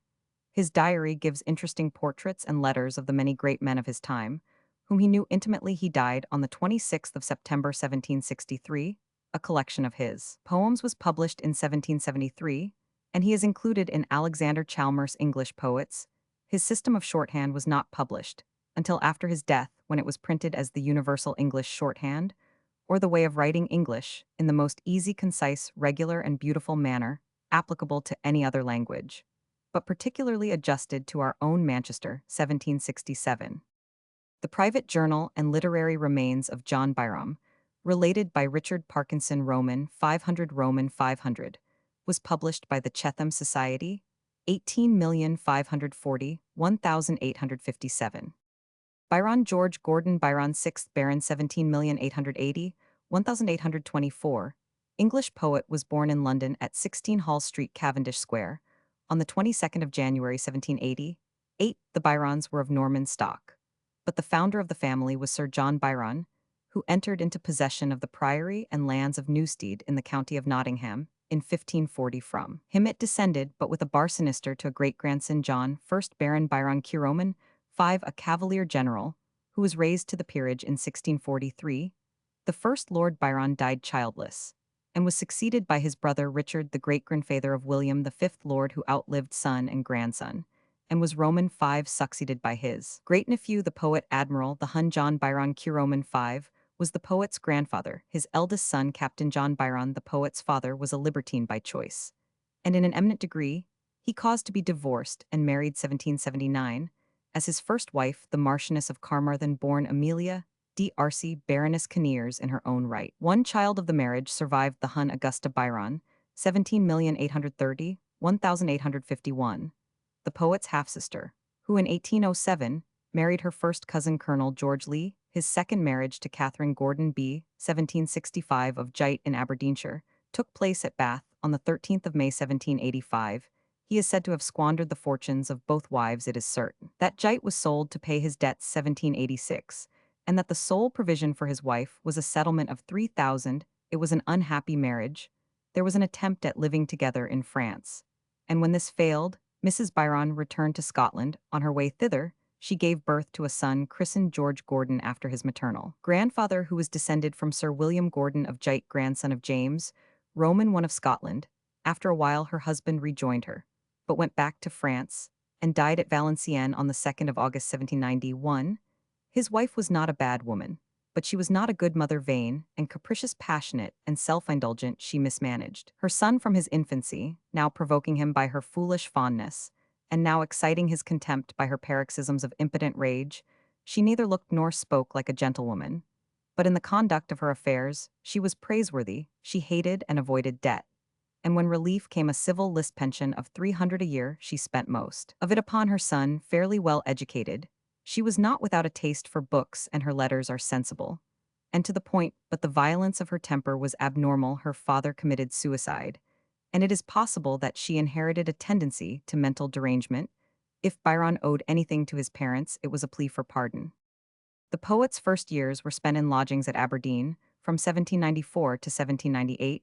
He attended the grammar school, threading all classes, till he reached the fourth. It was a good beginning, a solid foundation, enabling him from the first to keep a hand over his talents, and to turn them to a set purpose. He was lame from his birth. His right leg and foot, possibly both feet, were contracted by infantile paralysis, and to strengthen his muscles his mother sent him in the summers of 1796-1797 to a farmhouse on Deeside. He walked with difficulty, but he wandered at will, soothed and inspired by the grandeur of the scenery. To his Scottish upbringing he owed his love of mountains, his love and knowledge of the Bible, and too much Calvinism for faith or unfaith in Christianity. The death of his great-uncle, May 19, 1798, placed him in possession of the title and estates early in the autumn. Mrs. Byron traveled south with her son and his nurse, and for a time made her home at Newstead. Abby Byron was old enough to know what had befallen him. It was a change from a shabby Scotch flat to a palace, a half-ruined palace, indeed, but his very own. It was a proud moment, but in a few weeks he was once more in lodgings. The shrunken leg did not improve, and acting on bad advice, his mother entrusted him to the care of a quack named Lavender Trussmaker, to the General Hospital at Nottingham. His nurse, who was in charge of him, maltreated him, and the quack tortured him to no purpose. At his own request, he read Virgil and Cicero with a tutor. In August 1799, he was sent to a preparatory school at Dulwich. The master, Dr. Glennie, perceived that the boy liked reading for its own sake, and gave him the free run of his library. He read a set of the British poets from beginning to end more than once. This too was an initiation and a preparation. He remained at Dulwich till April 1801, when on his mother's intervention he was sent to Harrow. His school days, 18,011,805, were fruitful in two respects.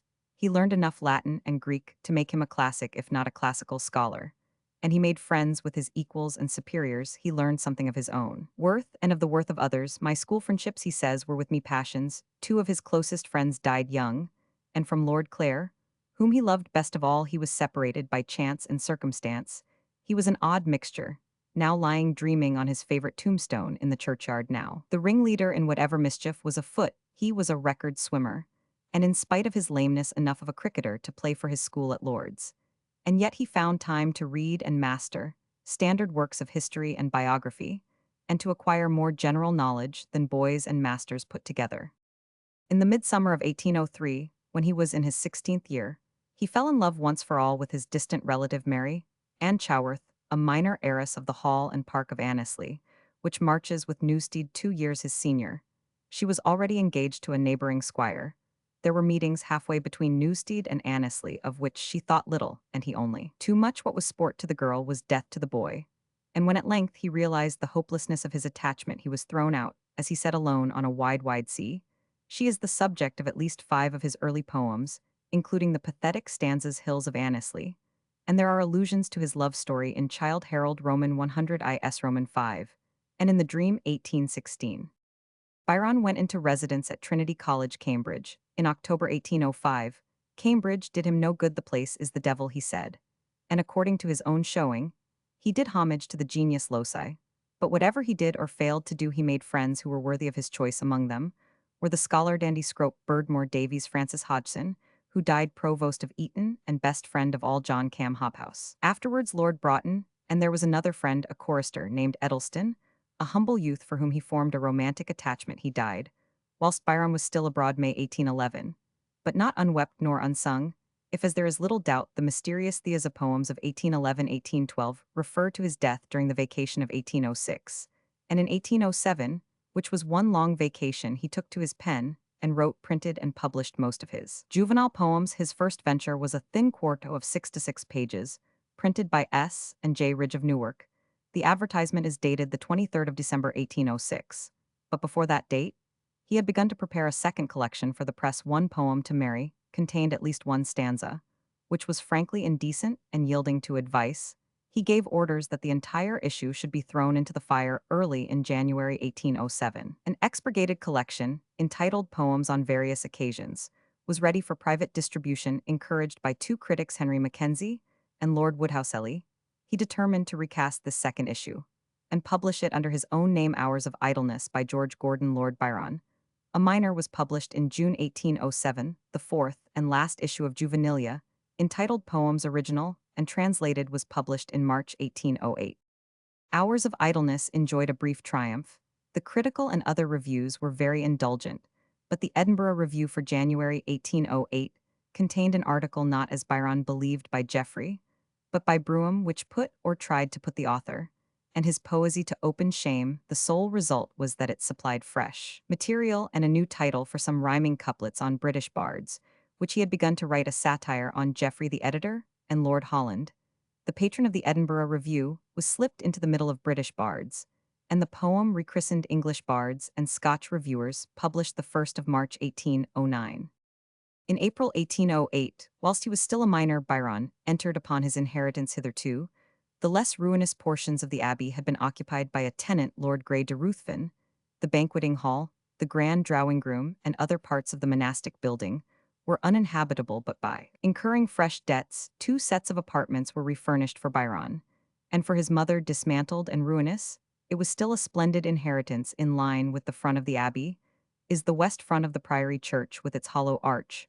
Once a mighty window, its vacant niches, its delicate Gothic moldings. The abbey buildings enclose a grassy quadrangle. Roman 5, overlooked by 2-storied cloisters on the eastern side, are the state apartments occupied by kings and queens, not as guests, but by feudal right. In the park, which is part of Sherwood Forest, there is a chain of lakes. Largest, the northwest Byron's lucid lake, a waterfall or cascade issues from the lake in full view of the room where Byron slept. The possession of this lordly and historic domain was an inspiration in itself.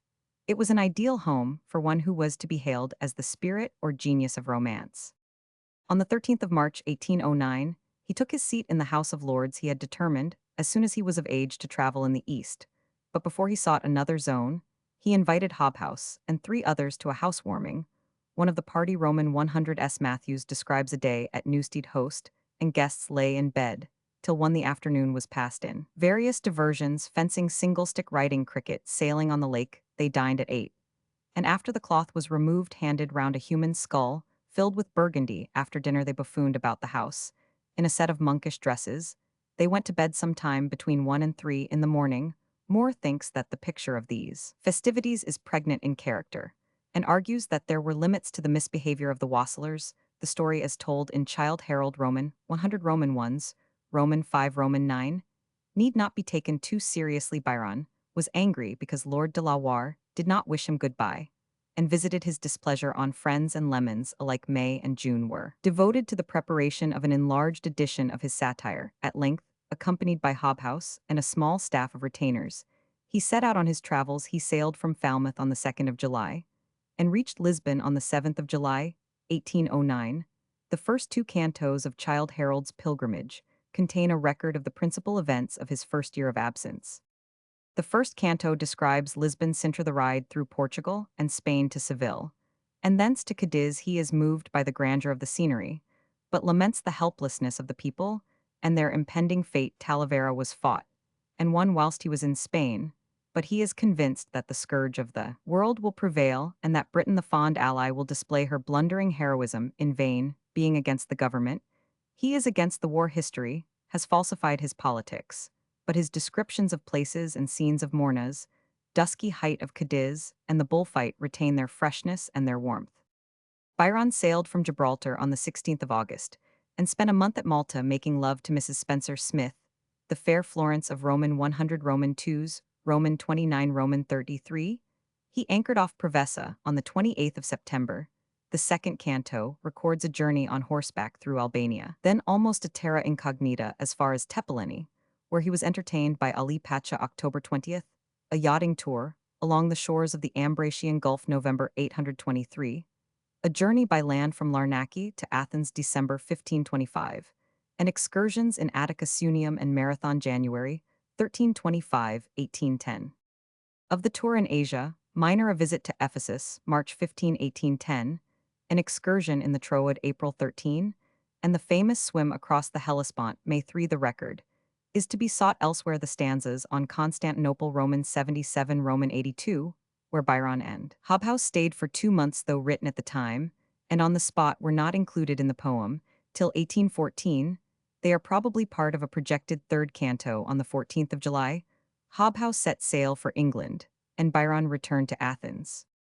Of Byron's second year of residence in the East, little is known beyond the bare facts that he was traveling in the Mora during August and September, that early in October he was at Patras having just recovered from a severe attack of malarial fever, and that by the 14th of November he had returned to Athens and taken up his quarters at the Franciscan convent. Of his movements during the next 5 months there is no record, but of his studies and pursuits there is substantial evidence. He learnt Romaic, he compiled the notes to the second canto of Childe Harold, he wrote March 12 Hints from Horace, published 1831, an imitation or loose translation of the Epistola ad Pison's Art of Poetry, and March 17, The Curse of Minerva, published 1815, a skit on Lord Elgin's deportation of the Metopes and frieze of the Parthenon. He left Athens in April, passed some weeks at Malta, and landed at Portsmouth. Roman 100 July 20 arrived in London.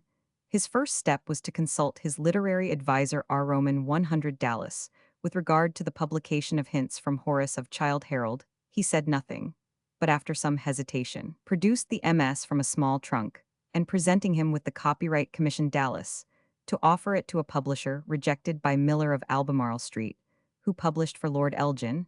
It was finally accepted by Murray of Fleet Street, who undertook to share the profits of an edition with Dallas. Meanwhile, Mrs. Byron died suddenly from a stroke of apoplexy. Byron set off at once for Newstead, but did not find his mother alive. He had but little affection for her while she lived, but her death touched him to the quick. I had but one friend, he exclaimed, and she is gone. Another loss awaited him, whilst his mother lay dead in his house. He heard that his friend Matthews had been drowned in the Cam Edelston, and Wingfield had died in May. But the news had reached him on landing. There were troubles on every side. On the 11th of October he wrote the epistle to a friend O Banish Care Roman 100, and the lines to Theiza, which with other elegies were appended to the second edition of Childe Harold, April 17, 1812. It was this cry of desolation, this open profession of melancholy, which at first excited the interest of contemporaries, and has since been decried as morbid and unreal, no one who has read his letters can doubt the sincerity of his grief. But it is no less true that he measured and appraised its literary significance. He could and did turn it to account. Towards the close of the year, he made friends with some lines in English bards, Roman 100 Roman 2467, taunting Moore with fighting a duel with Geoffrey with leadless pistol, had led to a challenge, and it was not till Byron returned to England that explanations ensued, and that the challenge was withdrawn. As a poet, Byron outgrew Moore, giving back more than he had received, but the friendship which sprang up between them still serves Byron in good stead. Moore's Life of Byron 1830 is no doubt a picture of the man at his best, but it is a genuine likeness. At the end of October, Byron moved to London and took up his quarters at 8 St. James Street on the 27th of February 1812. He made his first speech in the House of Lords on a bill which made the willful destruction of certain newly invented stocking frames capital offense, speaking in defense of the riotous hands who feared that their numbers would be diminished by improved machinery. It was a brilliant speech, and won the praise of Burdett and Lord Holland. He made two other speeches during the same session, but thenceforth pride or laziness kept him silent. Child Harold 42 was published on Tuesday, the 10th of March, 1812. The effect, says Moore, was electric. His fame seemed to spring like the palace of a fairy king. In a night, a fifth edition, 8 vo, was issued on the 5th of December, 1812. Just turned 24, he found himself famous, a great poet, a rising statesman. Society, which in spite of his rank had neglected him, was now at his feet. But he could not keep what he had won. It was not only villainous company, as he put it, which was to prove his spoil, but the opportunity for intrigue, the excitement and absorption of one reigning passion after another, destroyed his peace of mind, and put him out of conceit with himself. His first affair of any moment was with Lady Caroline Lamb, the wife of William Lamb, better known as Lord Melbourne, a delicate golden-haired sprite who threw herself in his way and afterwards, when she was shaken off, involved him in her own disgrace. To her succeeded Lady Oxford, who was double his own age, and Lady Frances Wedderburn Webster, the Ginevra of his sonnets, the Medora of the Corsair. His way of life was inconsistent with an official career, but there was no slackening of his poetical energies. In February 1813, he published the waltz anonymously, he wrote, and Roman 5, P. published the Giaour, published June 5, 1813, and the Bride of Abydos, published November 29, 1813, and he wrote the Corsair, published February 1, 1814. The Turkish Tales were even more popular than Childe Harold. Murray sold 10,000 copies of the Corsair on the day of publication. Byron was at pains to make his accessories correct. He prided himself on the accuracy of his costume. He was under no delusion as to the ethical or artistic value of these experiments on public patients. In the summer of 1813, a new and potent influence came into his life. Mrs. Leigh, whose home was at Newmarket, came up to London on a visit. After a long interval, the brother and sister met. And whether there is or is not any foundation for the dark story obscurely hinted at in Byron's lifetime and afterwards made public property by Mrs. Beecher Stowe Macmillan's Magazine, 1869, pp. 377,396, there is no question as to the depth and sincerity of his love for his one relative. That her well-being was more to him than his own. Byron passed the seasons of 1813-1814 in London. His manner of life we know from his journals. Socially, he was on the crest of the wave. He was a welcome guest at the great Whig houses, at Lady Melbourne's, at Lady Jersey's, at Holland House, Sheridan, and Moore, Rogers, and Campbell were his intimates and companions. He was a member of the Alfred of Warriors of the Cocoa Tree and half a dozen clubs. Besides, after the publication of the Corsair, he had promised an interval of silence. But the abdication of Napoleon evoked an ode, Roman 100, in his dishonor. April 16, Lara, a tale, an informal sequel to the Corsair, was published anonymously on August 6, 1814. Newstead had been put up for sale, but pending the completion of the contract, was still in his possession during his last visit. But whilst his sister was his guest, he became engaged to Miss Anna Isabella Milbank, b. May 17, 1792, Roman 500, May 16, 1860, the only daughter of Sir Ralph Milbank Bart and the Hun Judith born Noel, daughter of Lord Wentworth. She was an heiress, and in succession to a peerage in her own right, becoming Baroness Wentworth in 1856. She was a pretty girl of a perfect figure, highly educated, a mathematician, and by courtesy a poetess. She had rejected Byron's first offer, but believing that her cruelty had broken his heart, and that he was an altered man, she was now determined on marriage high-principled, but self-willed. And opinionated, she believed that she held her future in her own hands. On her side, there was ambition touched with fancy and his a wish to be married, and some hope perhaps of finding an escape from himself. The marriage took place at Seaham in Durham on the 2nd of January, 1815. Bride and bridegroom spent 3 months in paying visits, and at the end of March settled at 13 Piccadilly Terrace, London. Byron was a member of the Committee of Management of Drury Lane Theatre, and devoted much of his time to his professional duties. He wrote but little poetry. Hebrew Melodies, published April 1815, begun at Seaham in October 1814, were finished and given to the musical composer Isaac Nathan. For publication, The Siege of Corinth and Parisina, published February 7, 1816, were got ready for the press on the 10th of December. Lady Byron gave birth to a daughter, christened Augusta. Ada, to judge from his letters. For the first weeks or months of his marriage things went smoothly. His wife's impression was that Byron had avowedly begun his revenge from the first. It is certain that before the child was born his conduct was so harsh, so violent, and so eccentric, that she believed or tried to persuade herself that he was mad.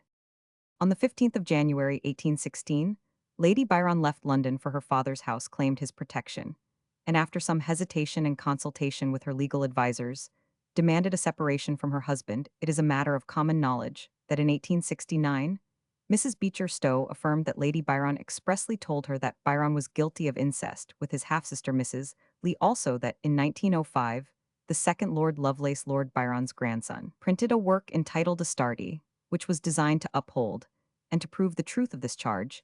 It is a fact that neither Lady Byron nor her advisers supported their demand by this or any other charge of misconduct. But it is also a fact that Lord Byron yielded to the demand reluctantly under pressure. And for large pecuniary considerations, it is a fact that Lady Byron's letters to Mrs. Lee before and after the separation are inconsistent. The knowledge or suspicion of guilt on the part of her sister-in-law. But it is also a fact, see Astarte pp. 142,145, that she signed a document dated March 14, 1816, to the effect that any renewal of intercourse did not involve, and must not be construed as a withdrawal of the charge.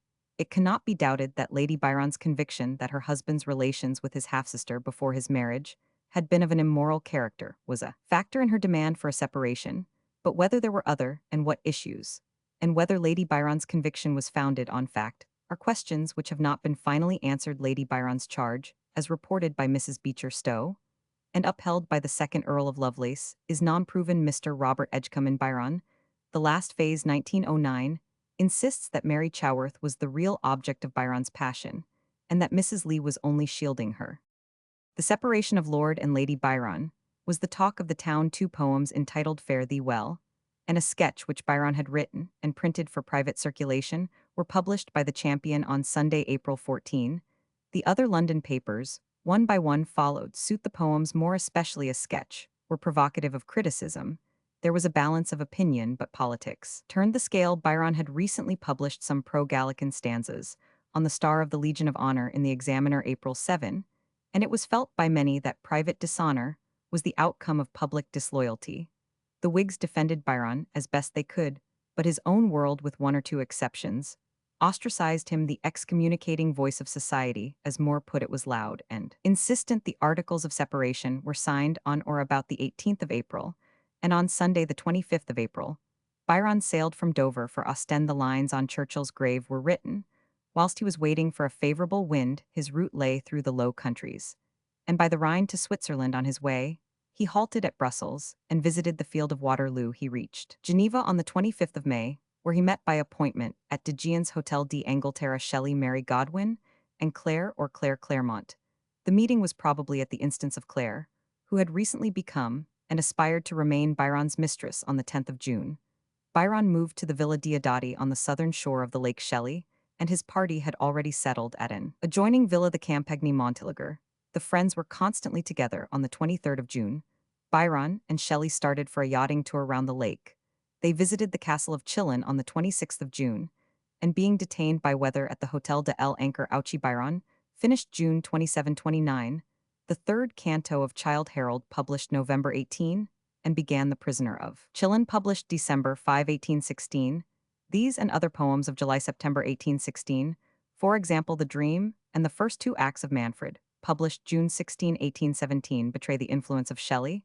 And through him of Wordsworth, both in thought and style, Byron knew that Wordsworth had power but was against his theories, and resented his criticism of Pope and Dryden. Shelley was a believer and a disciple, and converted Byron to the Wordsworthian creed. Moreover, he was an inspiration in himself. Intimacy with Shelley left Byron a greater poet than he was before Byron passed the summer at the Villa Diodati, where he also wrote the monody on the death of Sheridan, published September 9, 1816.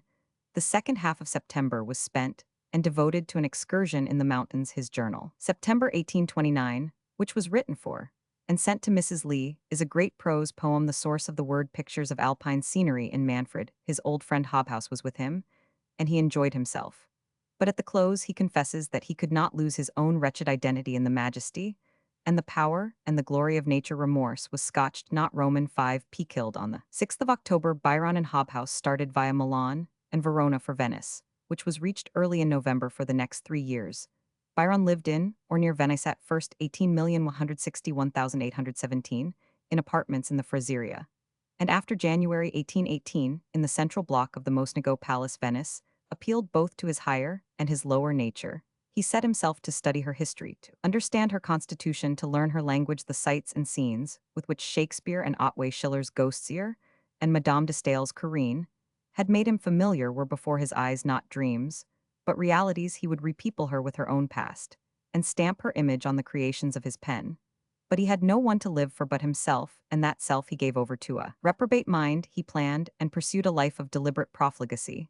Of two of his amours we learn enough or too much from his letters to Murray and to Murat, first with his landlord's wife, Mariana Segatti, the second with Margherita Cogni, the Fornarina, a Venetian of the lower class who amused him with her savagery and her wit.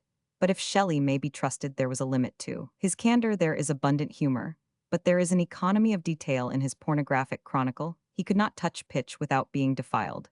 But to do him justice, he was never idle. He kept his brains at work. And for this reason, perhaps, he seems for a time to have recovered his spirits and sinned with a good courage. His song of carnival, "So well go no more aroving," is a hymn of triumph. About the middle of April, he set out for Rome. His first halt was at Ferrara, which inspired the Lament of Tasso, published July 17, 1817. He passed through Florence, where he saw the Venus of Medici in the Uffizi Gallery, by Reedy Thras, and Term's matchless cataract. To Rome the wonderful. At Rome, with Hobhouse as companion and guide, he stayed 3 weeks. He returned to Venice on the 28th of May, but shortly removed to a villa at Myra on the Brenta, some 7 Roman 1,000 inland. A month later, June 26, when memory had selected and reduced to order the first impressions of his tour, he began to work them up into a 4th canto of Childe Harold. A first draft of 126 stanzas was finished by the 29th of July.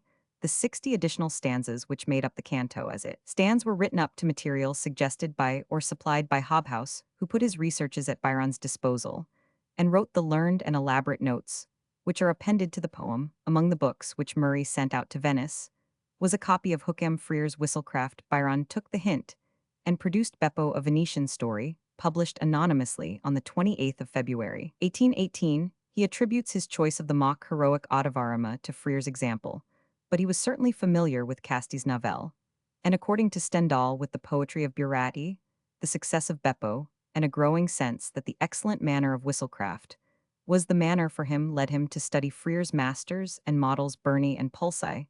An accident had led to a great discovery. The 4th canto of Childe Harold was published on the 28th of April 1818.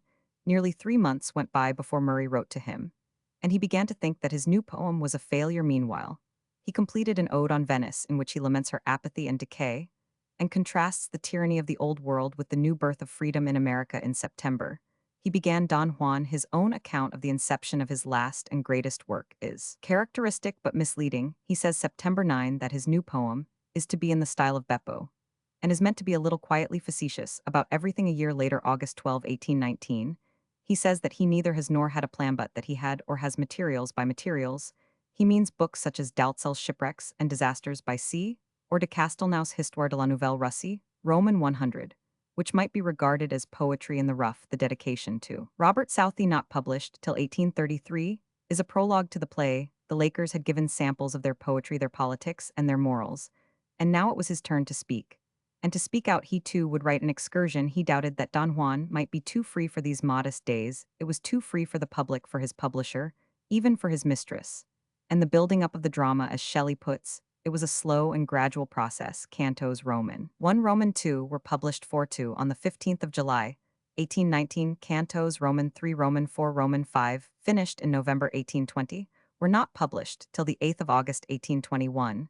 Cantos Roman 6, Roman 16 written between June 1822 and March 1823 were published at intervals between the 15th of July 1823 and the 26th of March 1824.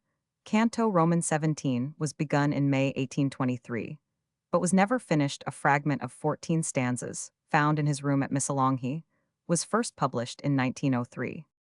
He did not put all his materials into Don Juan Mezba. A Tale of the Russian Ukraine, based on a passage in Voltaire's Charles Roman 12, was finished by the 30th of September 1818, and published with an ode on Venice on the 28th of June 1819. In the spring of 1819, Byron met in Venice and formed a connection with an Italian lady of rank, Teresa, born Gamba, wife of the Cavaliere Guiccioli. She was young and beautiful, well-read, and accomplished, married at 16 to a man nearly 4 times her age. She fell in love with Byron at first sight, soon became, and for nearly 4 years remained his mistress, a good and true wife to him. In all but name, she won from Byron ample devotion and a prolonged constancy. Her volume of recollections, Lord Byron Juge, par les Temens de sa vie, 1869, taken for what it is worth, is testimony in Byron's favor. The Countess left Venice for Ravenna at the end of April. Within a month, she sent for Byron, and on the 10th of June he arrived at Ravenna and took rooms in the Strada di Porto Sissi. The house, now no 295, is close to Dante's tomb, and to gratify the Countess, and passed the time he wrote the Prophecy of Dante, published April 21, 1821. According to the preface, the poem was a metrical experiment, an exercise in terza rima, but it had a deeper significance. It was intended for the Italians. Its purport was revolutionary. In the 4th canto of Childe Harold, already translated into Italian, he had attacked the powers and Albion, most of all for her betrayal of Venice, and knowing that his word had weight, he appeals to the country of his adoption to strike a blow for freedom to unite. It is difficult to realize the force or extent of Byron's influence on continental opinion. His own countrymen admired his poetry, but abhorred and laughed at his politics. Abroad he was the prophet and champion of liberty. His hatred of tyranny, his defense of the oppressed, was a word spoken in season when there were few to speak, but many to listen. It brought consolation and encouragement, and it was not spoken in vain. It must, however, be borne in mind that Byron was more of a king-hater than a people-lover. He was against the oppressors, but he disliked and despised the oppressed. He was aristocrat by conviction as well as birth, and if he espoused a popular cause, it was de haut en bas. His connection with the Gambas brought him into touch with the revolutionary movement, and thenceforth he was under the espionage of the Austrian embassy at Rome.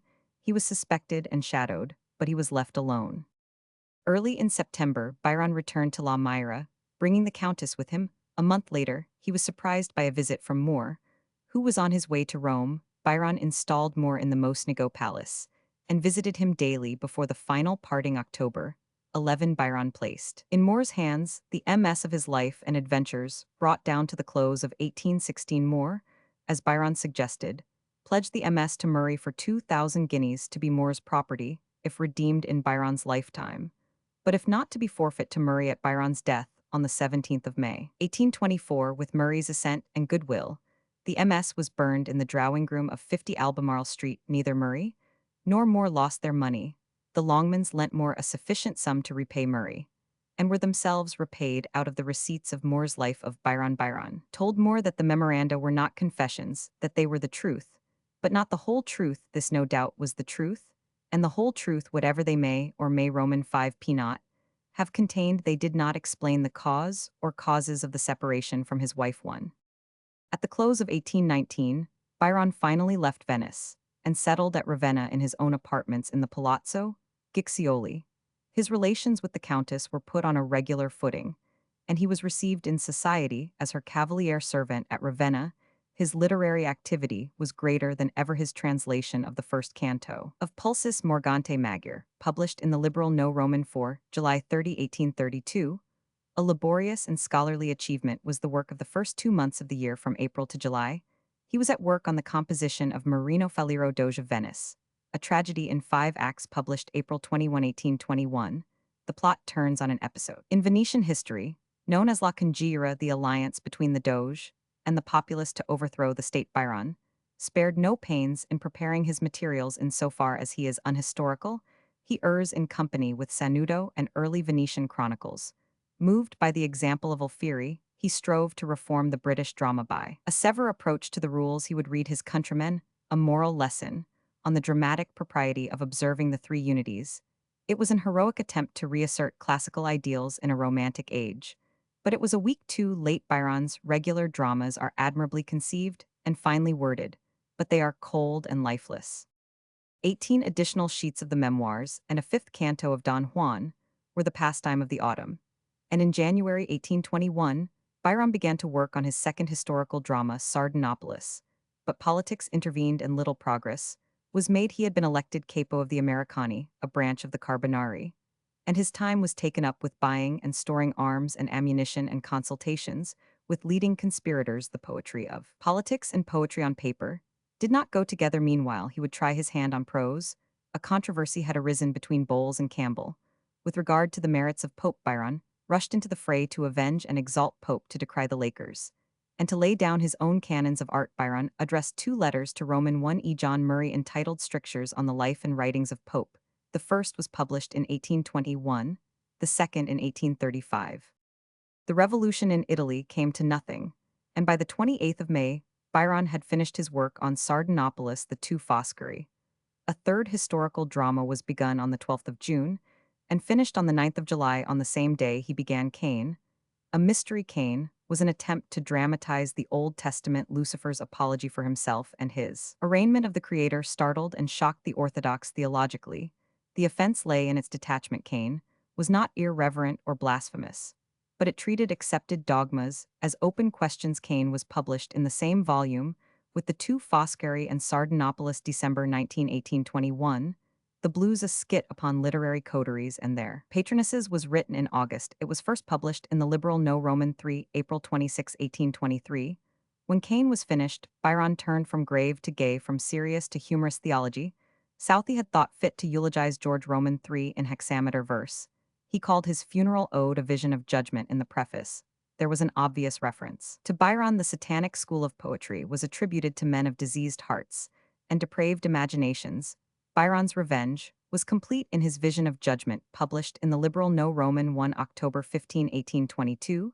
The tables are turned, the laureate is brought before the hosts of heaven, and rejected by devils and angels alike. In October, Byron wrote, Heaven and Earth, a Mystery, the Liberal No. Roman 2, January 1, 1823, a lyrical drama based on the legend of the Watchers, or fallen angels of the Book of Enoch.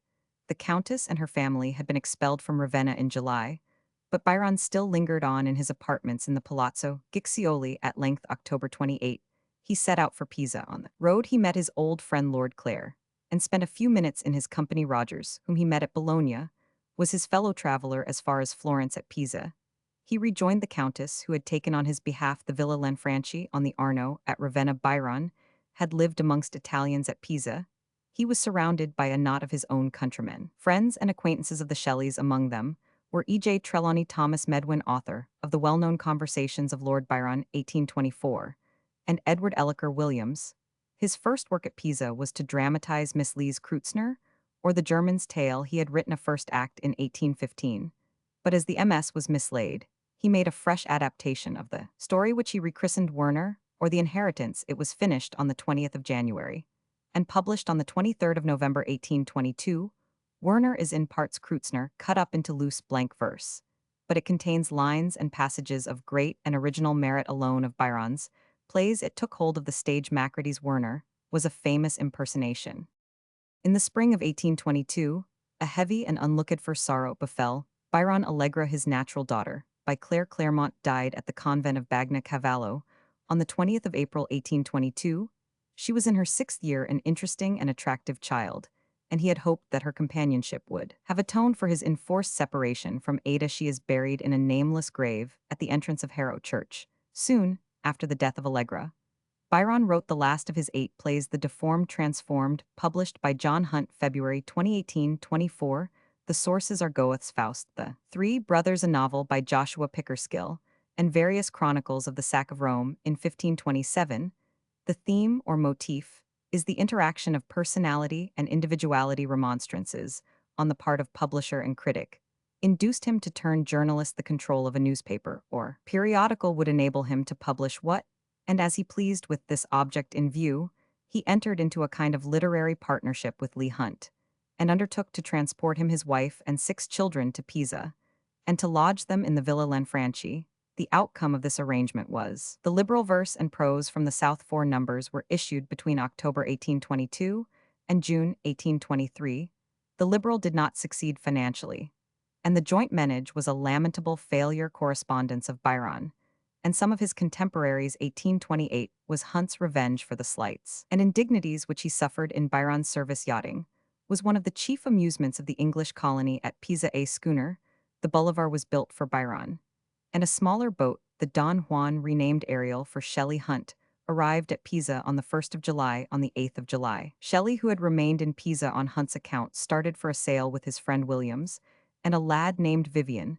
The Ariel was wrecked in the Gulf of Spezia, and Shelley and his companions were drowned. On the 16th of August, Byron and Hunt witnessed the burning of Shelley on the seashore near Via Reggio. Byron told Moore that all of Shelley was consumed, but the heart. Whilst the fire was burning, Byron swam out to the Bolivar and back to the shore. The hot sun and the violent exercise brought on one of those many fevers which weakened his constitution and shortened his life.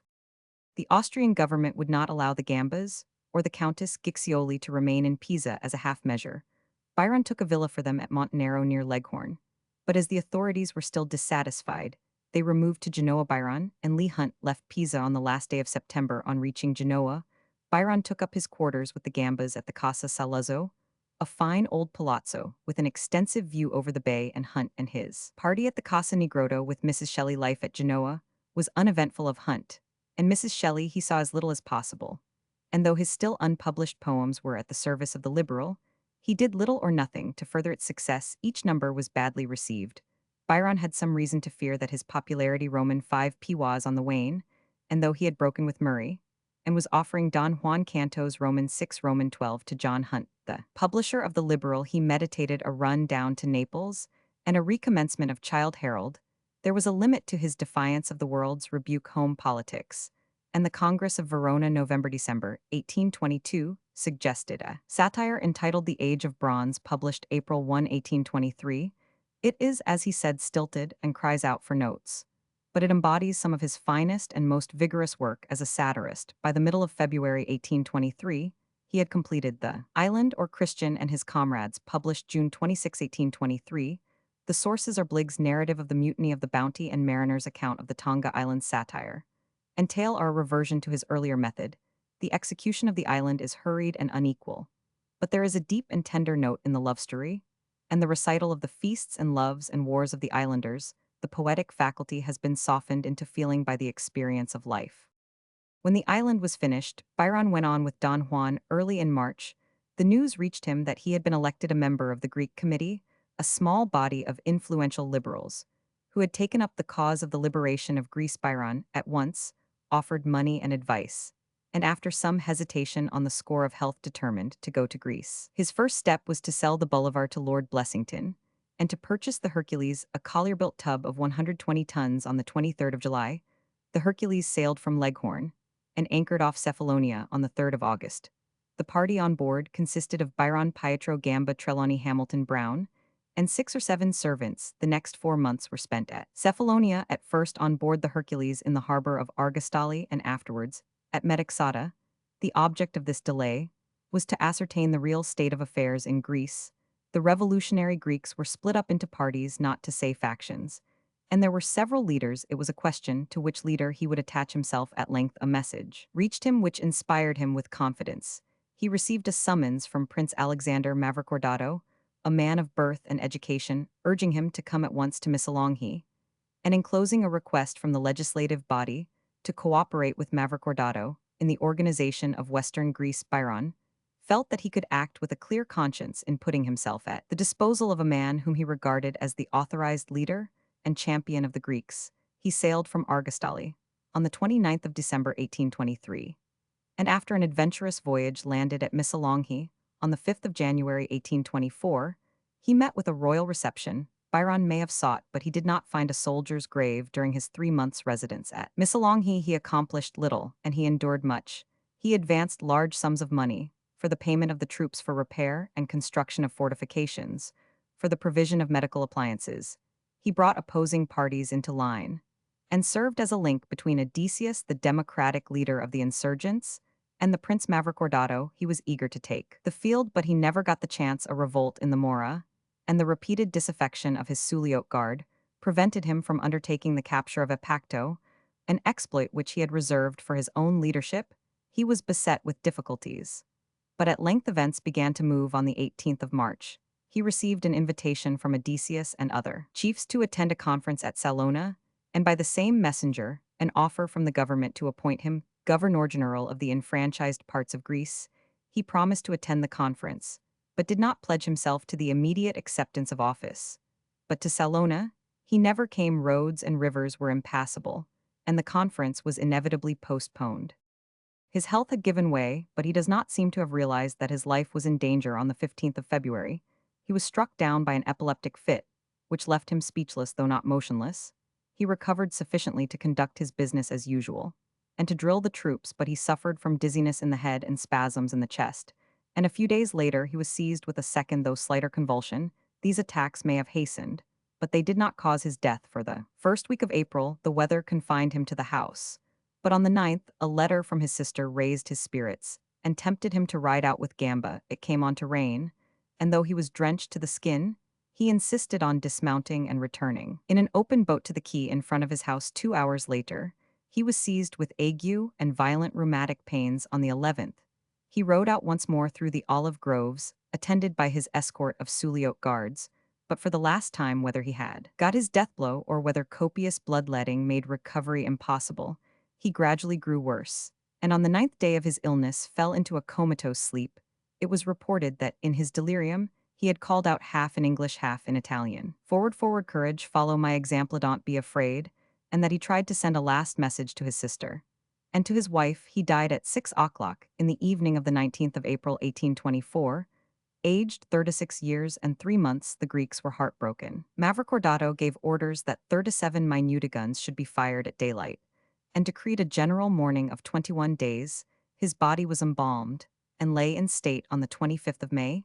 His remains, all but the heart which is buried at Missolonghi, were sent back to England, and were finally laid beneath the chancel of the village church of Hucknall, Torquard, on the 16th of July 1824. The authorities would not sanction burial in Westminster Abbey, and there is neither bust nor statue of Lord Byron in Poets' Corner. The title passed to his first cousin as 7th Baron, from whom the subsequent barons were descended. The poet's daughter, Ada Roman 500, predeceased her mother, but the barony of Wentworth went to her heirs. She was the first wife of Baron King, who in 1838 was created first Earl of Lovelace and had 2 sons, of whom the younger B. 1839 Roman 500 was second Earl of Lovelace, and a daughter, Lady Anne, who married Wilfrid S. Blunt Q. Roman 5 on the death of the second Earl. The barony of Wentworth went to his daughter, an only child, and the earldom of Lovelace to his half-brother, by the first Earl's second wife. Great men are seldom misjudged. The world passes sentence on them, and there is no appeal. Byron's contemporaries judged him by the tone and temper of his works, by his own confessions or self-revelations in prose and verse, by the facts of his life as reported in the newspapers, by the talk of the town, his letters, his journals. The testimony of a dozen memorialists are at the disposal of the modern biographer. Moore thinks that Byron's character was obliterated by his versatility, his mobility, that he was carried away by his imagination, and became the thing he wished to be, or conceived himself as becoming. But his nature was not chameleon-like. Self-will was the very pulse of the machine. Pride ruled his years all through his life, as child and youth and man, his one aim, and endeavor was the subjection of other people's wishes to his own. He would subject even fate, if he could. He has two main objects in view: glory in the French, rather than the English use of the word, and passion. It is hard to say which was the strongest or the dearest, but on the whole within his little life passion prevailed other inclinations. He could master poetry, was often, but not always, an exaltation, and a relief. He could fulfill his tasks in hours of gloom. If he had not been a great poet, he would have gained credit as a painstaking and laborious man of letters. His habitual temperance was the outcome of a stern resolve. He had no scruples, but he kept his body in subjection, as a means to an end in his youth. Byron was a cautious spendthrift. Even when he was cursedly dipped, he knew what he was about. And afterwards, when his income was sufficient for his requirements, he kept a hold on his purse. He loved display, and as he admitted, spent money on women, but he checked his accounts and made both ends meet. On the other hand, the gift of continency he did not possess or trouble himself to acquire. He was, to use his own phrase, passionate of body, and his desires were stronger than his will. There are points of Byron's character with regard to which opinion is divided. Candid he certainly was to the verge of brutality, but was he sincere? Was Roman 5 fee as melancholy, as his poetry implies? Did he pose as pessimist or misanthropist? Or did he speak out of the bitterness of his soul? It stands to reason that Byron knew that his sorrow and his despair would excite public interest, and that he was not ashamed to exhibit the pageant of a bleeding heart, but it does not follow that he was a hypocrite. His quarrel with mankind, his anger against fate, were perfectly genuine. His outcry is, in fact, the anguish of a baffled will. Byron was too self-conscious, too much interested in himself, to take any pleasures in imaginary woes, or to credit himself with imaginary vices. Whether he told the whole truth is another matter. He was naturally a truthful man, and his friends lived in dread of unguarded disclosures. But his communications were not so free as they seemed. There was a string to the end of the kite. Byron was kindly and generous by nature. He took pleasure in helping necessitous authors, men and women, not at all en grand seigneur, or without counting the cost, but because he knew what poverty meant, and a fellow-feeling made him kind even in Venice. He set aside a fixed sum for charitable purposes. It was to his credit that neither libertinism, nor disgrace, nor remorse withered at its root. This herb of grace, cynical speeches with regard to friends and friendship, often quoted to his disadvantage, need not be taken too literally. Byron talked for effect, and in accordance with the whim of the moment. His acts do not correspond with his words. Byron rejected and repudiated Bath Protestant and Catholic orthodoxy, but like the Athenians, he was exceedingly religious. He did not wish to detach himself from a belief in an invisible power. A fearful looking for of judgment haunted him to the last. There is an increasing tendency on the part of modern critics to cast a doubt on Byron's sanity. It is true that he inherited bad blood on both sides of his family, that he was of a neurotic temperament, that at one time he maddened himself with drink, but there is no evidence that brain was actually diseased. Speaking figuratively, he may have been half mad, but if so, it was a derangement of the will, not of the mind. He was responsible for his actions, and they rise up in judgment against him. He put indulgence before duty. He made a byword of his marriage and brought lifelong sorrow on his wife. If, as Goethe said, he was the greatest talent of the 19th century, he associated that talent with scandal and reproach. But he was born with certain noble qualities, which did not fail him at his worst. He was courageous, he was kind, and he loved truth rather than lies. He was a worker and a fighter. He hated tyranny, and was prepared to sacrifice money and ease and life in the cause of popular freedom, if the issue of his call to arms was greater and other than he designed or foresaw. It was a generous instinct which impelled him to begin the struggle. With regard to the criticism of his works, Byron's personality has always confused the issue. Politics, religion, morality have confused and still confuse the issue. The question for the modern critic is of what permanent value is Byron's poetry? What did he achieve for art, for the intellect, for the spirit? And in what degree does he still give pleasure to readers of average intelligence? It cannot be denied that he stands out from other poets of his century as a great creative artist, that his canvas is crowded with new and original images, additions to already existing types of poetic workmanship.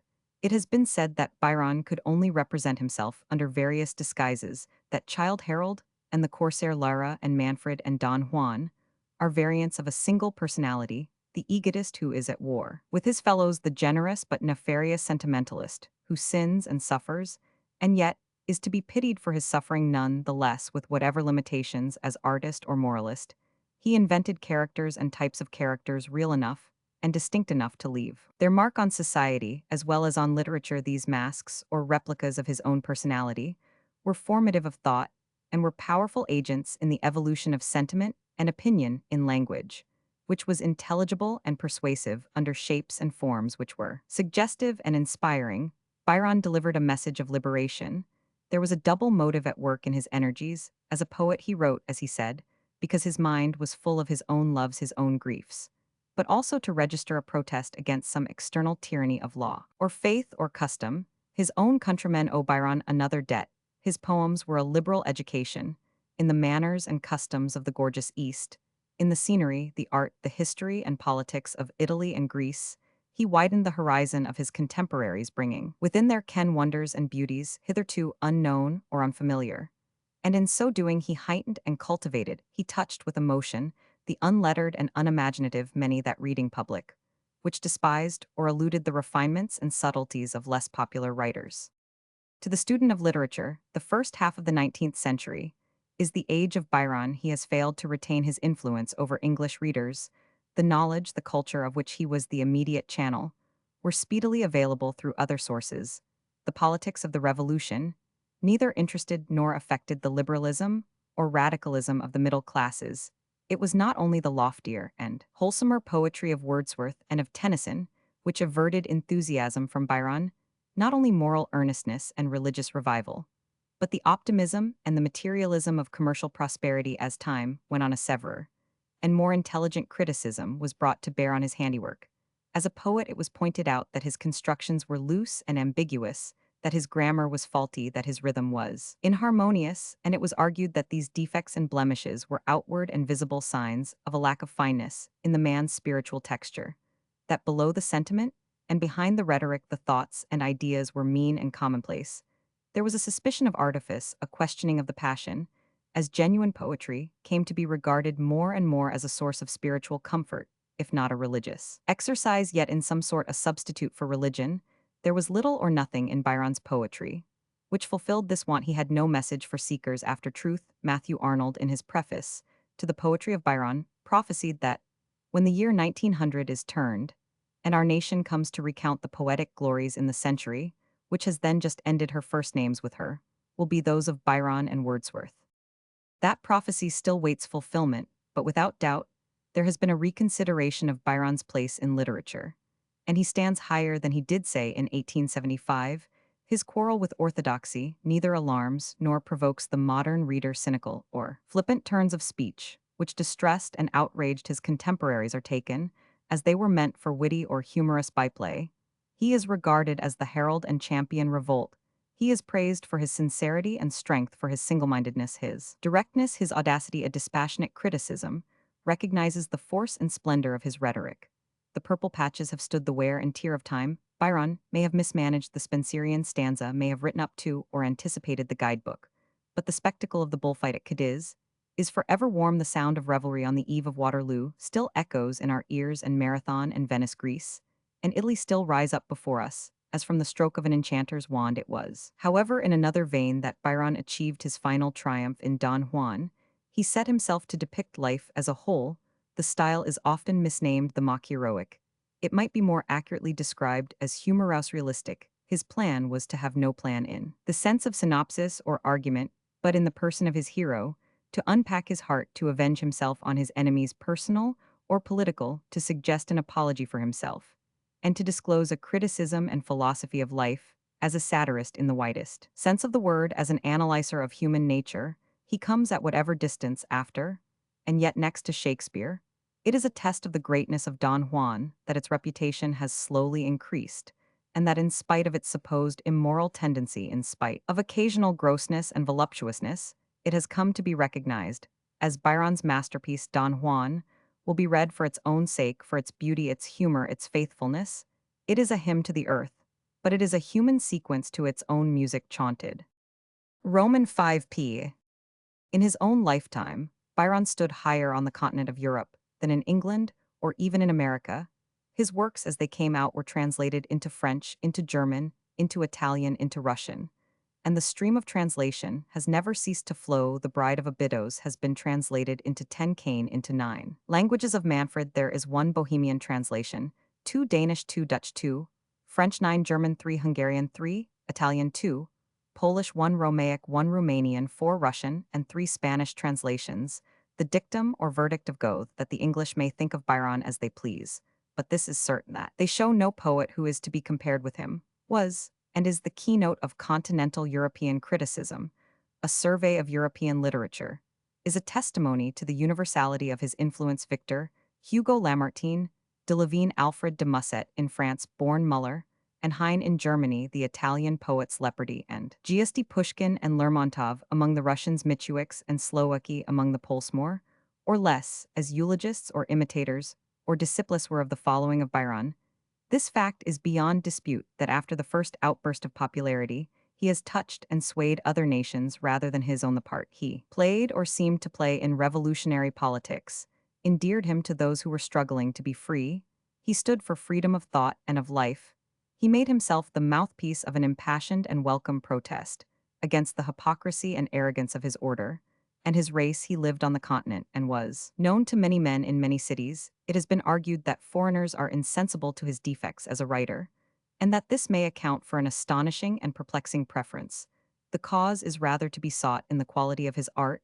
It was, as the creator of new types forms, more real than living man, that Byron appealed to the artistic sense and to the imagination of Latin Teuton or Slav, that he taught us little of the things of the spirit, that he knew no cure for the sickness of the soul, were considerations which lay outside the province of literary criticism. It is a mark, says Goethe, Os meinem Leben Dichtung und Wahrheit 1876, Roman 3, of true poetry, that as a secular gospel, it knows how to free us from the earthly burdens which press upon us by inward serenity, by outward charm. Now of this secular gospel, the redemption from real woes by the exhibition of imaginary glory and imaginary delights, Byron was both prophet and evangelist. Byron was 5 ft 8 in height, and strongly built. Only with difficulty and varying success did he prevent himself from growing fat at 35. He was extremely thin, he was very slightly lame, but he was painfully conscious of his deformity, and walked as little and as seldom as he could. He had a small head covered and fringed with dark brown or auburn curls. His forehead was high and narrow of a marble whiteness. His eyes were of a light gray color, clear and luminous. His nose was straight and well-shaped, but from being a little too thick, it looked better in profile than in front. Facemore says that it was in the mouth and chin that the great beauty as well as expression of his fine countenance lay. The upper lip was of a Grecian shortness, and the corners descending. His complexion was pale and colorless. Scott speaks of his beautiful pale face like a spirit's good or evil. Charles Matthews said that he was the only man to whom he could apply the word beautiful. Coleridge said that if you had seen him, you could scarce disbelieve him. His eyes the open portals of the sun, things of light. And for light he was likened to the god of the Vatican, the Apollo Belvedere.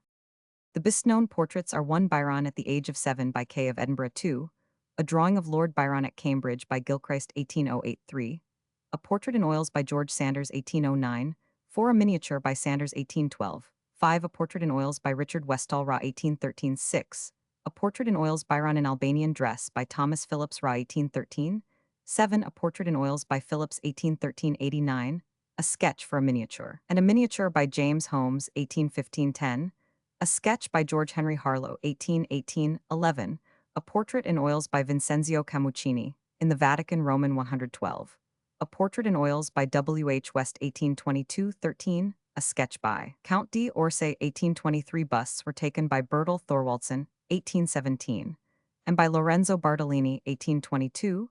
The statue 1829 in the library of Trinity College, Cambridge, is by Thorwaldsen, after the bust taken in 1817. Authorities. The best editions of Lord Byron's poetical works are 1 the works of Lord Byron, with his letters and journals, and his life by Thomas More 17 vols, London John Murray 1832, 1833 2, the works of Lord Byron 1 vol 1837, reissued 18,380,000, 1892 3, the poetical works of Lord Byron 6 vols, 1855 4, the works of Lord Byron, new revised and enlarged edition letters and journals, edited by G. E. Prothero 6 vols poetry, edited by A. Coleridge 7 vols, 18,980,000, 1903 5, the poetical works of Lord Byron with memoir by A. Coleridge 1 vol 1905. The principal biographies, critical notices, memoirs Roman 100 Our Journey Through Albania, with Lord Byron, by J. Roman 100 Hobhouse 1812. Reprinted in 2 vols 1813 and 1855, Memoirs of the Life and Writings of Lord Byron, by Dr. John Watkins, 1822, Letters on the Character and Poetical Genius of Lord Byron, by Sir E. Bridges Bart, 1824. Correspondence of Lord Byron with a Friend, 3 vols, Paris, 1824. Recollections of the Life of Lord Byron, by R. Roman 100 Dallas, 1824. Journal of the Conversations of Lord Byron, by Cap T. Medwin, 1824. Last Days of Lord Byron, by W. Perry, 1824. Narrative of a Second Visit to Greece, by E. Blaquiere, 1825. A Narrative of Lord Byron's Last Journey to Greece, by Count Gamba, 1825. The Life, Writings, Opinions, and Times of Lord Byron, 3 vols, 1825. The Spirit of the Age, by W. Hazlitt, 1825. Memoir of the Life and Writings of Lord Byron, by George Clinton, 1826. Correspondence of Byron, and some of his contemporaries, by J. H. Leigh Hunt, 2 vols, 1828. Letters and Journals of Lord Byron, with notices of his life, by Thomas More, 2 vols, 1830. The Life of Lord Byron, by J. Galt, 1830. Conversations on Religion with Lord Byron, by J. Kennedy, 1830. Conversations of Lord Byron, with the Countess of Blessington, 1834. Critical and Historical Essays, by T. B. Macaulay Roman, 1352, 1843. Lord Byron Juge par les Temens de Savoie, 1869. My Recollections of Lord Byron, by the Countess Guiccioli, 1869. Lady Byron, Vindicated, a History of the Byron Controversy, by H. Beecher Stowe, 1870. Lord Byron, a Biography, by Carl Els, 1872. Kunst und Alterthum Goeth Samtlich Work, 1874. Vol Roman 13 p. 641. Memoir of the Rev. F. Hodgson, 2 vols, 1878. The Real Lord Byron, by J. Roman 100 G. Fresson, 2 vols, 1883. A Selection, Roman 100, by A. Roman 100 Swinburne, 1885. Records of Shelley Byron, and the Author, by E. J. Trelawney, 1887. Memoirs of John Murray, by S. Smiles, 2 vols, 1891. Poetry of Byron chosen and arranged by Matthew Arnold. Preface, 1892. The Siege of Corinth, edited by E. Kolbing, 1893. Prisoner of Chillon, and Other Poems, edited by E. Kolbing, 1896. The Works of Lord Byron, edited by W. Henley Vol Roman, 11,897.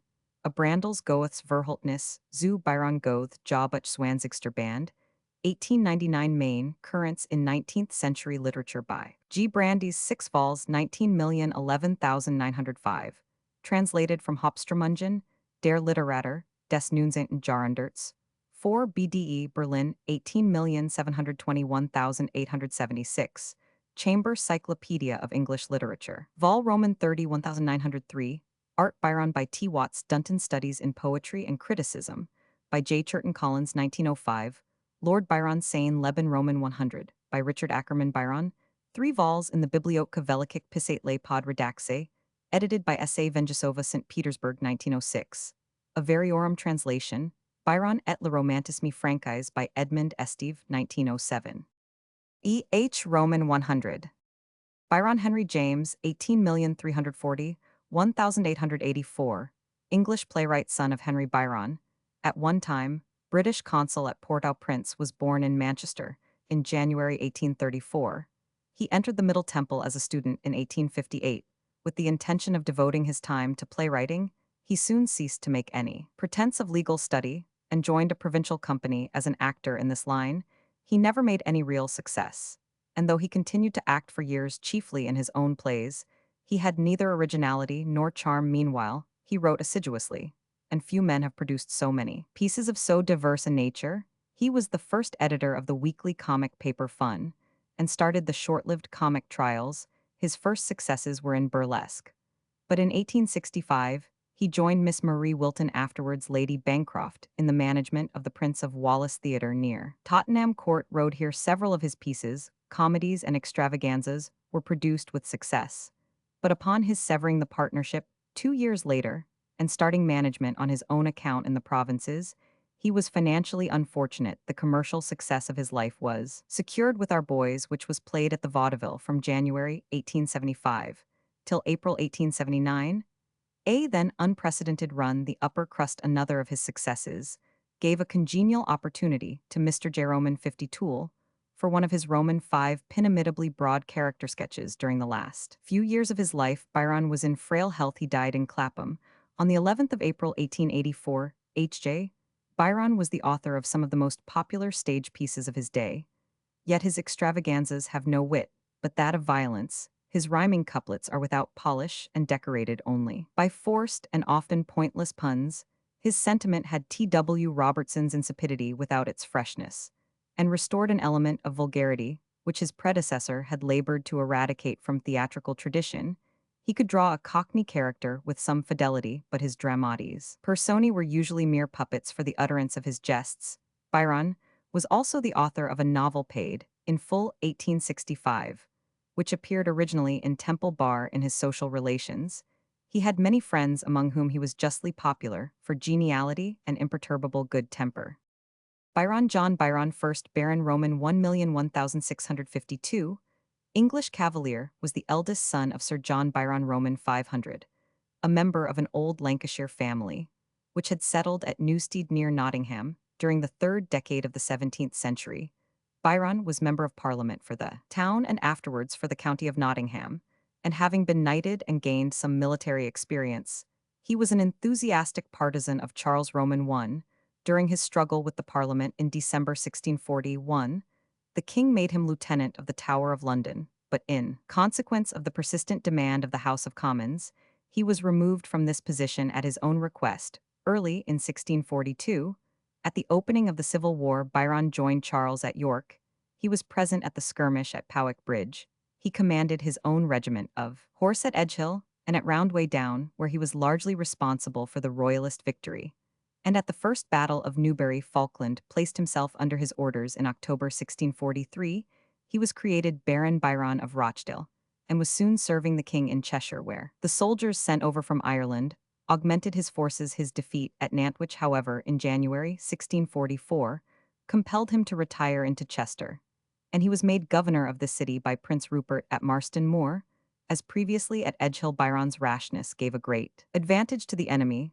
Then, after fighting in Lancashire and North Wales, he returned to Chester, which he held for about 20 weeks in spite of the king's defeat at Naseby, and the general hopelessness of the royal cause having obtained favorable terms, he surrendered the city in February 1646. Byron took some slight part in the Second Civil War, and was one of the 7 persons accepted by Parliament from all pardon in 1648, but he had already left England, and he lived abroad in attendance on the royal family, until his death in Paris in August 1652. Although twice married, Byron left no children, and his title descended to his brother Richard 16,051,679, who had been governor of Newark. Byron's 5 other brothers served Charles Roman I during the Civil War, and one authority says that the 7 Byrons were all present at Edgehill. Byron Hun John 17,230,1786, British Vice-Admiral, second son of the 4th Lord Byron, and grandfather of the poet, was born on the 8th of November 1723. While still very young, he accompanied Anson in his voyage of discovery round the world during many successive years. He saw a great deal of hard service, and so constantly had he to contend on his various expeditions with adverse gales and dangerous storms that he was nicknamed by the sailors Foulweather. Jack, it is to this that Lord Byron alludes in his epistle to Augusta. A strange doom is thy father's sons and past, recalling as it lies beyond redress. Reversed for him our grandsire's fate of yore. He had no rest at sea nor eye on shore. Among his other expeditions was that to Louisbourg in 1760, where he was sent in command of a squadron to destroy the fortifications, and in 1764 in the Dolphin. He went for a prolonged cruise in the South Seas in 1768. He published a narrative of some of his early adventures with Anson, which was to some extent utilized by his grandson in Don Juan. In 1769, he was appointed governor of Newfoundland. In 1775, he attained his flag rank, and in 1778 became a vice-admiral. In the same year, he was dispatched with a fleet to watch the movements of the Count d'Estaing, and in July 1779, fought an indecisive engagement with him off Grenada. He soon after returned to England, retiring into private life, and died on the 10th of April 1786. Bystrom Johann Nicholas 17,830,1848, Swedish sculptor, was born on the 18th of December 1783 at Filipstad at the age of 20. He went to Stockholm and studied for 3 years under Sergel. In 1809, he gained the Academy Prize, and in the following year visited Rome. He sent home a beautiful work, the reclining Bacchante, in half-life size, which raised him at once to the first rank among Swedish sculptors. On his return to Stockholm in 1816, He presented the crown prince with a colossal statue of himself and was entrusted with several important works. Although he was appointed professor of sculpture at the Academy, he soon returned to Italy, and with the exception of the years from 1838 to 1844, continued to reside there. He died at Rome in 1848 among Bystrom's numerous productions. The best are his representations of the female form, such as Hebe, Pandora, Juno suckling Hercules, and the girl entering the bath. His colossal statues of the Swedish kings are also much admired. Bytownite, a rock-forming mineral belonging to the plagioclase Curoman 5 series of the feldspars. The name was originally given 1835 by T. Thomson to a greenish-white feldspathic mineral found in a boulder near Bytown, now the city of Ottawa in Ontario. But this material was later shown on microscopical examination to be a mixture. The name was afterwards applied by G. T. Shermack to those plagioclase feldspars which lie between labradorite and anorthite, and this has been generally adopted by petrologists in chemical composition and in optical and other physical characters. It is thus much nearer to the anorthite end of the series than to albite like labradorite and anorthite. It is a common constituent of basic igneous rocks, such as gabbro and basalt. Isolated crystals of bytownite, bounded by well-defined faces, are unknown. Roman 50 J.S. Bywater Ingram, 1840, English classical scholar, was born in London on the 27th of June, 1840. He was educated at University and King's College schools, and at Queen's College, Oxford. He obtained a first class in moderations 1860, and in the final classical schools, 1862, and became Fellow of Exeter 1863, Reader, in Greek 1883, Regius Professor of Greek 18,931,908, and student of Christ Church. He received honorary degrees from various universities and was elected corresponding member of the Prussian Academy of Sciences. He is chiefly known for his editions of Greek philosophical works, Heraclidi Ephysa Reliqui, 1877, Priscini Lidiqui, extant edited for the Berlin Academy in the Supplementum Aristolicum, 1886, Aristotle Ethica Nicomacheia, 1890, De Arte Poetica, 1898, Contributions to the Textual Criticism of the Nicomachean Ethics, 1892. Byzantine art. Plate Roman 1, interior of S. Sophia, Constantinople. Interior of the Holy Wisdom S. Sophia, Constantinople. 6th century, the dome was rebuilt in the 10th century. The metal balustrades, pulpits, and the large discs are Turkish. Capitals of columns. S. Apollinari Ravenna, S. Apollinari Ravenna. 6th century S. Mark Venice, S. Mark Venice. 11th century S. Vitali, Ravenna, S. Vitali Ravenna.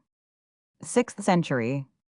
Plate Roman 2, small medieval cathedral, Athens, small medieval cathedral, Athens. Photo Emery Walker. Interior of St. Luke's near Delphi. Interior of St. Luke's near Delphi. Showing a typical scheme of internal decoration, the lower parts of the walls are covered with marble, and the upper surfaces and vaults with mosaics and paintings. 11th century, from a drawing by Sidney Barnsley. Byzantine art. 1. By Byzantine art is meant the art of Constantinople, sometimes called Byzantium in the Middle Ages, as in antiquity, and of the Byzantine Empire. It represents the form of art which followed the classical after the transitional interval of the early Christian period. It reached maturity under Justinian, 527,565, declined, and revived with the fortunes of the empire, and attained a second culmination from the 10th to the 12th centuries, continuing in existence throughout the later Middle Ages. It is hardly yet extinct in the lands of the Greek Church. It had enormous influence over the art of Europe and the East during the early Middle Ages, not only through the distribution of minor works from Constantinople, but by the reputation of its architecture and painting. Several buildings in Italy are truly Byzantine. It is difficult to set a time for the origin of the style. When Constantine founded New Rome, the art was still classical, although it had even then gathered up many of the elements which were to transform its aspect. Just 200 years later, some of the most characteristic works of this style of art were being produced, such Roman 5, the churches of St. Sergius, the Holy Wisdom St. Sophia, and the Holy Apostles at Constantinople, and San Vital at Ravenna. We may best set an arbitrary point for the demarcation of the new style midway between these two dates, with the practical separation of the Eastern and Western empires. The style may be said to have arisen from the Orientalization of Roman art and itself, largely contributed to the formation of the Saracenic or Mahometan styles, As Choisy well says, the history of art in the Roman epoch presents two currents, one with its source in Rome, the other in Hellenic Asia. When Rome fell, the Orient returned to itself. And to the freedom of exploring new ways, there was now a new form of society, the Christian civilization. And in art, an original type of architecture, the Byzantine, it has hardly been sufficiently emphasized how closely the art was identified with the outward expression of the Christian church. In fact, the Christian element in late classical art is the chief root of the new style, and it was the moral and intellectual criticism that was brought to bear on the old material, which really marked off Byzantine art from being merely a late form of classic. Hardly any distinction can be set up in the material contents of the art. It was, at least for a period, only simplified and sweetened. And it is this freshening which prepared the way for future development. It must be confessed, however, that certain influences darkened the style, even before it had reached maturity. Chief among these was a gloomy hierarchical splendor and a ritual rigidity, which today we yet refer to quite properly as Byzantinism. Choisy sees a distinction in the constructive types of Roman and Byzantine architecture, in that the former covered spaces by concreted vaults built on centers which approximated to a sort of monolithic formation, whereas in the Byzantine style, the vaults were built of brick and drawn forward in space, without the help of preparatory support building. In this way, it became of the greatest importance that the vaults should be so arranged as to bring about an equilibrium of thrusts. The distinction holds as between Rome in the 4th century and Constantinople in the 6th, but we are not sufficiently sure that the concreted construction did not depend on merely local circumstances, and it is possible in other centers of the empire, where strong cement was not so readily obtainable and wood was scarce, that the Byzantine constructive method was already known in classical times. Choisy, following Diolaf, would derive the Byzantine system of construction from Persia, but this proposition seems to depend on a mistaken chronology of the monuments, as shown by Parrott and Chippies in their History of Art in Persia. It seems probable that the erection of brick vaulting was indigenous in Egypt as a building method. Str Zygowski, in his recent elaborate examination of the art types found at the Palace of Mashida Shatta, a remarkable ruin discovered by Canon Tristram in Moab, of which the most important parts have now been brought to the new Kaiser Friedrich Museum in Berlin, shows that there are Persian ideas intermixed with Byzantine in its decoration, and there are also brick arches of high elliptical form in the structure. He seems disposed to date this work rather in the 5th than in the 6th century, and to see in it an intermediate step between the Byzantine work of the West and a Mesopotamian style, which he postulates as probably having its center at Seleucia. C. Ctesiphon. From the examples brought forward by the learned author himself, it is safer as yet to look on the work as in the main Byzantine, with many Egyptian and Syrian elements, and an admixture, as has been said, of Persian ideas in the ornamentation. Egypt was certainly an important center in the development of the Byzantine style. The course of the transition to Byzantine, the first mature Christian style, cannot be satisfactorily traced while guided by Roman archaeologists. We continue to regard Rome as a source of Christian art apart from the rest of the world. Christianity itself was not of Rome, it was an Eastern leaven in Roman society. Christian art, even in that capital, was, we may say, an Eastern leaven in Roman art, if we set the year 450 for the beginning of Byzantine art, counting all that went before as early Christian. We get 1,000 years to the Moslem conquest of Constantinople, 1453. This millennium is broken into 3 well-marked periods by the Great Iconoclastic Schism, 726,842, and the taking of Constantinople by the Crusaders in 1204. The first we may call the classical epoch of Byzantine art. It includes the mature period under Justinian, the central year, of which we may put as 550, from which it declined, until the settlement of the quarrel about images. 400 years in all, to say 850. The second period, to which we may assign the limits, 8,501,200, is in the main one of orientalizing influences, especially in architecture. Although in MSS and paintings, there was at one time a distinct and successful classical revival, the interregnum had caused almost complete isolation from the West, and inspiration was only to be found either by casting back on its own course or by borrowing from the East.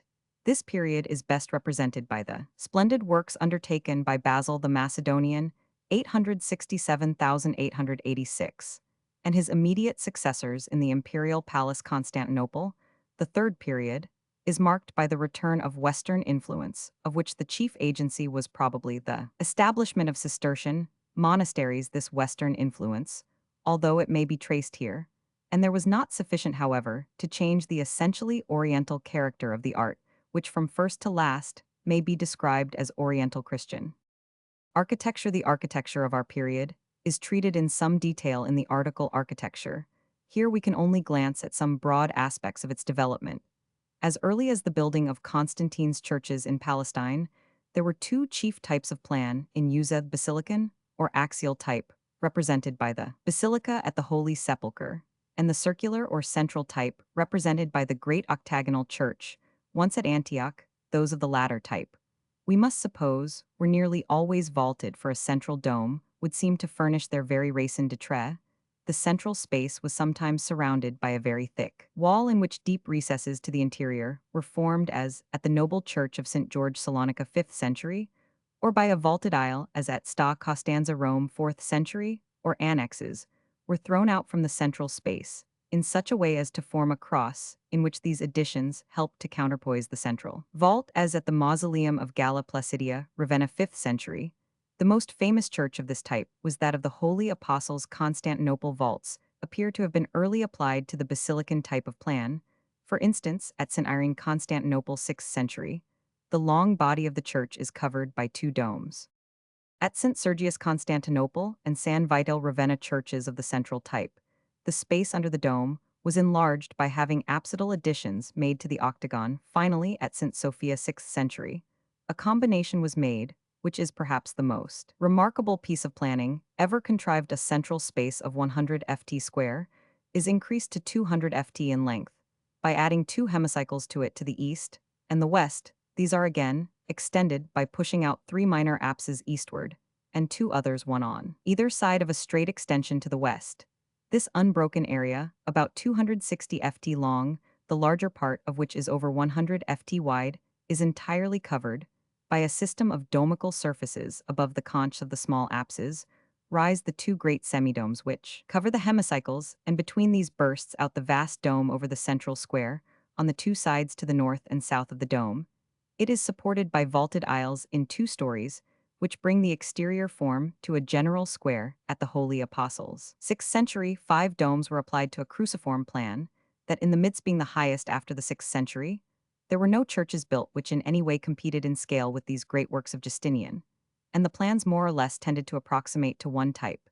The central area covered by the dome was included in a considerably larger square, of which the 4 divisions to the east, west, north, and south were carried up higher in the vaulting and roof system than the 4 corners forming it. This way, a sort of nave Roman 5-panned transepts. Sometimes the central space was square, sometimes octagonal, or at least there were 8 piers supporting the dome, instead of 4, and the nave and transepts were narrower in proportion. If we draw a square and divide each side into 3, so that the middle parts are greater than the others, and then divide the area into 9 from these points, we approximate to the typical setting out of a plan of this time. Now, add 3 apses on the east side opening from the 3 divisions and opposite to the west. Put a narrow entrance porch running right across the front. Still in front, put a square court. The court is the atrium, and usually has a fountain in the middle under a canopy resting on pillars. The entrance porch is the narthex. The central area covered by the dome is the solia, the place for the choir of singers. Here also stood the ambo. Across the eastern side of the central square was a screen which divided off the bema, where the altar was situated, from the church. This screen bearing images is the iconostasis. The altar was protected by a canopy or ciborium, resting on pillars. Rows of rising seats around the curve of the apse, with the patriarch's throne at the middle eastern point, formed the synthronon. The 2 smaller compartments and apses at the sides of the bema were sacristies. The diaconicon and prothesis. The continuous influence from the east is strangely shown in the fashion of decorating external brick walls of churches built about the 12th century, in which bricks roughly carved into form are set up so as to make bands of ornamentation, which it is quite clear are imitated from Kufic writing. This fashion was associated with the disposition of the exterior brick and stone work generally into many varieties of pattern zigzags, key patterns, Roman 100. And as similar decoration is found in many Persian buildings, it is probable that this custom also was derived from the east. The domes and vaults to the exterior were covered with lead or with tiling of the Roman variety, The window and door frames were of marble, the interior surfaces were adorned all over by mosaics or paintings in the higher parts of the edifice and below, with incrustations of marble slabs, which were frequently of very beautiful varieties, and disposed so that although in one surface, the coloring formed a series of large panels, the choicer marbles were opened out, so that the two surfaces produced by the division formed a symmetrical pattern, resembling somewhat the marking of skins of beasts. Mosaics and paintings, the method of depicting designs by bringing together morsels of variously colored materials, is of high antiquity. We are apt to think of a line of distinction between classical and Christian mosaics, in that the former were generally of marble, and the latter mostly of colored and gilt. Glass mosaics were already in use in the Augustan age, and the use of gilt tesserae goes back to the 1st or 2nd century. The first application of glass to this purpose seems to have been made in Egypt, the great glassworking center of antiquity, and the gilding of tesserae may with probability be traced to the same source, whence it is generally agreed most of the gilt glass vessels, of which so many have been found in the catacombs, were derived. The earliest existing mosaics of a typically Christian character are some to be found at Santa Costanza, Rome, 4th century. Other mosaics on the vaults of the same church are of marble and follow a classical tradition. It is probable that we have here the meeting point of two art currents, the indigenous and the Eastern. In Rome, the great apse mosaic of S. Pudenziana dates from about a Roman 500.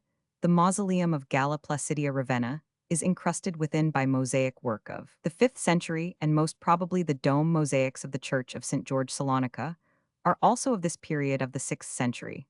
Are many of the magnificent examples still remaining at Ravenna portions of the original incrustation of St. Sophia Constantinople, those of the Basilica at Parenzo on the Gulf of Istria, and of St. Catherine's Sinai, an interesting mosaic which is probably of this period, and has only recently been described, is at the small church of Keti in Cyprus. This, which may be the only Byzantine mosaic in the British dominions, fills the conch of a tiny apse, but is nonetheless of great dignity. In the center is a figure of the Virgin with the Holy Child in her arms, standing between two angels, who hold discs marked with the sign. They are named Michael and Gabriel, another mosaic of this period, brought from Ravenna to Germany 2 generations ago, has been recently almost rediscovered and set up in the new Museum of Decorative Art in Berlin. In this, a somewhat similar composition fills the conch of the apse, but here it is the risen Christ who stands between the two archangels above in a broad strip. A frieze of angels blowing trumpets stand on the celestial sea on either hand of the enthroned majesty. Such mosaics flowed out widely over the Christian world. Trom, its art centers as far east as Sanaa, the capital of Yemen, as far north as Kiev in Russia, and Aachen in Germany, and as far west as Paris, and continued in time for 1,000 years, without break in the tradition save by the iconoclastic dispute. The finest late example is the well-known Mosse Kirch, the Convent of the Savior, at Constantinople, a work of the 14th century. The single figures were from the first, and for the most part treated with an axial symmetry. Almost all are full front, only occasionally will one, like the announcing angel, be drawn with a three-quarter face. The features are thus kept together on the general map of the face in the same way the details of a tree will be collected on a simple including form, which makes a sort of mat for them. Groups similarly are closely gathered up into masses of balanced form, and such masses are arranged with strict regard for general symmetry. The art, as Bayet says in Losing Something of Life and Liberty, became so much the better fitted for the decoration of great edifices. The technical means were just as much simplified, and only a few frank colors were made sufficient by skillful juxtaposition to do all that was required of them, the fine pure blue or bright gold backgrounds on which the figures were spaced, as well as the broken surface incidental to the process, created an atmosphere which harmonized all together. At St. Sophia, there were literally acres of such mosaics, and they seem to have been applied with similar profusion in the imperial palace. Mosaic was only a more magnificent kind of painting, and painted design followed exactly the same laws. The difference is in the splendor of effect, and in the solidity and depth of color. Paintings from the first must have been of more gray and pearly hues. A large side chapel at the Mosaic Church at Constantinople is painted, and it is difficult to say which is really the more beautiful, the deep splendor of the one, or the tender yet gay color of the other. The greatest thing in Byzantine art was this picturing of the interiors of entire buildings with a series of mosaics or paintings filling the wall space, vaults and domes with a connected story. the typical character of the personages, and scenes the elimination of non-essentials, and the continuity of the tradition brought about an intensity of expression such as may nowhere else be found. It is part of the limited greatness of this side of Byzantine art that there was no room in it for the gaiety and humor of the later medieval schools. All was solemn, epical, cosmic. When such stories are displayed on the golden ground of arches and domes, and related in a connected cycle, the result produces as it was intended to produce a sense of the universal and eternal beside this great power of coordination. Possessed by Byzantine artists, they created imaginative types of the highest perfection. They clothed Christian ideas with forms so worthy which have become so diffused and so intimately one with the history that we are apt to take them for granted and not to see in them the superb results of Greek intuition and power of expression. Such a type is the Pantocrator, the creator-redeemer, the judge inflexible, and yet compassionate who is depicted at the zenith of all greater domes, such the Virgin with the Holy Child, enthroned, or standing in the conch of apses all tenderness and dignity, or with arms extended all solicitude of her image.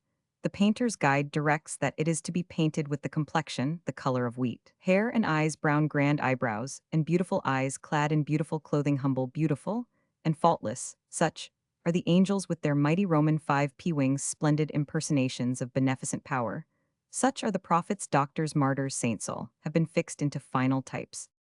We are apt to speak of the rigidity and fixity of Byzantine work, but the method is germane in the strictest sense to the result desired. And we should ask ourselves how far it is possible to represent such a serious and moving drama, except by dealing with more or less unchangeable types. It could be no otherwise. This art was not a matter of taste. It was a growth of thought cast into an historical mold. Again, the artists had an extraordinary power of concentrating and abstracting the great things of a story into a few elements or symbols. For example, the 7 days of creation are each figured by some simple detail, such as a tree or a flight of birds, or symbolically, as 7 spirits, the flood, by an ark on the waters. What the capabilities of such a method are where invention is not allowed to wander into variety but may only add intensity, may for instance be seen in representations of the agony in the garden. This subject is usually divided into 3 sections, each consecutive one showing with the same general scene greater darkness and advance up the hill, and the figure of Christ more bowed. Another composition, the sleep death of the Virgin, is all sweetness and peace, but no less powerful. A remarkable invention is the Etymnasia, a splendid empty throne prepared for the second advent. The stories of the Old Testament are put into relation with the Gospel, by way of type and antitype. There are allegories, the anchorite life contrasted with the mad life of the world, the celestial ladder, Roman 100, and fine impersonations, such as night and dawn, mercy and truth, cities and rivers, are frequently found especially in MS pictures. A few general schemes may be briefly summarized. St. Sophia has the Pantocrator in the middle of the dome, and 4 cherubim of colossal size at the 4 corners on the walls below, where angels, prophets, saints, and doctors on the circle of the apse was. Enthroned the Virgin to the right and left high above the altar were 2 archangels holding banners inscribed Holy, Holy, Holy. These last are also found at Nicaea, and at the monastery of St. Luke. The Church of the Holy Apostles had the Ascension in the central dome. And below the life of Christ, St. Sophia Salonica also has the Ascension, a composition which is repeated on the central dome of St. Mark's, Venice. In the eastern dome of the Venetian church is Christ surrounded by prophets, and in the western dome the descent of the Holy Spirit upon the apostles. A Pentecost, similar to the last, occupies the dome over the bema of St. Luke's monastery in Phasis. In the central dome of this church is the Pantocrator, while in a zone below stand the Virgin to the east, St. John Baptist to the west, and the 4 archangels Michael, Gabriel, Raphael, and Uriel to the north and south. A better example of grandeur of treatment can hardly be cited than the paintings of the now destroyed dome of the little church of Megalpanagia at Athens, a dome which was only about 12 ft across. At the center was Christ enthroned.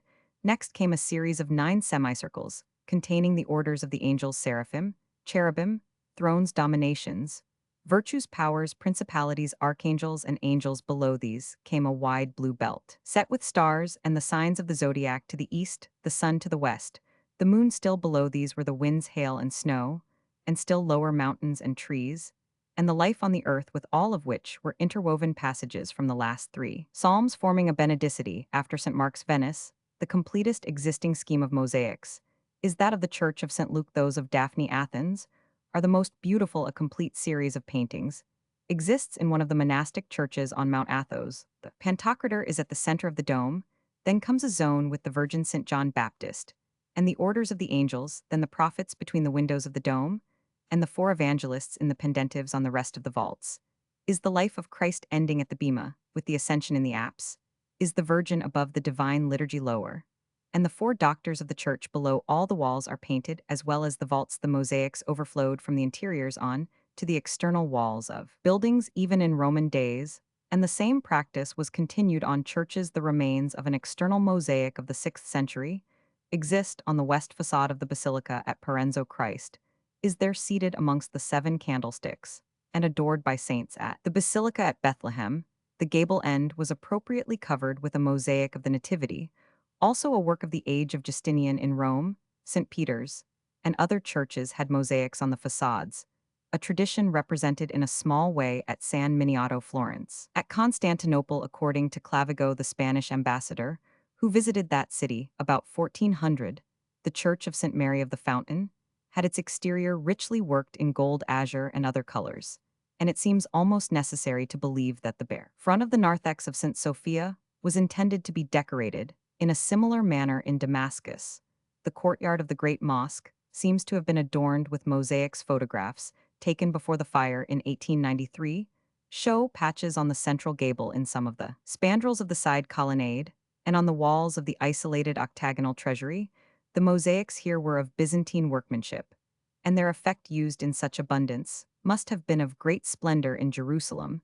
The Mosque of Omar also had portions of the exterior covered with mosaics. We may imagine that such external decorations of the churches, where a few solemn figures told almost as shadows on the golden background, brightly reflecting the sun, must have been even more glorious than the imagery of their interiors. Painted books were hardly different in their style from the paintings on the walls of the MSS. The Catinian Genesis, now only a collection of charred fragments, was an early example. The Great Natural History of Dioscorides of Vienna, Roman 100, and the Joshua Roll of the Vatican, which have both been lately published in perfect facsimile, are magnificent works. In the former, the plants are drawn with an accuracy of observation, which was to disappear for 1,000 years. The latter shows a series of drawings, delicately tinted in pinks and blues. Many of the compositions contain classical survivals like personified rivers.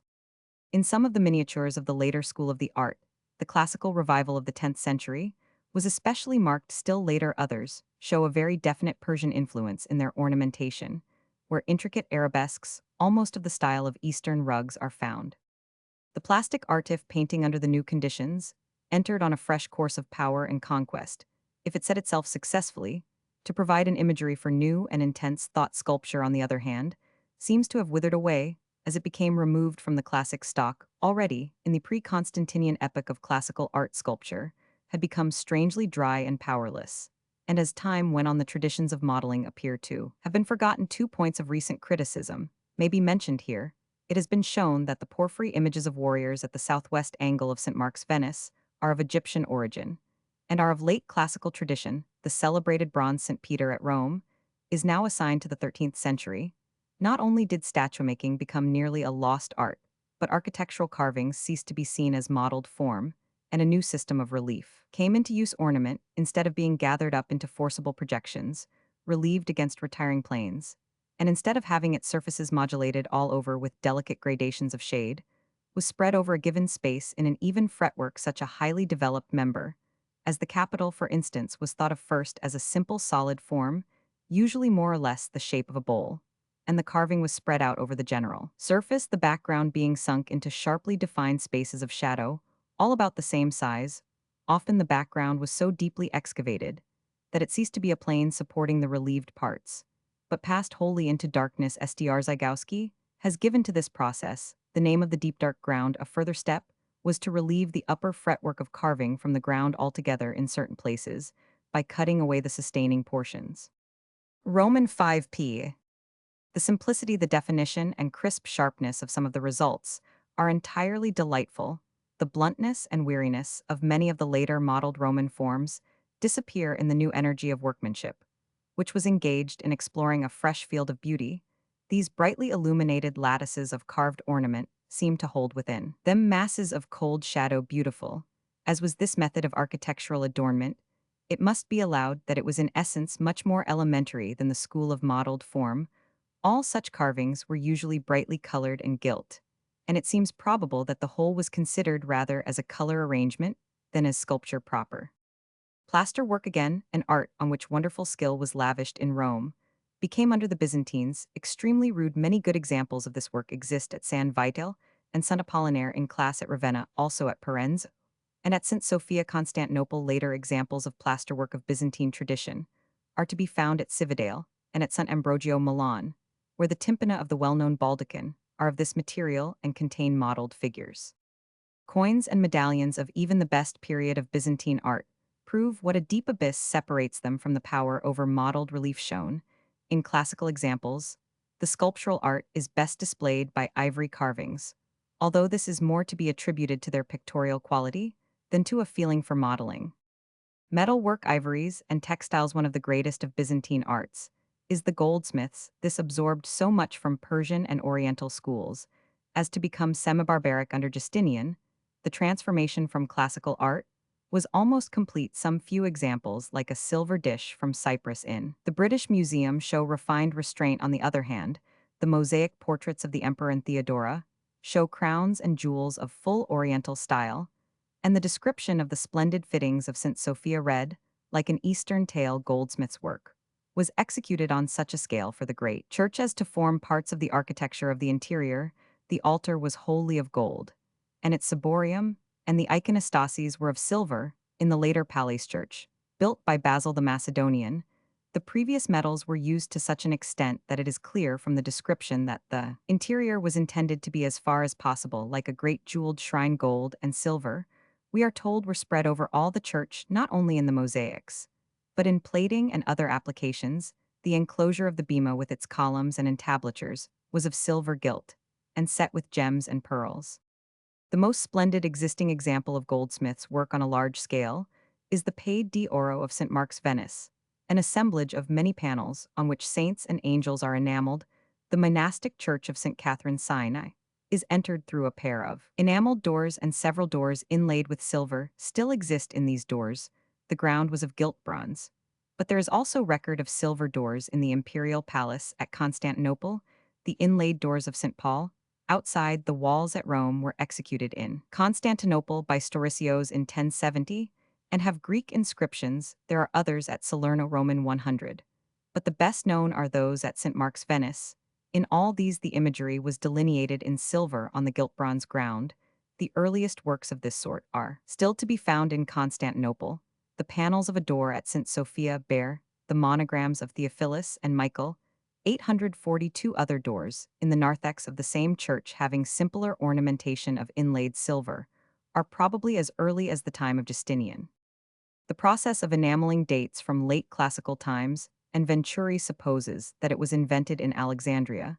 The cloisonne process, characteristic of Byzantine enamels, is thought by Kondakov to be derived from Persia, and to its study he has devoted a splendid volume. One of the finest examples of this cloisonne is the reliquary at Limburg, on which the enthroned Christ appears between St. Mary and St. John in the midst of the 12 apostles.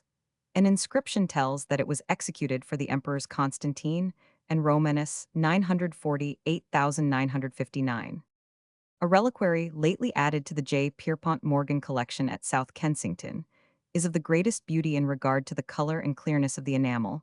The cover, which is only about 412 by 3 inches, has in the center a crucifixion with St. Mary and St. John to the right and left, while around are busts of the apostles. Christ is vested in a tunic. The ground color is the green of emerald, the rest mostly blue and white. The cloisons are of gold. Two other Byzantine enamels are in the permanent collection at the Victoria and Albert Museum. One is a cross with the crucifixion on a background of the same emerald enamel. The other is a small head of St. Paul of remarkably fine workmanship. Ivoryworking was another characteristic Byzantine art, although like so many others it had its origin in antiquity.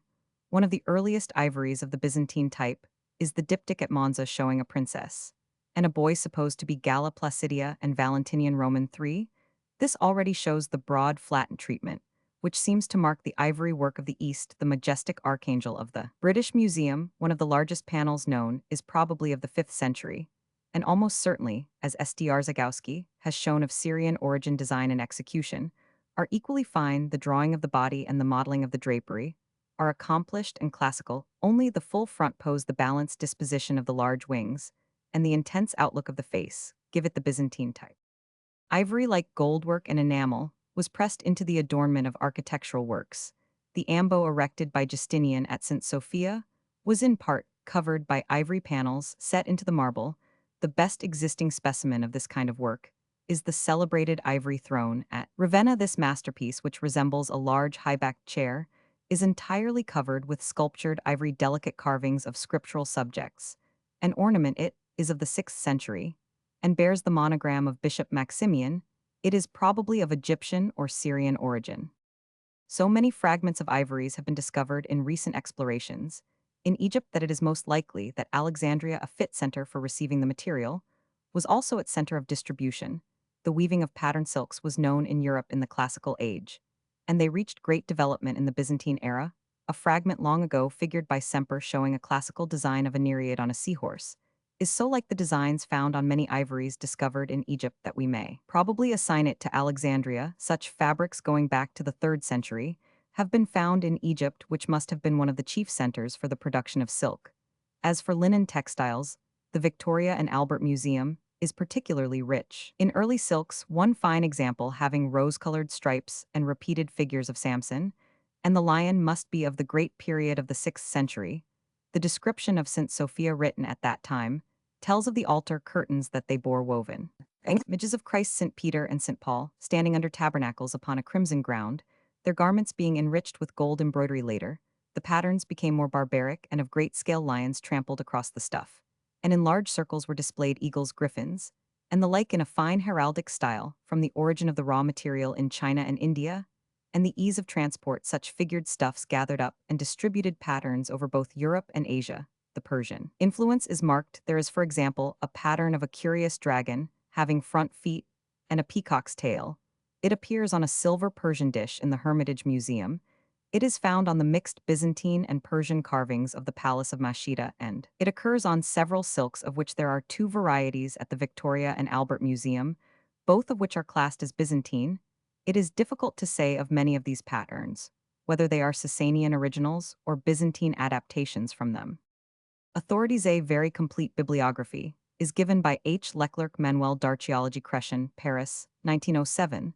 The current authorities for all that concerns Byzantine history or art. Roman 5, Per Byzantinische Zeitschrift, Leipzig, 1892 sec. Oriens Christianus, Rome, 1900 sec. See also Dom R. P. Cabral Dictionnaire, d'Archéologie Crescent, Roman 100, Paris, 1902 sec. The best general introduction is Roman 100, Bayet L'Art Byzantin, Paris, 1883, new edition 1904, C. J. S.D.R. Zagowski, Orient Oder, Rome, Leipzig, 1901, and other works. Kondakov Les Amox Buys, 1892, and other works. Roman 100, Deal Justinian, Et la Civilis Buys, Paris, 1901, and other works. G. Millet Le Monastère de Daphne, Roman 100, Paris, 1899, and other works. Roman 50, G. Schlumberger. L. Epopee Buys, Roman 1,001,896. Secca Mitchell Histoire de l'Art Vol. Roman 1, Paris, 1905. H. Brockhaus Die Kunst in den Athos Klostern, Leipzig, 1891. E. Molyneux Histoire Générale des Arts, Roman 100, Roman 1, Ivoires, Paris, 1896. O. Dalton Catalogue of Early Christian Antiquities off the British Museum, 1901.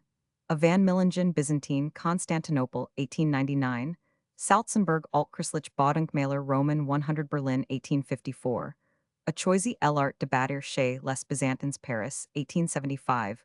Couchant Eglises Byzantines en Greece. Ongania Basilica ds Marco Texier, and Pullen L'architecture B. 73, 1864 Letheby, and Swainson Sancta Sophia Constantinople, 1894 Schultz and Barnsley.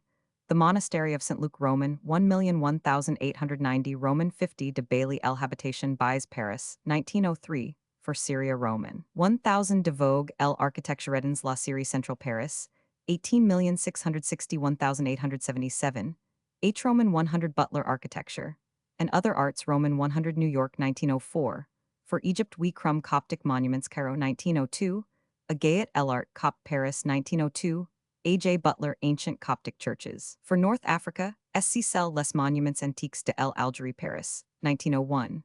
For Italy, Avventuri Storia dell'Arte Italiana, Milan, 1901. G. Rivoire Le Origini della Architettura, Lombarder, Rome, 1901, Roman 100 Erard, and Agayat Elart, Byzantine Roman 100, Paris. W.R. Roman 50.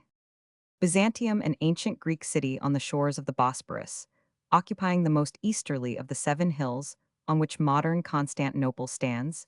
It was said to have been founded by Megarians and Argives under Byzas, about 657 B. Roman 100, but the original settlement having been destroyed in the reign of Darius Hystaspes by the satrap Ottines, it was recolonized by the Spartan Pausanias, who wrested it from the Medes after the Battle of Plataea 479 B. Roman 100 A circumstance, which led several ancient chroniclers to ascribe its foundation to him. Its situation, said to have been fixed by the Delphic oracle, was remarkable for beauty and security. It had complete control over the Euxine, grain trade, the absence of tides, and the depth of its harbor, rendered its quays accessible to vessels of large burden, while the tunny and other fisheries were so lucrative that the curved inlet near which it stood became known as the Golden Horn. The greatest hindrance to its prosperity was the miscellaneous character of the population, partly Lacedaemonian and partly Athenian, who flocked to it under Pausanias.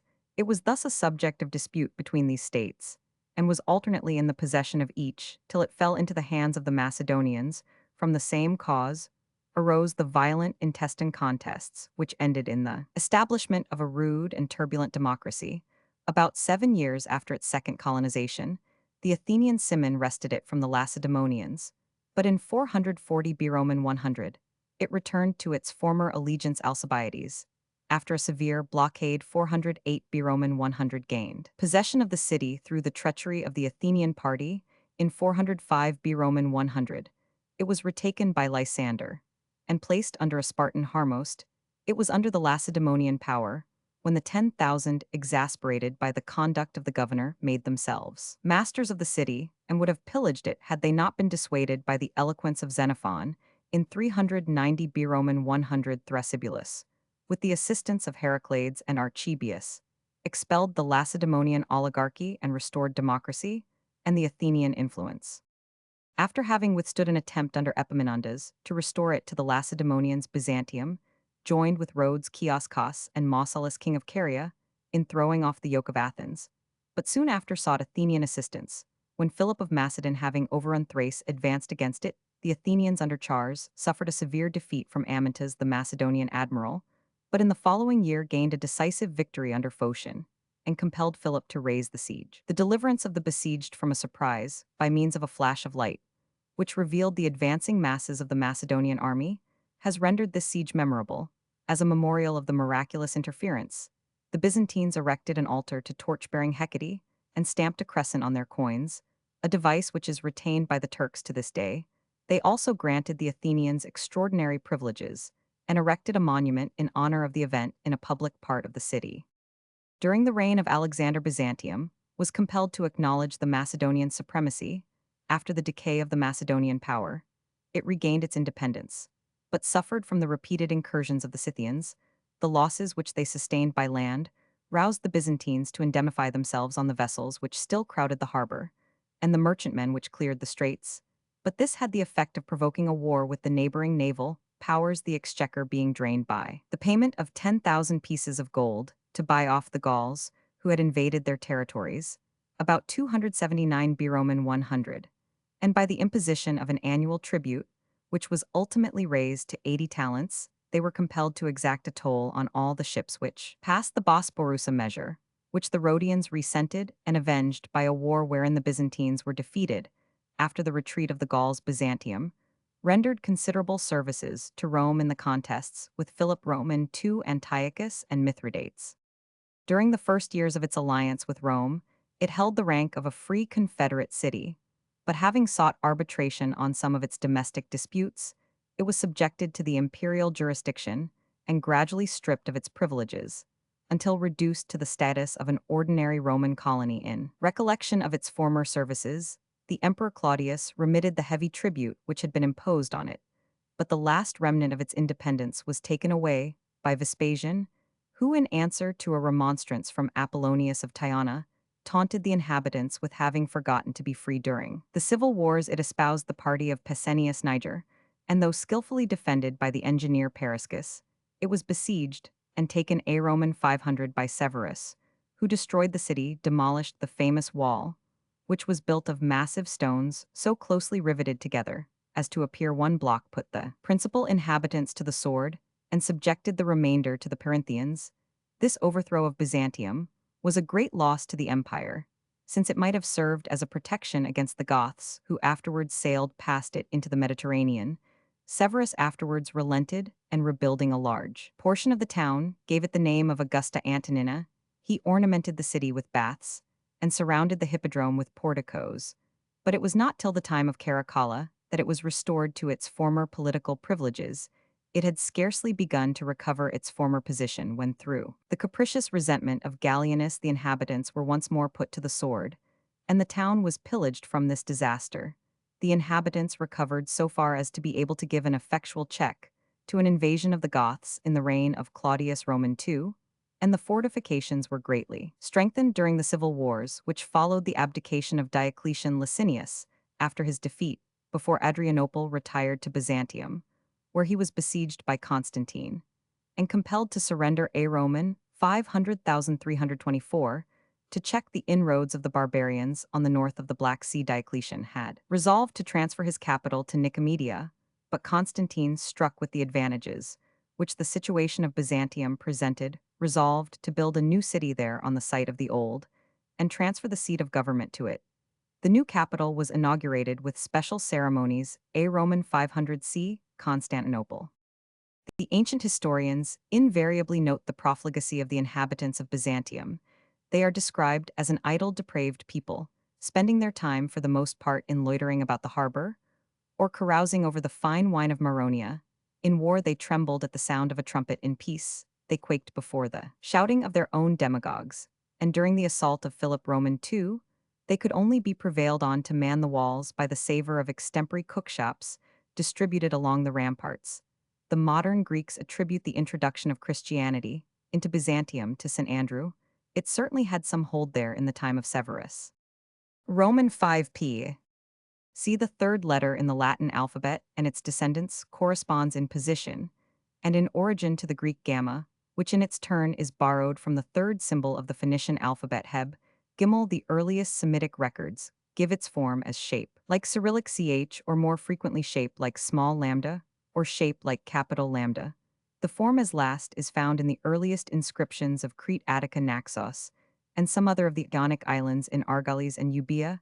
Especially a form with legs of unequal length is found as last, but with shorter right leg. From this, it is easy to pass to the most widely spread Greek form, the ordinary shape like capital gamma in Corinth, however, and its colony Corcyra in Ozolian Locris, and Eli's a form shape like less than sign, inclined at a different angle, is found from this form.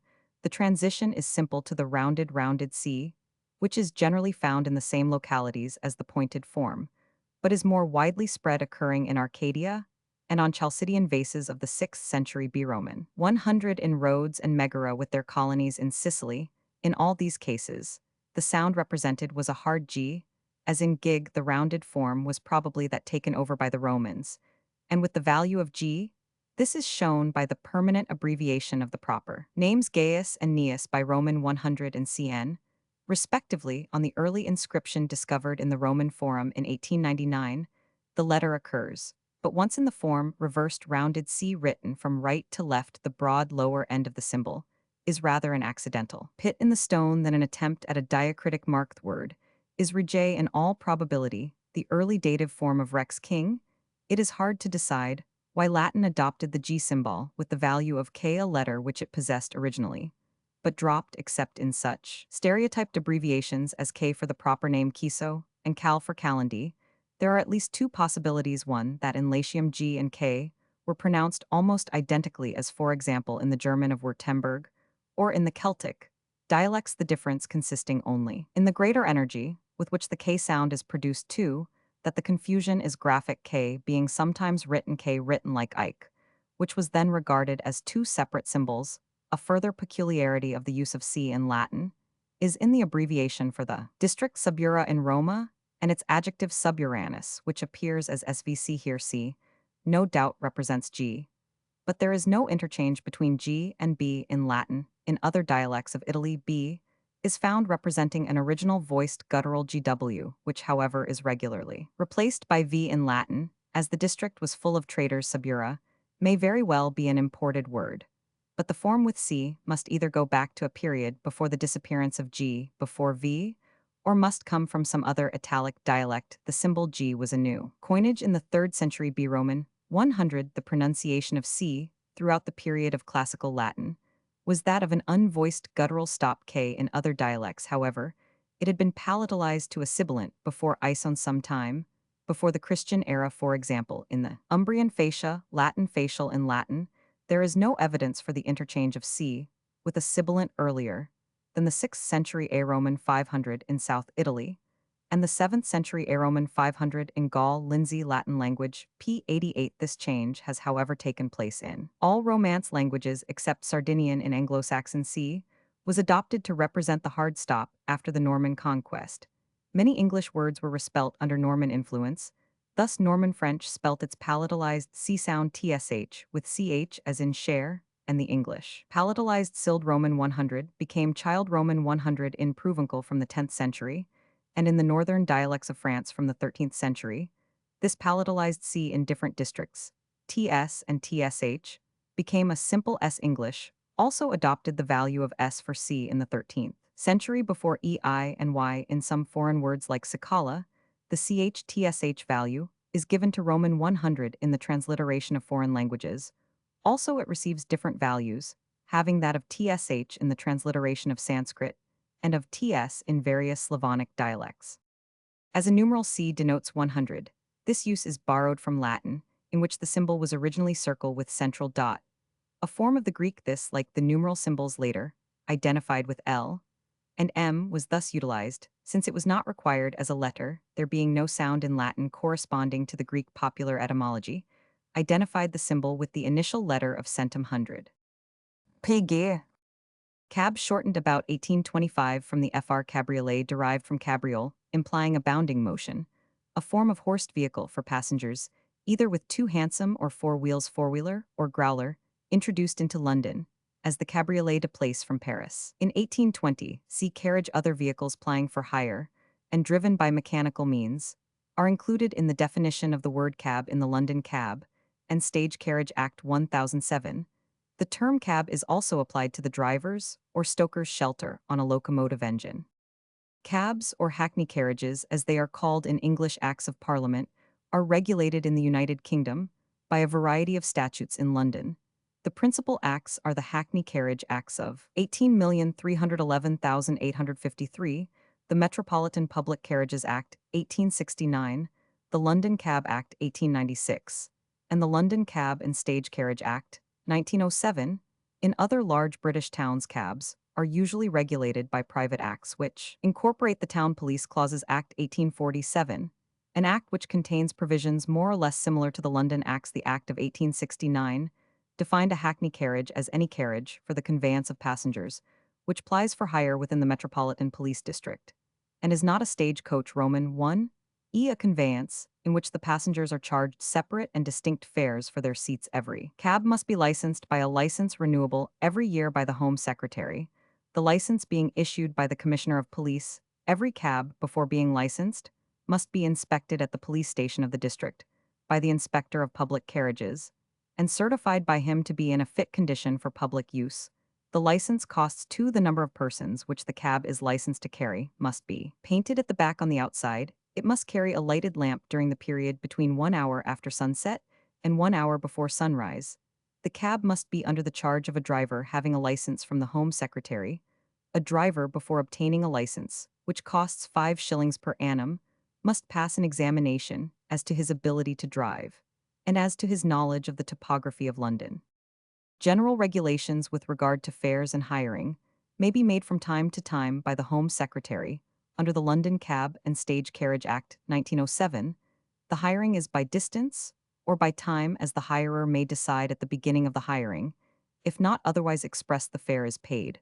According to distance, if a driver is hired by distance, he is not compelled to drive more than 6 miles, and if hired by time, he is not compelled to drive for more than 1 hour when a cab is hired in London by distance, and discharged within a circle the radius of which is 4 miles, the centre being taken at Charing Cross, the fare is 1 shilling for any distance not exceeding 2 miles and sixpence for every additional mile or part of a mile. Outside the circle, the fare for each mile or part of a mile is 1 shilling. When a cab is hired by time, the fare inside or outside the circle is 2 shillings and sixpence for the first hour and eightpence for every quarter of an hour afterwards extra. Payment has to be made for luggage twopence per piece outside, for extra passengers sixpence, each for more than two, and for waiting eightpence, each completed quarter of an hour. If a horse cab is fitted with a taximeter VD in for the fare for a journey, wholly within or partly without and partly within the 4 mile radius, and not exceeding 1 mile or a period of 10 minutes is sixpence for each half mile or 6 minutes. An additional threepence is paid. If the journey is wholly without the 4 mile radius, the fare for the first mile is 1 shilling.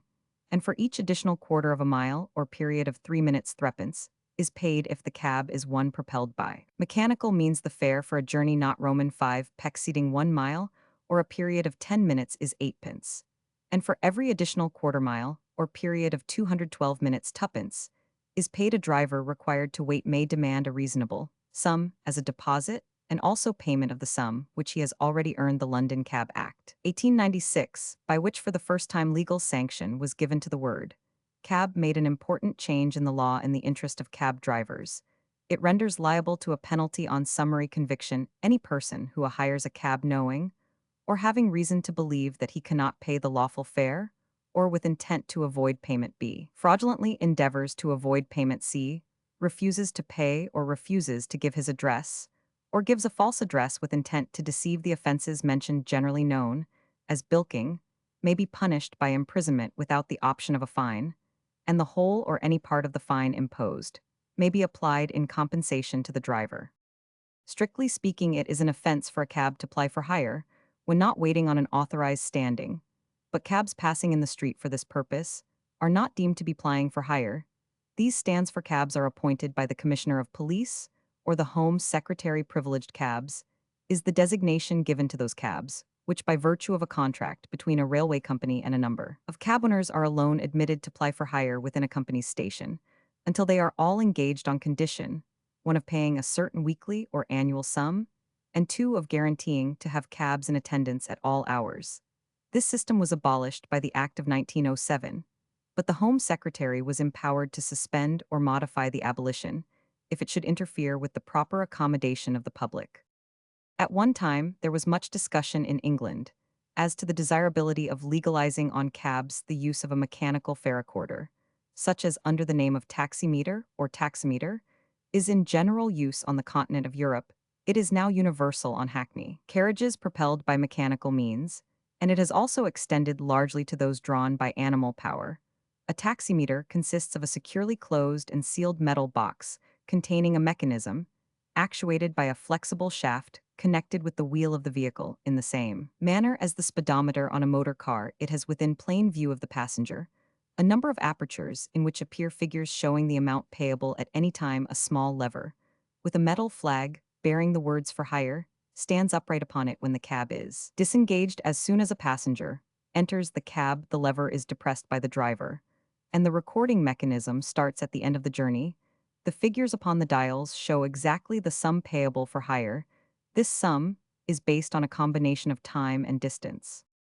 Cabal through the fr Kabal from the Kabbalah or Kabbalah, the theosophical interpretation of the Hebrew scriptures, a private organization or party engaged in secret intrigues, and applied also to the intrigues themselves. The word came into common usage in English during the reign of Charles Roman II to describe the Committee of the Privy Council known as the Committee for Foreign Affairs, which developed into the Cabinet. The invidious meaning attached to the term was stereotyped by the coincidence that the initial letters of the names of the 5 ministers, Clifford, Arlington, Buckingham, Ashley, and Lauderdale, who signed the Treaty of Alliance with France in 1673, spelled cabal. Caballero Fernan, 17,961,877.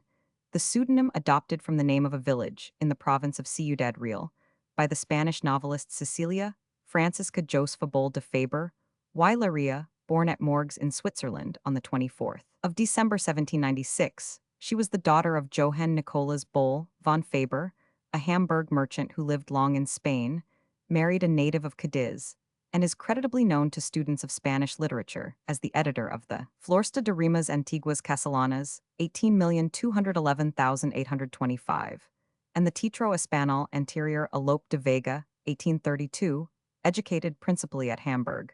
She visited Spain in 1815, and unfortunately for herself in 1816, married Antonio Planels y Bardexi, an infantry captain of bad character in the following year. Planels was killed in action, and in 1822, the young widow married Francisco Ruiz del Arco Marques de Arco Hermoso, an officer in one of the Spanish household regiments. Upon the death of Arco Hermoso, in 1835, the Marquesa found herself in straitened circumstances, and in less than 2 years she married Antonio Aaron de Gala, a man considerably her junior. Aaron was appointed consul in Australia, engaged in business enterprises, and made money, but unfortunate speculations drove him to commit suicide in 1859. 10 years earlier, the name of Fernán Caballero became famous in Spain as the author of La Gavela. The writer had already published in German an anonymous romance Sola 1840. And curiously enough, the original draft of La Gaviota was written in French. This novel, translated into Spanish by José Joaquín de Mora, appeared as the Feuilleton of El Heraldo 1849, and was received with marked favor. Ochoa, a prominent critic of the day, ratified the popular judgment, and hopefully proclaimed the writer to be a rival of Scott. No other Spanish book of the 19th century has obtained such instant and universal recognition. It was translated into most European languages, and though it scarcely seems to deserve the intense enthusiasm which it excited, it is the best of its authors' works, with the possible exception of La Familia de Alverda, which was written first of all in German. Less successful attempts are Lady Virginia and Clementia, but the short stories entitled Cuadros de Costumbres are interesting in matter and form, and Una en Otra, and Elia, o la Hispana 30 Años, are excellent specimens of picturesque narration. It would be difficult to maintain that Fernán Caballero was a great literary artist, but it is certain that she was a born teller of stories, and that she has a graceful style very suitable to her purpose. She came into Spain at a most happy moment before the new order had perceptibly disturbed the old, and she brought to bear not alone a fine natural gift of observation, but a freshness of vision undulled by long familiarity. She combined the advantages of being both a foreigner and a native in later publications. She insisted too emphatically upon the moral lesson, and lost much of her primitive simplicity and charm. But we may believe her statement that though she occasionally idealized circumstances, she was conscientious in choosing for her themes subjects which had occurred in her own experience. Hence, she may be regarded as a pioneer in the realistic field. And this historical fact adds to her positive importance. For many years, she was the most popular of Spanish writers, and the sensation caused by her death at Seville, on the 7th of April 1877, proved that her naive truthfulness still attracted readers who were interested in records of national customs and manners. Her obras completas are included in the Collection de Escritores Castellanos. A useful biography by Fernando de Gabriel Ruiz de Padaca precedes the Ultimas Producciones de Fernán Caballero, Seville, 1878. J.F.K. Cabanel Alexander, 18,230,1889, French painter, was born at Montpellier and studied in Paris, gaining the Prix de Rome in 1845. His pictures soon attracted attention, and by his Birth of Venus 1863, now in the Luxembourg, he became famous. Being elected that year to the Institute, he became the most popular portrait painter of the day, and his pupils included a number of famous artists. Cabanis Pierre Jean Georges, 17,571,808, French physiologist, was born at Cosnac-Corrèze on the 5th of June 1757, and was the son of Jean-Baptiste Cabanis, 17,231,786.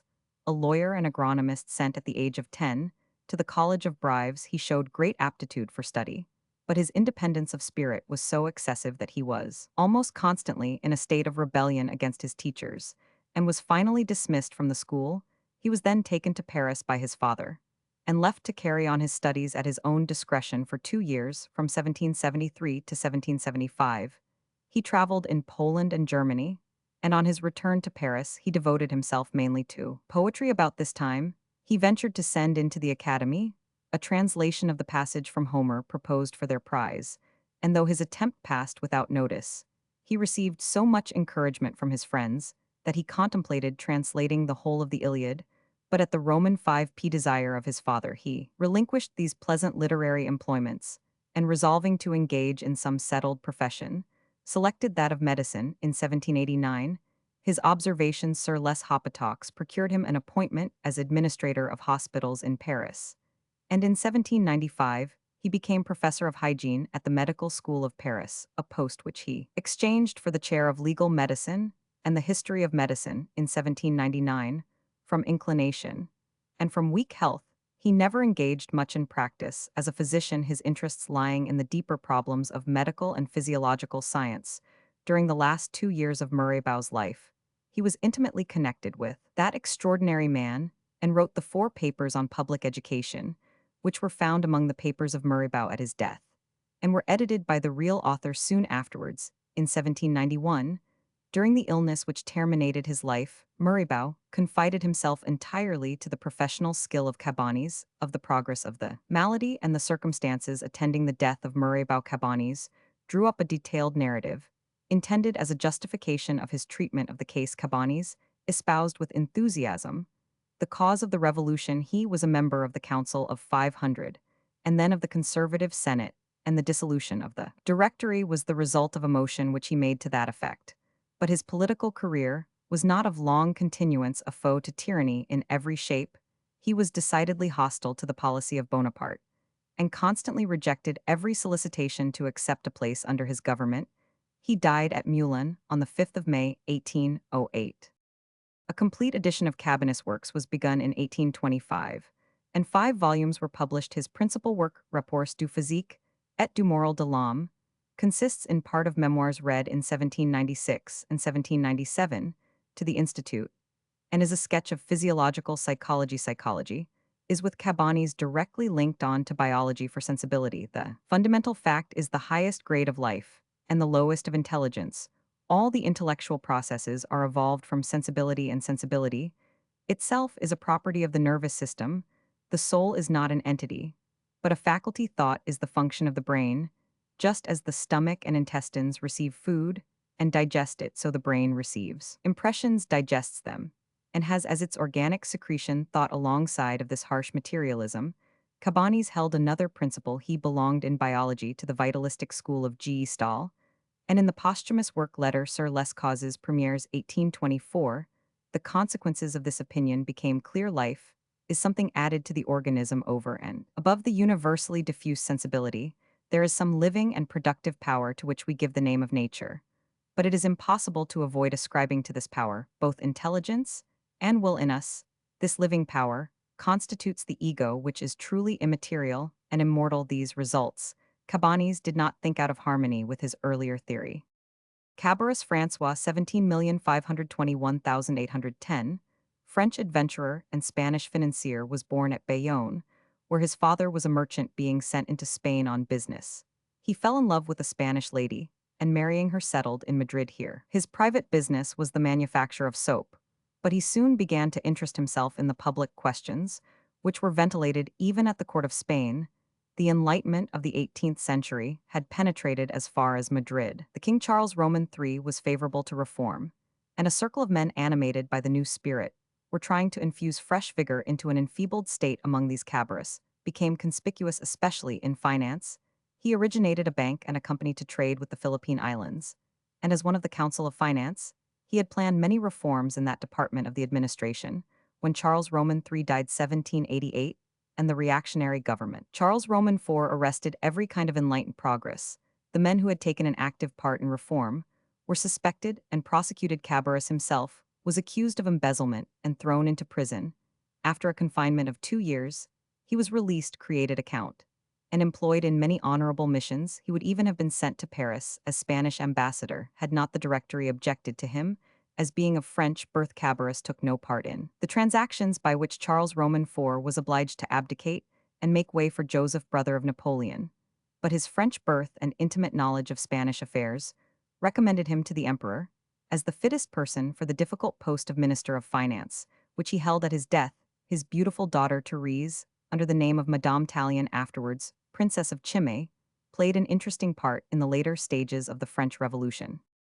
Cabasilas Nicolaus Roman 500 Byzantine mystic and theological writer, he was on intimate terms with the Emperor John Roman VI Cantacuzene, whom he accompanied in his retirement to a monastery.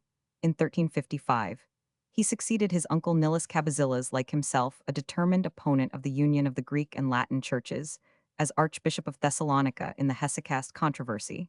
He took the side of the monks of Athos, but refused to agree to the theory of the uncreated light. His chief work is his ed. PR of the Greek text, with copious introduction, by W. Gass 1849, New ed. By Roman 1000 Hines 1899, in which he lays down the principle that union with Christ is effected by the three great mysteries of baptism, confirmation, and the Eucharist. He also wrote homilies on various subjects, and a speech against usurers printed with other works in Mean Patrologia Graeca Roman 100 Roman 1. A large number of his works is still extant in MS.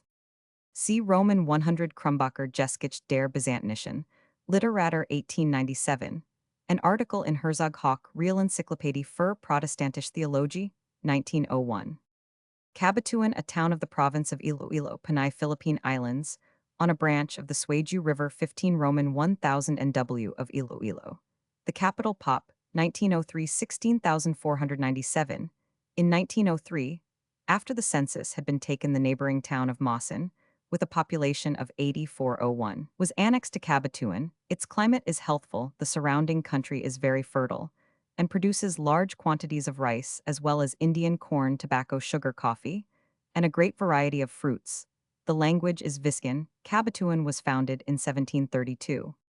Cabbage, the parent form of the variety of culinary and fodder vegetables included under this head, is generally supposed to be the wild or sea cabbage Brassica oleracea, a plant found near the sea coast of various parts of England and continental Europe, although Alphonse de Candolle considered it to be really descended from the 2 or 3 allied species, which are yet found growing wild on the Mediterranean coast. In any case, the cultivated varieties have departed very widely from the original type, and they present very marked and striking dissimilarities among themselves. The wild cabbage is a comparatively insignificant plant, growing from 1 to 2 ft high in appearance, very similar to the corn mustard or Charlock Sinapis arvensis, but differing from it in having smooth leaves.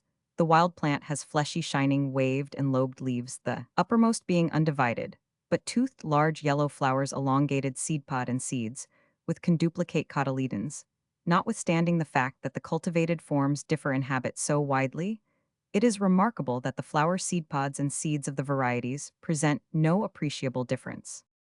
John Lindley proposed the following classification for the various forms, which includes all yet cultivated: 1. All the leaf buds active and open, as in wild cabbage, and kale, or greens; 2. All the leaf buds active, but forming heads, as in Brussels sprouts; 3. Terminal leaf bud alone, active, forming a head, as in common cabbage, Savoy's Roman 104. Terminal leaf bud alone, active and open, with most of the flowers abortive, and succulent, as in cauliflower and broccoli. 5. All the leaf buds active and open, with most of the flowers abortive and succulent, as in sprouting broccoli.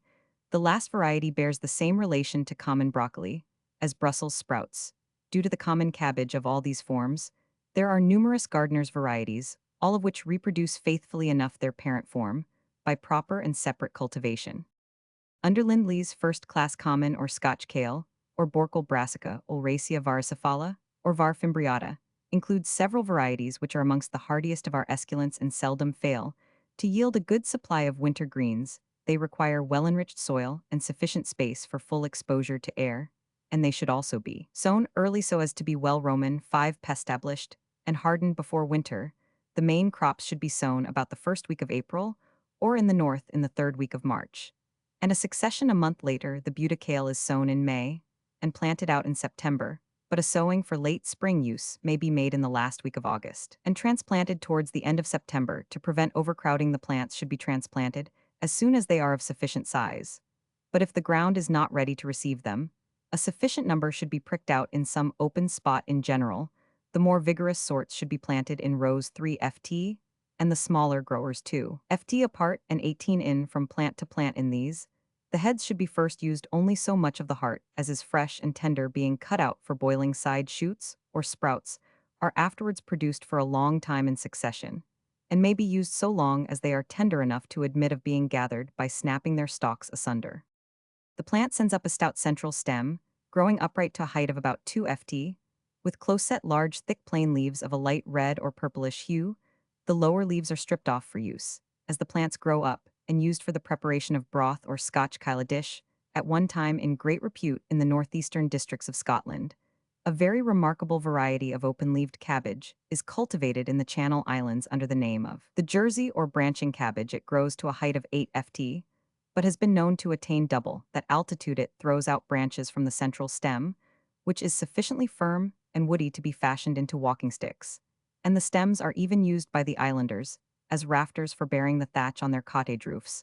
Several varieties are cultivated as ornamental plants on account of their beautifully colored, frizzled, and laciniated leaves.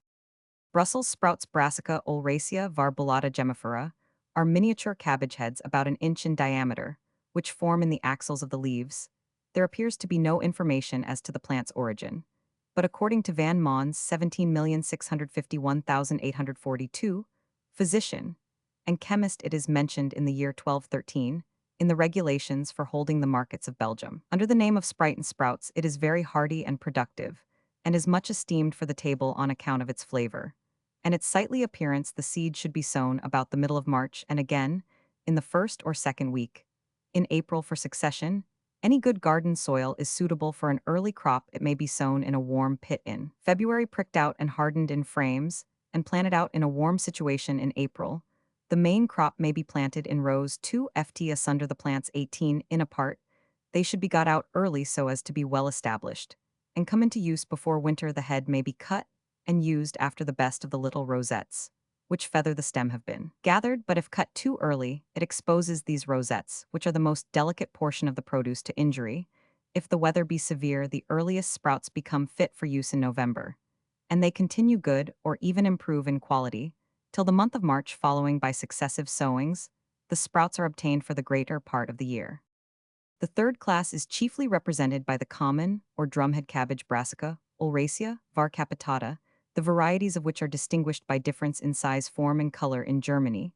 It is converted into a popular article of diet under the name of sauerkraut by placing in a tub alternate layers of salt and cabbage. An acid fermentation sets in, which after a few days is complete when the vessel is tightly covered over, and the product kept for use with animal food.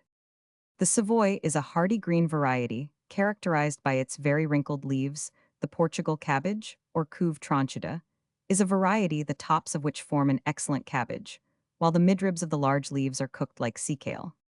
Cabbages contain a very small percentage of nitrogenous compounds. As compared with most other articles of food, their percentage composition, when cooked, is water 97, fat 0, carbohydrate 0, mineral matter 0, cellulose 1, nitrogenous matter, only about half being proteid 0. Their food value, apart from their antiscorbutic properties, is therefore practically nil. The cabbage requires a well-manured and well-wrought loamy soil. It should have abundant water in summer. Liquid manure being specially beneficial round London, where it is grown in perfection. The ground for it is dug to the depth of 2 spades or spits, the lower portion being brought up to the action of the weather, and rendered available as food for the plants. While the topsoil containing the eggs and larvae of many insects being deeply buried, the plants are less liable to be attacked by the club disease. Farmyard manure is that most suitable for the cabbage, but artificial manures, such as guano superphosphate of lime or gypsum, together with lime rubbish, wood ashes, and marl may, if required, be applied with advantage. The first sowing of cabbage should be made about the beginning of March. This will be ready for use in July and August. Following the autumn sown crops, another sowing should be made in the last week of March or first week of April, and will afford a supply from August till November, and a further crop may be made in May to supply young-hearted cabbages in the early part of winter. The autumn sowing, which is the most important and affords the supply for spring and early summer use, should be made about the last week in August in warm localities in the south, and about a fortnight earlier in the north, or to meet fluctuations of climate. It is as well in both cases to anticipate this sowing by another 2 or 3 weeks earlier, planting out a portion from each, but the larger number from that sowing, which promises best to stand without running to seed. The cabbages grown late in autumn and in the beginning of winter are denominated coleworts vulg collard, from a kindred vegetable. No longer cultivated. 2 sowings are made in the middle of June and in July, and the seedlings are planted a foot or 15 in asunder, the rows being 8 or 10 in apart. The sorts employed are the rosette and the hardy green. About London, the large sorts as Enfield Market are planted for spring cabbages 2 ft apart each way, but a plant from an earlier sowing is dibbled in between every 2 in the rows, and an intermediate row, a foot apart, is put in between the permanent rows, these extra plants being drawn as coleworts. In the course of the winter, the smaller sorts of cabbage may be planted 12 in apart with 12 or 15 in between the rows. The large sorts should be planted 2 ft apart with 212 ft between the rows. The only culture required is to stir the surface with the hoe to destroy the weeds, and to draw up the soil round the stems. The red cabbage Brassica oleracea var capitata rubra, of which the red Dutch is the most commonly grown, is much used for pickling. It is sown about the end of July, and again in March or April. The dwarf red and Utrecht red are smaller sorts. The culture is in every respect the same as in the other sorts, but the plants have to stand until they form hard, close hearts. Cauliflower, which is the chief representative of class 4, consists of the inflorescence of the plant modified so as to form a compact succulent white mass, or head. The cauliflower Brassica oleracea var Botrytis cauliflora is said by our old authors to have been introduced from Cyprus, where, as well as on the Mediterranean coasts, it appears to have been cultivated for ages. It is one of the most delicately flavored of vegetables, the dense cluster, formed by its incipient succulent flower buds, being the edible portion. The sowing for the first or spring crop to be in use in May and June should be made from the 15th to the 25th of August for England, and from the 1st to the 15th of August for Scotland. In the neighborhood of London, the growers adhere as nearly as possible to the 21st day. A sowing to produce heads in July and August takes place in February on a slight hotbed. A late spring sowing to produce cauliflowers in September or October or later should be made early in April, and another about the 20th of May. The cauliflower succeeds best in a rich soil and sheltered position, but to protect the young plants in winter, they are sometimes pricked out in a warm situation at the foot of a South Roman 5p wall, and in severe weather covered with hoops and mats. A better method is to plant them thickly under a garden frame, securing them from cold by coverings, and giving air in mild weather for a very early supply. A few scores of plants may be potted and kept under glass during winter, and planted out in spring defended with a handlass. Sometimes patches of 3 or 4 plants on a south border are sheltered by handlasses throughout the winter. It is advantageous to prick out the springsown plants into some sheltered place before they are finally transplanted in May. The later crop, the transplanting of which may take place at various times, is treated like early cabbages. After planting, all that is necessary is to hoe the ground and draw up the soil about the stems. It is found that cauliflowers ready for use in October may be kept in perfection over winter. For this purpose, they are lifted carefully, with the spade keeping a ball of earth attached to the roots. Some of the large outside leaves are removed, and any points of leaves that immediately overhang the flower are cut off. They are then placed either in pots or in garden frames, the plants being arranged close together, but without touching. In mild dry weather, the glass frames are drawn off, but they are kept on during rainstorms, ventilation being afforded by slightly tilting the frames, and in severe frost they are thickly covered with mats. Broccoli is merely a variety of cauliflower, differing from the other in the form and color of its inflorescence, and its hardiness. The broccoli Brassica oleracea, var Botrytis asparagoides, succeeds best in loamy soil, somewhat firm in texture.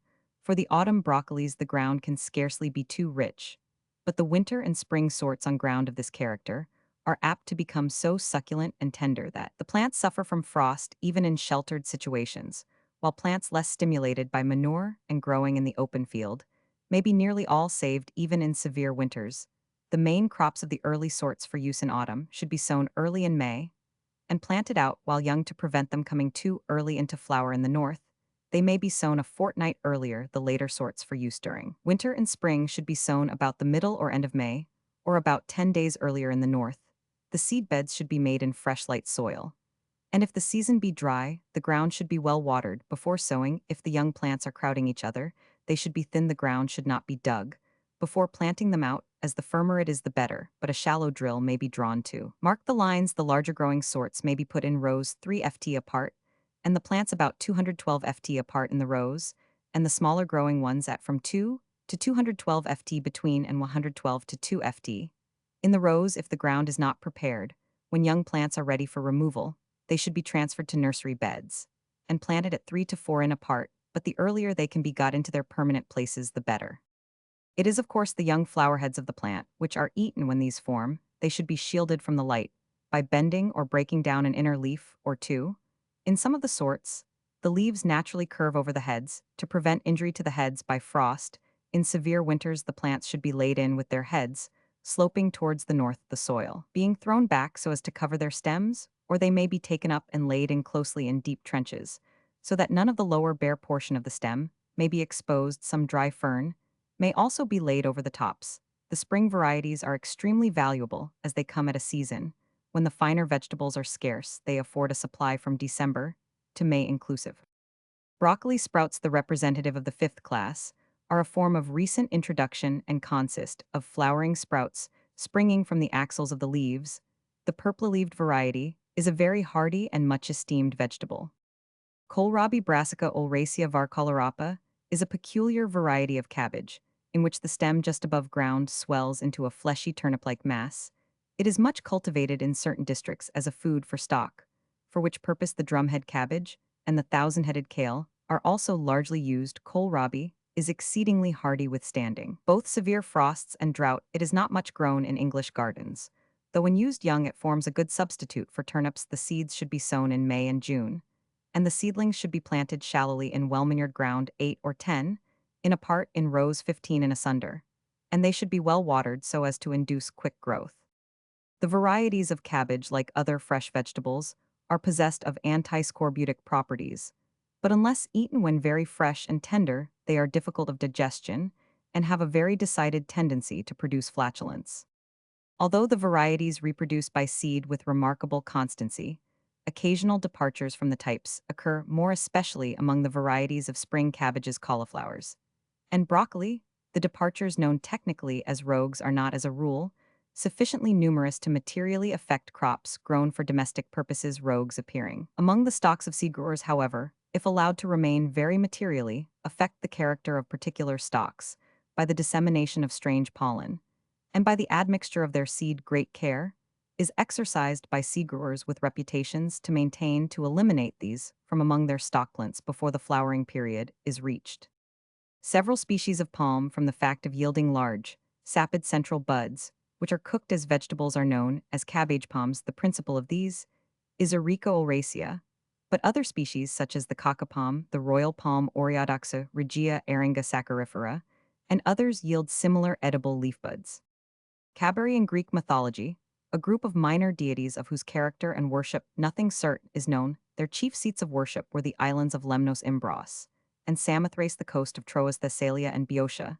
The name appears to be of Phoenician origin, signifying the great gods, and the Calgary seem to have been deities of the sea who protected sailors and navigation, as such often identified with the Dioscuri, the symbol of their presence being St. Elmo's. Fire, originally the Calgary, were two in number, an older identified with Hephaestus or Dionysus, and a younger identified with Hermes, who in the Samothracian mysteries was called Cadmulus or Casmulus. Their cult, at an early date, was united with that of Demeter and Cori, with the result that two pairs of Calgary appeared, Hephaestus and Demeter, and Cadmulus and Cori, according to M. Nasias, one quoted by the scholiast on Apollonius Rhodius Roman 1. They were 4 in number: Axiros, Axiochirsa, Axiochirsos, Casmulus. It is there stated that Axiros is Demeter, Axiochirsa Persephone, Axiochirsos Hades, and Casmulus Hermes. The substitution of Hades for Hephaestus is due to the fact that Hades was regarded as the husband of Persephone. Cabero, who is mentioned in the logographers Acusilaus and Pherecydes as the wife of Hephaestus, is identical with Demeter, who indeed is expressly called in Thebes. Roman antiquarians identified the Calgary with the 3 Capitoline deities, or with the Penates in Lemnos.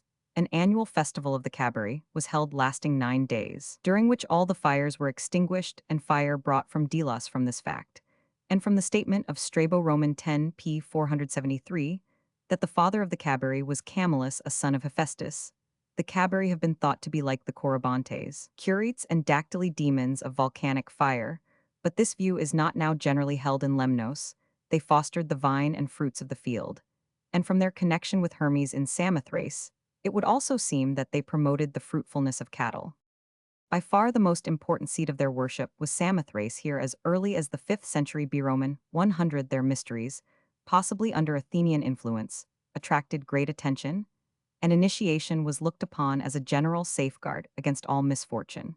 But it was in the period after the death of Alexander the Great that their cult reached its height. Demetrius Poliorcetes Lysimachus and Arsinoe regarded the cabiri with especial favor, and initiation was sought not only by large numbers of pilgrims, but by persons of distinction. Initiation included also an asylum or refuge within the strong walls of Samothrace, for which purpose it was used among others by Arsinoe, who, to show her gratitude afterwards, caused a monument to be erected there, the ruins of which were explored in Roman 5p by an Austrian archaeological expedition in 1888. Interesting details as to the Boeotian cult of the Cabiri were obtained by the excavations of their temple in the neighborhood of Thebes, conducted by the German Archaeological Institute. The two male deities worshipped were Caberos, and a boy. The Caberos resembles Dionysus, being represented on vases, as lying on a couch, his head surrounded with a garland of ivy, a drinking cup in his right hand, and accompanied by Maenads and Satyrs. The boy is probably his cupbearer. The Cabiri were held in even greater esteem by the Romans, who regarded themselves as descendants of the Trojans, whose ancestor Dardanus himself, identified in heroic legend. With one of the Cabiri came from Samothrace the identification of the three Capitoline deities with the Penates, and of these with the Cabiri, tended to increase this feeling. See Roman 100a Lobuk Aglaophamus 1829, F.G. Welker Die Aeschylische Trilogie, und die Cabernwe zu Lemnos, 1824. J.P. Rossignol, Les Medocs dans l'Antiquite 1863, discussing the gods of Samothrace, the Dactyli, the Cabiri, the Corybantes, the Curites, and the Telchens as workers in metal, and the religious origin of metallurgy. O. Rubinsohn, Die Mysterienheiligtümer, in Eleusis und Samothrace, 1892, W. H. Roscher Lexikon der Mythologie, S. Roman 5 Megaloithei Roman 50 Preller Greikisch Mythology, 4th ed. Appendix, and the article by F. Lenormant in Dernberg and Saglio Dictionnaire des Antiquités. Cobber tossing Gaelic cabar, a pole or beam, a Scottish athletic exercise, which consists in throwing a section of a trunk of a tree, called the cobber, in such a manner that it shall turn over in the air, and fall on the ground with its small end, pointing in the direction directly opposite to the tosser. Tossing the cobber is usually considered to be a distinctly Scottish sport, although casting the bar, an exercise evidently similar in character, was popular in England in the 16th century, but afterwards died out. The cobber is the heavy trunk of a tree, from 16 to 20 ft long. It is often brought upon the field heavier than can be thrown, and then cut to suit the contestants, although sometimes cobbers of different sizes are kept, each contestant taking his choice. The toss is made after a run, the cobber being set up perpendicularly, with the heavy end up by assistance on the spot, indicated by the tosser, who sets one foot against it, grasps it with both hands, and as soon as he feels it properly balanced, gives the word to the assistants to let go their hold. He then raises the cobber, and gets both hands underneath the lower end. A practiced hand, having freed the cobber from the ground and got his hands underneath the end, raises it till the lower end is nearly on a level with his elbows, then advances for several yards, gradually increasing his speed till he is sometimes at a smart run. Before he gives the toss, just before doing this, he allows the cobber to leave his shoulder, and as the heavy top end begins to fall forward, he throws the end he has in his hands upwards with all his strength, and if successful after the heavy end strikes the ground, the small end continues its upward motion till perpendicular when it falls forward, and the cobber lies in a straight line with the tosser. W. Roman 1000 Smith. The winner is he who tosses with the best and easiest style, according to old Highland traditions, and whose cobber falls straightest in a direct line from him. In America, a style called the Scottish American prevails at Caledonian games. In this, the object is distance alone, the same cobber being used by all contestants, and the toss being measured from the tosser's foot to the spot where the small end strikes the ground. This style is repudiated in Scotland. Donald Dinnie, born in 1837, and still a champion in 1890, was the best tosser of modern times. C.W. Roman 1000 Smith. Athletics and Athletic Sports in Scotland. Edinburgh, 1891. Cabot Etienne 17,880, 1856. French communist, was born at Dijon in 1788, the son of a cooper. He chose the profession of advocate without succeeding in it, but ere long became notable as the persevering apostle of republicanism and communism. He assisted in a secondary way in the Revolution of 1830, and obtained the appointment of Procureur General in Corsica under the government of Louis Philippe, but was dismissed for his attack upon the conservatism of the government in his Histoire de la Révolution de 1830. Elected notwithstanding to the Chamber of Deputies, he was prosecuted for his bitter criticism of the government and obliged to go into exile in England in 1834, where he became an ardent disciple of Robert Owen on the amnesty of 1839. He returned to France and attracted some notice by the publication of a badly written and fiercely democratic history of the Revolution of 1789, 4 vols 1840, and of a social romance, Voyage en Iquerie, in which he set forth his peculiar views. These works met with some success among the radical workingmen of Paris like Owen. He sought to realize his ideas in practice, and pressed as well by his friends, he made arrangements for an experiment in communism on American soil. By negotiations in England favored by Owen, he purchased a considerable tract of land on the Red River, Texas, and drew up an elaborate scheme for the intending colony community of property, being the distinctive principle of the society. Accordingly, in 1848, an expedition of 1,500 Icarians sailed to America, but unexpected difficulties arose, and the complaints of the disenchanted settlers soon reached Europe. Cabot, who had remained in France, had more than one judicial investigation to undergo in consequence, but was honorably acquitted in 1849. He went out in person to America, but on his arrival, finding that the Mormons had been expelled from their city Novucuroman 5 in Illinois, he transferred his settlement thither there, with the exception of a journey to France, where he returned to defend himself successfully. Before the tribunals, he remained the dictator of his little society in 1856. However, he withdrew and died the same year at St. Louis. See Communism. Also Felix Bernard Cabot et son of Rappel, a tous les socialists Paris, 1900 J. Prudhomme Icaria, and its founder Etienne Cabot Nims 1907. Cabin, a small, roughly built hut or shelter. The term is particularly applied to the thatched mud cottages of the Negro slaves of the southern states of the United States of America, or of the poverty-stricken peasantry of Ireland, or the crofter districts of Scotland. In a special sense, it is used of the small rooms or compartments on board a vessel, used for sleeping, eating, or other accommodation. The word in its earlier English forms was cabin or cabin, and thus seems to be an adaptation of the French cabine. The French have taken cabine for the room on board a ship from the English and French and other Romanic languages, in which the word occurs, for example, Spanish cabana, Portuguese. Cabana, the origin, is usually found in the medieval Latin capana. Isidore of Seville, Origins, Lib Roman 14, says Tugurium hut parva casula est, quam facient sibi custodes, vinerum ad tegemen su, quaes tegurium hoc rustici capinam vocant quod, unum tantum capiet, si ducange glossarium s Roman 5 capana. Others derive from Greek crib, manger, skeet, considers the English word was taken from the Welsh cabin, rather than from the French, and that the original source for all the forms was Celtic. Cabinet, a word with various applications, which may be traced to two principal meanings: 1, a small private chamber, and 2, an article of furniture containing compartments formed of drawers, shelves. Roman 100, the word is a diminutive of cabin, and therefore properly means a small hut or shelter. This meaning is now obsolete. The New English Dictionary quotes from Leonard Diges Stratioticos, published with additions by his son Thomas in 1579, the lance knights encamp always in the field very strongly. 2 or 3, to a cabinet from the use both of the article of furniture and of a small chamber for the safekeeping of a collection of valuable prints, pictures, medals, or other objects. The word is frequently applied to such a collection, or to objects fit for such safekeeping. The name of Cabinet du Roi was given to the collection of prints prepared by the best artists of the 17th century, by order of Louis Roman 14. These were intended to commemorate the chief events of his reign, and also to reproduce the paintings and sculptures and other art treasures contained in the royal palaces. It was begun in 1667, and was placed under the superintendence of Nicholas Clement, 1647, or 16,511,712. The royal librarian. The collection was published in 1727. The plates are now in the Louvre, a cabinet edition, Roman 5 Poff. A literary work is one of somewhat small size, and bound in such a way as would suit a tasteful collection.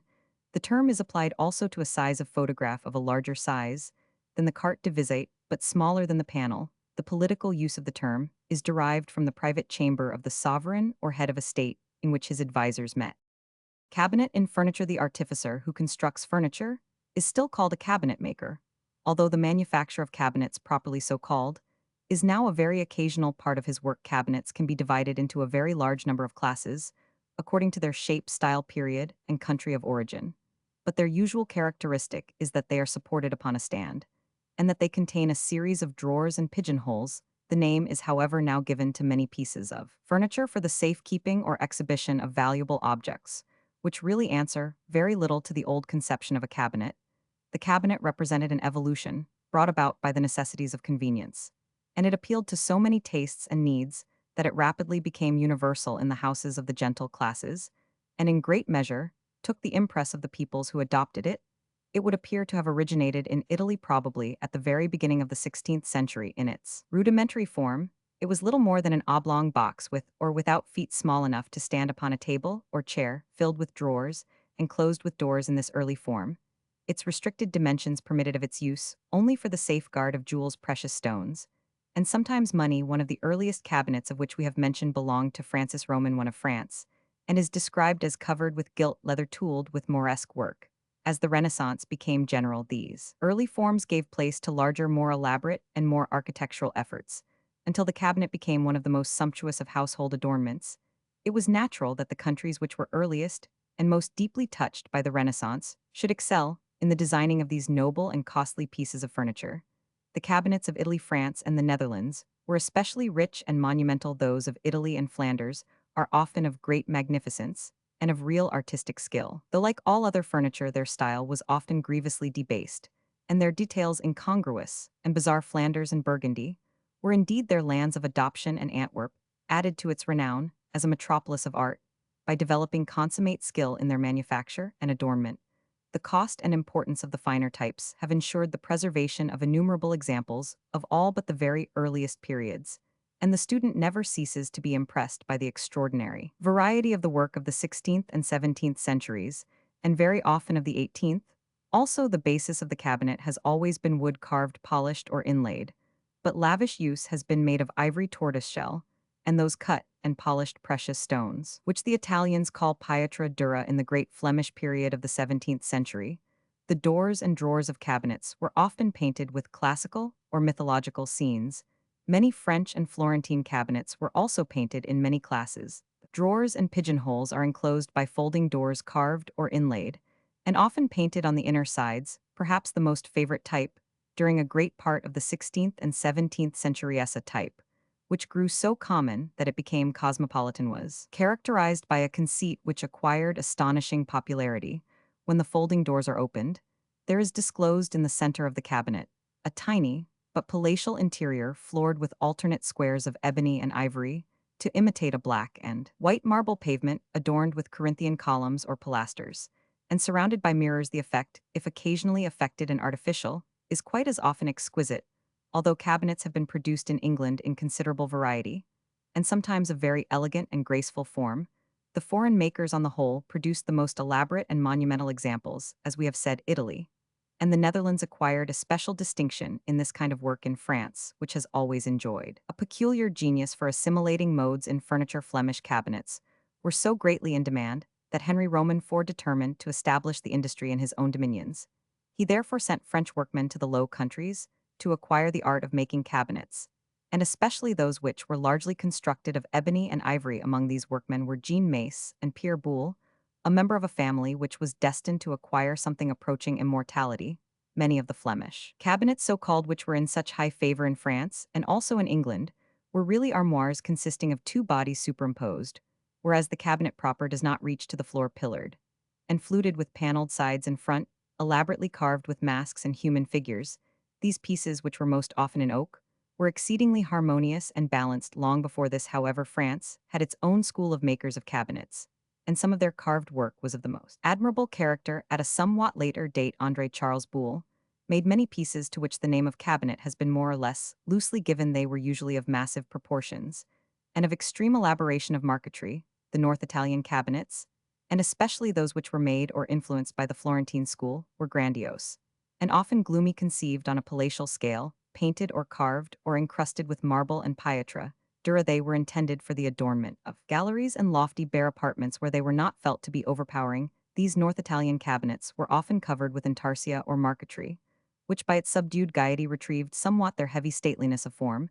It is, however, often difficult to ascribe a particular fashion of shape or of workmanship to a given country, since the interchange of ideas and the imports of actual pieces caused a rapid assimilation, which destroyed frontiers. The close connection of centuries between Spain and the Netherlands, for instance, led to the production north and south of work that was not definitely characteristic of either. Spain, however, was more closely influenced than the Low Countries, and contains to this day numbers of cabinets, which are not easily to be distinguished from the characteristic ebony ivory and tortoise-shell work of the craftsmen whose skill was so rapidly acquired by the emissaries of Henry Roman, for the cabinets of southern Germany were much influenced by the models of northern Italy but retained to a late date some of the characteristics of domestic Gothic work, such as elaborately fashioned wrought iron handles and polished steel hinges, often indeed 17th century South Germany work, is a curious blend of Flemish and Italian ideas executed in oak and Hungarian ash. Such work, however interesting, necessarily lacks simplicity and repose a curious little detail of Flemish and Italian, and sometimes of French later 17th century cabinets, is that the interiors of the drawers are often lined with stamped gold or silver paper, or marbled ones, somewhat similar to the end papers of old books. The great English cabinet makers of the 18th century were very various in their cabinets, which did not always answer strictly to their name, but as a rule they will not bear comparison with the native work of the preceding century, which was most commonly executed in richly marked walnut, frequently enriched with excellent marquetry of woods. Mahogany was the dominating timber in English furniture from the accession of George Roman II almost to the time of the Napoleonic Wars, but many cabinets were made in lacquer or in the bright-hued foreign woods, which did so much to give lightness and grace to the British style. The glass-fronted cabinet for china or glass was in high favor in the Georgian period, and for pieces of that type for which massiveness would have been inappropriate, satin and tulip woods and other timbers with a handsome grain taking a high polish were much used. J.P.B. The political cabinet. Among English political institutions, the cabinet is a conventional, but not a legal term employed to describe those members of the Privy Council who fill the highest executive offices in the state, and by their concerted policy direct the government, and are responsible for all the acts of the Crown. The cabinet now always includes the persons filling the following offices, who are therefore called cabinet ministers, viz. The First Lord of the Treasury, the Lord Chancellor of England, the Lord President of the Council, the Lord Privy Seal, the 5 Secretaries of State, the Chancellor of the Exchequer. Roman 5.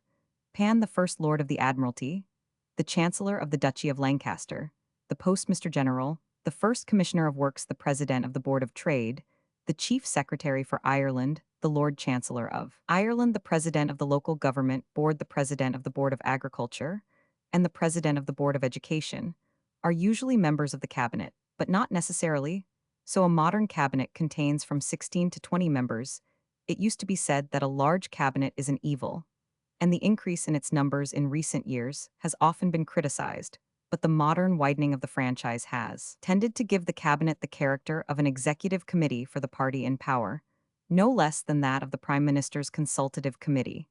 And to make such a committee representative, it is necessary to include the holders of all the more important offices in the administration, who are generally selected as the influential politicians of the party, rather than for special aptitude in the work of the departments.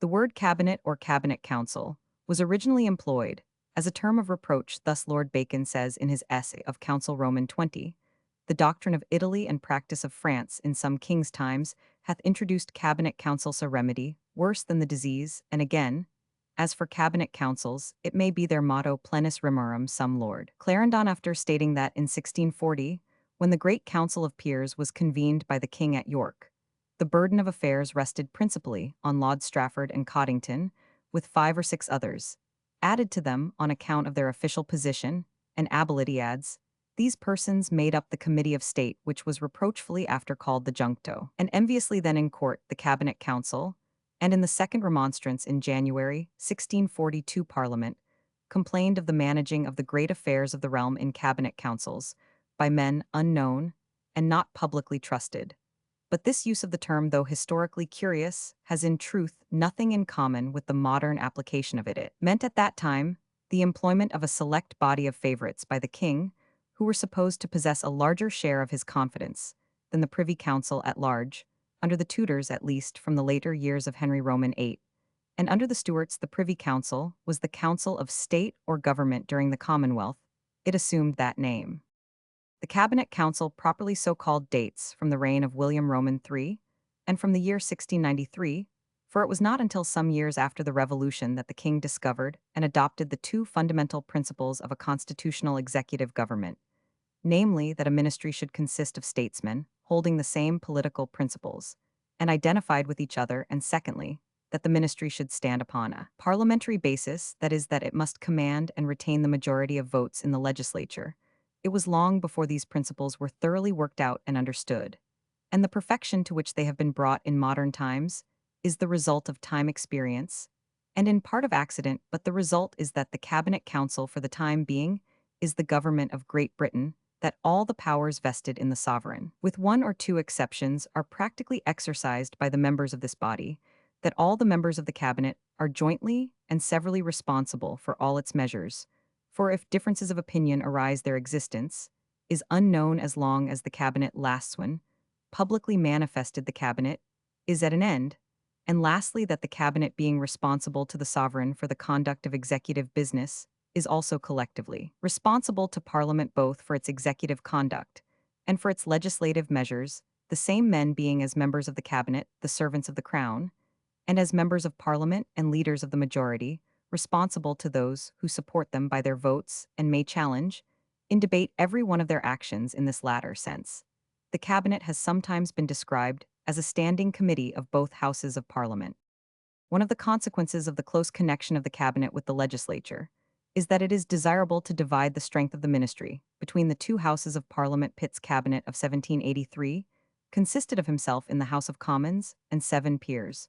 But so aristocratic a government would now be impracticable in Gladstone's cabinet of 1868-8, and afterwards 9 ministers were in the House of Commons and 6 in the House of Lords. Great efforts were made to strengthen the ministerial bench in the Commons, and a new principle was introduced that the representatives of what are called the spending departments, that is, the Secretary of State for War, and the First Lord of the Admiralty should, if possible, be members of the House, which votes the supplies. Disraeli followed this precedent, but it has since been disregarded in Sir H. Campbell Bannerman's cabinet, formed in 1905. 6 ministers were in the House of Lords and 13 in the House of Commons.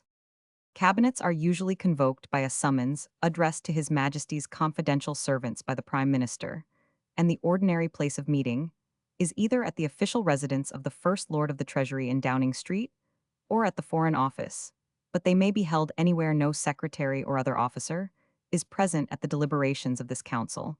No official record is kept of its proceedings, and it is even considered a breach of ministerial confidence to keep a private record of what passed in the cabinet, inasmuch as such memoranda may fall into other hands, but on some important occasions, as is known from the memoirs of Lord Sidmouth, the correspondence of Earl Grey with King William Roman IV, and from Sir Robert Peel's memoirs published by permission of Queen Victoria, cabinet minutes are drawn up and submitted to the sovereign as the most formal manner in which the advice of the ministry can be tendered to the crown and placed upon record.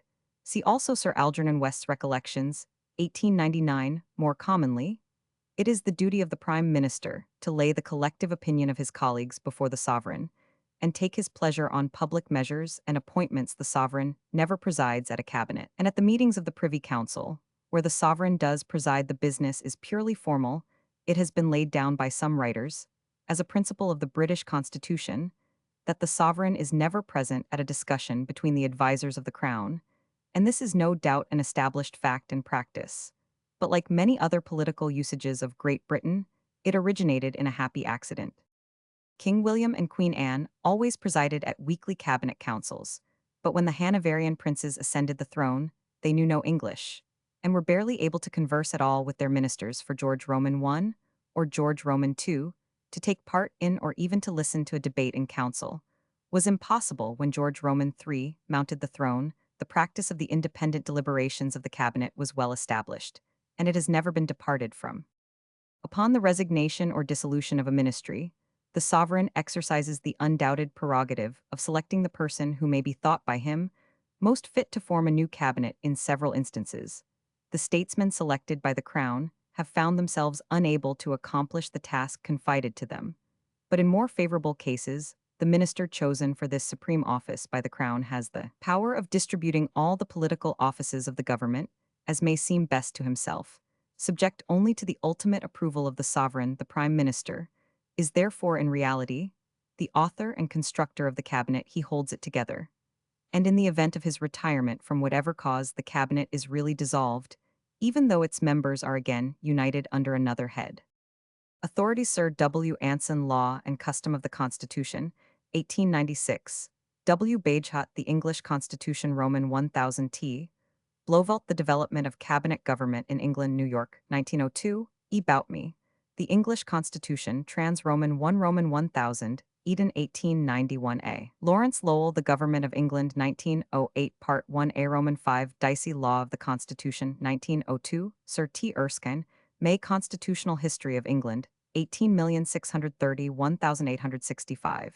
H. Hallam Constitutional History of England We Here in the Government of England 1867 Eslow The Governance of England 1904 W. Stubbs Constitutional History of England Hanny's Taylor Origin and Growth of the English Constitution Boston 18,890,1900 Roman 5 P.A. Todd Parliamentary Government in England 18,671,869 Much valuable information will also be found in such works as W. Gladstone's Gleanings, the 3rd Earl of Malmesbury's Memoirs of an Ex-Minister, 18,840,1885 Greville's Memoirs, Sir A. West's Recollections, 18,321,886, 1880, 9 Roman 100 Cabinet.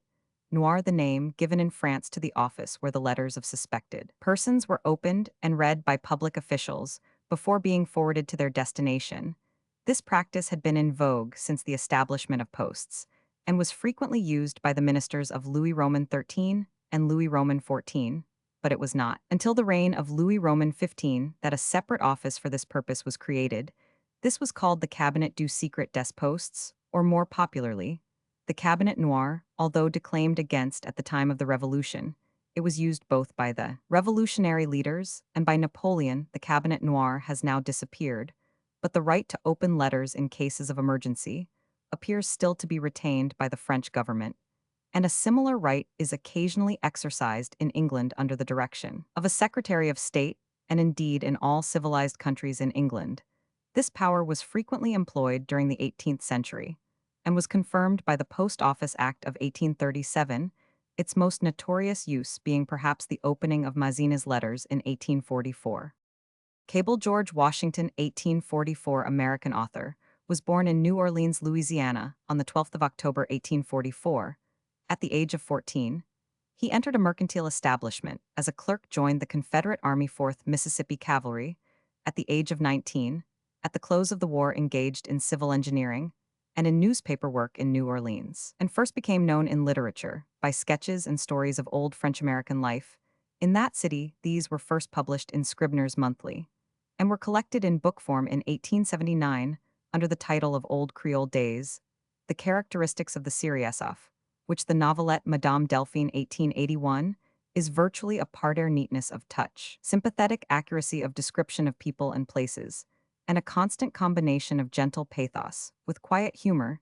These shorter tales were followed by the novels The Grandissimes 1880, Dr. Sevier 1883, and Bonaventure 1888, of which the first dealt with Creole life in Louisiana 100 years ago, while the second was related to the period of the Civil War of 186,165. Dr. Sevier, on the whole, is to be accounted Cable's masterpiece, its character of Narcissus, combining nearly all the qualities which have given him his place in American literature, as an artist and a social chronicler. In this, as in nearly all of his stories, he makes much use of the soft French-English dialect of Louisiana. He does not confine himself to New Orleans, laying many of his scenes, as in the short story Belle's Demoiselle's plantation in the marshy lowlands towards the mouth of the Mississippi. Cable was the leader in the noteworthy literary movement, which has influenced nearly all Southern writers since the War of 1861, a movement of which the chief importance lay in the determination to portray local scenes, characters, and historical episodes with accuracy, instead of merely imaginative romanticism, and to interest readers by fidelity and sympathy in the portrayal of things well known to the author's other writings by Cable have dealt with various problems of race and politics in the southern states during and after the Reconstruction period following the Civil War. While in the Creoles of Louisiana 1884, he presented a history of that folk from the time of its appearance as a social and military factor. His dispassionate treatment of his theme in this volume, and its predecessors, gave increasing offense to sensitive Creoles and their sympathizers. And in 1886, Cable removed to Northampton, Massachusetts. At one time, he edited a magazine in Northampton, and afterwards conducted the monthly Current Literature published in New York. His collected works were published in a uniform issue in 5 vols, New York, 1898. Among his later volumes are The Cavalier 1901, Bilo Hill 1902, and Kincaid's Battery 1908. Cable from late lat capulum, a halter from capper to take hold of a large rope or chain used generally with ships, but often employed for other purposes. The term cable is also used by analogy in minor varieties of similar engineering or other attachments, and in the case of electric cables for the submarine wire, see telegraph, by which telegraphic messages are transmitted. 1. The cable by which a ship rides at her anchor is now made of iron. Prior to 1811, only hempen cables were supplied to ships of the British Navy. A first-rate's complement on the East Indian Station, being 11 the largest, was 25 and equal to 214 in iron cable, and weighed 6 tons. In 1811, iron cables were supplied to stationary ships. Their superiority over hempen ones was manifest, as they were less liable to foul, or to be cut by rocks, or to be injured by enemies' shot. Iron cables are also handier and cleaner, an offensive odor being exhaled from dirty hempen cables. When unbent and stowed inboard, the first patent for iron cables was by Philip White in 1634. Twisted links were suggested in 1813 by Captain Brown, who afterwards, in conjunction with Brown Lennox, co-planned the Brighton chain pier in 1823, and studs were introduced in 1816. Hempen cables are not now supplied to ships, having been superseded by steel wire hawsers. The length of a hempen cable is 101 fathoms, and a cable's length, as a standard of measurement usually placed on charts, is assumed to be 100 fathoms, or 600 ft. The sizes, number, and lengths of cables supplied to ships of the British Navy are given in the official publication. The ship's establishment cables for merchant ships are regulated by Lloyd's and are tested according to the Anchors and Chain Cables Act 1899. In manufacturing chain cables, the bars are cut to the required length of link, at an angle for forming the welds, and after heating, are bent by machinery to the form of a link, and welded by smiths, each link being inserted in the previous one. Before welding, cables of less than 114 in are welded at the crown. There not being sufficient room for a side weld, experience has shown that the latter method is preferable, and it is employed in making larger-sized cables. In 1898, steel studs were introduced instead of cast iron ones, the latter having a tendency to work loose. But the practice is not universal. After testing, the licensed tester must place on every 5 fathoms of cable a distinctive mark, which also indicates the testing establishment's. The stamp or die employed must be approved by the Board of Trade. The iron used in the construction, also the testing of mooring chains and cables for the London Trinity House Corporation, are subject to more stringent regulations. Fig. 1 Studlink chain. Fig. 1 Studlink chain. Cables for the British Navy and Mercantile Marine are supplied in 12 fathom and 15 fathom lengths respectively, connected together by joining shackles. D. Fig. 1 each length is marked by pieces of iron wire being twisted round the studs of the links. The wire is placed on the first studs on each side of the first shackle, on the second studs on each side of the second shackle, and so on. Thus the number of lengths of cable out is clearly indicated. For instance, if the wire is on the 6th Roman 5 piece studs on each side of the shackle, it indicates that 6 lengths or 75 fathoms of cable are out. In joining the lengths together, the round end of the shackle is placed towards the anchor. The end links of each length Roman 100 are made without studs in order to take the shackle. But as studs increase the strength of a link in a studless or open link, the iron is of greater diameter. The next links BB have to be enlarged in order to take the increased size of the links Roman 100 in the joining shackle. D. The pin is oval, its greater diameter being in the direction of the strain. The pin of a shackle which attaches the cable to the anchor, called an anchor shackle to distinguish it from adjoining shackle projects, and is secured by a forelock. But since any projection in adjoining shackle would be liable to be injured when the cable is running out or when passing around a capstan, the pins are made as shown at D and are secured by a small pin Roman 500. This small pin is kept from coming out by being made a little short, and lead pellets are driven in at either end to fill up the holes in the shackle, which are made with a groove, so that as the pellets are driven in they expand or dovetail, keeping the small pin in its place too. Fig 2, mooring swivel. Fig 2, mooring swivel. The cables are stowed in chain, lockers, the inboard ends being secured by a slip in the mercantile marine. The cable is often shackled or lashed to the kelson. The slip prevents the cable's inner end from passing overboard, and also enables the cable to be slipped or let go in case of necessity. In the British Navy, swivel pieces are fitted in the first and last lengths of cable to avoid, and if required, to take out turns in a cable caused by a ship swinging round.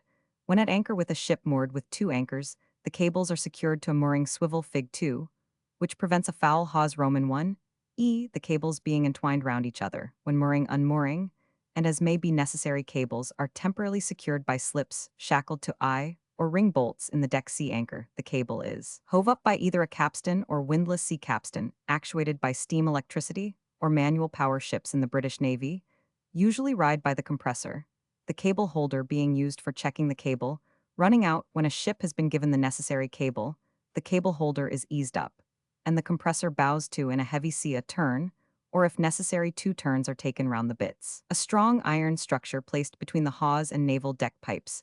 A single turn of cable is often taken round the bitts when anchoring in deep water. Small vessels of the mercantile marine ride by turns around the windlass. In larger or more modern vessels, fitted with a steam windlass, the friction brakes take the strain, aided when required by the bit's compressor or controller in bad weather.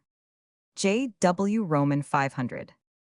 Cable molding in architecture, the term given to a convex molding, carved in imitation of a rope or cord, and used to decorate the moldings of the Romanesque style in England, France, and Spain. The word cabling by itself indicates a convex circular molding, sunk in the concave fluting of a classic column, and rising about one-third of the height of the shaft. Cabach. Simon Lecaustellier, called Cabach, a skinner of the Paris boucherie, played an important part in the Parisian riots of 1413. He had relations with John the Fearless, Duke of Burgundy, since 1411, and was prominent in the seditious disturbances which broke out in April and May following on the edicts of February 1413. In April, he stirred the people to the point of revolt, and was among the first to enter the Hotel of the Dauphin when the butchers had made themselves masters of Paris. Cabach became bailiff huissier d'armes and warden of the bridge of Charenton. Upon the publication of the Great Ordinance of May 26th, he used all his efforts to prevent conciliation between the Burgundians and the Armagnacs. After the fall of the Cabachian party on the 4th of August, he fled to Burgundy in order to escape from royal justice. Doubtless, he returned to Paris in 1418 with the Burgundians. See Calval les Cabachians, et l'Ordonnance de 1413. Paris, 1888. Cabot George. 17,511,823, American political leader, was born in Salem, Massachusetts, on the 16th of December 1751. He studied at Harvard from 1766 to 1768. When he went to sea as a cabin boy, he gradually became a ship owner and a successful merchant. Retiring from business in 1794, throughout his life, he was much interested in politics, and though his temperamental indolence and his aversion for public life often prevented his accepting office, he exercised as a contributor to the press, and through his friendships, powerful political influence, especially in New England. He was a member of the Massachusetts Constitutional Convention of 17,701,780 of the state Senate, in 17,821,783 of the convention, which in 1788 ratified for Massachusetts the federal constitution, and from 1791 to 1796 of the United States Senate, in which, besides serving on various important committees, he became recognized as an authority on economic and commercial matters.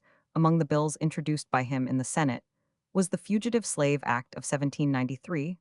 Upon the establishment of the Navy Department in 1798, he was appointed and confirmed as its secretary, but he never performed the duties of the office, and was soon replaced by Benjamin Stoddart, 17,511,813. Actually, though not nominally the first secretary of the department in 18,141,815, Cabot was the president of the Hartford Convention, and as such was then, and afterwards acrimoniously attacked by the Republicans throughout the country. He died in Boston on the 18th of April, 1823. In politics, he was a staunch Federalist, and with Fisher Ames, Timothy Pickering, and Theophilus Parsons, all of whom lived in Essex County, Massachusetts, was classed as a member of the Essex Juntoa wing of the party, and not a formal organization, a fervent advocate of a strong centralized government. He did much to secure the ratification by Massachusetts of the federal constitution, and after the overturn of the Federalist by the Republican Party, he wrote 1804, "We are democratic altogether, and I hold democracy in its natural operation to be a government of the worst." See Henry Cabot, Lodge's Life and Letters of George Cabot, Boston, 1877. Cabot John Giovanni Caboto 14,501,498, Italian navigator and discoverer of North America, was born in Genoa, but in 1461 went to live in Venice, of which he became a naturalized citizen in 1476. During one of his trading voyages to the Eastern Mediterranean, Cabot paid a visit to Mecca, then the greatest mart in the world for the exchange of the goods of the East for those of the West. On inquiring whence came the spices, perfumes, silks, and precious stones bartered there in great quantities, Cabot learned that they were brought by caravan from the northeastern parts of farther Asia. Being versed in a knowledge of the sphere, it occurred to him that it would be shorter and quicker to bring these goods to Europe straight across the Western Ocean. First of all, however, a way would have to be found across this ocean from Europe to Asia. Full of this idea, Cabot, about the year 1484, removed with his family to London. His plans were in course of time made known to Roman 5p leading merchants of Bristol, from which port an extensive trade was carried on already with Iceland. It was decided that an attempt should be made to reach the island of Brazil, or that of the 7 cities placed on medieval maps to the west of Ireland, and that these should form the first halting places on the route to Asia by the west. To find these islands, vessels were dispatched from Bristol during several years, but all in vain. No land of any sort could be seen. Affairs were in this state, when in the summer of 1493 news reached England that another Genoese, Christopher Columbus, had set sail westward from Spain and had reached the Indies. Cabot and his friends at once determined to forego further search for the islands and to push straight on to Asia. With this end in view, application was made to the king for formal letters patent, which were not issued until March 5, 1496. By these Henry Roman 7 granted to his well-beloved John Cabot, citizen of Venice, to Louis Sebastian and Santius, one sons of the said John, full and free authority, leave and power upon their own proper costs and charges to seek out, discover, and find whatsoever isles, countries, regions, or provinces of the heathen and infidels, which before this time have been unknown to all Christians. Merchandise from the countries visited was to be entered at Bristol free of duty, but 1/5 of the net gains was to go to the king.